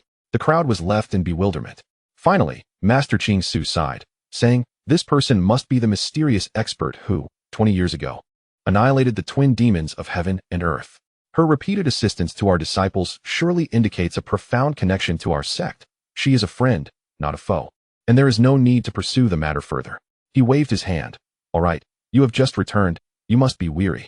Please, go and rest. Chapter 120, A Strong Sword Intent. The Peak Masters and disciples dispersed accordingly. At this moment, within the 7 Stars Great Hall, only Master Xianxiu and Qi Hao remained. Master Qi Hao hesitated, wanting to speak, but refraining. Taoist Xianxiu gazed at him, a smile gracing his lips. Speak freely, my child. Master. Disciple Qi Hao knelt on both knees. I have acted with audacity, accepting the inheritance of the Wind and Snow Sovereign without your esteemed consent. I humbly beseech your forgiveness. Taoist Xianxiu stroked his beard with a smile. What is there to fret about? There are many young talents entering the Wind and Snow secret realm. far surpassing you in both innate ability and cultivation. That you have acquired the legacy of the Wind and Snow Sovereign is indeed unexpected. How could I possibly blame you? Now rise quickly. Xiao remained kneeling, stating, but the Wind and Snow Sovereign is not an elder of the Seven-Star Palace. I have taken his mantle, and I feel I have wronged you, master. Foolish child, Taoist Xianxia replied. The inheritance of the Wind and Snow Sovereign is an unparalleled opportunity that countless cultivators dream of. Your acquisition of this esteemed legacy is a stroke of fortune. I am indeed delighted for you. Taoist Xianxia chuckled and continued. In life, the unexpected can arise at any moment. No one can predict it. One must learn to be adaptable. Though the Wind and Snow Sovereign may not be of the righteous path, he lived a life of integrity and valor, accomplishing many good deeds. If you can inherit his will and promote kindness and chivalry, that is certainly a noble endeavor. Moreover, there is no distinction between righteous and evil techniques. If a righteous method is used for malign purposes, it becomes wicked. Conversely, if a sinister technique is employed for benevolent acts, it becomes a good method. Xiao, filled with joy, nodded with a smile. Yes, thank you for your guidance, master. I am grateful for your teachings. Taoist Xianxia extended his hand to assist him in rising and suddenly inquired. I just heard Shui Ling mention that the mysterious figure with the rose mask used your treasured sword to wield the seven-star sword technique against the Moon God Palace? Yes, that young lady, or should I say senior, initially wielded my white jade sword, leaving Du Gu He and Song Tianji in a state of disarray, before using her own divine weapon to shatter the golden crown forged by that old monster of the Earth Sovereign. Let me see your sword. At this, Xiao immediately drew forth the white jade sword and presented it to Taoist Xianxia. Taoist Xianxia accepted it with one hand, channeling the Seven-Star Palace's heart technique as he sensed the blade. Suddenly, his eyes sparkled with intensity, and astonishment flickered across his face as he trembled, exclaiming, such formidable sword intent. Seeing his master so astounded, Xiao could not help but ask, Master, is the swordsmanship of this senior truly so profound? Profound, exceedingly so. Xiao, this is indeed your fortune. Xiao was taken aback. Fortune? Indeed. This senior's comprehension of the seven-star sword technique has reached an astonishing level, unmatched by anyone save the founding patriarch. During her execution of the technique, she unconsciously infused her sword intent into this blade. If you can grasp the sword intent within, not only will you master the seven-star sword technique, but you will also become a peerless swordsman, a rare opportunity that others can only yearn for. You must seize it. Is that truly so? Xiao exclaimed with unbridled joy. Of course it is. Why would I deceive you? Meditate deeply on it. With the legacy of the Wind and Snow Sovereign and this sword intent, your future achievements will surely eclipse mine. Whether the Seven-Star Palace can flourish in the future depends on you. Chapter 121, The Cleansing Herb. Taoist Xianxia patted Xiao's shoulder, his smile imbued with significance. Upon exiting the Wind and Snow Secret Realm, Dan Yao parted ways with Xiao and Shui Ling, soaring back to the Seven-Star Palace on her sword. In contrast to the treacherous intrigues of the outside world, where life and death are at stake, Dan Yao yearned for the tranquil life of cultivating flowers and weeding in the 100-Flower Valley. Such a serene and unadorned existence was what she sought. Senior sister, you seem so at ease. Shui Ling approached with a cheerful smile. Dan Yao, swinging gently on a swing beside the frame, replied with a faint smile, welcome back. Junior sister, was your journey smooth? Relatively so, Shui Ling recounted. We did encounter several dangers at the outset, but ultimately returned unscathed. Returning safely is what matters. No matter how splendid the world outside, it cannot compare to the tranquility found here. Indeed, senior sister, I think likewise. No matter how enchanting the outside world may be, the Seven-Star Palace is my true home. It is far more comfortable to remain here. As she spoke, Shui Ling produced a vibrant cleansing herb from her spatial ring, stating, Senior sister, this is the cleansing herb I obtained from the palace in the Wind and Snow Secret Realm. It can assist cultivators in purifying their marrow and enhancing their physique. I have reserved it especially for you. For me? Dan Yao was puzzled. Herbs capable of purifying marrow and enhancing physique are exceedingly precious. Why do you not keep it for yourself, but rather give it to me? This herb bears little significance for me. Senior sister, you have been trapped in the body refinement realm for so many years without breakthrough. You surely need this herb more than I do. Shui Ling gazed at Dan Yao, her eyes clear and sincere. When she first met Dan Yao, she truly believed her to be the enigmatic senior who had secretly guided her cultivation.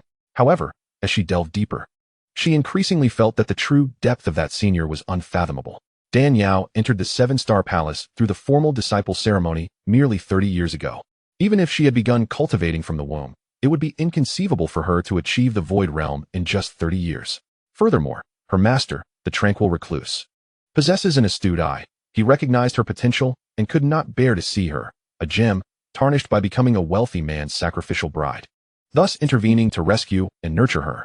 If Dan Yao were indeed that mysterious senior, how could her master have overlooked such an extraordinary talent? Although Shui Ling was unable to ascertain the identity of the senior, she felt a tinge of regret. Nonetheless, after years of companionship, she held Dan Yao in high regard. Even if she had not become a formal disciple of the tranquil recluse, even if she remained merely a flower cultivator. Seeing Dan Yao struggle for so long in the body refinement realm without breakthrough, Shui Ling could not bear for her to squander her life in the 100-Flower Valley, which is why she reserved a cleansing herb for her. Dan Yao, touched by these words, shook her head. No need. You should keep it for yourself. This herb is of no use to me. You are the one in greater need. Please take it. Shui Ling insisted, pressing the cleansing herb into her hands. Dan Yao, both amused and exasperated, thought to herself, you have no need for the cleansing herb, let alone I. Shui Ling continued, while this cleansing herb may not grant one an exceptional cultivation physique, after you consume it, your cultivation speed will certainly improve significantly. For us cultivators, a fleeting century passes in the blink of an eye. I still hope to see the flowers you cultivate a century from now. Seeing her earnest intent, Dan Yao accepted it with a smile. Chapter 122. Senior Sister Supports You. Calculating the time, Dan Yao had been at the 7-Star Palace for 30 years. Should she continue to stagnate without breakthrough yet remain youthful, it would inevitably raise suspicions. Now that Shui Ling had proactively gifted her this cleansing herb, she could seize the opportunity to enhance her cultivation. If others inquired about her progress, she would have a convenient excuse, claiming that the cleansing herb gifted by Shui Ling had improved her physique, thus allowing her to cultivate more swiftly. Subsequently, Dan Yao feigned casualness and inquired, I heard that you were bullied by the Moon God Palace in the Wind and Snow Secret Realm, and a mysterious female cultivator intervened to defend you, showcasing her might and vanquishing the Moon God Palace's members. Is it true? Indeed, it is true. If it weren't for that senior, I would likely have become the 19th concubine of Xianxiaaudiobooks by now. Recalling the events in the secret realm, Shui Ling still felt a shiver of apprehension. It was a close call, truly fortunate that the senior was present. Otherwise, the consequences would have been unimaginable. I came not only to deliver the cleansing herb to you, but also to inform you that you need not send me flowers for a while. Why not? Did you not enjoy the flowers I cultivated? Dan Yao asked. I intend to enter seclusion for cultivation, with a gaze as ethereal as water. Shui Ling gazed longingly at the vibrant blossoms of the valley, sighing. I have always prided myself on my exceptional talents, believing myself to be superior until this recent expedition into the snowy secret realm, where I encountered the young prodigies of various sects from the eastern region. It was then that I truly grasped the meaning of there are heavens beyond the heavens, and there are people beyond people. Though my cultivation has reached the pinnacle of the Gathering Yuan realm, and I am regarded as a genius disciple within the 7-Star Palace, in the presence of my contemporaries such as Cang Tianji, Ming Shi, Jian, and Meng Qingyang, I find myself utterly insignificant. Had it not been for the intervention of that enigmatic female elder, I fear I would have already become a mere plaything for Cang Tianji. Acknowledging my shortcomings, I must draw strength from this lesson and dedicate myself to even more rigorous training. Only by fortifying myself can I avoid humiliation and stand firm at the pinnacle among the elite. Thus, I shall retreat into seclusion, unless I achieve the condensed infant state. I shall not emerge. Sister, there is no need for you to bring me flowers. Dan Yao raised her thumb in approval, exclaiming, well said. Knowing shame and striving for excellence, I support you. Among the many female disciples of the 7-Star Palace, Dan Yao's affection for Shui Ling was evident, as she consistently guided her in her cultivation. The reason was simple. In Shui Ling, Dan Yao saw the embodiment of modern femininity, independent, resilient, courageous, and imbued with a spirit that rivals that of any man. This quality is particularly rare in the patriarchal fantasy world of antiquity. Dan Yao, moved, encouraged, work hard. For I believe that with your talent and determination, you will undoubtedly become a revered female powerhouse in the eastern region. Yet, she pondered, for us female cultivators to aspire to be as formidable as our male counterparts and to stand atop the world, it is no easy feat. Shui Ling smiled bitterly. Take for instance the 4 mightiest earth lords of the eastern region. All of them are men, with not a single woman among them. Currently, the only female cultivator with any hope of ascending to the rank of Earth Lord is that elusive elder, whose presence is seldom seen. Dan Yao feigned ignorance, asking, is that elder truly so formidable? Not merely formidable, she is astonishingly extraordinary. If you had witnessed her prowess firsthand, you would understand. With a single palm strike, she incapacitated the so-called #1 genius of the eastern region, Song Tianji, and even obliterated the spiritual avatar of the Moon God Palace's leader. Upon mentioning this, Shui Ling's face illuminated with admiration and envy. Chapter 123. Always guard your heart. Everyone praises me and Brother Qi Hao as geniuses, yet when compared to that young elder, we seem like mere dust beneath her feet.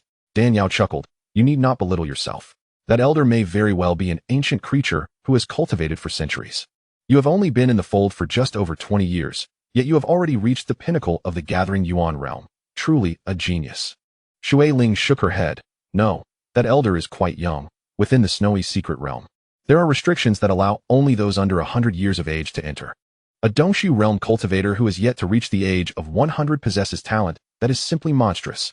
They continued their conversation for a while longer before Shui Ling returned to her retreat for cultivation. Meow. Xiang Yang emerged from the flowers, lazily calling out. Dan Yao scolded. Having pretended to be a cat for so long, do you truly believe yourself to be one?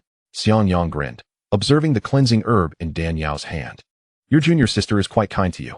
Naturally, when one treats others sincerely, they are met with sincere treatment in return. In the past few years, I noticed her approaching you with intent and thought her motives were impure. I never imagined her heart to be so sincere. Xiang Yang stretched out lazily. The first rule of the Seven-Star Palace is to respect elders and care for fellow disciples. While it may not be the strongest sect among the righteous paths, it certainly prioritizes the character of its disciples. If one lacks talent, diligence can compensate, but if one's heart is corrupt, there is truly no salvation. The reason Dan Yao feels such a sense of belonging to the Seven-Star Palace, and why she repeatedly came to the aid of Qi Hao and others in the snowy secret realm, is due to the palace's nurturing atmosphere and strong moral compass. Reflecting on her early years at the 100-Flower Valley, Dan Yao indeed harbored resentment towards the quiet wanderer for dismissing her due to her lack of talent. Refusing to take her as a disciple, she envisioned herself succeeding in her cultivation, returning to confront the quiet wanderer, and then departing the Seven-Star Palace to roam freely in the world. However, upon witnessing the quiet wanderer paying his respects at the spirit of the late flower matriarch, she was deeply moved. Though the flower matriarch had been the old head of the 100-Flower Valley, at her core, she was merely a humble gardener.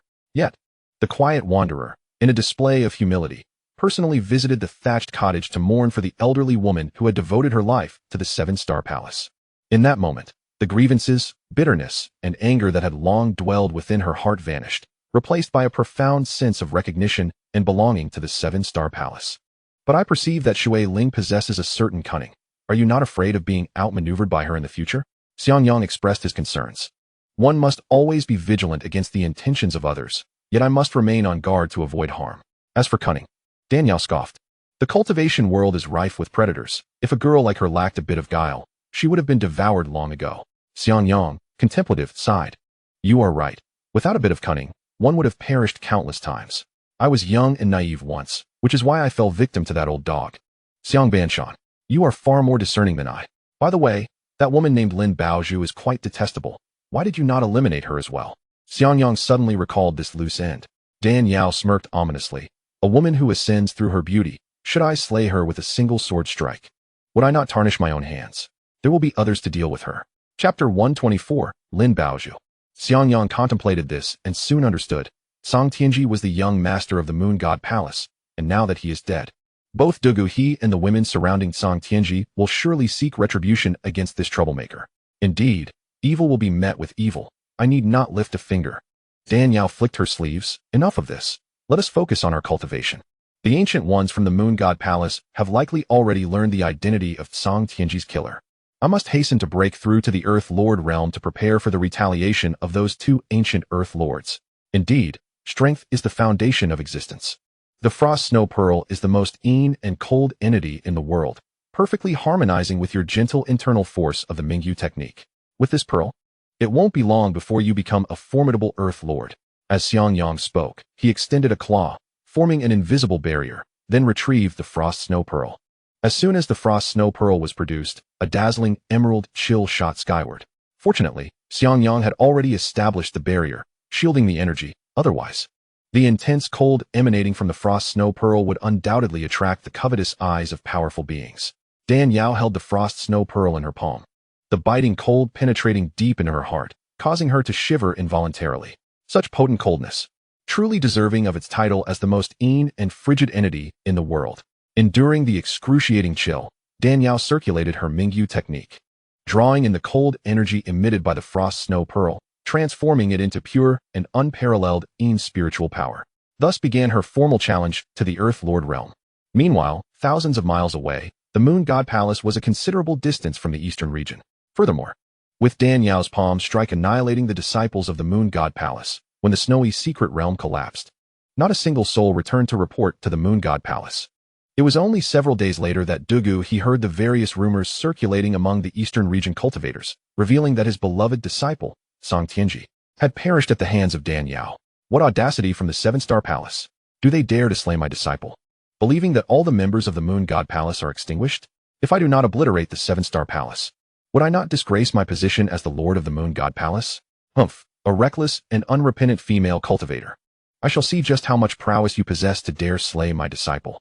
Du Guha, seething with rage, rose to take flight on his sword towards the Seven Stars Palace to demand justice. At that moment, a thought struck him, and he turned back to inquire. Where is Lin Baozhu? The servant attending him replied, in the young master's chamber. If it were not for that wretched woman creating trouble unprovoked, my disciple would not have met such a tragic end in the secret realm. How dare she still reside in the Hall of Heavenly Secrets, utterly shameless. Consumed with fury, Du Guha bellowed, bring that harlot before me. Yes, my lord. Since the demise of Song Tianji, Lin Baozhu had lived in constant fear, terrified that Du Guha would take his wrath out on her. Even if he did not, Song Tianji's wife and the other 16 concubines were not to be trifled with. Previously, she had fought fiercely with these women for Song Tianji's affections, but now, with his death, they had all become widows, their hopes shattered. Surely, they would not let her, the instigator, go unpunished? Yet, Lin Baozhu dared not refuse to return. Over the years, she had offended wave after wave of individuals, relying on Song Tianji's favor. If she did not seek refuge now, it was only a matter of time before her enemies would claim her life. Trembling, Lin Baozhu made her way to the Moon God Grand Hall, head bowed, afraid to meet the gaze of the Lord Du Guha upon the throne. Chapter 125, Seeking Revenge. Lin Baozhu trembled as she approached the Moon God Grand Hall, her head lowered, too fearful to look at the Lord Du Guha seated upon the throne. Du Guha regarded her, simmering with wrath, and thundered, You vile woman, you have brought about the death of my disciple. How dare you show your face here? Lin Baozhu's complexion turned ashen as she stammered in protest. My lord, it was not I who caused his death, but that mysterious woman in the mask from the Seven Stars Palace. You dare to quibble. Du Guha slammed his hand down in fury. Had you not recklessly abused your position, emboldened by Tianji's favor, would such a calamity have befallen you? You deserve a fate worse than death. He commanded. Take this wretched woman to the abyss of 10,000 snakes to be fed to the serpents. The abyss of 10,000 snakes was one of the most terrifying places in the eastern region, teeming with venomous creatures. Even those at the levels of condensing infants and void caverns would tremble at its mere mention. Instantly, Lin Baozhu was struck with fear, crawling to Du Guha's side as she wept and pleaded, No, please, my lord, spare me. I can serve you well. Until this very moment, she still hoped to barter her beauty for her life. Du Guha, utterly disgusted, kicked her away, exclaiming, Drag her out. Yes. Regardless of Lin Baozhu's cries for mercy, she was ultimately dragged away to meet her grim fate. After dealing with Lin Baozhu, Du Guha seized the moon god's emblem, the cold moon curved blade, transforming it into a streak of light as he soared towards the Seven Stars Palace. The Moon God Grand Hall lay 1,000 miles from the Seven Stars Palace, and Du Guha, employing his mid-level void cavern cultivation, rushed forth with all his might. In less than half a day, he arrived above the Seven Stars Palace. After today, the Seven Stars Palace shall cease to exist. Du Guha had come solely to avenge Song Tianji, intent on annihilating the entire Seven Stars Palace. And he did not conceal his aura. Upon arrival, he unleashed the oppressive presence of a void cavern cultivator, instantly enveloping the entire Seven Stars Palace in a shroud of terrifying pressure. Nearby cultivators and malevolent creatures quaked in fear, not daring to breathe. Hiss! Who is this formidable deity arriving with such overwhelming might? Is it a cultivator at the condensing infant stage? No, it is a void cavern expert. A condensing infant could not possibly exude such strength. How frightening. Under this pressure, I feel as though my body might shatter. The scattered cultivators and malevolent beings displayed expressions of horror. Some of the weaker cultivators were crushed under the weight and exploded into a mist of blood. At that moment, the peak leaders of the Seven Stars Palace were practicing their sword techniques, the glimmer of blades flashing as spiritual energy trembled, each strike revealing the profound essence of their swordsmanship. When Du Guha's oppressive aura suddenly descended, several slightly weaker disciples were sent reeling, blood spurting from their mouths. Fortunately, the outer protective array of the Seven Stars Palace mitigated some of the pressure. Otherwise, they would have been obliterated. What is happening? Which powerful being dares to intrude upon the Seven Stars Palace with such ferocity? Could it be a formidable ghost cultivator or a demon? It is neither ghost nor demon. Taoist Qingyu, the master of Tianxian Peak, shook his head, saying, "This individual possesses abundant spiritual energy and strong vitality, yet not a trace of malevolence. They must be an exceptionally powerful expert from the righteous sections." Tianshu Peak. The headmaster, Taoist Qingxiu, was in meditation when this overwhelming aura washed over him. He abruptly opened his eyes. Such potent spiritual energy. This cultivation level must be at mid or even late void cavern. Taoist Qingxiu's expression turned extremely grave. Chapter 126, Seeking Justice. The aura of a void cavern cultivator is immensely powerful. Typically, they would not release such formidable pressure unless engaged in battle. He could sense that this overwhelming presence was directed at the Seven Stars Palace. Uninvited, arriving without so much as a greeting. And with such a dominating demeanor, this individual certainly means harm. Although Taoist Qingxiu was known for his kindness and never used his power to intimidate others, he was not a soft target to be bullied. With someone daring to come seeking trouble, if he did not respond vigorously, it would only invite ridicule. Taoist Qingxiu bellowed. Which rogue dares to intrude upon the Seven Stars Palace? Fellow disciples, follow me to confront the foe. Yes, master. Almost simultaneously, 7 streaks of light shot forth from their respective peaks, converging above the grand hall of the 7 stars. At the same time, Danyao, who was meditating and absorbing the frost snow pearl, also sensed the oppressive aura. This presence feels so familiar. It resembles the Du Guha split I encountered in the secret realm. Xiangyang proclaimed. It is the true form of Du Guha. He has come seeking revenge. Danyao sneered. Ah, how quickly he arrives. It seems another battle is upon us.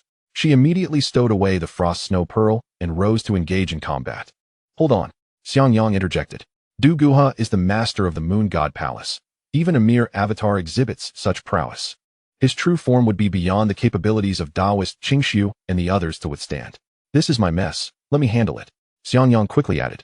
The Seven Stars Palace has endured for over 10,000 years amidst a myriad of sects and powerful foes. It must possess its own exceptional qualities, or it would have been eradicated long ago. Danyao nodded in agreement. True, if they lacked merit, they could not have persisted for so many years. Very well, let us observe the battle first. If they cannot withstand, I shall lend my hand.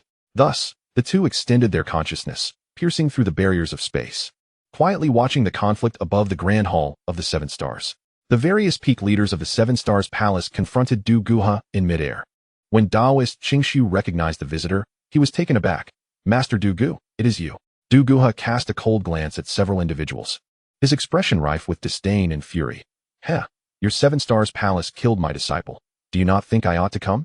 It was Tsang Tianji's disciple who had instigated the trouble in the secret realm, and my disciples were merely responding defensively, resulting in this tragic fate. His demise was of his own making, and it pertains not to us. Moreover, the one who struck down your disciple was that mysterious masked fairy. Although she possesses the 7 Stars Palace's ultimate techniques, it does not mean she is one of your disciples. How can you hold me solely accountable? Even in the face of overwhelming foes, Taoist Qingxiu remained composed and unyielding. Still attempting to argue, the 7-star sword technique and the primordial palm are both unparalleled skills. Secretive to the 7-star palace. That wretched individual who took the life of my disciple. How could she have mastered these 2 techniques to such a formidable degree if she were not a disciple of the 7-star palace? Furthermore, how could she have repeatedly intervened to save you? Dugu he let out a cold snort, sternly declaring, if you are wise, hand over that vile woman and have your disciples surrender the legacy of the frost and snow earth sovereign. Otherwise, do not blame me for exterminating the entire 7-star palace. With Tsang Tianji's demise, any sorrow he felt would be of no avail. His purpose for coming here was not only to avenge his tragically fallen disciple, but also to obtain the legacy of the frost and snow earth sovereign, which he had long coveted. Chapter 127, The Big Dipper Formation 1. However, as the Lord of the Moon God Palace, a prominent figure in the Eastern Domain, he could not simply disregard his status and seize from the younger generation. Tsang Tianji's death provided him with a legitimate excuse. The Pure Tranquility Hermit was the only female peak master of the 7-star palace. Despite being a woman, she possessed the most fiery temper and resolute character among the 7 venerable elders of the palace. The Pure Tranquility Hermit rebuked arrogance. To threaten the annihilation of my 7-star palace, do you not consider your own capabilities? Dugu he, enraged, bellowed. Who are you to speak to me in such a manner? The Pure Tranquility Hermit replied, I am the peak master of Yaoguang Peak, Pure Tranquility. How dare a mere woman at the pinnacle of the incubation stage be so audacious before me? Dugu he let out a piercing whistle and soared into the air, striking directly at the Pure Tranquility Hermit's forehead with a palm. Dan Yao knew that Dugu he was a formidable figure at the late stage of the Void Realm. Even though his strength had diminished to the mid-stage after slaying his clone, this palm strike remained immensely powerful. The Pure Tranquility Hermit had yet to enter the Void Realm. Still lingering at the peak of the incubation stage, how could she possibly withstand such a blow? This strike was bound to shatter her skull and leave her utterly obliterated. Yet, to everyone's astonishment, the Pure Tranquility Hermit did not flinch or evade, standing resolutely. Her left hand pressed against the shoulder of her senior brother, xianxiaaudiobooks, while her right hand formed a fist, also striking out.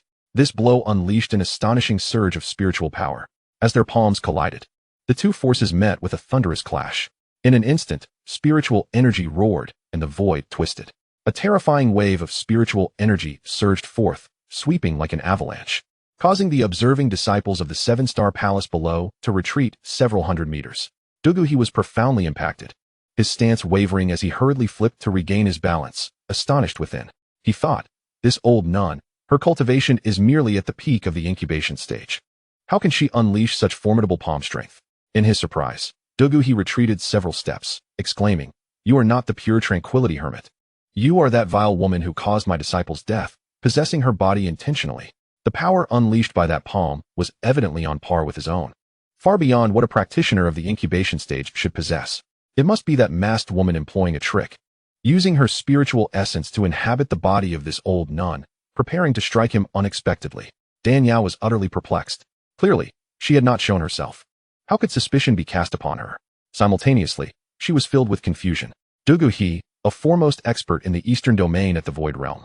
How could the Pure Tranquility Hermit, no matter how exquisite her technique, stand as his adversary? Even xianxiaaudiobooks, the only one who had entered the Void Realm, would find it challenging to gain the upper hand in a direct confrontation with him. What kind of divine ability had the Pure Tranquility Hermit invoked to suddenly become so powerful? Xiangyang smiled slightly. The seven-star palace truly lives up to its reputation as a venerable sect with a lineage spanning millennia. Indeed, their profound heritage is remarkable. Dan Yao cast him a sidelong glance. What insight have you gleaned? What is truly happening? How has the Pure Tranquility Hermit become so much stronger?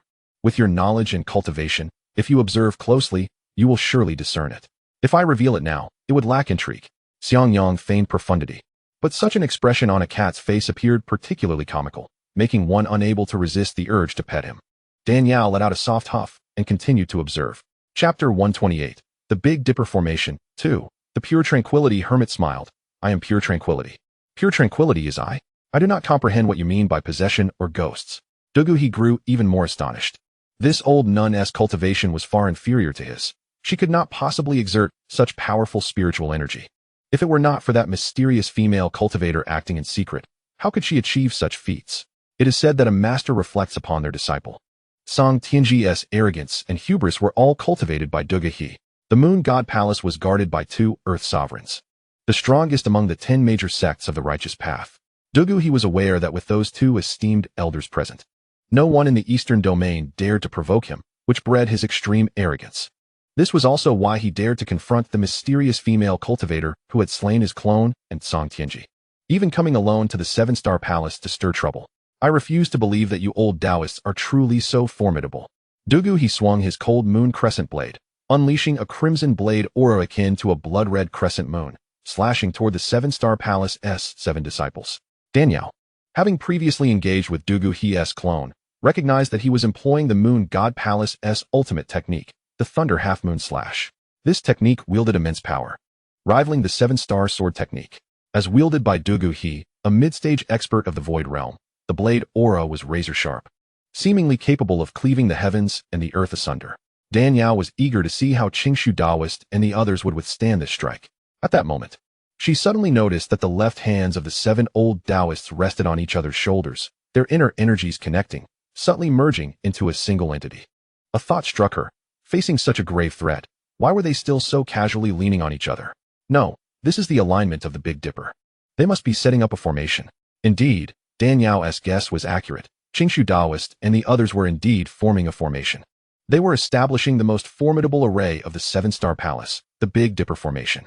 The founding patriarch of the Seven-Star Palace, having comprehended the Tao and understood the principles of the universe, was aware that no dynasty remains eternally powerful, nor does any sect flourish indefinitely. With prosperity comes decline. With life comes death. This is an irreversible cosmic law. Though the Seven-Star Palace, under his leadership, was currently resplendent, flourishing like a fire on oil, adorned with flowers, the question of whether it would endure or be extinguished after a millennium or 10,000 years remained uncertain. Moreover, despite having founded the Seven-Star Palace, he understood that exceptional talents are rare. It is improbable that every disciple in future generations would possess such genius. If a generation were to consist solely of mediocrities, leading to a significant decline in overall strength, would not the Seven-Star Palace risk annihilation? After much contemplation, this patriarch finally derived a mysterious great formation from the Taoist Big Dipper diagram. This formation possesses boundless power, encompassing myriad aspects, and is not something that one individual can execute simultaneously. He divided the entire Seven-Star Sword technique into 7 parts, imparting one to each of his 7 disciples, each practicing a single sword. When the 7 swords unite, linked by the Seven-Star Heart method, they form the Big Dipper Formation. Through the Seven-Star Heart method, the inner energies of the 7 individuals in the formation are interconnected, merging into one entity, allowing them to combat as a cohesive unit. Once their inner energies fuse, each person's strength accumulates, with the highest cultivator serving as the focal point, embodying the combined prowess of many, rendering them overwhelmingly formidable. At this moment, the 7 individuals unconsciously took their positions. Chapter 129, The Big Dipper Formation 3. Comprising Tian Shu, Tian Xian, Tian Ji, and Tian Quan as the body of the Dipper, and Yu Heng, Kai Yang, and Yao Guang as the handle, they had established the Big Dipper Formation. Among the 7, Taoist Qing Su was the most formidable. Already at the initial stage of the Dongxu realm, through the connection of the formation, all 7 individuals simultaneously possessed the strength of the initial Dongxu stage. Furthermore, the interconnection of the Big Dipper stars enabled the cultivator's powers to exhibit exponential growth. When one person's thoughts resonate, their strength doubles. When 2 minds align, their power quadruples. When 3 minds connect, their might triples, and so forth, increasing progressively. If all 7 practitioners could achieve a state of selflessness and mutual understanding without uttering a word, merely exchanging glances to comprehend one another's intentions, then the power of this formation could reach the Taoist number of 7 times 7, unleashing its utmost potential. 7 times 7, equating to 49, is akin to the combined force of 49 Dongxu realm cultivators, a truly terrifying prospect. This is the fundamental reason why the Seven-Star Palace places such emphasis on the cultivation of character among its disciples. Although Taoist Qing Su and the other 6 peak masters were not taught by the same master, their bond was akin to that of brothers, filled with mutual concern. After centuries of companionship, they had cultivated a profound camaraderie. In unison, the 7 not only possessed the strength of Taoist Qing Su at the Dongxu realm, but also multiplied it by 2 or 3 dozen times. How could Donggua, merely at the mid-stage of Dongxu, withstand the combined assault of 2 or 3 dozen Dongxu realm experts? Had it not been for the apprehension of the Moon God Palace's 2 earthly venerable elders, Qing Jing Sanren's earlier strike would have severely injured Donggua. As Donggua swung his blade with ferocity, a blend of ruthlessness and might, Taoist Qing Su and the others remained steadfast. Taoist Qing Yang unsheathed his sword, unleashing a beam of sword light that dissipated the blade's force into nothingness. The momentum of the sword energy remained unyielding, advancing directly towards Donggua. Alarmed, Donggua hastily retaliated with a slash, wielding his crescent-shaped cold moon blade in rapid succession, sending waves of blade energy towards the Big Dipper Formation. The 7 responded with the 7-star sword technique. Dan Yao watched intently as the 7 shifted positions, pondering deeply and soon grasping the intricacies involved. Indeed, they had truly established the Big Dipper Formation. No wonder Qing Jing Sanren dared to confront Donggua head-on. With the formation in place, their mutual understanding allowed them to unleash the combined strength of 2 to 3 dozen Dongxu realm cultivators. The predecessors who developed this formation were truly remarkable, earning one's utmost respect. The 7 fought in concert, pressing closer with each step. Donggua became increasingly alarmed as he realized the formidable prowess of these 7 elderly Taoists. In terms of cultivation depth and spiritual energy, none of them surpassed him. However, the Big Dipper Formation was so intricate that 7 practitioners working in unison could overwhelm him with sheer numbers. Even if his avatar remained intact and his realm undiminished, facing them at his peak would still render him outmatched. The 7 struck in unison, each attack swifter and more formidable than the last. Dong Guha recognized that if he continued to engage, his demise would be inevitable. He resolved to spare these elderly Taoists for now, intending to return with the earthly venerable elders once they emerged from their seclusion to annihilate the seven-star palace. With this determination, Dong Guha launched 2 crescent-shaped poisoned golden darts at the weakest among the 7 Taoist Qing Quan. Chapter 130, Pinnacle of Dongxiu. Once the crescent-shaped golden darts were released, Dong Guha did not linger to see if Taoist Qing Quan had been struck, immediately retreating like a streak of light. This unexpected move caught Taoist Qing Su and the others off guard. They had not anticipated that the Moon God Palace's leader would resort to such insidious hidden weapons. Fortunately, the 7 were connected in their inner energies, forming a protective barrier of spiritual force. The crescent-shaped golden darts were instantly shredded by their protective qi, dissipating into dust.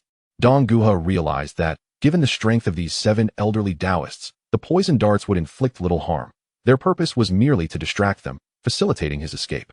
As the 7 scrambled to deal with the darts, they could only watch helplessly as he fled. Qing Jing Sanren stomped his foot in frustration. Despicable villain. If you possess the capability, do not run. Taoist Qing Su shook his head. It is perhaps for the best that he escaped.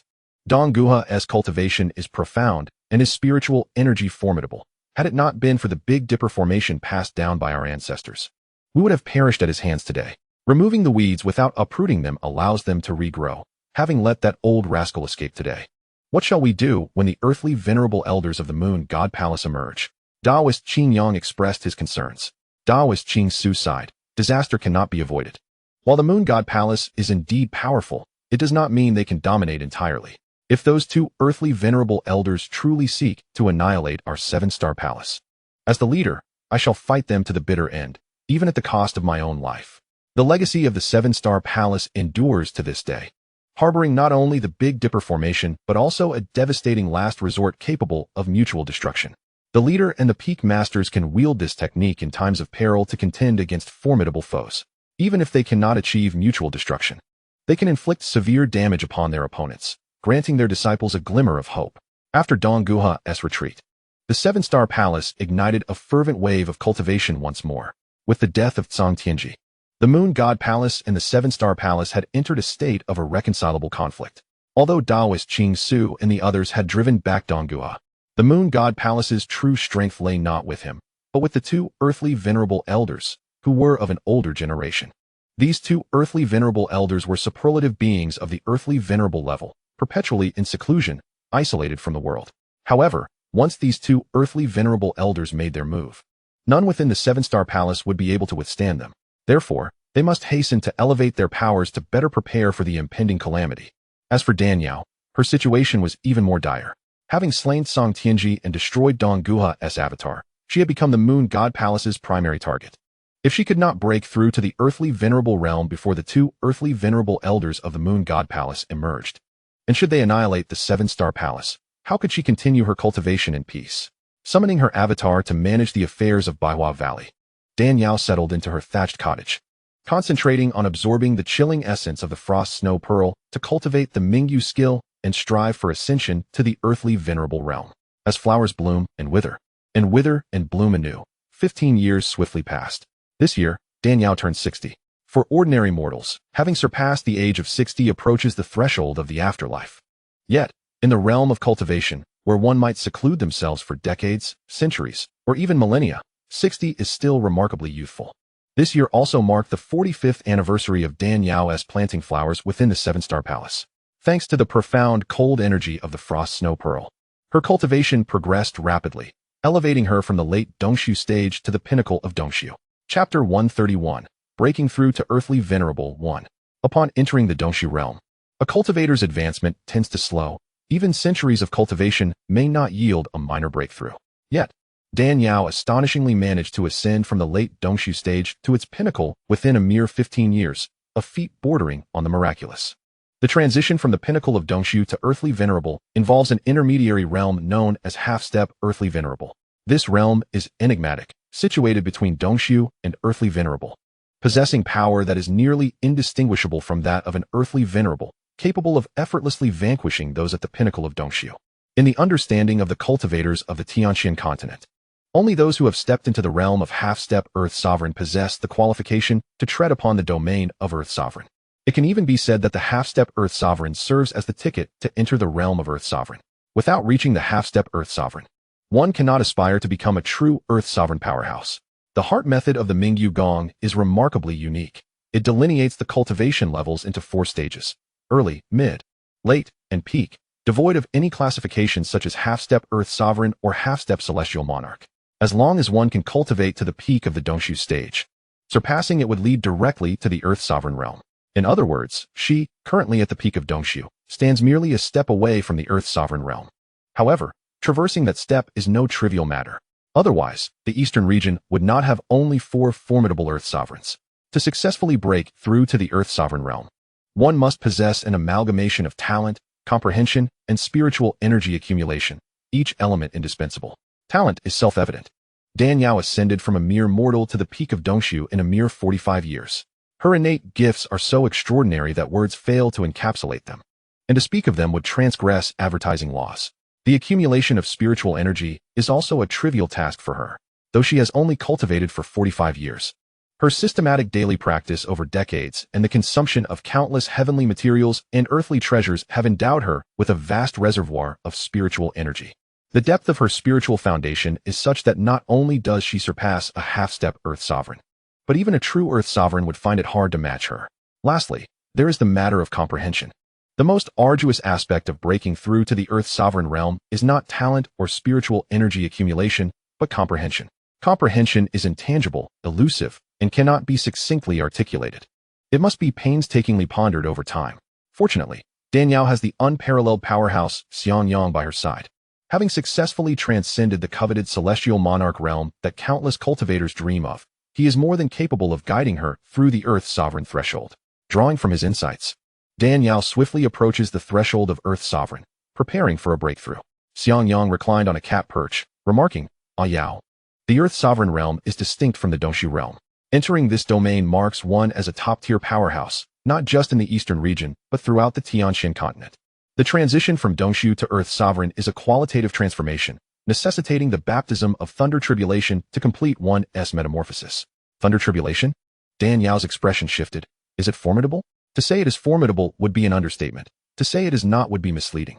Its severity hinges on one's innate qualities. The more gifted one is, the more intense the thunder tribulation. If one can navigate it safely, their potential becomes immeasurable. If not, they may be obliterated by the heavenly lightning, reduced to ashes. Seeing Dan Yao's serious countenance, Xianxiang chuckled reassuringly. There's no need for concern. After all, you have me. While the thunder tribulation poses a significant danger, with my protection, no bolt can extinguish your life. Dan Yao felt somewhat reassured, yet still refrained from becoming complacent. Ah Yao, you have already grasped the threshold of the Earth Sovereign realm, and your accumulation of spiritual energy is sufficient. When do you plan to break through? Certainly, the sooner, the better. The 2 Earth Sovereign Elders of the Moon God Palace could emerge from seclusion at any moment. I must succeed in my breakthrough before they do. Once accomplished, her Mingyu Gong would yield boundless spiritual energy, rendering her unmatched at the same level. Even if the 2 Earth Sovereign Elders joined forces, they would not stand a chance against her. Xianxiang calculated with his paw. In a few days, the day of the Northern Dipper's repositioning will arrive. The 7 Stars Palace is constructed based on the alignment of the Northern Dipper, allowing disciples to absorb celestial energy for cultivation on that day. It is also when the palace's protective formation is at its zenith, an array set up 5,000 years ago by an ancestor who entered the Earth Sovereign realm, which can help shield you from a portion of the thunder tribulation. Very well. Then I shall wait for the day of the Northern Dipper's repositioning to break through to the Earth Sovereign realm. The Northern Dipper comprises the 7 stars: Tianshu, Tianxian, Tianji, Tianquan, Yuheng, Kaiyang, and Yaoguang. In ancient times, people envisioned these stars as the shape of a wine ladle. Hence the name Northern Dipper. Tianshu, Tianxian, Tianji, and Tianquan form the ladle's body, while Yuheng, Kaiyang, and Yaoguang constitute the handle. The orientation of the Northern Dipper varies with the seasons. When the handle points east, it signifies spring, south, summer, west, autumn, and north, winter. Ancient individuals did not need to observe climatic changes. A glance at the Northern Dipper would reveal the current season. After a few days, the repositioning of the Northern Dipper finally arrived. Breaking through to the Earth's sovereign realm creates a tremendous commotion. If she were to do so in the 100 Flowers Valley, It would not only arouse suspicion but also risk the destruction of the valley's rare flowers by the thunder. After contemplating, Dan Yao donned a mask and made her way to the back mountain of the Seven Stars Palace. The back mountain is a desolate area shrouded in ominous energy, designated by the Seven Stars Palace for confining and reprimanding errant disciples. The heavy aura here makes it seldom frequented, rendering it an ideal locale for her breakthrough. With all preparations complete, it was time to ascend to the Earth's sovereign realm. Dan Yao retrieved a vermilion pill from her spatial storage. Its fragrant aroma, subtly intoxicating, exuded an essence of pure energy merely by resting in her palm. This pill was none other than the long-lost 100 Flowers heart-calming pill, a concoction that had not been successfully produced for millennia. It was this very pill that had transformed her constitution years ago, enabling her to reach the Dongshu realm in a mere few decades. The 100 Flowers heart-calming pill not only alters one's constitution and establishes an unparalleled foundation, but also significantly augments one's cultivation. Although her spiritual energy accumulation rivals that of the venerable Earth sovereigns, caution is prudent. Should there be any unforeseen depletion of spiritual energy during her breakthrough, the consequences would be dire. To break through to the Earth's sovereign realm, one must do so in a continuous flow without interruption. Otherwise, not only would the advancement be arduous, but there could also be peril to one's life. Therefore, meticulous preparation is essential to avert potential calamities. Dan Yao settled into a cross-legged position, taking a deep breath as she grasped the 100 Flowers heart-calming pill and swallowed it whole. The pill melted instantly upon entering her mouth, flowing down her throat and merging with her blood. In an instant, she felt an explosion of pure spiritual energy erupt within her, coursing from her dantian to her limbs and bones. Dan Yao took out the frost snow pearl.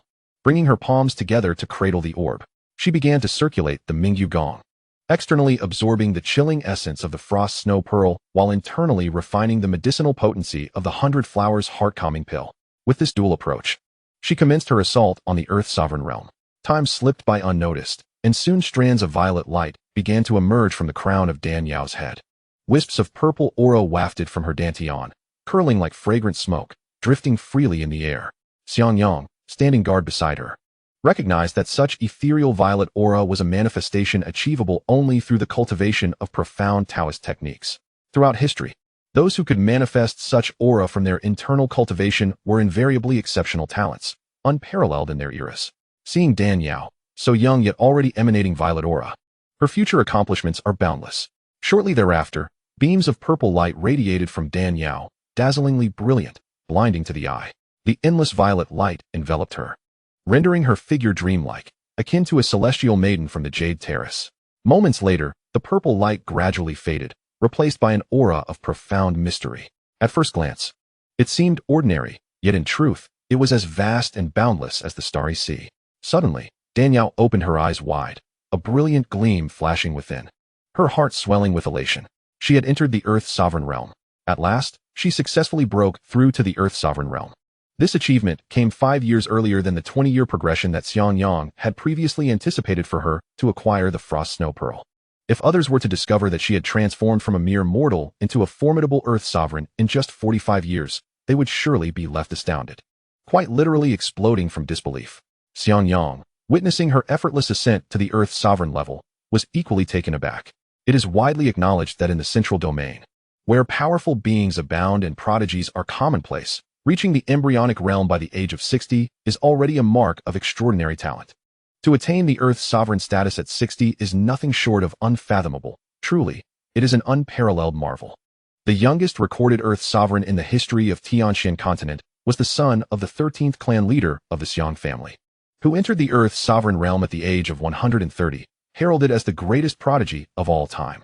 However, upon delving into the secrets of the bridal garment divine art, Xianxiang realized that this so-called unparalleled prodigy was a mere fabrication. The 13th clan leader had deceived a remarkably gifted branch disciple into practicing the bridal garment divine art, ultimately transferring that prowess to his own son, thus forging the myth of the Xiang family's genius. Yet, as the saying goes, the tall trees attract the wind. The astounding brilliance of the 13th clan leader's son incited considerable jealousy among rival families, who conspired through various nefarious means to eliminate him, fearing the ascendance of the Xiang family. This illustrates that being overly talented can, paradoxically, be a double-edged sword. Dan Yao's breakthrough to the Earth's sovereign realm at 60 not only shattered the myth surrounding the 13th clan leader's son, but also set a new record for cultivation in Tianxian continent. Such a rapid pace of advancement is unprecedented, perhaps suggesting a future devoid of peers. Who would have imagined someone could achieve the Earth's sovereign status at 60? Were it not for witnessing it with her own eyes, Xianxiang would scarcely have believed it. Should this news spread, the entire continent would undoubtedly be set ablaze with excitement, and those formidable beings perched atop the pinnacle of the continent would certainly vie to take her as their disciple. I am now an Earth sovereign. I can traverse the eastern domain with impunity, unafraid of any adversary. Dan Yao exuberantly felt the surging spiritual energy within her, akin to a tidal wave crashing relentlessly. It is said that beneath the void realm, all are but ants, and beneath the Earth sovereign, is the void not also akin to mere ants? With her current cultivation, a mere flick of her finger could easily dispatch Du Guhi. Just then, a thunderous roar echoed, reminiscent of a mighty clap of thunder.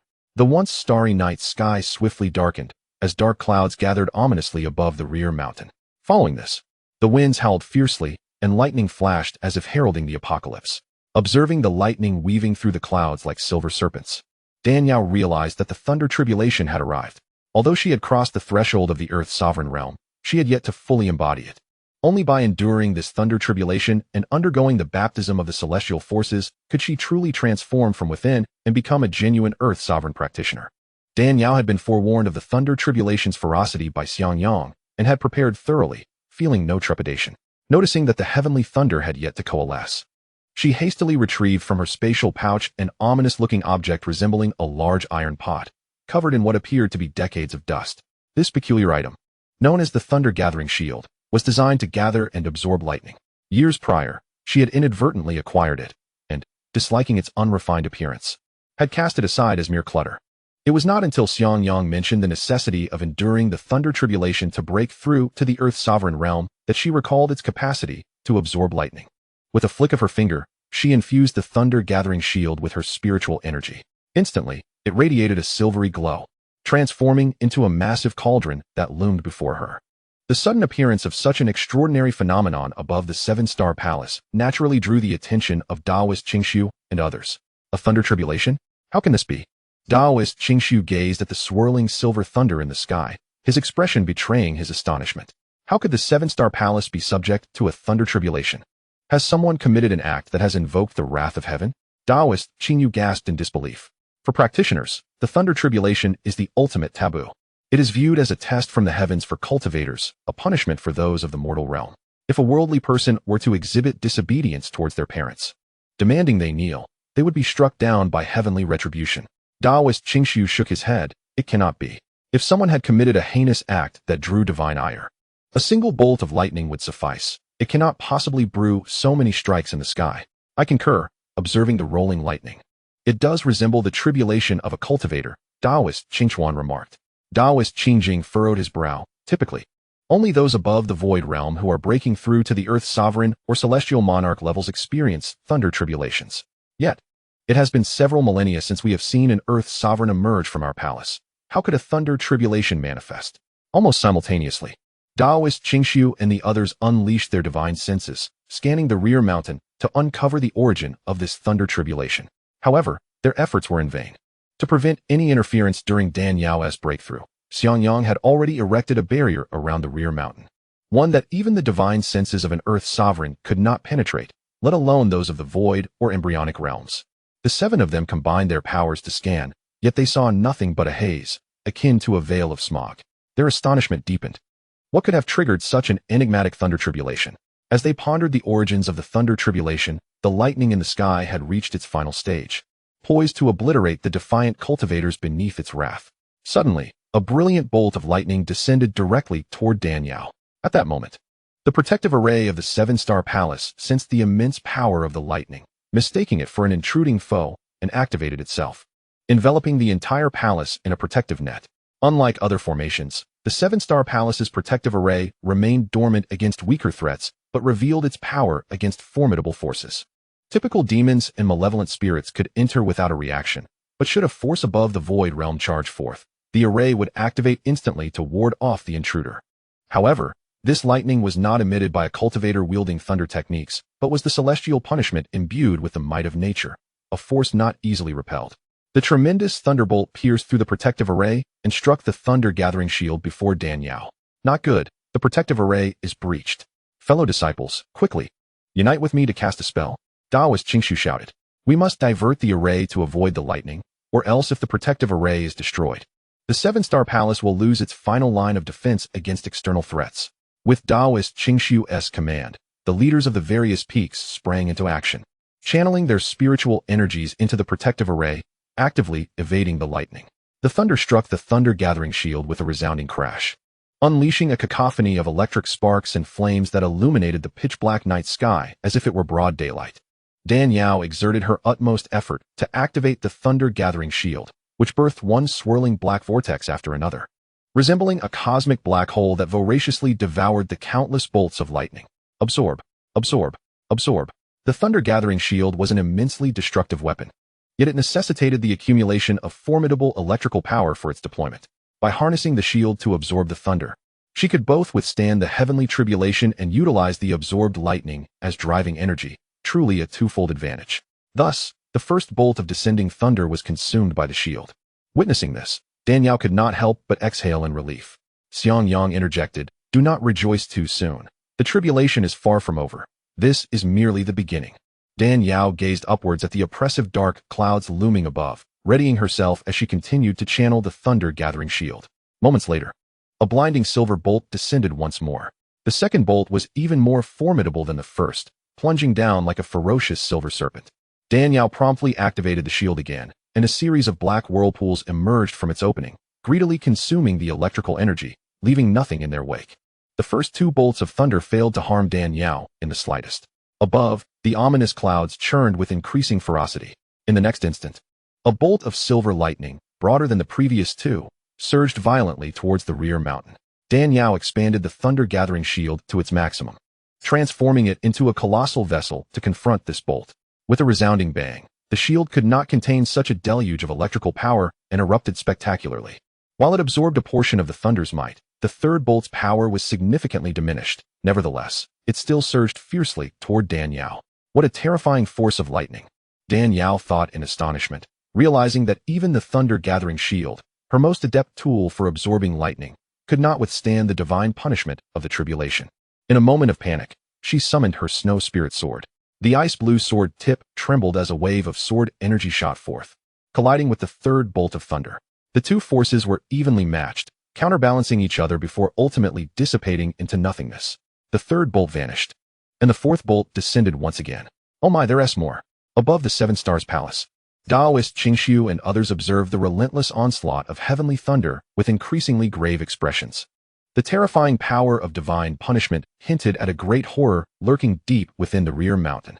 The several peak masters turned serious, knowing that once a cultivator reached the Earth's sovereign realm, they must face the baptism of heavenly tribulation.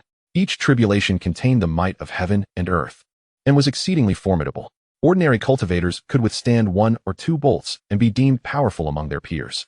Yet, the individual hidden within the depths of the rear mountain enduring the tribulation had already withstood 3 bolts, while a fourth, more terrifying bolt loomed above. Such strength and talent were utterly astonishing.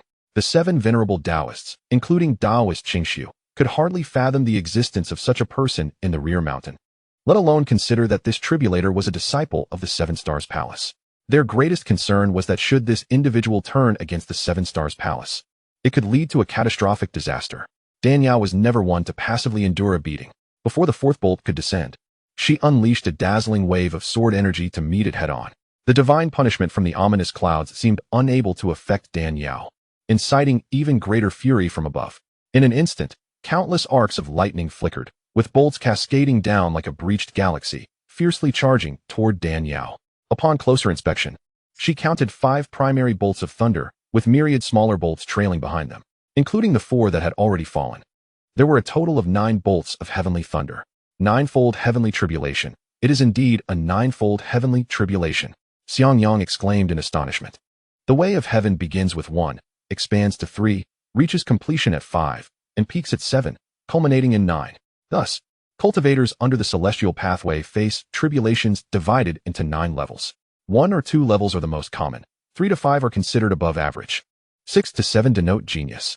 8-fold heavenly thunder is extraordinarily rare, bestowed only upon unparalleled prodigies. As for the 9th level of heavenly thunder, it exists only in legends. 49 is the ultimate number of the heavenly way. The reason emperors are referred to as the 9-5 authority is that 9 denotes the greatest, while 5 represents the center. The term signifies the most powerful individual at the heart of the populace. Consequently, since historical records began in the Tianxian continent, the 9th level of heavenly thunder has never been witnessed. The maximum recorded has only been 8. And Dan Yao, it was thought, could never exceed this. Unlike the Buddhist concept of returning to unity with the ultimate perfection, Taoism embraces humility, wisdom, and modesty, believing that excessive peaks lead to decline and thus are not beautiful. Therefore, 7 is viewed as completeness, with the belief that 7 times 7 equals 49, representing the perfected path. When the Monkey King was cast into the alchemical furnace by the Supreme Lord, he refined the fire-eyed golden gaze after 49 days. The Ming Jade skill, which Dan Yao practiced, is the pinnacle of Taoist internal arts. By right, her tribulation should yield at most 7 levels of heavenly thunder, already the zenith of Taoism. To her astonishment, her innate talent was so extraordinary that she had attracted an unprecedented 9-fold heavenly tribulation. In her leisure, Dan Yao had perused various texts and encountered records of cultivators facing tribulations. The 9-fold heavenly tribulation was said to be the most formidable and terrifying of all. Even the most exceptional talents facing the 7- or 8-fold tribulation faced near certain death. How much more perilous was the 9-fold tribulation, which surpassed the 8-fold by at least 10-fold? So what if it's 9-fold? I fear you not. Having traversed to the Tianxian continent and bound by the system, Dan Yao had become rather lackadaisical and nonchalant. Yet, no matter how laid back she appeared, she was still a young soul, with the passionate blood of youth coursing through her veins. Confronted with the overwhelming onslaught of the 9-fold heavenly thunder, she felt not a trace of fear. Instead, it ignited the fierce spirit and courage within her, embodying the valor of a woman unyielding against adversity. With the snow spirit sword in hand, Dan Yao summoned the spiritual energy of the Ming Jade skill to form an ice-blue ice barrier that enveloped her entirely. As she brandished her sword to meet the heavenly thunder, the sky rumbled ominously. Bolts of thunder cascaded down as if the apocalypse had arrived, evoking deep-seated fears within the soul that made one tremble uncontrollably. Yet, Dan Yao stood undaunted, countering the heavenly thunder with the chilling sword energy of the snow spirit sword. She withstood 4 bolts of heavenly thunder in succession, but her ice barrier shattered explosively, and she could not help but spurt a mouthful of blood. Even so, Dan Yao remained a paragon of courage and wisdom, her petite frame standing tall and straight. She resembled a steadfast bamboo, unwavering against the winds of adversity. Enduring countless trials without yielding, Xianxiang gazed at her in a daze, as if lost in a trance. He had encountered many talented young women in the central domain, some beautiful, some graceful, some dignified, and others headstrong, but none had ever left an impression like hers. With unparalleled talent, she was resolute, fearless, and a true warrior, challenging the notion that women should be lesser than men. From that moment forth, Xianxiang saw no other woman but her. This scene would forever be etched in his heart, an indelible memory. The 9th bolt of lightning was the most terrifying of the 9-fold tribulation. It surpassed the combined strength of the previous 8 bolts by 10-fold or more, wielding the might of heaven and earth. Just as Dan Yao prepared to endure it alone, a slender, fair hand reached forth. Xianxiang had transformed into his human form and offered her a gentle smile, radiant and pure. Let us face this together. Dan Yao paused momentarily, yet she understood that this was not the time for sentimentality. The 9-fold thunder tribulation is a formidable challenge, akin to a terrifying ordeal where survival seems almost impossible. With the assistance of this powerful celestial monarch, the likelihood of safely overcoming it is significantly heightened. Dan Yao steadied her mind, intertwining her fingers with his. Instantly, an exceedingly gentle and pure warmth of spiritual energy flowed from his palm into hers, enveloping her heart in a spring-like warmth. Xianxiang, enduring excruciating pain akin to a fire scorching his soul, invoked the wedding garment divine technique, forming a protective barrier of vital energy. Aware that his vigorous exertion of true energy would inflict great suffering upon him, Dan Yao hastily activated the Mingyu technique, transmitting a chill from her palm to alleviate the raging fire within him.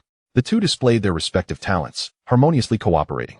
At that moment, the 9th thunderbolt descended from the heavens, resembling not merely a flash of lightning, but rather a vast network of thunder, sweeping across the sky and enveloping them in a dense, overwhelming force that struck their protective barrier. They felt like a solitary boat adrift in a stormy sea, battered by relentless winds and torrential rains, on the brink of destruction. Yet, Xianxiang held fast to Dan Yao, resolutely standing in midair, unwavering as the thunder roared and lightning struck around them. After what felt like an eternity, the terrifying thunderclouds finally dissipated, bringing an end to the ordeal. Dan Yao exhaled deeply, looking at Xiangyang with gratitude. Thank goodness for you. Otherwise, I would have surely perished today. Xiangyang sighed. I too underestimated this tribulation. I presumed your cultivation was rooted in Taoist practices, and believed the worst it could bring forth would be 7 bolts of thunder. I never anticipated 9. It is truly formidable, and I nearly succumbed myself. He smiled then, adding, yet, fortune and misfortune are intertwined. The 9-fold thunder tribulation poses great peril, but it also represents an opportunity. Those who endure its trials not only solidify their cultivation, but also unlock their latent potential. You have endured a tribulation 10-fold more terrifying than that faced by ordinary cultivators, enhancing your essence, energy, and spirit, thereby enriching your spiritual power to become more profound, pure, and harmonious, returning to a state of simplicity and clarity. Your Mingyu technique already possesses inexhaustible spiritual energy, rendering you unrivaled among those of the same realm. Now, after being tempered by the 9-fold thunder tribulation, your cultivation ascends to a new level. Not only will you find no rivals within the earthly sovereign realm, but even against those half a step into the celestial monarch realm, paired with the Shuepa sword, you will possess the strength to contend. Is that so? Dan Yao exclaimed with delight. That is even better. The strongest in the eastern domain on the surface is the earthly sovereign. But one can never be certain that a half-step celestial monarch won't emerge from some obscure corner. Now, I need not fear even them. Seeing her so joyous, Xiangyang felt a swell of happiness in his heart as he transformed into a cat once more, leaping onto Dan Yao's shoulder. Ah Yao, let us depart. The thunder has abated, and the elder Taoists from Qingshu will surely come to investigate. All right, let us go. Though Dan Yao had successfully advanced to the earthly sovereign realm, she still wished to keep her identity concealed. After all, as the saying goes, fame brings danger, just as a pig fears growing too fat. Wealth, fame, and fortune are but fleeting illusions. Only by cultivating and attaining immortality can one truly enjoy eternal freedom, existing harmoniously in the world. She had no desire for fame. A tranquil life, akin to a salted fish, was what she truly desired. Not long after Dan Yao departed, the elders of Qingshu cautiously approached to investigate. The closer they drew to the epicenter of Dan Yao's tribulation, the more their astonishment grew. As the leaders of the 7 Stars Palace, they understood the situation in the rear mountain better than anyone else. The rear mountain of the 7 Stars Palace was a void formed by the impact of an extraterrestrial meteorite. After its descent, the meteorite disintegrated, merging with the void to become exceedingly hard, impervious to swords and blades. Yet, the recent thunder tribulation had managed to shatter this once mighty expanse into disarray. The 7 elders felt the oppressive remnants of thunder and the chilling sword intent pervading the air, causing involuntary shivers to run down their spines. Just the residual thunder was terrifying enough. One could only imagine the horror at the epicenter. Master, do you think there might still be hidden ancestors from a previous generation within our palace? Elder Qingyu inquired.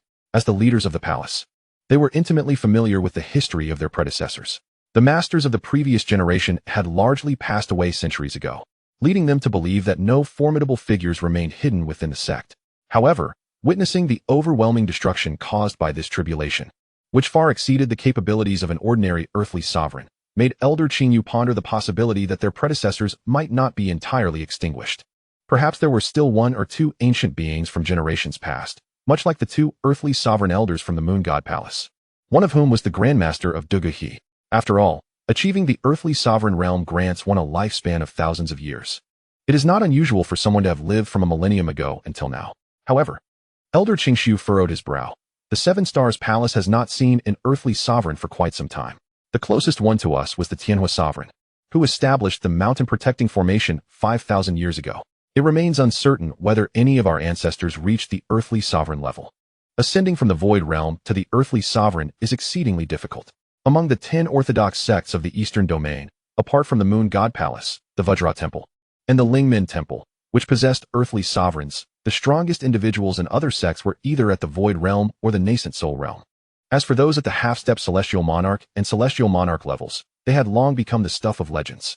Suddenly, Elder Qingyang recalled something, exclaiming, "Could it be the masked female immortal who has been secretly aiding us?" "Absolutely not," Elder Qingjing interjected decisively. "Why not?" Elder Qingyang asked. After Shui Ling returned from the snowstorm's secret realm, I inquired meticulously about this masked female immortal.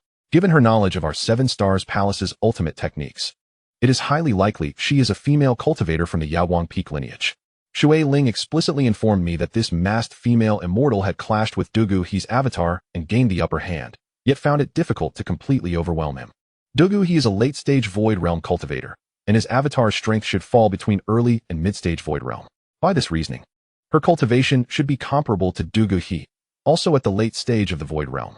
No matter how talented she is, it is impossible for her to leap 2 realms in just 15 years and break into the earthly sovereign level. Elder Qing Jing analyzed meticulously. The others nodded in agreement, acknowledging the logic of the argument. The difficulty of reaching the earthly sovereign level is immense. It is not uncommon for dozens of Void Realm cultivators to fail in breaking through, often requiring thousands of years. It is inconceivable for anyone to achieve such a feat in a mere 15 years. Furthermore, in the Eastern Domain, half-step earthly sovereigns typically face only 2 or 3 thunderbolts during their tribulation, at most 5. The silver thunder that had recently appeared in the void was dense and blinding. An overwhelming number that could not even be counted. If a true earthly sovereign were to undergo a tribulation here, they would likely have been obliterated to nothingness. In recent decades, the Seven Stars Palace has experienced a series of inexplicable events. First, someone practicing sword techniques at night attracted celestial phenomena. Then, the dual demons of heaven and earth were slain by a mysterious individual. The Wujiman experienced turmoil, and a masked female immortal who wielded the Seven Stars sword technique emerged. Additionally, a Void Realm cultivator under 100 years of age appeared from the Snowstorm's secret realm. Each incident was more perplexing than the last, leaving them bewildered and scratching their heads in confusion. The Taoist priest Qingshu let out a helpless sigh. What is a blessing is not a curse. What is a curse cannot be avoided.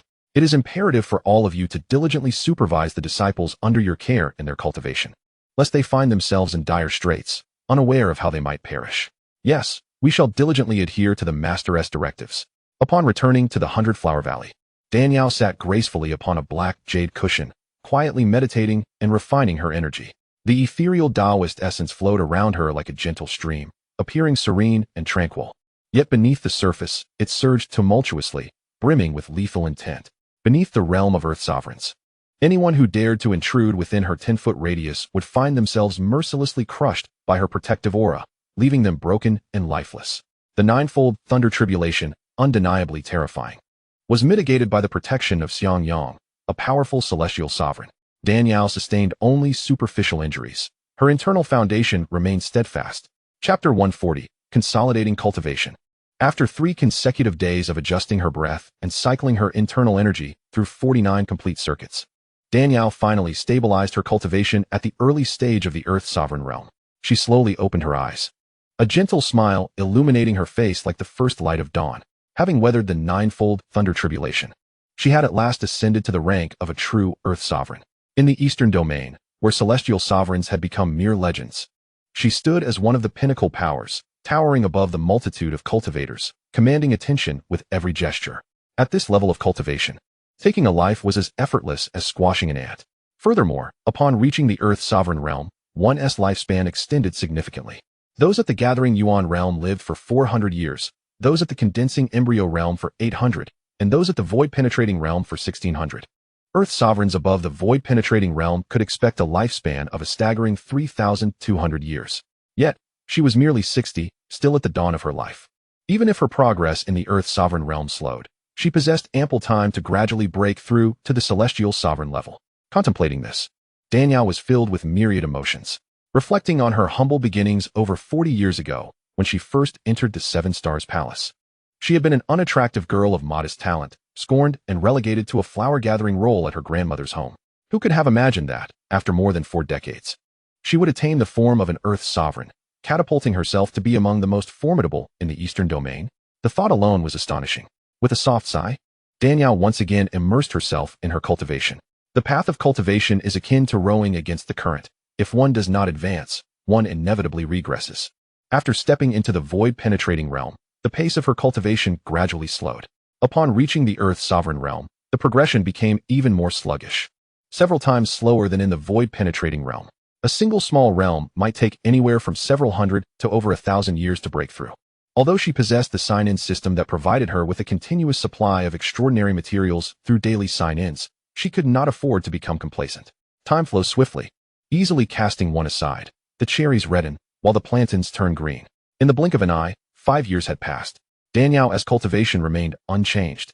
still at the early stage of the Earth's sovereign realm. This was to be expected. At this level, the arduousness of cultivation escalated dramatically. If it were so easy to break through, the Eastern domain would not have gone millennia without a celestial sovereign. While her realm had not advanced, her spiritual power had grown considerably, and her mastery over the Earth's sovereign strength became increasingly refined. She was advancing, and so were others. After returning from the wind and snow mystic realm, Shui Ling had begun her seclusion to break through to the condensing embryo realm. Finally, 2 years prior, she had, through her own effort, shattered the barriers, becoming the first female disciple at Yaoguang Peak to reach the condensing embryo realm. Qi Hao, inheritor of the wind and snow earth sovereign, had grown even more formidable. After being humiliated by Tsang Tianji in the wind and snow mystic realm, he had become resolute, diligently cultivating. Utilizing the last remnant of the Earth's sovereign's essence within him, he broke through 2 small realms, attaining the late stage of the condensing embryo realm. At that time, Tsang Tianji was already dead, and Qi Hao, with his late-stage condensing embryo cultivation, was acclaimed as one of the 3 greatest talents of the righteous path alongside Ji Yin from the Diamond Temple and Ming Shi from the Lingmen Temple. What surprised Daniel the most was Xianxiang. Typically, a cultivator at the celestial sovereign realm requires no less than 1,000 years to break through a small realm through conventional cultivation. However, Xianxiang ascended to the celestial sovereign realm in just over 100 years, and, shortly after Danyao became an earth sovereign, he broke through to the mid-stage of the celestial sovereign realm. This was partly due to his fortunate circumstances, having shared the frost and snow pearl with Danyao. The chilling essence of the frost and snow pearl not only propelled Danyao's cultivation of the Mingyu technique, but also tempered the fiery nature of the wedding garment divine skill, alleviating the agony of being burned by the inferno. With the pain diminished, his cultivation speed naturally accelerated. On the other hand, it was also a matter of serendipitous circumstances. Chapter 141. If one does not offend me, I will not offend them. The wedding garment divine skill, which Xianxiang practiced, was among the most rigid and yang-oriented techniques in existence, imbued with the ferocity of heavenly thunder and earthly fire.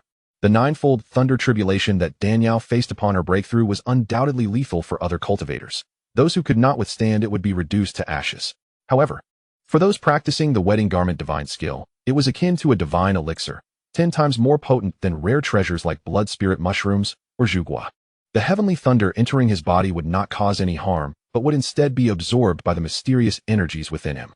As his spiritual power surged, his body became impervious, resistant to blades and swords alike. Even Xianxiang himself had not anticipated that this seemingly harmful wedding garment divine skill could absorb heavenly thunder for cultivation. However, the nature of the wedding garment divine skill was peculiar. After cultivation, not only could it not be wielded, but it also subjected the practitioner to relentless torment day and night. Now, as his spiritual power grew stronger, it merely compounded his suffering without yielding much benefit. 20 years ago, Tsang Tianji perished in the wind and snow mystic realm. Dugu He, single-handedly seeking vengeance against the Seven Stars Palace, was met with overwhelming force led by Taoist Qingxiu, resulting in a hasty retreat. It was assumed that after Dugu He's defeat, he would swiftly summon 2 Earth Sovereign Elders to annihilate the Seven Stars Palace. Yet, 20 years later, the Moon God Palace remained eerily silent. It felt as if it were not the Moon God Palace's young master and top talent that had perished, but rather inconsequential figures. Danyao found it strange that the 2 Earth Sovereign Elders of the Moon God Palace had made no move at all. Xianxiang remarked, "This is quite normal. Upon reaching the Earth Sovereign realm, each breakthrough requires hundreds or even thousands of years of arduous cultivation. If my conjectures are correct, those 2 old monsters from the Moon God Palace must be at a critical juncture in their cultivation, too preoccupied to seek trouble." Danyao nodded. Indeed. No matter how talented Tsang Tianji was, he had not yet matured. Many prodigies in the Tianxian continent die young.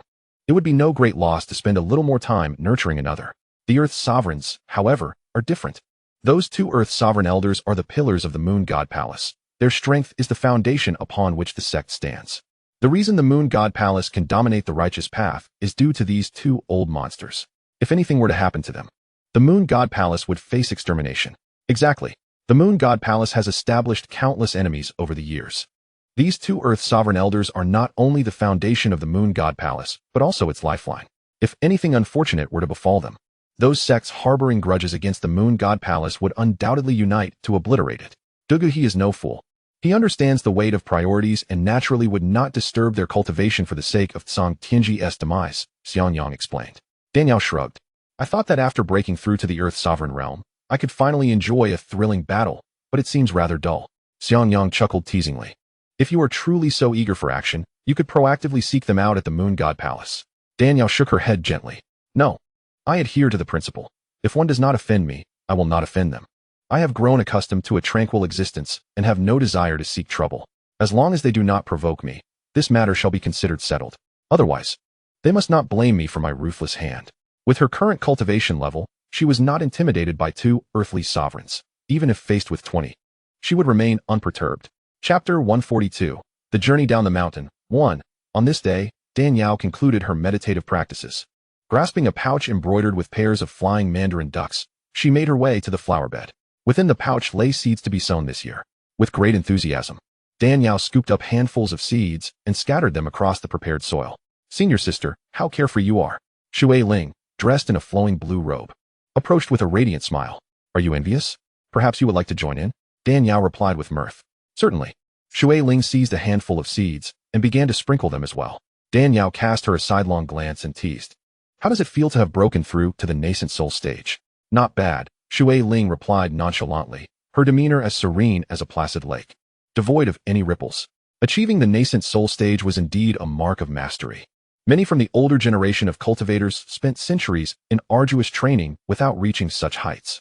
Yet, Shui Ling accomplished it in just over 40 years.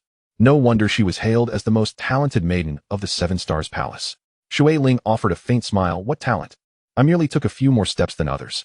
If we speak of true genius, that masked female immortal with profound ties to our sect is the real prodigy. Entering the void realm before the age of 100 is simply astounding. I cannot fathom her method of cultivation. Perhaps she began receiving the spiritual energy of those above the void realm even in her mother's womb, coupled with her extraordinary gifts and unique constitution, leading to her rapid advancement. Danielle chuckled silently, reflecting, had she received such a boon from birth, she would not have been relegated by the quiet wanderer to this position as a mere flower girl upon joining the 7 Stars Palace. The current foremost prodigy of the 7 Stars Palace, it was not she. Instead of receiving the fortuitous blessing of being infused with true energy in the womb, her mother was poisoned during pregnancy. In the memory of this body, her mother was of extremely noble lineage. However, her father favored a concubine who feared that the birth of a legitimate son would jeopardize her and her child's status. Consequently, she laced the prenatal tonic with a slow-acting toxin. This toxin permeated Danielle's body through her mother, resulting in her appearance being marred at birth, her meridians obstructed, leading to an excruciatingly slow cultivation process, were it not for her transmigration, bringing with it the auspicious physique of a koi and the binding of a system capable of producing the 100-flower purifying heart pill. She might have already become a frail, elderly woman with low cultivation. By the way, senior sister, starting tomorrow, you need not bring me flowers anymore. Why? Danielle frowned. Are you planning to enter seclusion again? Not at all. Shui Ling shook her head. The sect master has declared that disciples of our generation, having been initiated for 50 years, must embark on a journey to hone our skills. Although I entered 2 years later, having only 48 years, I cannot resist the urge to venture down the mountain. It has been 20 years since I last descended. Danielle recalled the words of Granny Hua, who once stated that the 7 Stars Palace was the orthodox sect of the Xianmen, and all disciples, upon achieving a certain level of cultivation, were to be sent down the mountain for training. For it is said, reading 10,000 books is not as beneficial as traveling 10,000 miles. Spending day after day, year after year, confined to the sect dulls one's perspective. Only through descending the mountain and broadening one's horizons can one continually elevate oneself and hasten the breakthrough of their cultivation. As the most gifted female disciple of Yaoguang Peak and the quiet wanderer's chosen successor, Shui Ling was naturally destined for such an expedition. After all, flowers cannot bloom splendidly in a greenhouse. Only through enduring storms can they truly emit their fragrance. Chapter 143. The Journey Down the Mountain. 2. Very well, junior sister. The world of mortals is fraught with peril. Do exercise caution once you descend. Danielle was not a disciple of the quiet wanderer, and thus the concept of training was irrelevant to her. Her sole responsibility was to cultivate beautiful flowers to adorn the 7 Stars Palace. Shui Ling gazed longingly at the fragrant valley of flowers. Blossoms bloomed and withered, with the cycle repeating endlessly. Despite being the valley's mistress, she was essentially just a gardener, destined to remain here until old age claimed her. Shui Ling sighed softly. Yet, upon further reflection, she realized that she was now a practitioner of the nascent soul stage. With her newfound strength, she could converse with the sect master. Perhaps before departing, she should make a request to ensure her senior sister would not waste her youth in idleness. Senior sister, immerse yourself in cultivation. One day, you too shall descend the mountain. I promise you it is certain. Dan Yao, with her keen insight, quickly discerned Shui Ling's intentions and remarked, what is so appealing about descending the mountain? Constantly engaging in conflict is utterly uninteresting. I would far prefer to live in peace here. Shui Ling, however, interpreted her words as a desire for liberation and resolved to assist her. Whether you wish to descend or not, I will ensure your freedom. With that, Shui Ling finished scattering the last handful of seeds and turned to leave. Dan Yao watched her retreating figure, an idea sparking within her. She flicked her fingers. An array of blue light darted into Shui Ling's jade lotus hairpin, disappearing without a trace. This was the formidable sword energy, a manifestation of her earthly sovereign's spiritual power, immensely powerful and razor-sharp. Even a void realm adept would be severely wounded, if not slain, upon encountering it. Xiangyang descended from a cat tower woven from wisteria, speaking articulately. You seem quite fond of her, bestowing your spiritual energy into her hairpin as a protective talisman. Dan Yao replied with a hint of melancholy. The Seven Stars Palace is my home. Shui Ling has been my companion for many years. She holds a sisterly bond in my heart. Taoist cultivators strive to uphold the world and save the suffering. While I may not aspire to be a great hero, I must at least protect my family. If one cannot even cherish their kin, what merit is there in cultivation? Xiangyang nodded in agreement. Indeed. My father often remarked that cultivation is not solely for personal strength, but to safeguard those we hold dear. In this world of relentless strife, that talisman may very well preserve her life in dire circumstances. Subsequently, Dan Yao set down her pouch, and with a swift motion, a surge of energy emanating from her initial phase of gathering essence enveloped her. This cleansing herb has served me faithfully for 20 years. It is time for its true efficacy to manifest. Before the disciples embarked on their journey, the sect master, Taoist Xianxiu, summoned them. He distributed life-preserving pills and spiritual weapons, while also cautioning them about potential dangers they might encounter during their training. Having concluded these instructions, Taoist Xianxiu delved into the core of the matter. This descent, while ostensibly for training, is, in truth, intended for you to investigate the whereabouts of the Yuming sect. The Yuming sect? Upon hearing the name, the disciples could not suppress their gasps. Shui Ling inquired, isn't the Yuming sect the foremost demonic sect of your? Its disciples practiced malevolent arts, wreaking havoc upon the populace, and were eradicated by the righteous sects over a millennium ago. How could there still be a need for investigation? The wildfire cannot be extinguished. It shall rise again with the spring breeze. Taoist Xianxiu shook his head. Chapter 144. The Journey Down the Mountain. 3. A millennium ago. The 10 orthodox sects united to eradicate the malevolent Yuming sect, yet several of its remnants managed to escape. Were it not for the disturbances caused by the ghostly manipulations of the Yuming sect's remnants over 30 years ago, we might still be unaware of their existence. After millennia of evolution, the cult of the Netherworld has established its dominance, with the new leader being the son of the former patriarch. His true name remains a mystery, but he is known by the moniker Black Serpent. Black Serpent managed to evade the encirclement of his enemies back in the day and has thrived for over 1,000 years, possessing at least the cultivation level of the Void Realm. Now, he lurks in the shadows, propagating the ancient secrets of ghost cultivation that have been passed down through generations, enticing elders from various sects to nurture malevolent spirits for their own nefarious purposes, which is evidently clear. The eternal struggle between righteousness and evil, between magic and the path, has never ceased. Thus, we must unite and diligently cultivate to safeguard the innocent populace. In unison, the disciples proclaimed, yes, we shall heed the teachings of the patriarch. Master Xianxiu further advised, Qihao, you are my foremost disciple, the elder brother of the younger generation. You must lead your junior brothers and sisters well, ensuring their safe return. Do not act recklessly in times of trouble, understood? Yes, I shall obey. Qihao replied emphatically. Moreover, apart from us, the Vajra Temple, Starfall Palace, Heavenly Heart Gate, and Wujimin will also dispatch disciples to descend the mountain, both to undergo training and to investigate the whereabouts of the cult of the Netherworld. You may join forces with them for mutual support. The disciples acknowledged. Understood. Master Qin Jing gazed at the congregation of disciples and said, this time, if you cannot uncover traces of the remnants of the cult of the Netherworld, it is of no consequence, but you must return safely. Do you understand? Yes. The disciples prepared their belongings and descended the mountain together. Master Xianxiu and the 6 peak leaders stood at the highest point of the 7-star palace, watching them depart into the distance. Master, the cult of the Netherworld is notoriously ruthless. Are you not worried about sending them down the mountain like this? Master Qingchuan furrowed his brow. Worried? How could I not be? Yet, the blade is sharpened through grinding, and the fragrance of the plum blossoms comes from bitter cold. If they do not undergo trials, how can they carry the future of the seven-star palace? Master Xianxiu responded, gazing down the mountain path. If it were anyone else, that would be one thing. But Qi Hao is your foremost disciple. He bears the legacy of the Frost and Snow Earth Sovereign, coveted even by those of the Void Realm. So many eyes are upon him, allowing him to descend the mountain for training, if he were to draw unwanted attention. Master Xianxiu sighed. Am I not aware of the envy that Qi Hao's legacy incites? A moment's negligence could spell disaster for him. Still, I must arrange for him to gain experience, for a young eagle sheltered under its parents' wings cannot grow. He must learn to soar and mature on his own. Even if the journey is fraught with peril, did we not endure the same trials in our youth? You speak the truth, brother. It is I who have been overly concerned. Enough of this. Go about your duties. The 7 figures dispersed like fleeting lights.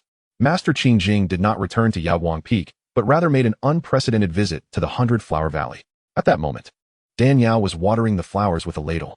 She leisurely splashed water, pouring here and there without apparent method, yet the rhythm of her movements revealed a profound harmony, as if it were a natural manifestation of the Tao. As Master Qing Jing approached and witnessed this scene, her gaze momentarily dulled in astonishment. Chapter 145, The Essence of the Tao. As the peak leader of Yaoguang Peak, second only to Master Xianxiu in cultivation, Master Qing Jing's prowess was undeniable, and her vision was exceptionally discerning.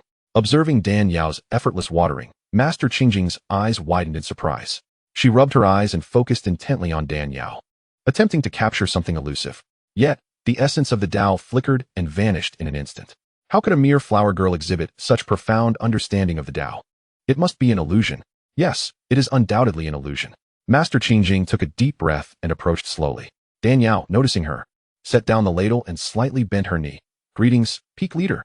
No need for excessive formalities. Master Qing Jing nodded, inquiring. How long have you been at the 7-Star Palace? Taken aback by the question, Dan Yao truthfully replied, 50 years. 50 years? So you have been nurturing flowers here for half a century. Master Qing Jing sighed. Time truly flies, in the blink of an eye. 50 years have passed, almost a lifetime for an ordinary woman. She scanned Dan Yao and suddenly gasped. You are at the initial stage of the Gathering Yuan realm? I remember over 30 years ago, you could barely break through the foundational level of body refinement. How did you cultivate to the Gathering Yuan realm so rapidly? Dan Yao replied calmly. I consumed the cleansing marrow herb gifted by junior sister Shui Ling, which improved my constitution, allowing for such rapid advancement. Oh, so Shui Ling gave you the cleansing marrow herb. That explains it. Master Qing Jing paused, then continued. Having spent 50 years cultivating flowers here, have you ever harbored resentment?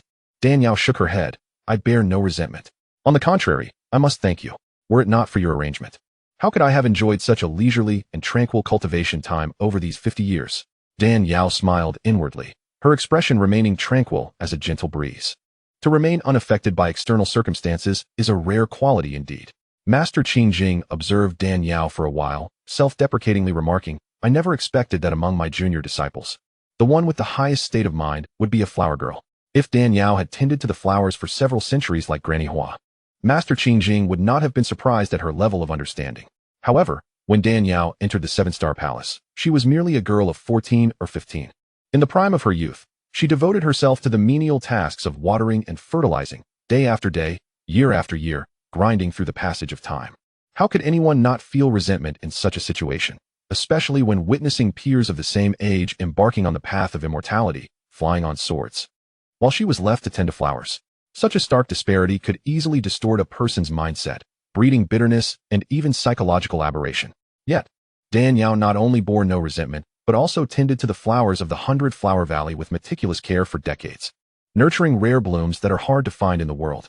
It was also due to her dedication that Master Qing Jing could continuously brew high-quality 100-flower elixirs. Such a state of mind is not only beyond the younger disciples, but would also make even the ageless peak leaders and elders feel a sense of shame. Master Qing Jing sighed. A few days ago, Shui Ling came to request me, and also approached the Patriarch, asking that I take you as my disciple. The Patriarch has already agreed. Chapter 146, politely declining to become a disciple. If you are willing, I can make an exception and accept you as my disciple, granting you official status at Yaoguang Peak, so you will no longer have to endure a life of toil here. Logically, to transition from a mere flower girl to an official disciple is a fortune that many women relegated to the 100-Flower Valley could only dream of, especially considering the mentor is Master Qing Jing, a renowned female cultivator of the Eastern Domain, whose cultivation is second only to that of the patriarch, Master Xianxiu. Moreover, she is known for her protective nature, being both strict and nurturing towards her disciples, ensuring that no one dares to bully them. It can be said that once one enters Yaoguang Peak and becomes an official disciple of Master Qingjing, one need not fear being oppressed. Master Qingjing expected Dan Yao to be ecstatic and kneel to accept the offer. To her surprise, Dan Yao merely shook her head. I appreciate the peak leader's kindness, but I have grown accustomed to the life of cultivating flowers and weeding after 50 years. I do not wish to disrupt my routine. If I become an official disciple, I will be bound by the rules of the Seven-Star Palace and the teachings of Master Qingjing. She is not foolish enough to abandon a life of leisure to seek out suffering for herself. Moreover, having ascended to the realm of the earthly sovereign, her cultivation far surpasses that of anyone within the Seven Stars Palace. Would it not be a source of derision to take the Clear Tranquility Sage as her master? The Clear Tranquility Sage's expression stiffened, taken aback by Dan Yao's rejection.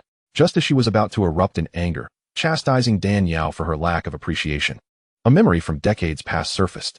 Back then, Dan Yao meandered aimlessly before her like a salted fish, and she had reprimanded her often. Yet, Dan Yao remained unfazed, resolutely following her own path with an air of indifference to criticism. Such thick skin had been cultivated over the years, and now it was even more resilient. It would be a waste of breath to scold her further. Why bother? Very well, if you wish to cultivate flowers, so be it. Just ensure you do not come to regret your choice. With a flick of her sleeve, the Clear Tranquility Sage turned away. At the same time, as Qi Hao, Shui Ling, and others departed the Seven Stars Palace to hone their skills in the world, a few dark figures in a desolate, eerie village nearby observed the flying disciples of the Seven Stars Palace, their eyes narrowing with intent. Quickly send word to the sect master. The disciples of the Seven Stars Palace have descended to train. Understood. One of them nodded, promptly dispatching a spiritual talisman that transformed into a black crow, swiftly soaring into the void. Moments later, the figures flickered and vanished, as if they had never been there. 1,000 miles away lay an extraordinary region. This area was characterized by perilous mountains, steep peaks, and bizarre rock formations. The mountains were perpetually shrouded in dense black mist, eerie and surreal, completely devoid of sunlight. Even on the most auspicious day, the Double Ninth Festival, sunlight could not penetrate this gloom. The black mist was a confluence of malevolent energy and sinister aura accumulated over millennia. For practitioners of demonic arts, this place was an unparalleled treasure trove. However, those of righteous cultivation needed to channel their spiritual energy to protect their bodies from the corrupting influences. Otherwise, they would succumb to the malevolence in less than an hour, transforming into monstrous beings. In the heart of this thick black mist loomed a crimson palace, blood-red and foreboding, as if dyed in fresh blood. The palace bore the ominous inscription Netherworld Prison. As the name suggests, it was a realm of the underworld. This palace, known as Netherworld Prison, served as the stronghold of the Netherworld sect. Inside the grand hall, enormous red stone pillars floated, and dozens of figures clad in black sat upon them. Enveloped in black mist, their features obscured. Yet, the immense power radiating from them was palpable, suggesting that each one was a formidable force in their own right. At that moment, their gazes were fixed upon the crimson throne at the center of the hall, where a youth donned in a serpent-shaped mask sat. This individual was the son of the former sect master of the Netherworld sect, who had survived the onslaught of righteous sects a millennium ago. Now, he was the newly appointed sect master, known as the Black Serpent. At this juncture, one of the black-clad figures stepped forward and inquired, "Sect Master, you summoned us with the Netherworld Order. What urgent matter do you wish to discuss?" The Black Serpent spoke slowly. "I have just received a message from the Black Crow. Disciples from the major sects have descended to train. Is that so? Splendid. 1,000 years ago, these so-called righteous sects united to besiege our sect, nearly leading to our annihilation. It is time to show them the consequences of their actions. The disciples sent down are all elite members of their sections. If they perish, those ancient relics of theirs will surely go mad with rage. Indeed, let us eliminate them, ensuring that these so-called righteous sects are left without successors. Let us see how they can continue to act so arrogantly." The elders of the Netherworld sect clamored in agreement. However, the disciples sent to train were each prodigies of their sects, possessing formidable strength. Thus, we must not underestimate them. The Black Serpent emphasized, his voice clear and resonant, akin to sunlight breaking through clouds to illuminate the earth, evoking a sense of ethereal calm. His tone was far from that of a fearsome sect master. Rather, he resembled a gentle, refined young man, exuding warmth and grace. "Sect master, you are overly concerned. They are merely inexperienced youths. No matter how gifted they may be, without sufficient time to cultivate, how formidable can their skills truly be? spoke Taotai, one of the 4 elders of the Netherworld sect. Oh, you must not underestimate these young ones. Otherwise, you may find yourself facing the dire consequences, warned Hundun, another elder. His words rang true. After the destruction of their sect, the righteous path had developed significantly over the past millennium, and this generation of young disciples was more talented and powerful than ever. We could not afford to be complacent. As Xianxia pointed out, are they truly that formidable? Taotai asked, skepticism lacing his tone. Hana nodded, yes, they are far more capable than you imagine. Among the most noteworthy are Zhang Tianfeng from the Moon God Palace, Jiyuan from the Diamond Temple, Ming Shi from the Spirit Temple, Meng Qingyang from the Starfall Palace, and Qi Hao from the Seven Stars Palace, all of whom are formidable mid-stage practitioners of the nascent soul realm. What? They have reached the mid-stage of the nascent soul realm at such a young age? Taotai exclaimed in astonishment. Indeed, among these young prodigies, aside from the late Zhang Tianji, Qi Hao from the Seven Stars Palace stands out significantly, Hundun affirmed. Qi Hao? The Seven Stars Palace lacks any earthly sovereigns. The old Taoist Qingshu is merely at the early stage of the Void Realm. How formidable can his disciples possibly be? Taotai frowned. While Qi Hao himself may not be remarkably powerful, the legacy he inherited from the Wind and Snow earthly sovereign is of great significance. The sect master likely summoned us due to this very child, interjected Tiawu, the foremost of the 4 elders who had remained silent until now. The Black Serpent nodded. Tiawu speaks wisely. I have gathered you all here today specifically concerning Qi Hao. Taotai eagerly inquired. What is so extraordinary about this child that warrants such attention from the sect master? If it is merely the legacy of the Wind and Snow earthly sovereign, there is no need for such concern. Your father was also a powerful earthly sovereign, and he imparted all his knowledge to you before his demise. There is truly no need for you to be invested in this child.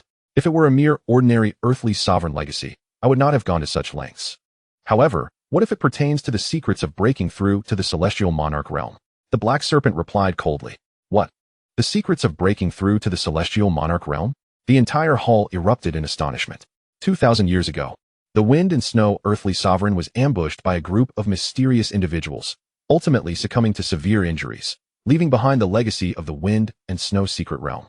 This was due to his knowledge of the breakthrough secrets to the celestial monarch realm. For over 10 millennia, no one in the Eastern Domain has achieved the status of celestial monarch.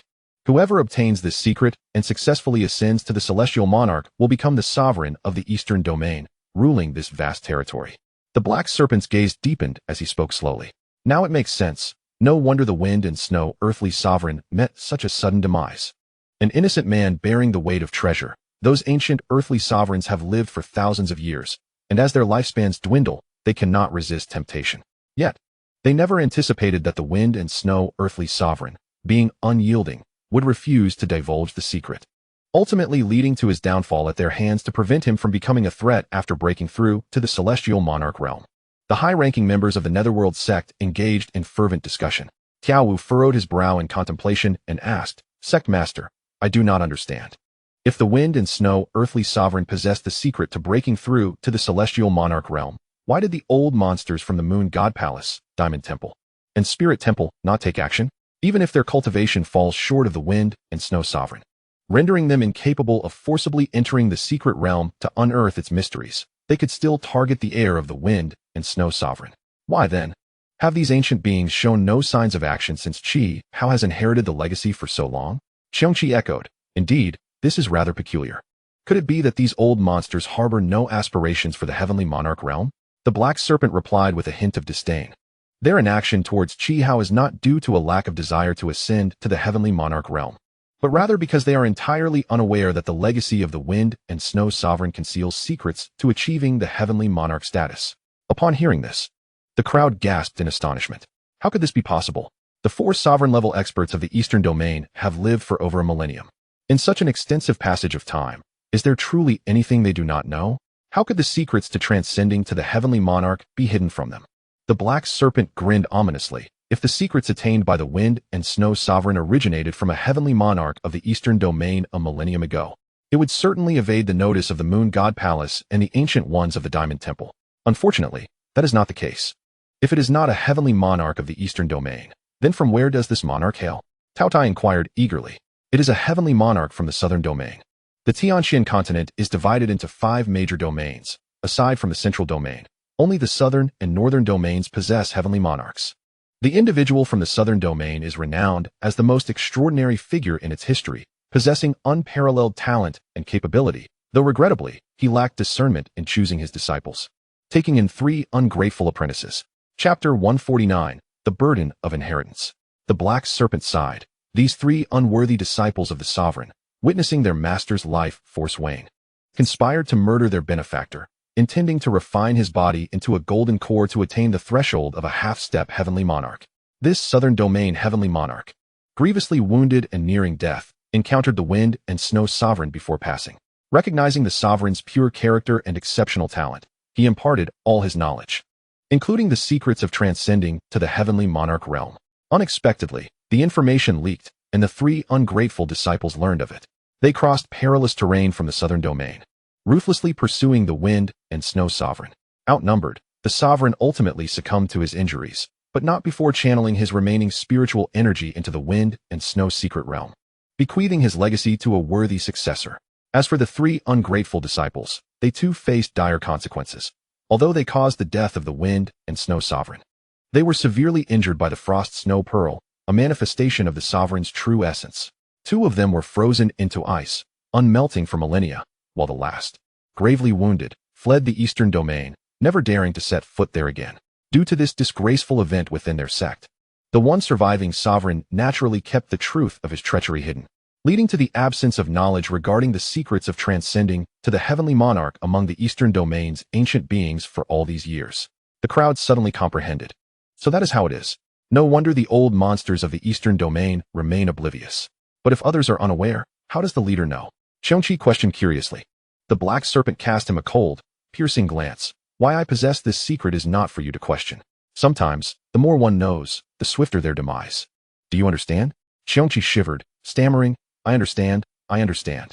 Tao Wu inquired, Leader, since the wind and snow sovereign has bestowed his entire legacy upon Qi Hao, does that mean the lad is already privy to the secrets of transcending to the heavenly monarch? The black serpent shook his head. He likely remains unaware. A millennium ago, the wind and snow sovereign, having acquired the southern domain's heavenly monarch's legacy, incurred his fatal calamity. Before his demise, the sovereign was well aware of the adage, a common man is innocent. Yet the possession of treasure invites disaster. The 3 sovereign-level pursuers were already met with 2 of their own frozen to death, while the last has been hiding in the southern domain in fear. The wind and snow sovereign, fearing that his successor could not safeguard such a monumental secret, would have undoubtedly placed restrictions upon the legacy.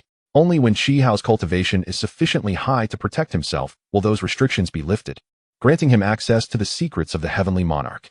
In truth, the sovereign who had narrowly escaped back to the southern domain was unaware that the wind and snow sovereign was gravely injured and nearing his end. Unwilling to see his master's legacy claimed by the wind and snow sovereign, he sent out rumors claiming that the sovereign had mastered the secrets of transcending to the heavenly monarch, enticing anyone who could force him to divulge them. Regrettably, the vast expanse of the eastern and southern domains made it all too easy for rumors to distort. It is akin to how, in modern society, a certain celebrity signing a commercial contract at a hotel could be spun into a scandal involving an affair with a married woman. Moreover, since rumors often arise from a kernel of truth, they grow increasingly elaborate and unbelievable. The surviving sovereign could not publicly reveal that he had murdered his master to validate the rumors. Chapter 150. The Moon God Palace spreads rumors. Thus, although the rumor circulated that whoever obtained the wind and snow sovereign's legacy would ascend to the position of heavenly monarch, no one believed it. Leader, the legacy of the wind and snow sovereign is of paramount importance and must not fall into the hands of others. We must capture that Qi Hao and employ the secret soul-searching techniques of our cult to uncover this great secret. With your unparalleled talent, leader, if you were to acquire this secret, you would undoubtedly become a supreme heavenly monarch in the future. At that point, the underworld cult would not only revive, but also become the dominant force in the eastern domain. The elders and higher-ups were aflame with excitement, each voicing their fervor. Indeed, should we obtain the wind and snow sovereign's legacy, I can restore the former glory of the underworld cult from a millennium ago and compel those so-called righteous sects to pay the price. The black serpent's eyes glimmered with a potent amalgamation of ambition and ruthlessness. However, what unsettled me the most within the righteous factions is neither Qi Hao, who possesses the wind and snow sovereign's legacy, nor the prodigious genius of the eastern domain, Song Tianji. Who then? The 4 elders, led by Tao Wu, inquired in unison. A woman, the black serpent, masked and concealing his visage, betrayed no expression, yet his eyes sparkled with an unusual intensity. A woman of extraordinary talent. Stunningly gifted, immensely powerful, and overflowing with confidence. While many proclaimed Song Tianji to be the foremost genius of the Eastern domain, in the presence of this woman, his gifts, his cultivation, and his captivating charm would pale into insignificance. Leader, are you referring to the mysterious masked woman who appeared in the Wind and Snow secret realm and killed Song Tianji, suspected to be a Void Realm expert? Not suspected. She is undoubtedly a Void Realm expert, a transcendent talent, who entered the Void Realm before reaching a century of age. The Black Serpent's voice grew hoarse with excitement. Upon hearing this, the crowd collectively gasped. Over 2 decades ago, rumors regarding this enigmatic female immortal had circulated widely. At that time, many in the Eastern domain spoke of a prodigy from the Seven Stars Palace, tenfold more monstrous than Song Tianji. However, shortly after such rumors emerged, they were overshadowed by another narrative. This alternate rumor claimed that the mysterious female cultivator from the Wind and Snow secret realm was not merely a Void Realm expert under a century old, but rather the incarnation of a powerful entity in the Void Realm. This was attributed to her possession of an ancient divine weapon that could disregard any restrictions, thus appearing to be so extraordinarily gifted. This rumor, of course, was disseminated by the Moon God Palace, which had been tirelessly crafting the persona of Song Tianji as the ultimate genius for years. With Song Tianji's downfall at the hands of Dan Yao, the Moon God Palace's reputation suffered a significant blow. Such an arrogant and proud individual as Dugu, he would never allow others to revel in his humiliation. Thus, a group of gossipy cultivators was gathered to disseminate rumors and distort the truth. Although the tales were mere fabrications, they were woven with such emotional resonance and rationality that they captivated the audience. Firstly, the notion that one could attain the pinnacle of the Void Realm before reaching a century of age was indeed startling. Secondly, it was said that Dugahi, in a bid to protect the hidden secrets of King Dianji, concealed his primordial spirit within the crescent gold crown to enter the Snowstorm's secret realm, a fact witnessed by many. If an elderly man of several centuries could appear within the secret realm, it suggested a flaw in the prohibitions of the Lord of the Snowstorm, allowing those over 100 years old to gain entry. The mysterious masked woman must, therefore, be a formidable Void Realm cultivator, several hundred years old, yet masquerading as youthful. Chapter 151, Deeply Apprehensive. Master, is what you say truly the case? This individual appears so young. How can that be possible? I witnessed it with my own eyes. There is no room for doubt. Black Snake asserted with conviction. The swordsmanship and palm techniques employed by this woman are the unparalleled secrets of the Seven Stars Palace. I saw her slay both King Tianji and Duguhi's avatar with a single strike. Tasty still struggled to believe. Master, could it be that this woman, like yourself, is concealing her true age through secret methods, and is not as youthful as she seems? Black Snake vehemently shook his head, stating unequivocally, impossible.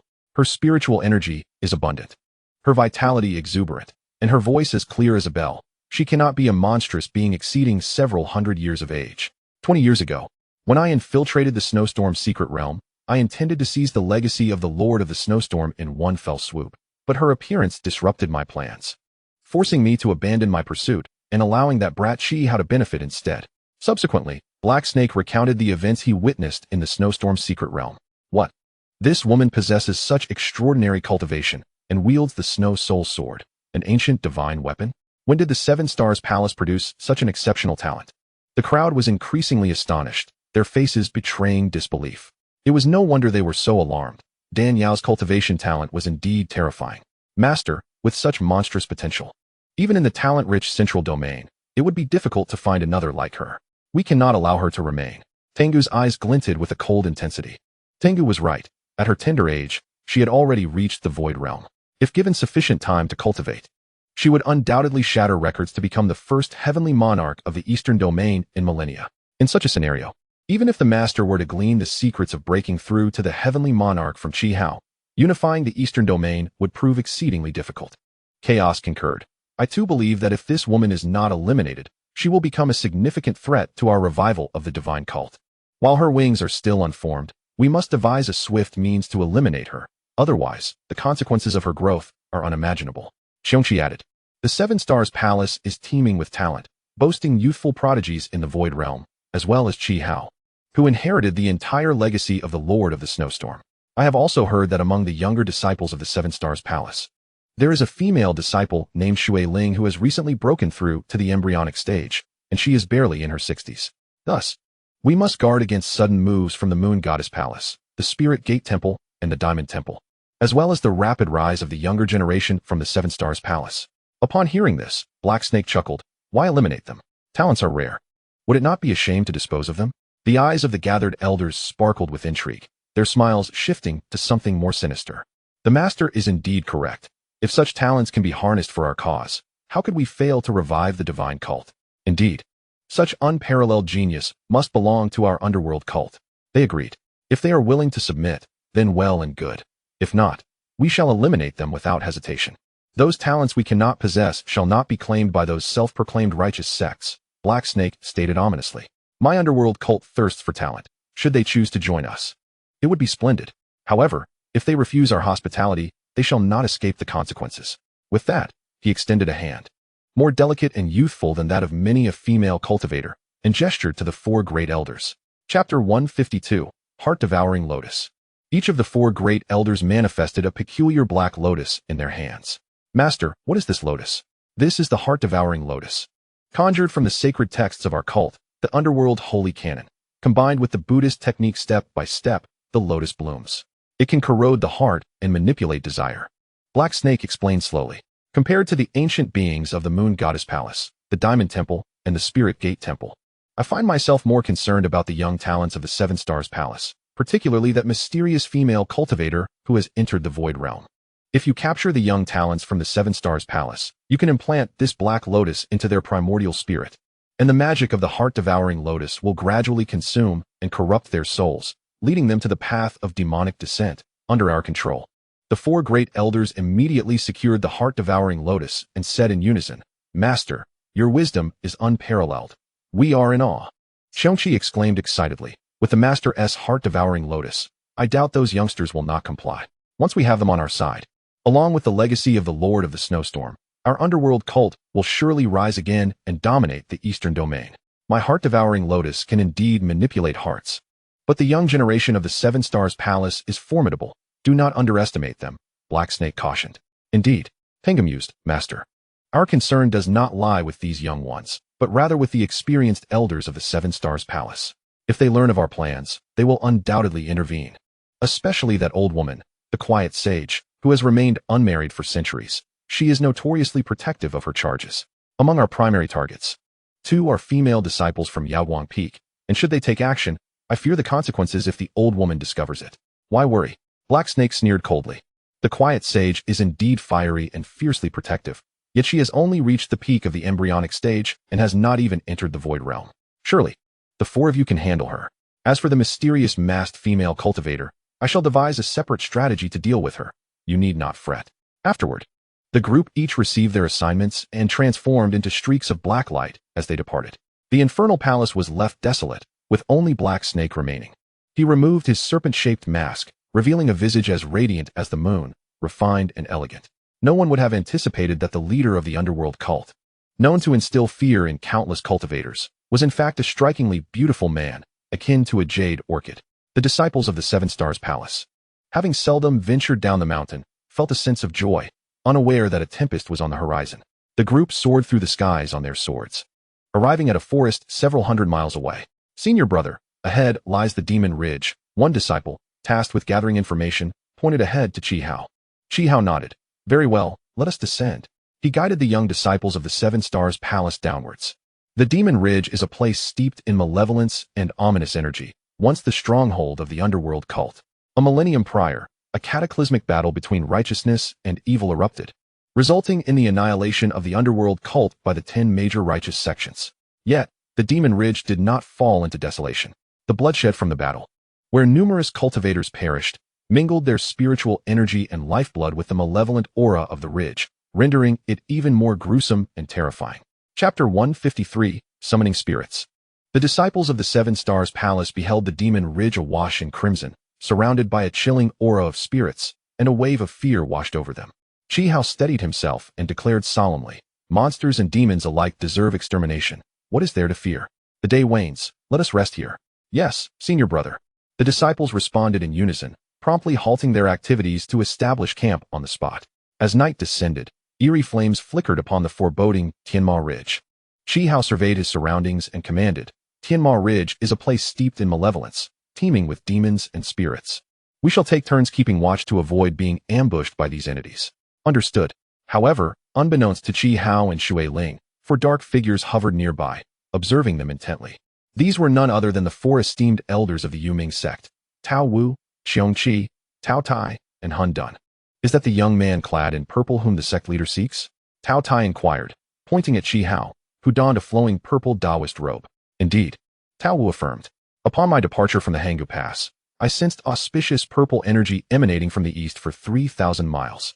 Purple is a color of good fortune and the most revered hue in Taoism.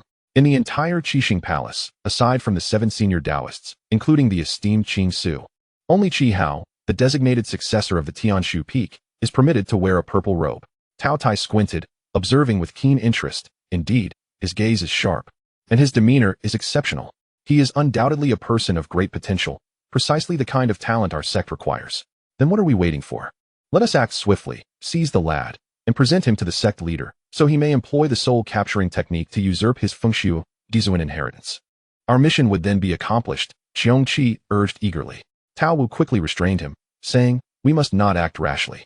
Qi Hao is the future leader of Qixing Palace, and has inherited the xianxiaaudiobooks legacy. Given Qing Su's regard for him, he is unlikely to let him venture down the mountain unprotected. I boldly speculate that this young man possesses numerous life-saving artifacts. Should we act impulsively and allow him to escape, it would certainly alert him, making it exceedingly difficult to capture him thereafter. What then? We cannot simply stand idly by. Xiongqi insisted anxiously. Of course, we cannot afford to delay the sect leader's grand undertaking. None of us can bear the consequences.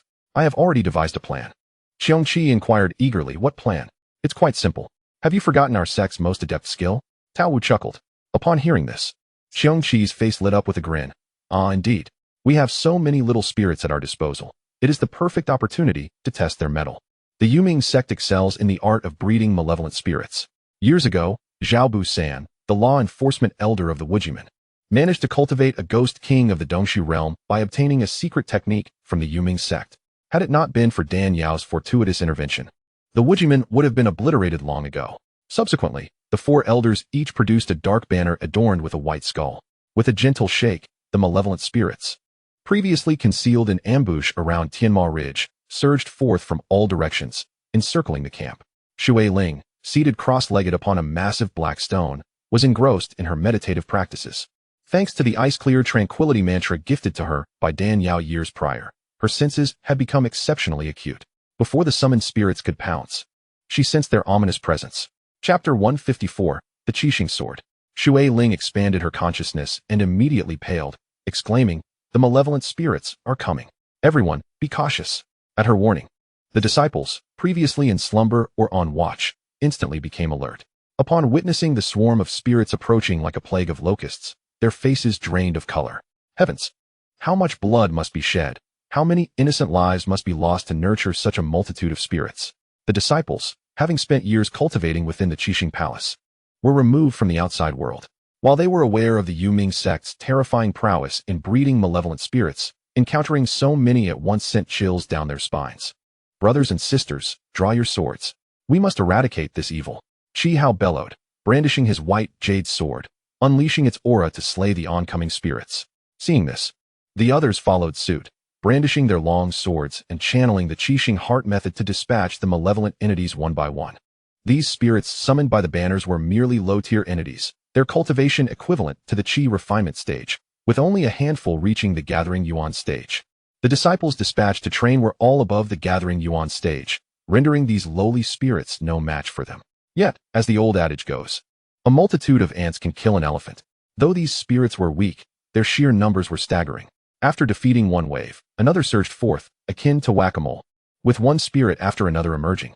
The relentless onslaught wore down the disciples' spiritual energy, their faces gradually paling. Sensing the dire situation, Qi Hao realized that if they continued fighting, they would exhaust their energy and perish. Gritting his teeth, he retrieved a beautifully crafted sword adorned with 7 star-like gems from his spatial ring. The Qixing sword. The disciples gasped in astonishment upon seeing the sword. Like the Wujiman, the Qixing Palace was a grand sect dedicated to swordsmanship. While the Wujiman possessed the Yinyang Wujin sword as their treasure, the Qixing Palace boasted the Qixing sword as its treasured artifact. This sword was not only a symbol of the palace's might, but also an emblem of all past leaders. The Qixing sword technique, one of the palace's two supreme arts, could only unleash its full potential when wielded with this very sword. Before Qi Hao descended the mountain, the venerable Qing Su had entrusted him with this sword for protection. Fearing for his safety, the sight of the sword filled the disciples with immense joy. The Qixing sword was the most formidable treasure of their sect, imbued with the righteous aura of past leaders, making it the bane of evil spirits. Even more astonishing was the sword's ability to absorb the celestial energy of the Big Dipper at night, significantly enhancing the wielder's power. Armed with this sword, the spirits would dare not act recklessly. Qi Hao gripped the sword in his right hand, stepping forward with his left foot, invoking the Qixing Palace's secret heart method to channel the sword's power. A beam of sword energy soared skyward, intertwining with the Big Dipper, drawing forth an abundance of celestial energy. An endless cascade of starlight converged upon the Qixing sword, transforming it into a colossal ladle that enveloped the disciples. As they beheld the radiant starlight attracted by the Qixing sword, a sigh of relief escaped their lips. This ladle, conjured from the celestial energy, was far from an ordinary cooking utensil. It symbolized the Big Dipper. The 7 stars of the north, when connected, formed the shape of a ladle, possessing formidable defensive capabilities. Not even these lowly spirits, nor the ghost kings of the infant condensation stage, could hope to breach its defenses. However, such celestial protection could only be sustained for a single night. Chapter 155, Too Naive. As night passed, the Big Dipper faded, and the celestial energy dissipated. Fortunately, as this energy waned, the sun began to rise. These lowly spirits, possessing scant energy, could not withstand the sun's radiant rays. With the sun's ascent, they fled in haste, daring not to launch an assault against the disciples. The Qixing sword? I never anticipated that the esteemed Qing Su would entrust such a significant emblem of leadership to Qi Hao. It appears he truly holds this young man in high regard. The 4 elders were taken aback as they witnessed Qi Hao wielding the Qixing sword to fend off the spirit's attacks. The more they valued him, the more determined they became to seize such a talent. Tao Wu sneered. Using the Qixing sword to harness celestial power against the spirits we summoned is indeed a clever tactic. However, it is still too naive. The Qixing sword, being the palace's treasured artifact, wielded immense power and bore great significance. Such a precious item should be carefully concealed, only to be revealed in the face of formidable foes to catch them off guard. Yet here was Qi Hao, brandishing it before the 4 elders had even made their true move, merely sending forth a horde of lesser spirits. The young man eagerly drew forth the 7 stars sword to defend himself, prematurely revealing his trump card. When the 2 sides finally clashed, their vigilance rendered Qi Hao's attempts to catch them off guard with the sword futile. It was indeed Qi Hao's youth and inexperience that allowed the 4 esteemed elders to discern his secret weapon in a single strike. Utilizing the 7 stars sword to beckon the power of the stars, he transformed it into a resplendent spoon of starlight, providing steadfast protection for the disciples. No matter how fiercely the malevolent spirits surged and crashed against them, they could not breach the starlight shield conjured by the sword. Instead, they were repelled by the righteous energy radiating from it, shrieking as they dissipated into black smoke. Yet, these wicked spirits, under the control of the ghost banner, were convinced that Qi Hao and his companions were a rare delicacy and were reluctant to relinquish their prey so easily. The stalemate persisted until dawn. As the starlight faded and the 7 stars sword dimmed, the starlight shield vanished automatically. The horde of spirits, sensing their opportunity, prepared to pounce for blood. At that moment, a ray of sunlight broke through the horizon. The spirits scattered like mice fleeing from a cat. Thanks to the protection of the 7 stars sword, the group passed through the first night unscathed. Little did they know, the true test lay ahead. Qi Hao, Shui Ling, and others were undergoing trials in the mortal realm, while Dan Yao continued her serene cultivation in the thatched cottage of the 100 Flowers Valley. Learning is akin to rowing upstream. If one ceases to advance, they will inevitably regress. The same principle applies to cultivating immortality. If one were to engage in sporadic efforts, what merit could be gained in the pursuit of ascendance? Especially upon reaching the earthly sovereign realm, each elevation often requires vast accumulations of spiritual energy and an extensive passage of time. Even with the system at her disposal and Xiangyang by her side offering guidance, Dan Yao was uncertain when she might break through to the celestial monarch level. The Eastern Domain had not seen a celestial monarch in a millennium, and countless earthly sovereign powerhouses had attempted to breach this realm, only to meet with inevitable failure. With so many having fallen short, Dan Yao dared not be complacent. A little extra effort now would enhance her chances of breaking through in the future. The celestial monarch realm is elusive and profoundly mysterious. Throughout history, Those who entered the earthly sovereign realm had been left in the dark about how to cultivate this level. They could only adhere to traditional methods, gradually accumulating spiritual energy and enhancing their understanding of the Tao, hoping one day to ascend to the celestial monarch. Yet all ended in failure. After enduring for over 3,000 years, they ultimately exhausted their lifespans, departing this world with unfulfilled regrets. Chapter 156, The Enigma of the Celestial Monarch. Dan Yao, combining Xiang Yang's insights with the Taoist aphorisms contained within the Mingyu skill, finally grasped the method of cultivation for the celestial monarch realm. It turned out that this realm differs fundamentally from the earthly sovereign and void realms. Mere cultivation of spiritual energy is insufficient for transcending to this level. A well-known Taoist adage states, externally train the sinews and skin, internally cultivate a breath. The external training focuses on the physical body. When the body is cultivated to its depths, it becomes impervious to blades and bullets, unafraid of fire, water, or poison, transforming into a body of indomitable strength. Internally cultivating a breath pertains to the refinement of the primordial spirit and spiritual energy. Focusing solely on martial prowess without nurturing the inner self ultimately leads to emptiness in old age. Here, the practice is centered on internal methods, honing the primordial spirit and spiritual energy. However, the primordial spirit and spiritual energy are not interchangeable. The former is the essence of consciousness, while the latter pertains to energy. The two should not be conflated. The deeper the spiritual energy is cultivated, the more powerful the attacks become. In contrast, the primordial spirit's assaults are not physically destructive, but rather inflict damage through mental force, often proving more fatal than physical harm. Moreover, the primordial spirit is the foundation of a cultivator. If one can nurture their primordial spirit to a state of gradual illumination, even when facing formidable adversaries, should the physical body be destroyed and spiritual energy depleted, one can still seize a new life through possession. However, if the primordial spirit is extinguished, there is no recourse. One simply vanishes from existence. For eons, cultivators in the Eastern domain have conflated the primordial spirit and spiritual energy, believing that as long as they cultivate sufficient spiritual energy and attain understanding, everything will fall into place. Little did they realize that to ascend to the celestial monarch realm, in addition to accumulating vast amounts of spiritual energy, one must also cultivate both the body and the primordial spirit. The primordial spirit, body, and spiritual energy are all indispensable. Only by achieving perfection in all three can one advance from the earthly sovereign to the threshold of the celestial monarch. The requirements for breaking through to the celestial monarch are even more demanding. One must attain a harmonious unity of the three: primordial spirit, physical body, and spiritual energy, to touch the threshold of the celestial monarch realm. The Mingyu skill that Dan Yao practiced was originally inclined towards internal application. Fortuitously, with the validation of Xiang Yang's bridal skill, she discovered that this technique not only cultivates spiritual energy, but also conceals a set of palm techniques, sword techniques, and body techniques.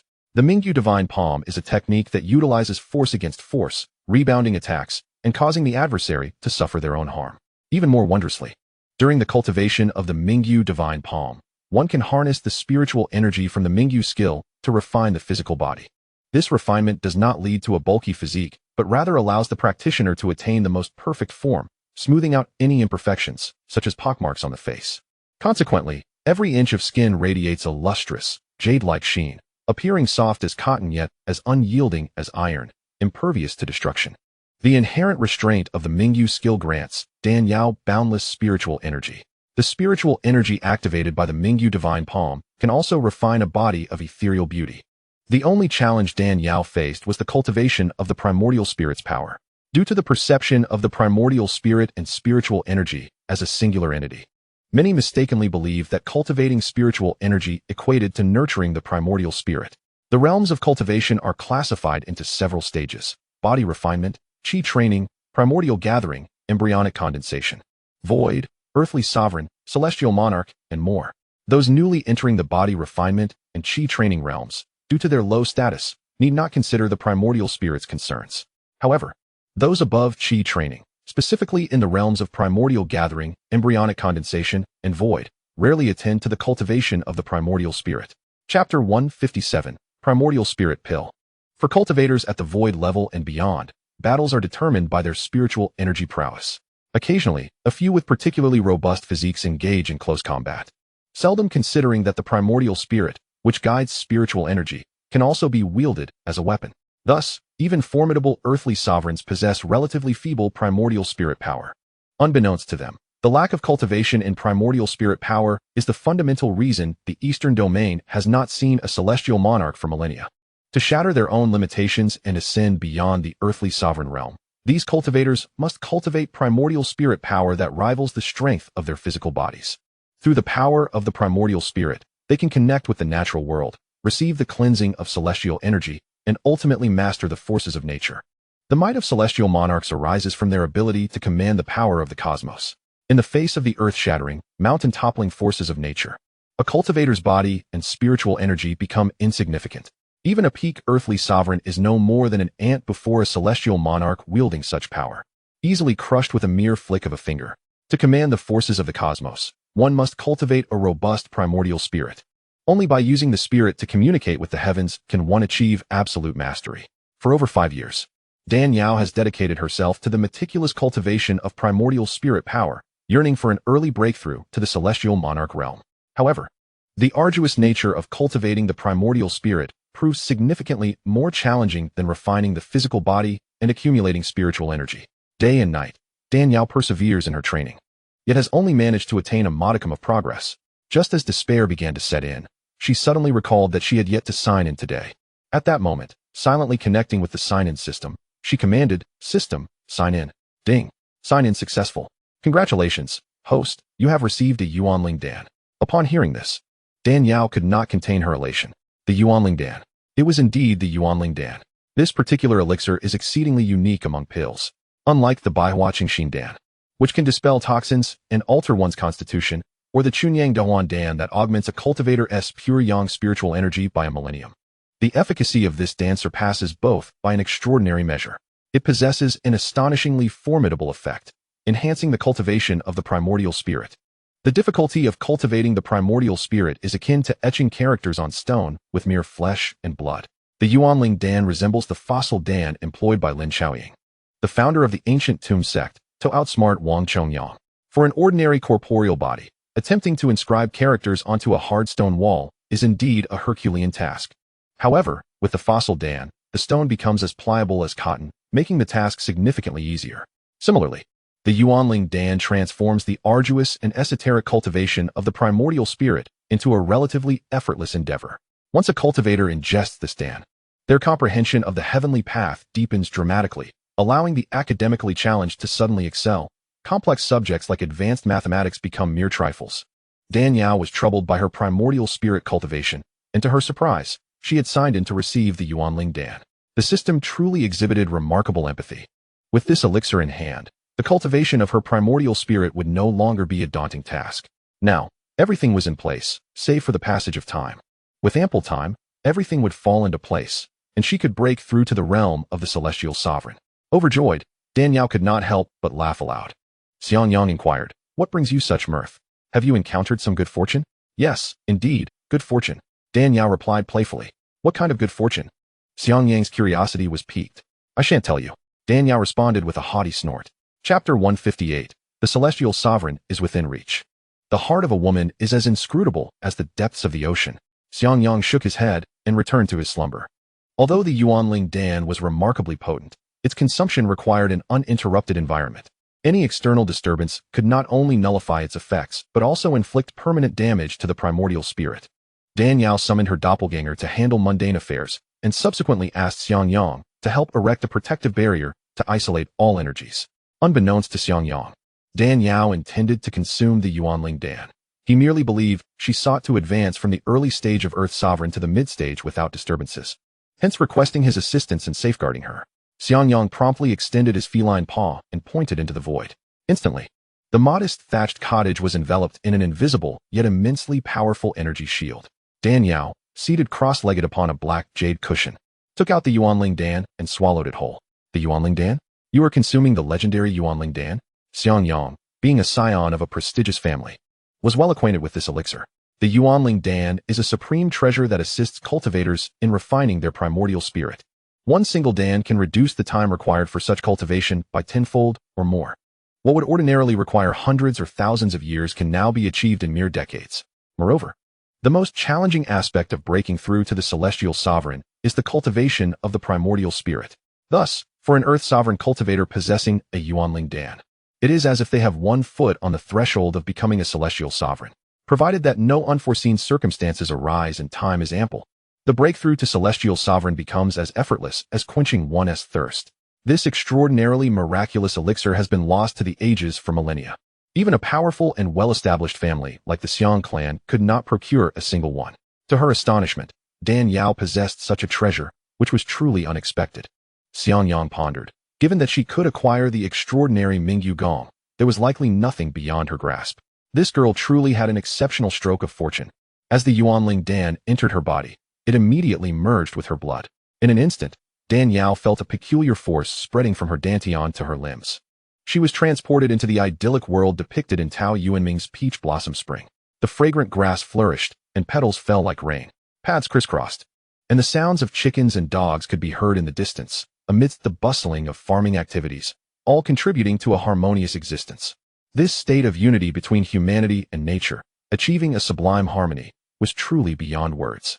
Dan Yao became enraptured in the profound cultivation of her primordial spirit, oblivious to the happenings of the outside world. At this moment, more than half a month had passed since the disciples of the Seven-Star Palace descended the mountain. On either side of the Grand Hall of the Seven-Star Palace, there were auxiliary halls. The left auxiliary hall housed the spirit tablets of the elders from generations past, while the right auxiliary hall contained thousands of jade tablets. Unlike the spirit tablets, which were for the deceased, the jade tablets, also known as life tablets, represented the living. Each jade tablet contained a fragment of a primordial spirit. Should a jade tablet shatter, it signified that the individual had met with misfortune, resulting in death. Just then, two cracking sounds echoed, as two jade tablets shattered violently. The elder guarding the right auxiliary hall hurried over to investigate. Gazing at the broken jade tablets, he sighed softly. Fate has dealt its hand. May you find peace in your journey. This elder had watched over the auxiliary hall for hundreds of years and had witnessed countless jade tablets shatter. Each shattered tablet represented a vibrant life extinguished. Chapter 159, The Shattering of the Jade Tablets. Initially, he felt pangs of sorrow, but over time, he grew numb, left with nothing but sighs. The elder shook his head and was about to sit down to meditate when, unexpectedly, the sound of shattering jade tablets erupted like popcorn in a hot pan, crackling incessantly.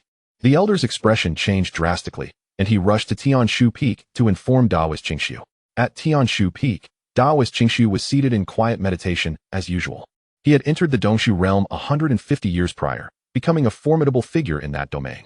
He had hoped that after a century of arduous cultivation, he could make further progress. However, he found himself stagnated, still at the initial stage of Dongshu. A century had passed, and he remained at the same level. As Taoist Qingshu circulated his profound energy in a great cycle, he slowly opened his eyes and exhaled a breath of turbid air. Entering the Dongshu realm was indeed fraught with challenges, and he wondered if he would ever have the hope of attaining the Earth's sovereign level in this lifetime. Just then, a voice filled with urgency reached him. Master, something terrible has happened. Elder Haishi? Taoist Qingshu recognized the voice as that of Elder Haishi, the guardian of the right auxiliary hall's jade tablets, whose responsibilities were of great significance. He would not have come unless a grave incident had occurred. Could it be that Qi Hao and the others encountered misfortune? With this thought, Taoist Qingshu waved his sleeve, creating a gust of wind that flung open the wooden door. Elder Haishi rushed in, disregarding formalities, and hastily reported, Master, just now, the jade tablets in the auxiliary hall shattered one after another. Those who perished were the disciples who descended the mountain for training. Although Taoist Qingshu had anticipated that Elder Haishi's visit would pertain to the disciples' descent, he was still unable to suppress his shock and sorrow upon hearing the news. Taoist Qingshu quickly inquired, which disciples have fallen? What about Qi Hao and Shui Ling? Are they safe? Elder Haishi wiped the sweat from his brow and replied. Disciple was too preoccupied with reporting to the sect master and did not pay attention to the names on the jade tablet. Moreover, the tablet has been shattered. To ascertain the identities of the deceased disciples, we must first piece the fragments together. He sighed. Very well, you shall descend and reconstruct the jade tablet. I will send a message to summon a few peak masters to come and investigate. With that, Taoist Qingshu pointed 6 times into the void. 6 jade talismans materialized in the air and swiftly transformed into streaks of light, flying towards each peak. As the peak masters received the messages, they hurried to the right assembly hall. Taoist Qingjing, known for his impatience, was the first to inquire, which disciples have fallen? Are Shui Ling, Yinran, and Shuang among them? Taoist, it is not yet reconstructed. We will have to wait to find out. The right assembly hall was filled with thousands of jade tablets, which increased year by year. To identify the tablets belonging to Qi Hao and others from among so many was undeniably time-consuming. The most efficient way was to reassemble the shattered jade tablets and compile a list of the fallen. Let us call upon more disciples to assist with the reconstruction. How long must we dawdle? Taoist Qingjing stamped his foot in frustration. Elder Haishi, aware of Qingjing's fiery temperament, dared not protest and quickly summoned additional disciples to help piece together the broken tablets. After diligent effort, Elder Haishi compiled a list of the fallen disciples. This time, those who had perished were all relatively low-ranked disciples, lacking in adaptability. The more gifted and capable disciples were notably absent from the list. Chapter 160, The Harsh Trials.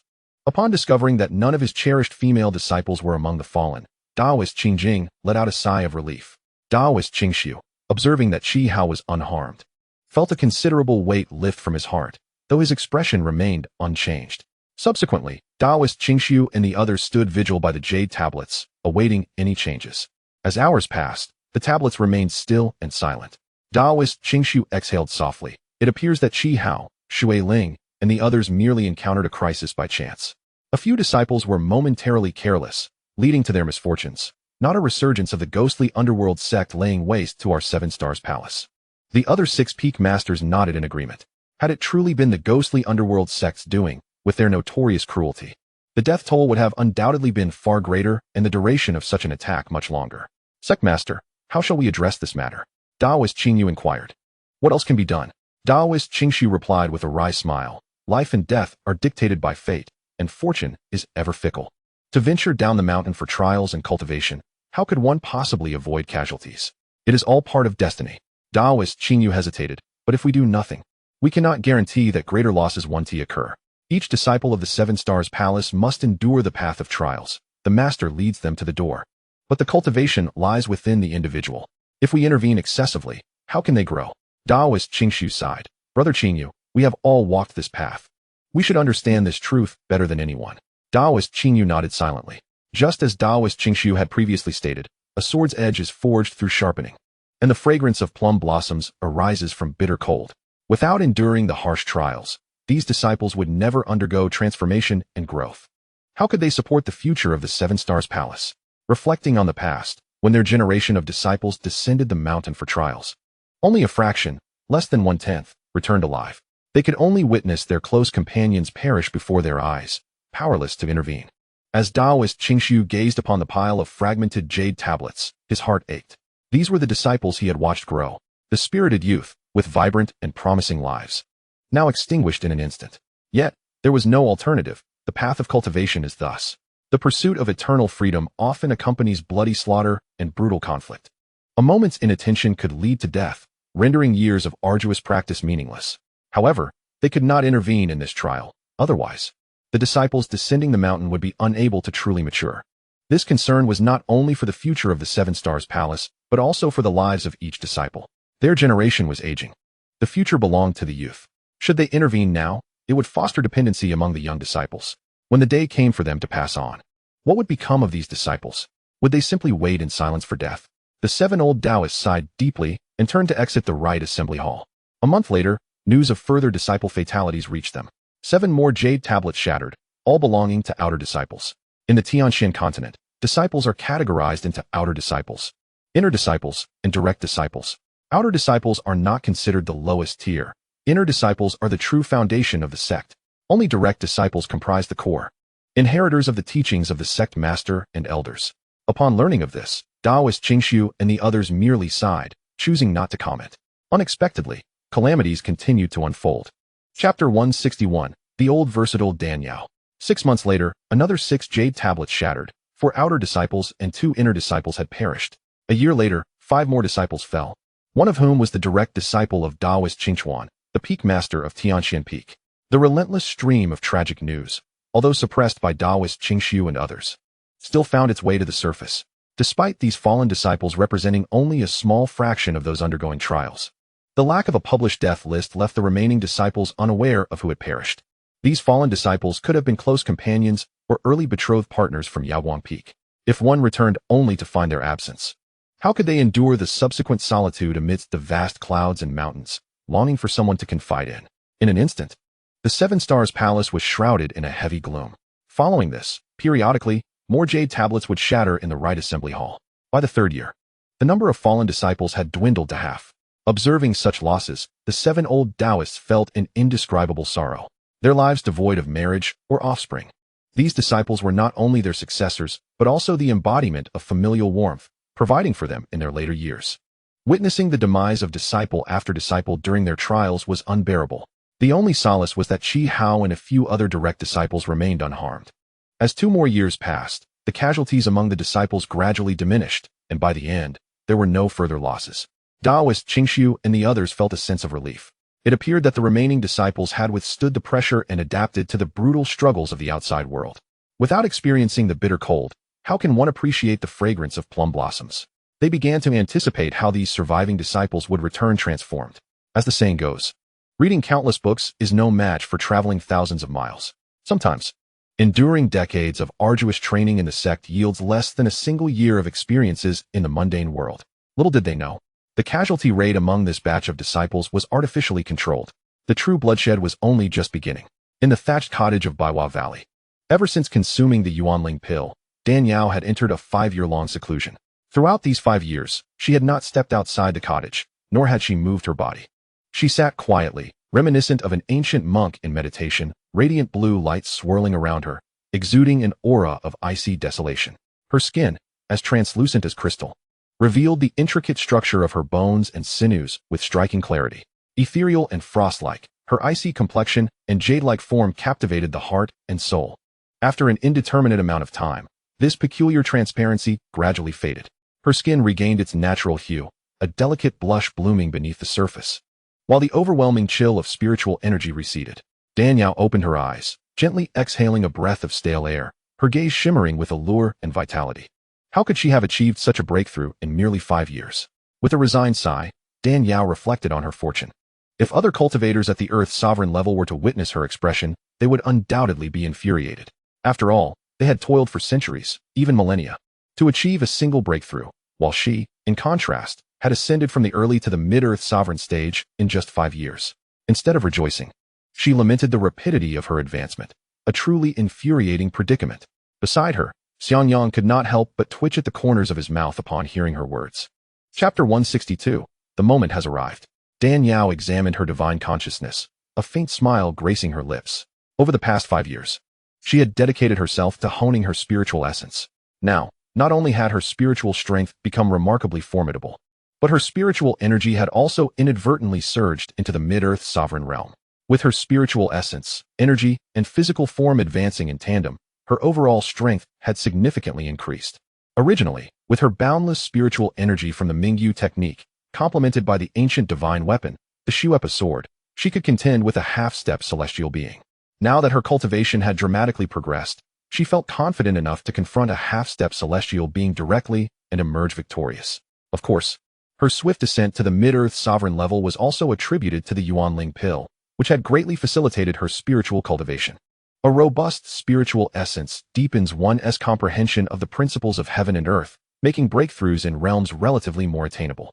It is often said that while divine abilities are easier to attain, comprehending realms is a more arduous task. Cultivators typically progress slowly, not due to insufficient spiritual energy accumulation, but rather a lack of profound understanding and insight into their realms, which hinders their breakthroughs. Previously, Danyao had amassed an immense reservoir of spiritual energy through frost and snow orbs and various heavenly materials. With the enhancement of her spiritual essence, her breakthrough to the mid-Earth sovereign level was a natural outcome. However, advancing from mid-Earth sovereign to late-Earth sovereign or peak-Earth sovereign would not be so straightforward. After spending 5 years in this place, she felt as if she were about to mold. It was time to venture outside. While diligence in cultivation is commendable, one must also emphasize the balance of work and rest. Immersing oneself solely in cultivation can lead to monotony and fatigue, ultimately proving detrimental to one's breakthroughs. Danyao pushed open the door and stepped outside. The spring sunlight was splendid, with flowers blooming in a riot of colors. She casually plucked a vibrant peach blossom and adorned her hair with it. What a stunning image of a face mirrored in peach blossoms. Xiangyang stepped out of the room and was momentarily entranced by the sight. In the hall of the underworld, a place steeped in ominous energy, the high-ranking elders convened once more. The figure of the black serpent materialized silently in the void, seated upon the central throne, listening to reports from his disciples. Master, the four elders have conveyed that the old Taoists of the Seven Stars Palace are no longer paying much attention to the disciples undergoing trials. Upon hearing this, a sinister smile curled at the corners of the black serpent's mouth. Excellent. The moment I have awaited has finally arrived. 5 years prior, he had intended for the four elders to capture the talented disciples such as Qi Hao and Shui Ling, intending to ensnare them all. However, upon reconsideration, he realized that the old Taoists of the Seven Stars Palace held these disciples in high regard and would undoubtedly remain vigilant. A reckless assault could lead to complications, with those bothersome old Taoists intervening before he could secure his quarry. Previously, he had not feared the 7 old Taoists storming his domain. After all, only the headmaster, Xianxiaaudiobooks, was at the void stage. The others were merely at the nascent stage. As long as he could contain Xianxiaaudiobooks, the remaining 6 would pose little threat. By chance, 27 years prior, when Dugu he sought vengeance for the assassination of Tsang Tianji, he brazenly confronted the Seven Stars Palace alone. At that time, many believed the Seven Stars Palace would be doomed, yet the 7 old Taoists banded together, forcing Dugu he to retreat in disgrace. It is worth noting that Dugu he was a top-tier expert at the late void stage. Even if his clone was vanquished and his strength diminished, he was not someone in the early void stage or a few nascent stage cultivators could hope to challenge. Chapter 163, the net begins to close. Unexpectedly, the 7 old Taoists managed to collaborate and deploy an exceptionally powerful formation, amplifying their abilities by over 20-fold, thus severely injuring Dugu. At this critical juncture, should he confront the Seven Stars Palace head-on, the old Taoists would surely join forces again, and he would be left with nothing but defeat. Therefore, a direct confrontation was unwise. He needed to employ cunning instead. Thus, he altered his strategy and resorted to guerrilla tactics against the disciples of the Seven Stars Palace. After 5 years of continuous smokescreens, he had finally lowered the guard of the 7 old Taoists. At the same time, he had gleaned enough information about the hidden strengths of the trial disciples. Now, as he prepared to close the net, he was no longer concerned about their escape. Inform the 4 elders to commence the net closure. The black serpent commanded coldly. Yes, Master. At this moment, the disciples of the Seven Stars Palace were engaged in trials in a village 500 miles away. This village, named Ping'an, was anything but peaceful. Every man, woman, and child had been drained of their blood by the malevolent spirits nurtured by the underworld sect, leaving behind a collection of terrifying corpses. These damned villains spared not even the children. 1,000 deaths would not suffice to atone for their sins. Shui Ling seethed upon discovering the corpse of an infant swaddled in a blanket among the dead. Although the trials of the past 5 years had hardened her to life and death, fortifying her resolve, a tender part of her heart remained, reserved for the weak and innocent. Qi Hao was equally filled with rage. These fiends have consumed so much blood, their strength must have increased significantly. We must be cautious. Rest assured, senior brother, it is our duty to eradicate evil and uphold justice. We cannot let these deranged villains escape today, the disciples exclaimed in unison, their voices resonating with righteous indignation. The echoes of their fervor traveled far, revealing their extraordinary spirit. Through 5 years of life and death battles, the disciples had amassed a wealth of combat experience, and their cultivation had advanced considerably. Many had progressed from the mid-gathering essence stage to the late stage, and even to the peak. As one of the 2 disciples at the nascent stage, Shui Ling had advanced from the early to the mid-stage. Although Qi Hao had not broken through to a new realm, his combat prowess had nearly doubled. Just then, a chilling voice pierced the air. Humph. If you wish to eradicate evil and uphold justice, you must first prove your worth. At the sound of this voice, the expressions of the disciples shifted dramatically. Qi Hao and Shui Ling sensed an overwhelming aura emanating from it. Shui Ling's expression grew serious. Everyone, be cautious. This person is formidable. Qi Hao unsheathed his Baiyu sword and barked. Who dares to show themselves? Come forth. As his words fell, a massive cloud of black mist materialized in the air. As the mist dissipated, 4 formidable auras emerged. It was none other than the 4 elders of the underworld sect. Behind the 4 elders stood dozens of shadowy figures, each a formidable expert of the underworld sect. After breaking through to the embryonic breathing realm, both Qi Hao and Shui Ling found their spiritual senses remarkably heightened. Furthermore, the 4 esteemed elders made a formidable entrance, aiming to coerce the disciples of the Seven Star Palace into joining the underworld sect out of fear, thus revealing their own auras. Consequently, Qi Hao and Shui Ling immediately discerned that the 3 among the 4 elders, Tao Tai, Xiongqi, and Han Dan, were formidable practitioners at the late stage of the embryonic breathing realm. The leader of the 4 elders, Tao Wu, possessed peak cultivation in the same realm. Standing on the precipice of entering the void realm, upon sensing the overwhelming power emanating from these four individuals, their countenances paled, akin to being coated in a layer of ashen paint. Chapter 164, Blood Battle 1. They had anticipated that reaching the embryonic breathing realm would grant them safety during their descent for training. However, they were taken aback by the extraordinary strength of their adversaries. Had there been only one or two opponents, it might have been manageable, but facing four masters of the embryonic breathing realm, each surpassing them in strength, left them at a loss. Over the past 5 years of training, they had long cast aside their fear of life and death.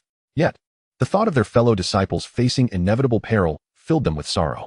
Tao Wu glanced at Qihao, his eyes filled with approval. Not bad, not bad. To achieve the late stage of embryonic breathing at such a young age, the legacy of the Wind and Snow sect is indeed remarkable. His gaze then shifted to Shui Ling, equally praising. You are impressive as well, breaking through to the mid-stage of embryonic breathing in just 5 years. Your talent is unparalleled among young female cultivators. Following this, a hint of regret crossed Tao Wu's features. What a pity that such a talented youth must perish here today. Then kill me if you dare. Spare me your prattle. Qihao retorted coldly. Your audacity is commendable. Let me see if your skills match your bravado. With that, Tao Wu issued the command, kill. The other 3 elders and the underworld sect disciples seized their weapons, charging towards the disciples. Brothers and sisters, fear not. What joy is there in life, and what pain in death? Draw your long swords and join me in vanquishing demons and monsters. Even if we perish today, we shall remain heroes 18 years hence. Acknowledging the overwhelming strength of their foes, Qihao resolved to abandon all hesitation and fight to the bitter end. Yes, we shall follow our senior brother to the death. The male disciples of the 6 peaks shouted in unison. Dear sisters of Yaoguang Peak, our brothers and sisters fear not death, nor shall we show weakness. Will you join me in slaying demons and upholding righteousness until the very last moment?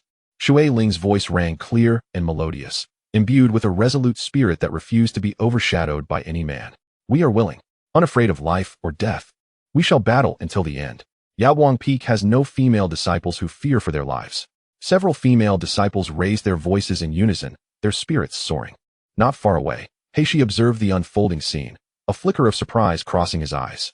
The 7 elders of the 7-star palace, while their cultivation may be lacking, truly excel in training their disciples. Each and every one, regardless of gender, possesses exceptional character and talent. It is a pity they are all righteous disciples. Given their resolve, they would rather die than join the underworld sect. Then let them all perish. Heishi immediately conveyed the command. Leave none alive except Qihao.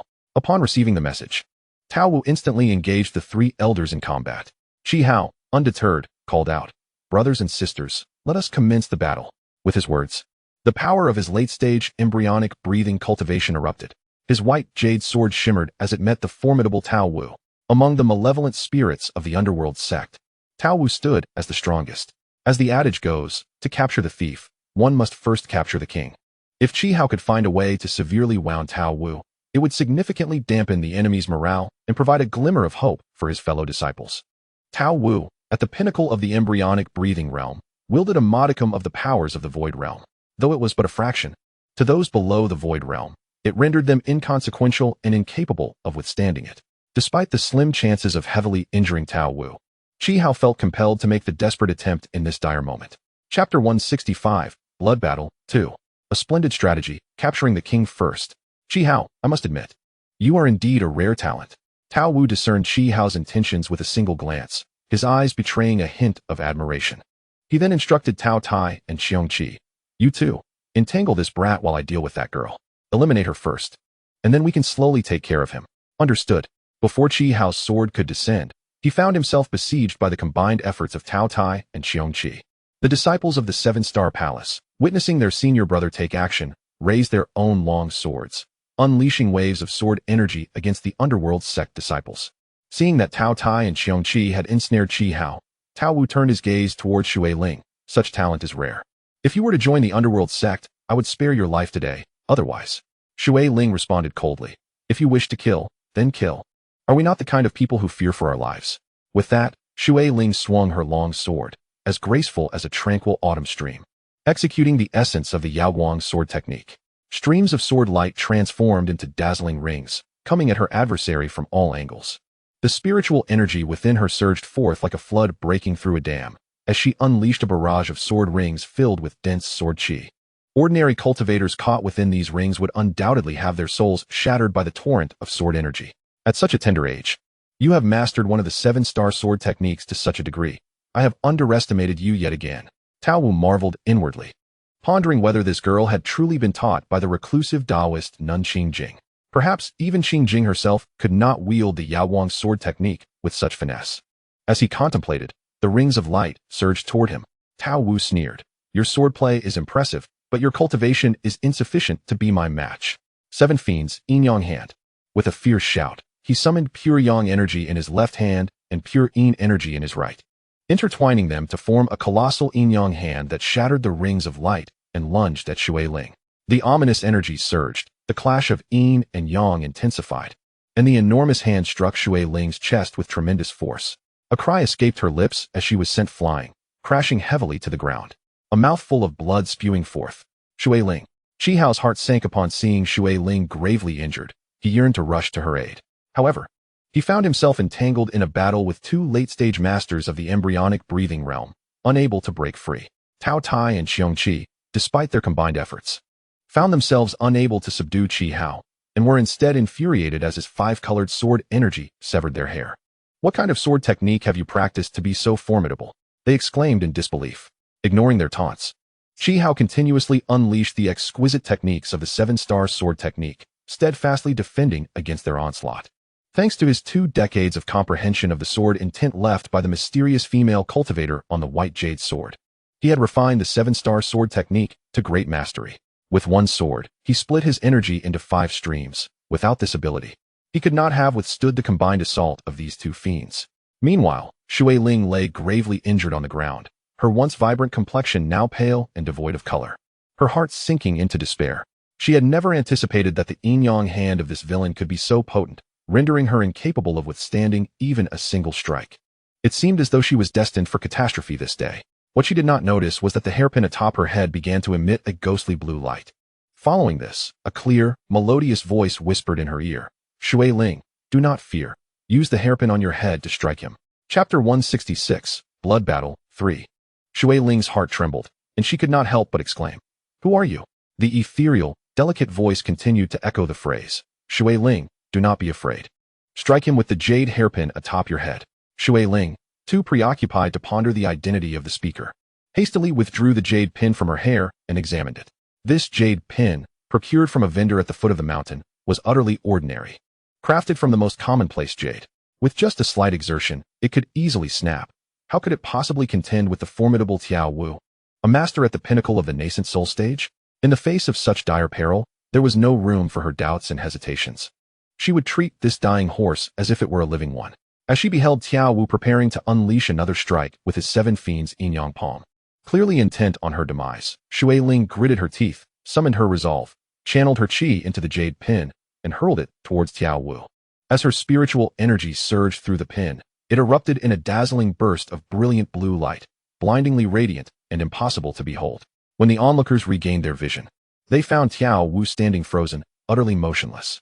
Before they could comprehend the situation, the other 3 elders sensed an absence of Tao Wu's aura and, in a state of alarm, hastily retreated. Chi Hao, Shui Ling, and the others were left bewildered. How could it be that their adversary, who had clearly held the upper hand and could have easily slaughtered them all, chose to withdraw? The sight of Tao Wu standing there, unmoving, only deepened their confusion.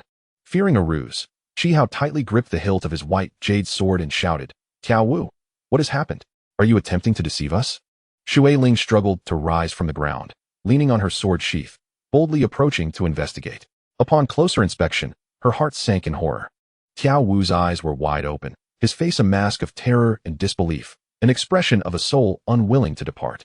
Noticing Shui Ling's peculiar expression, Chi Hao hurried over to see for himself and was taken aback. As a master at the pinnacle of the nascent soul stage, Tao Wu's strength was undeniable. Even a cultivator in the void realm would hesitate to guarantee a single strike could end his life.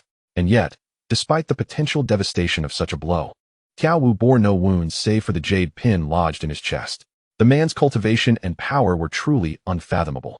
Unable to contain his curiosity, Chi Hao inquired, Junior sister, from whence did you acquire this pin?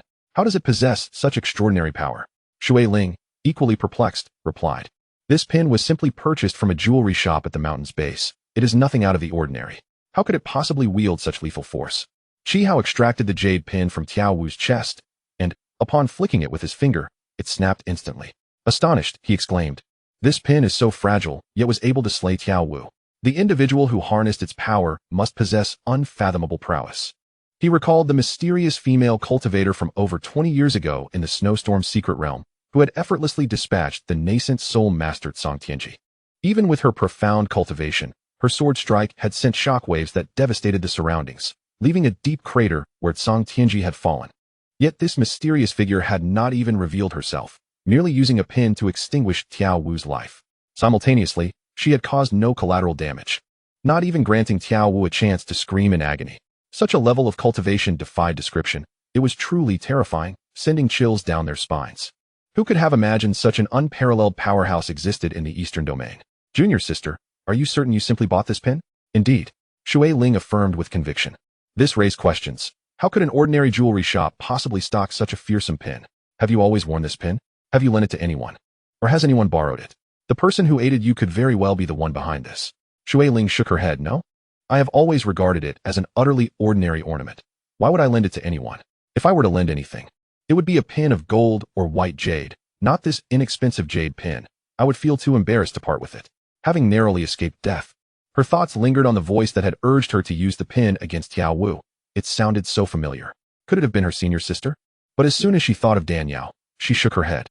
No, that was impossible. Her senior sister's talent was not remarkable.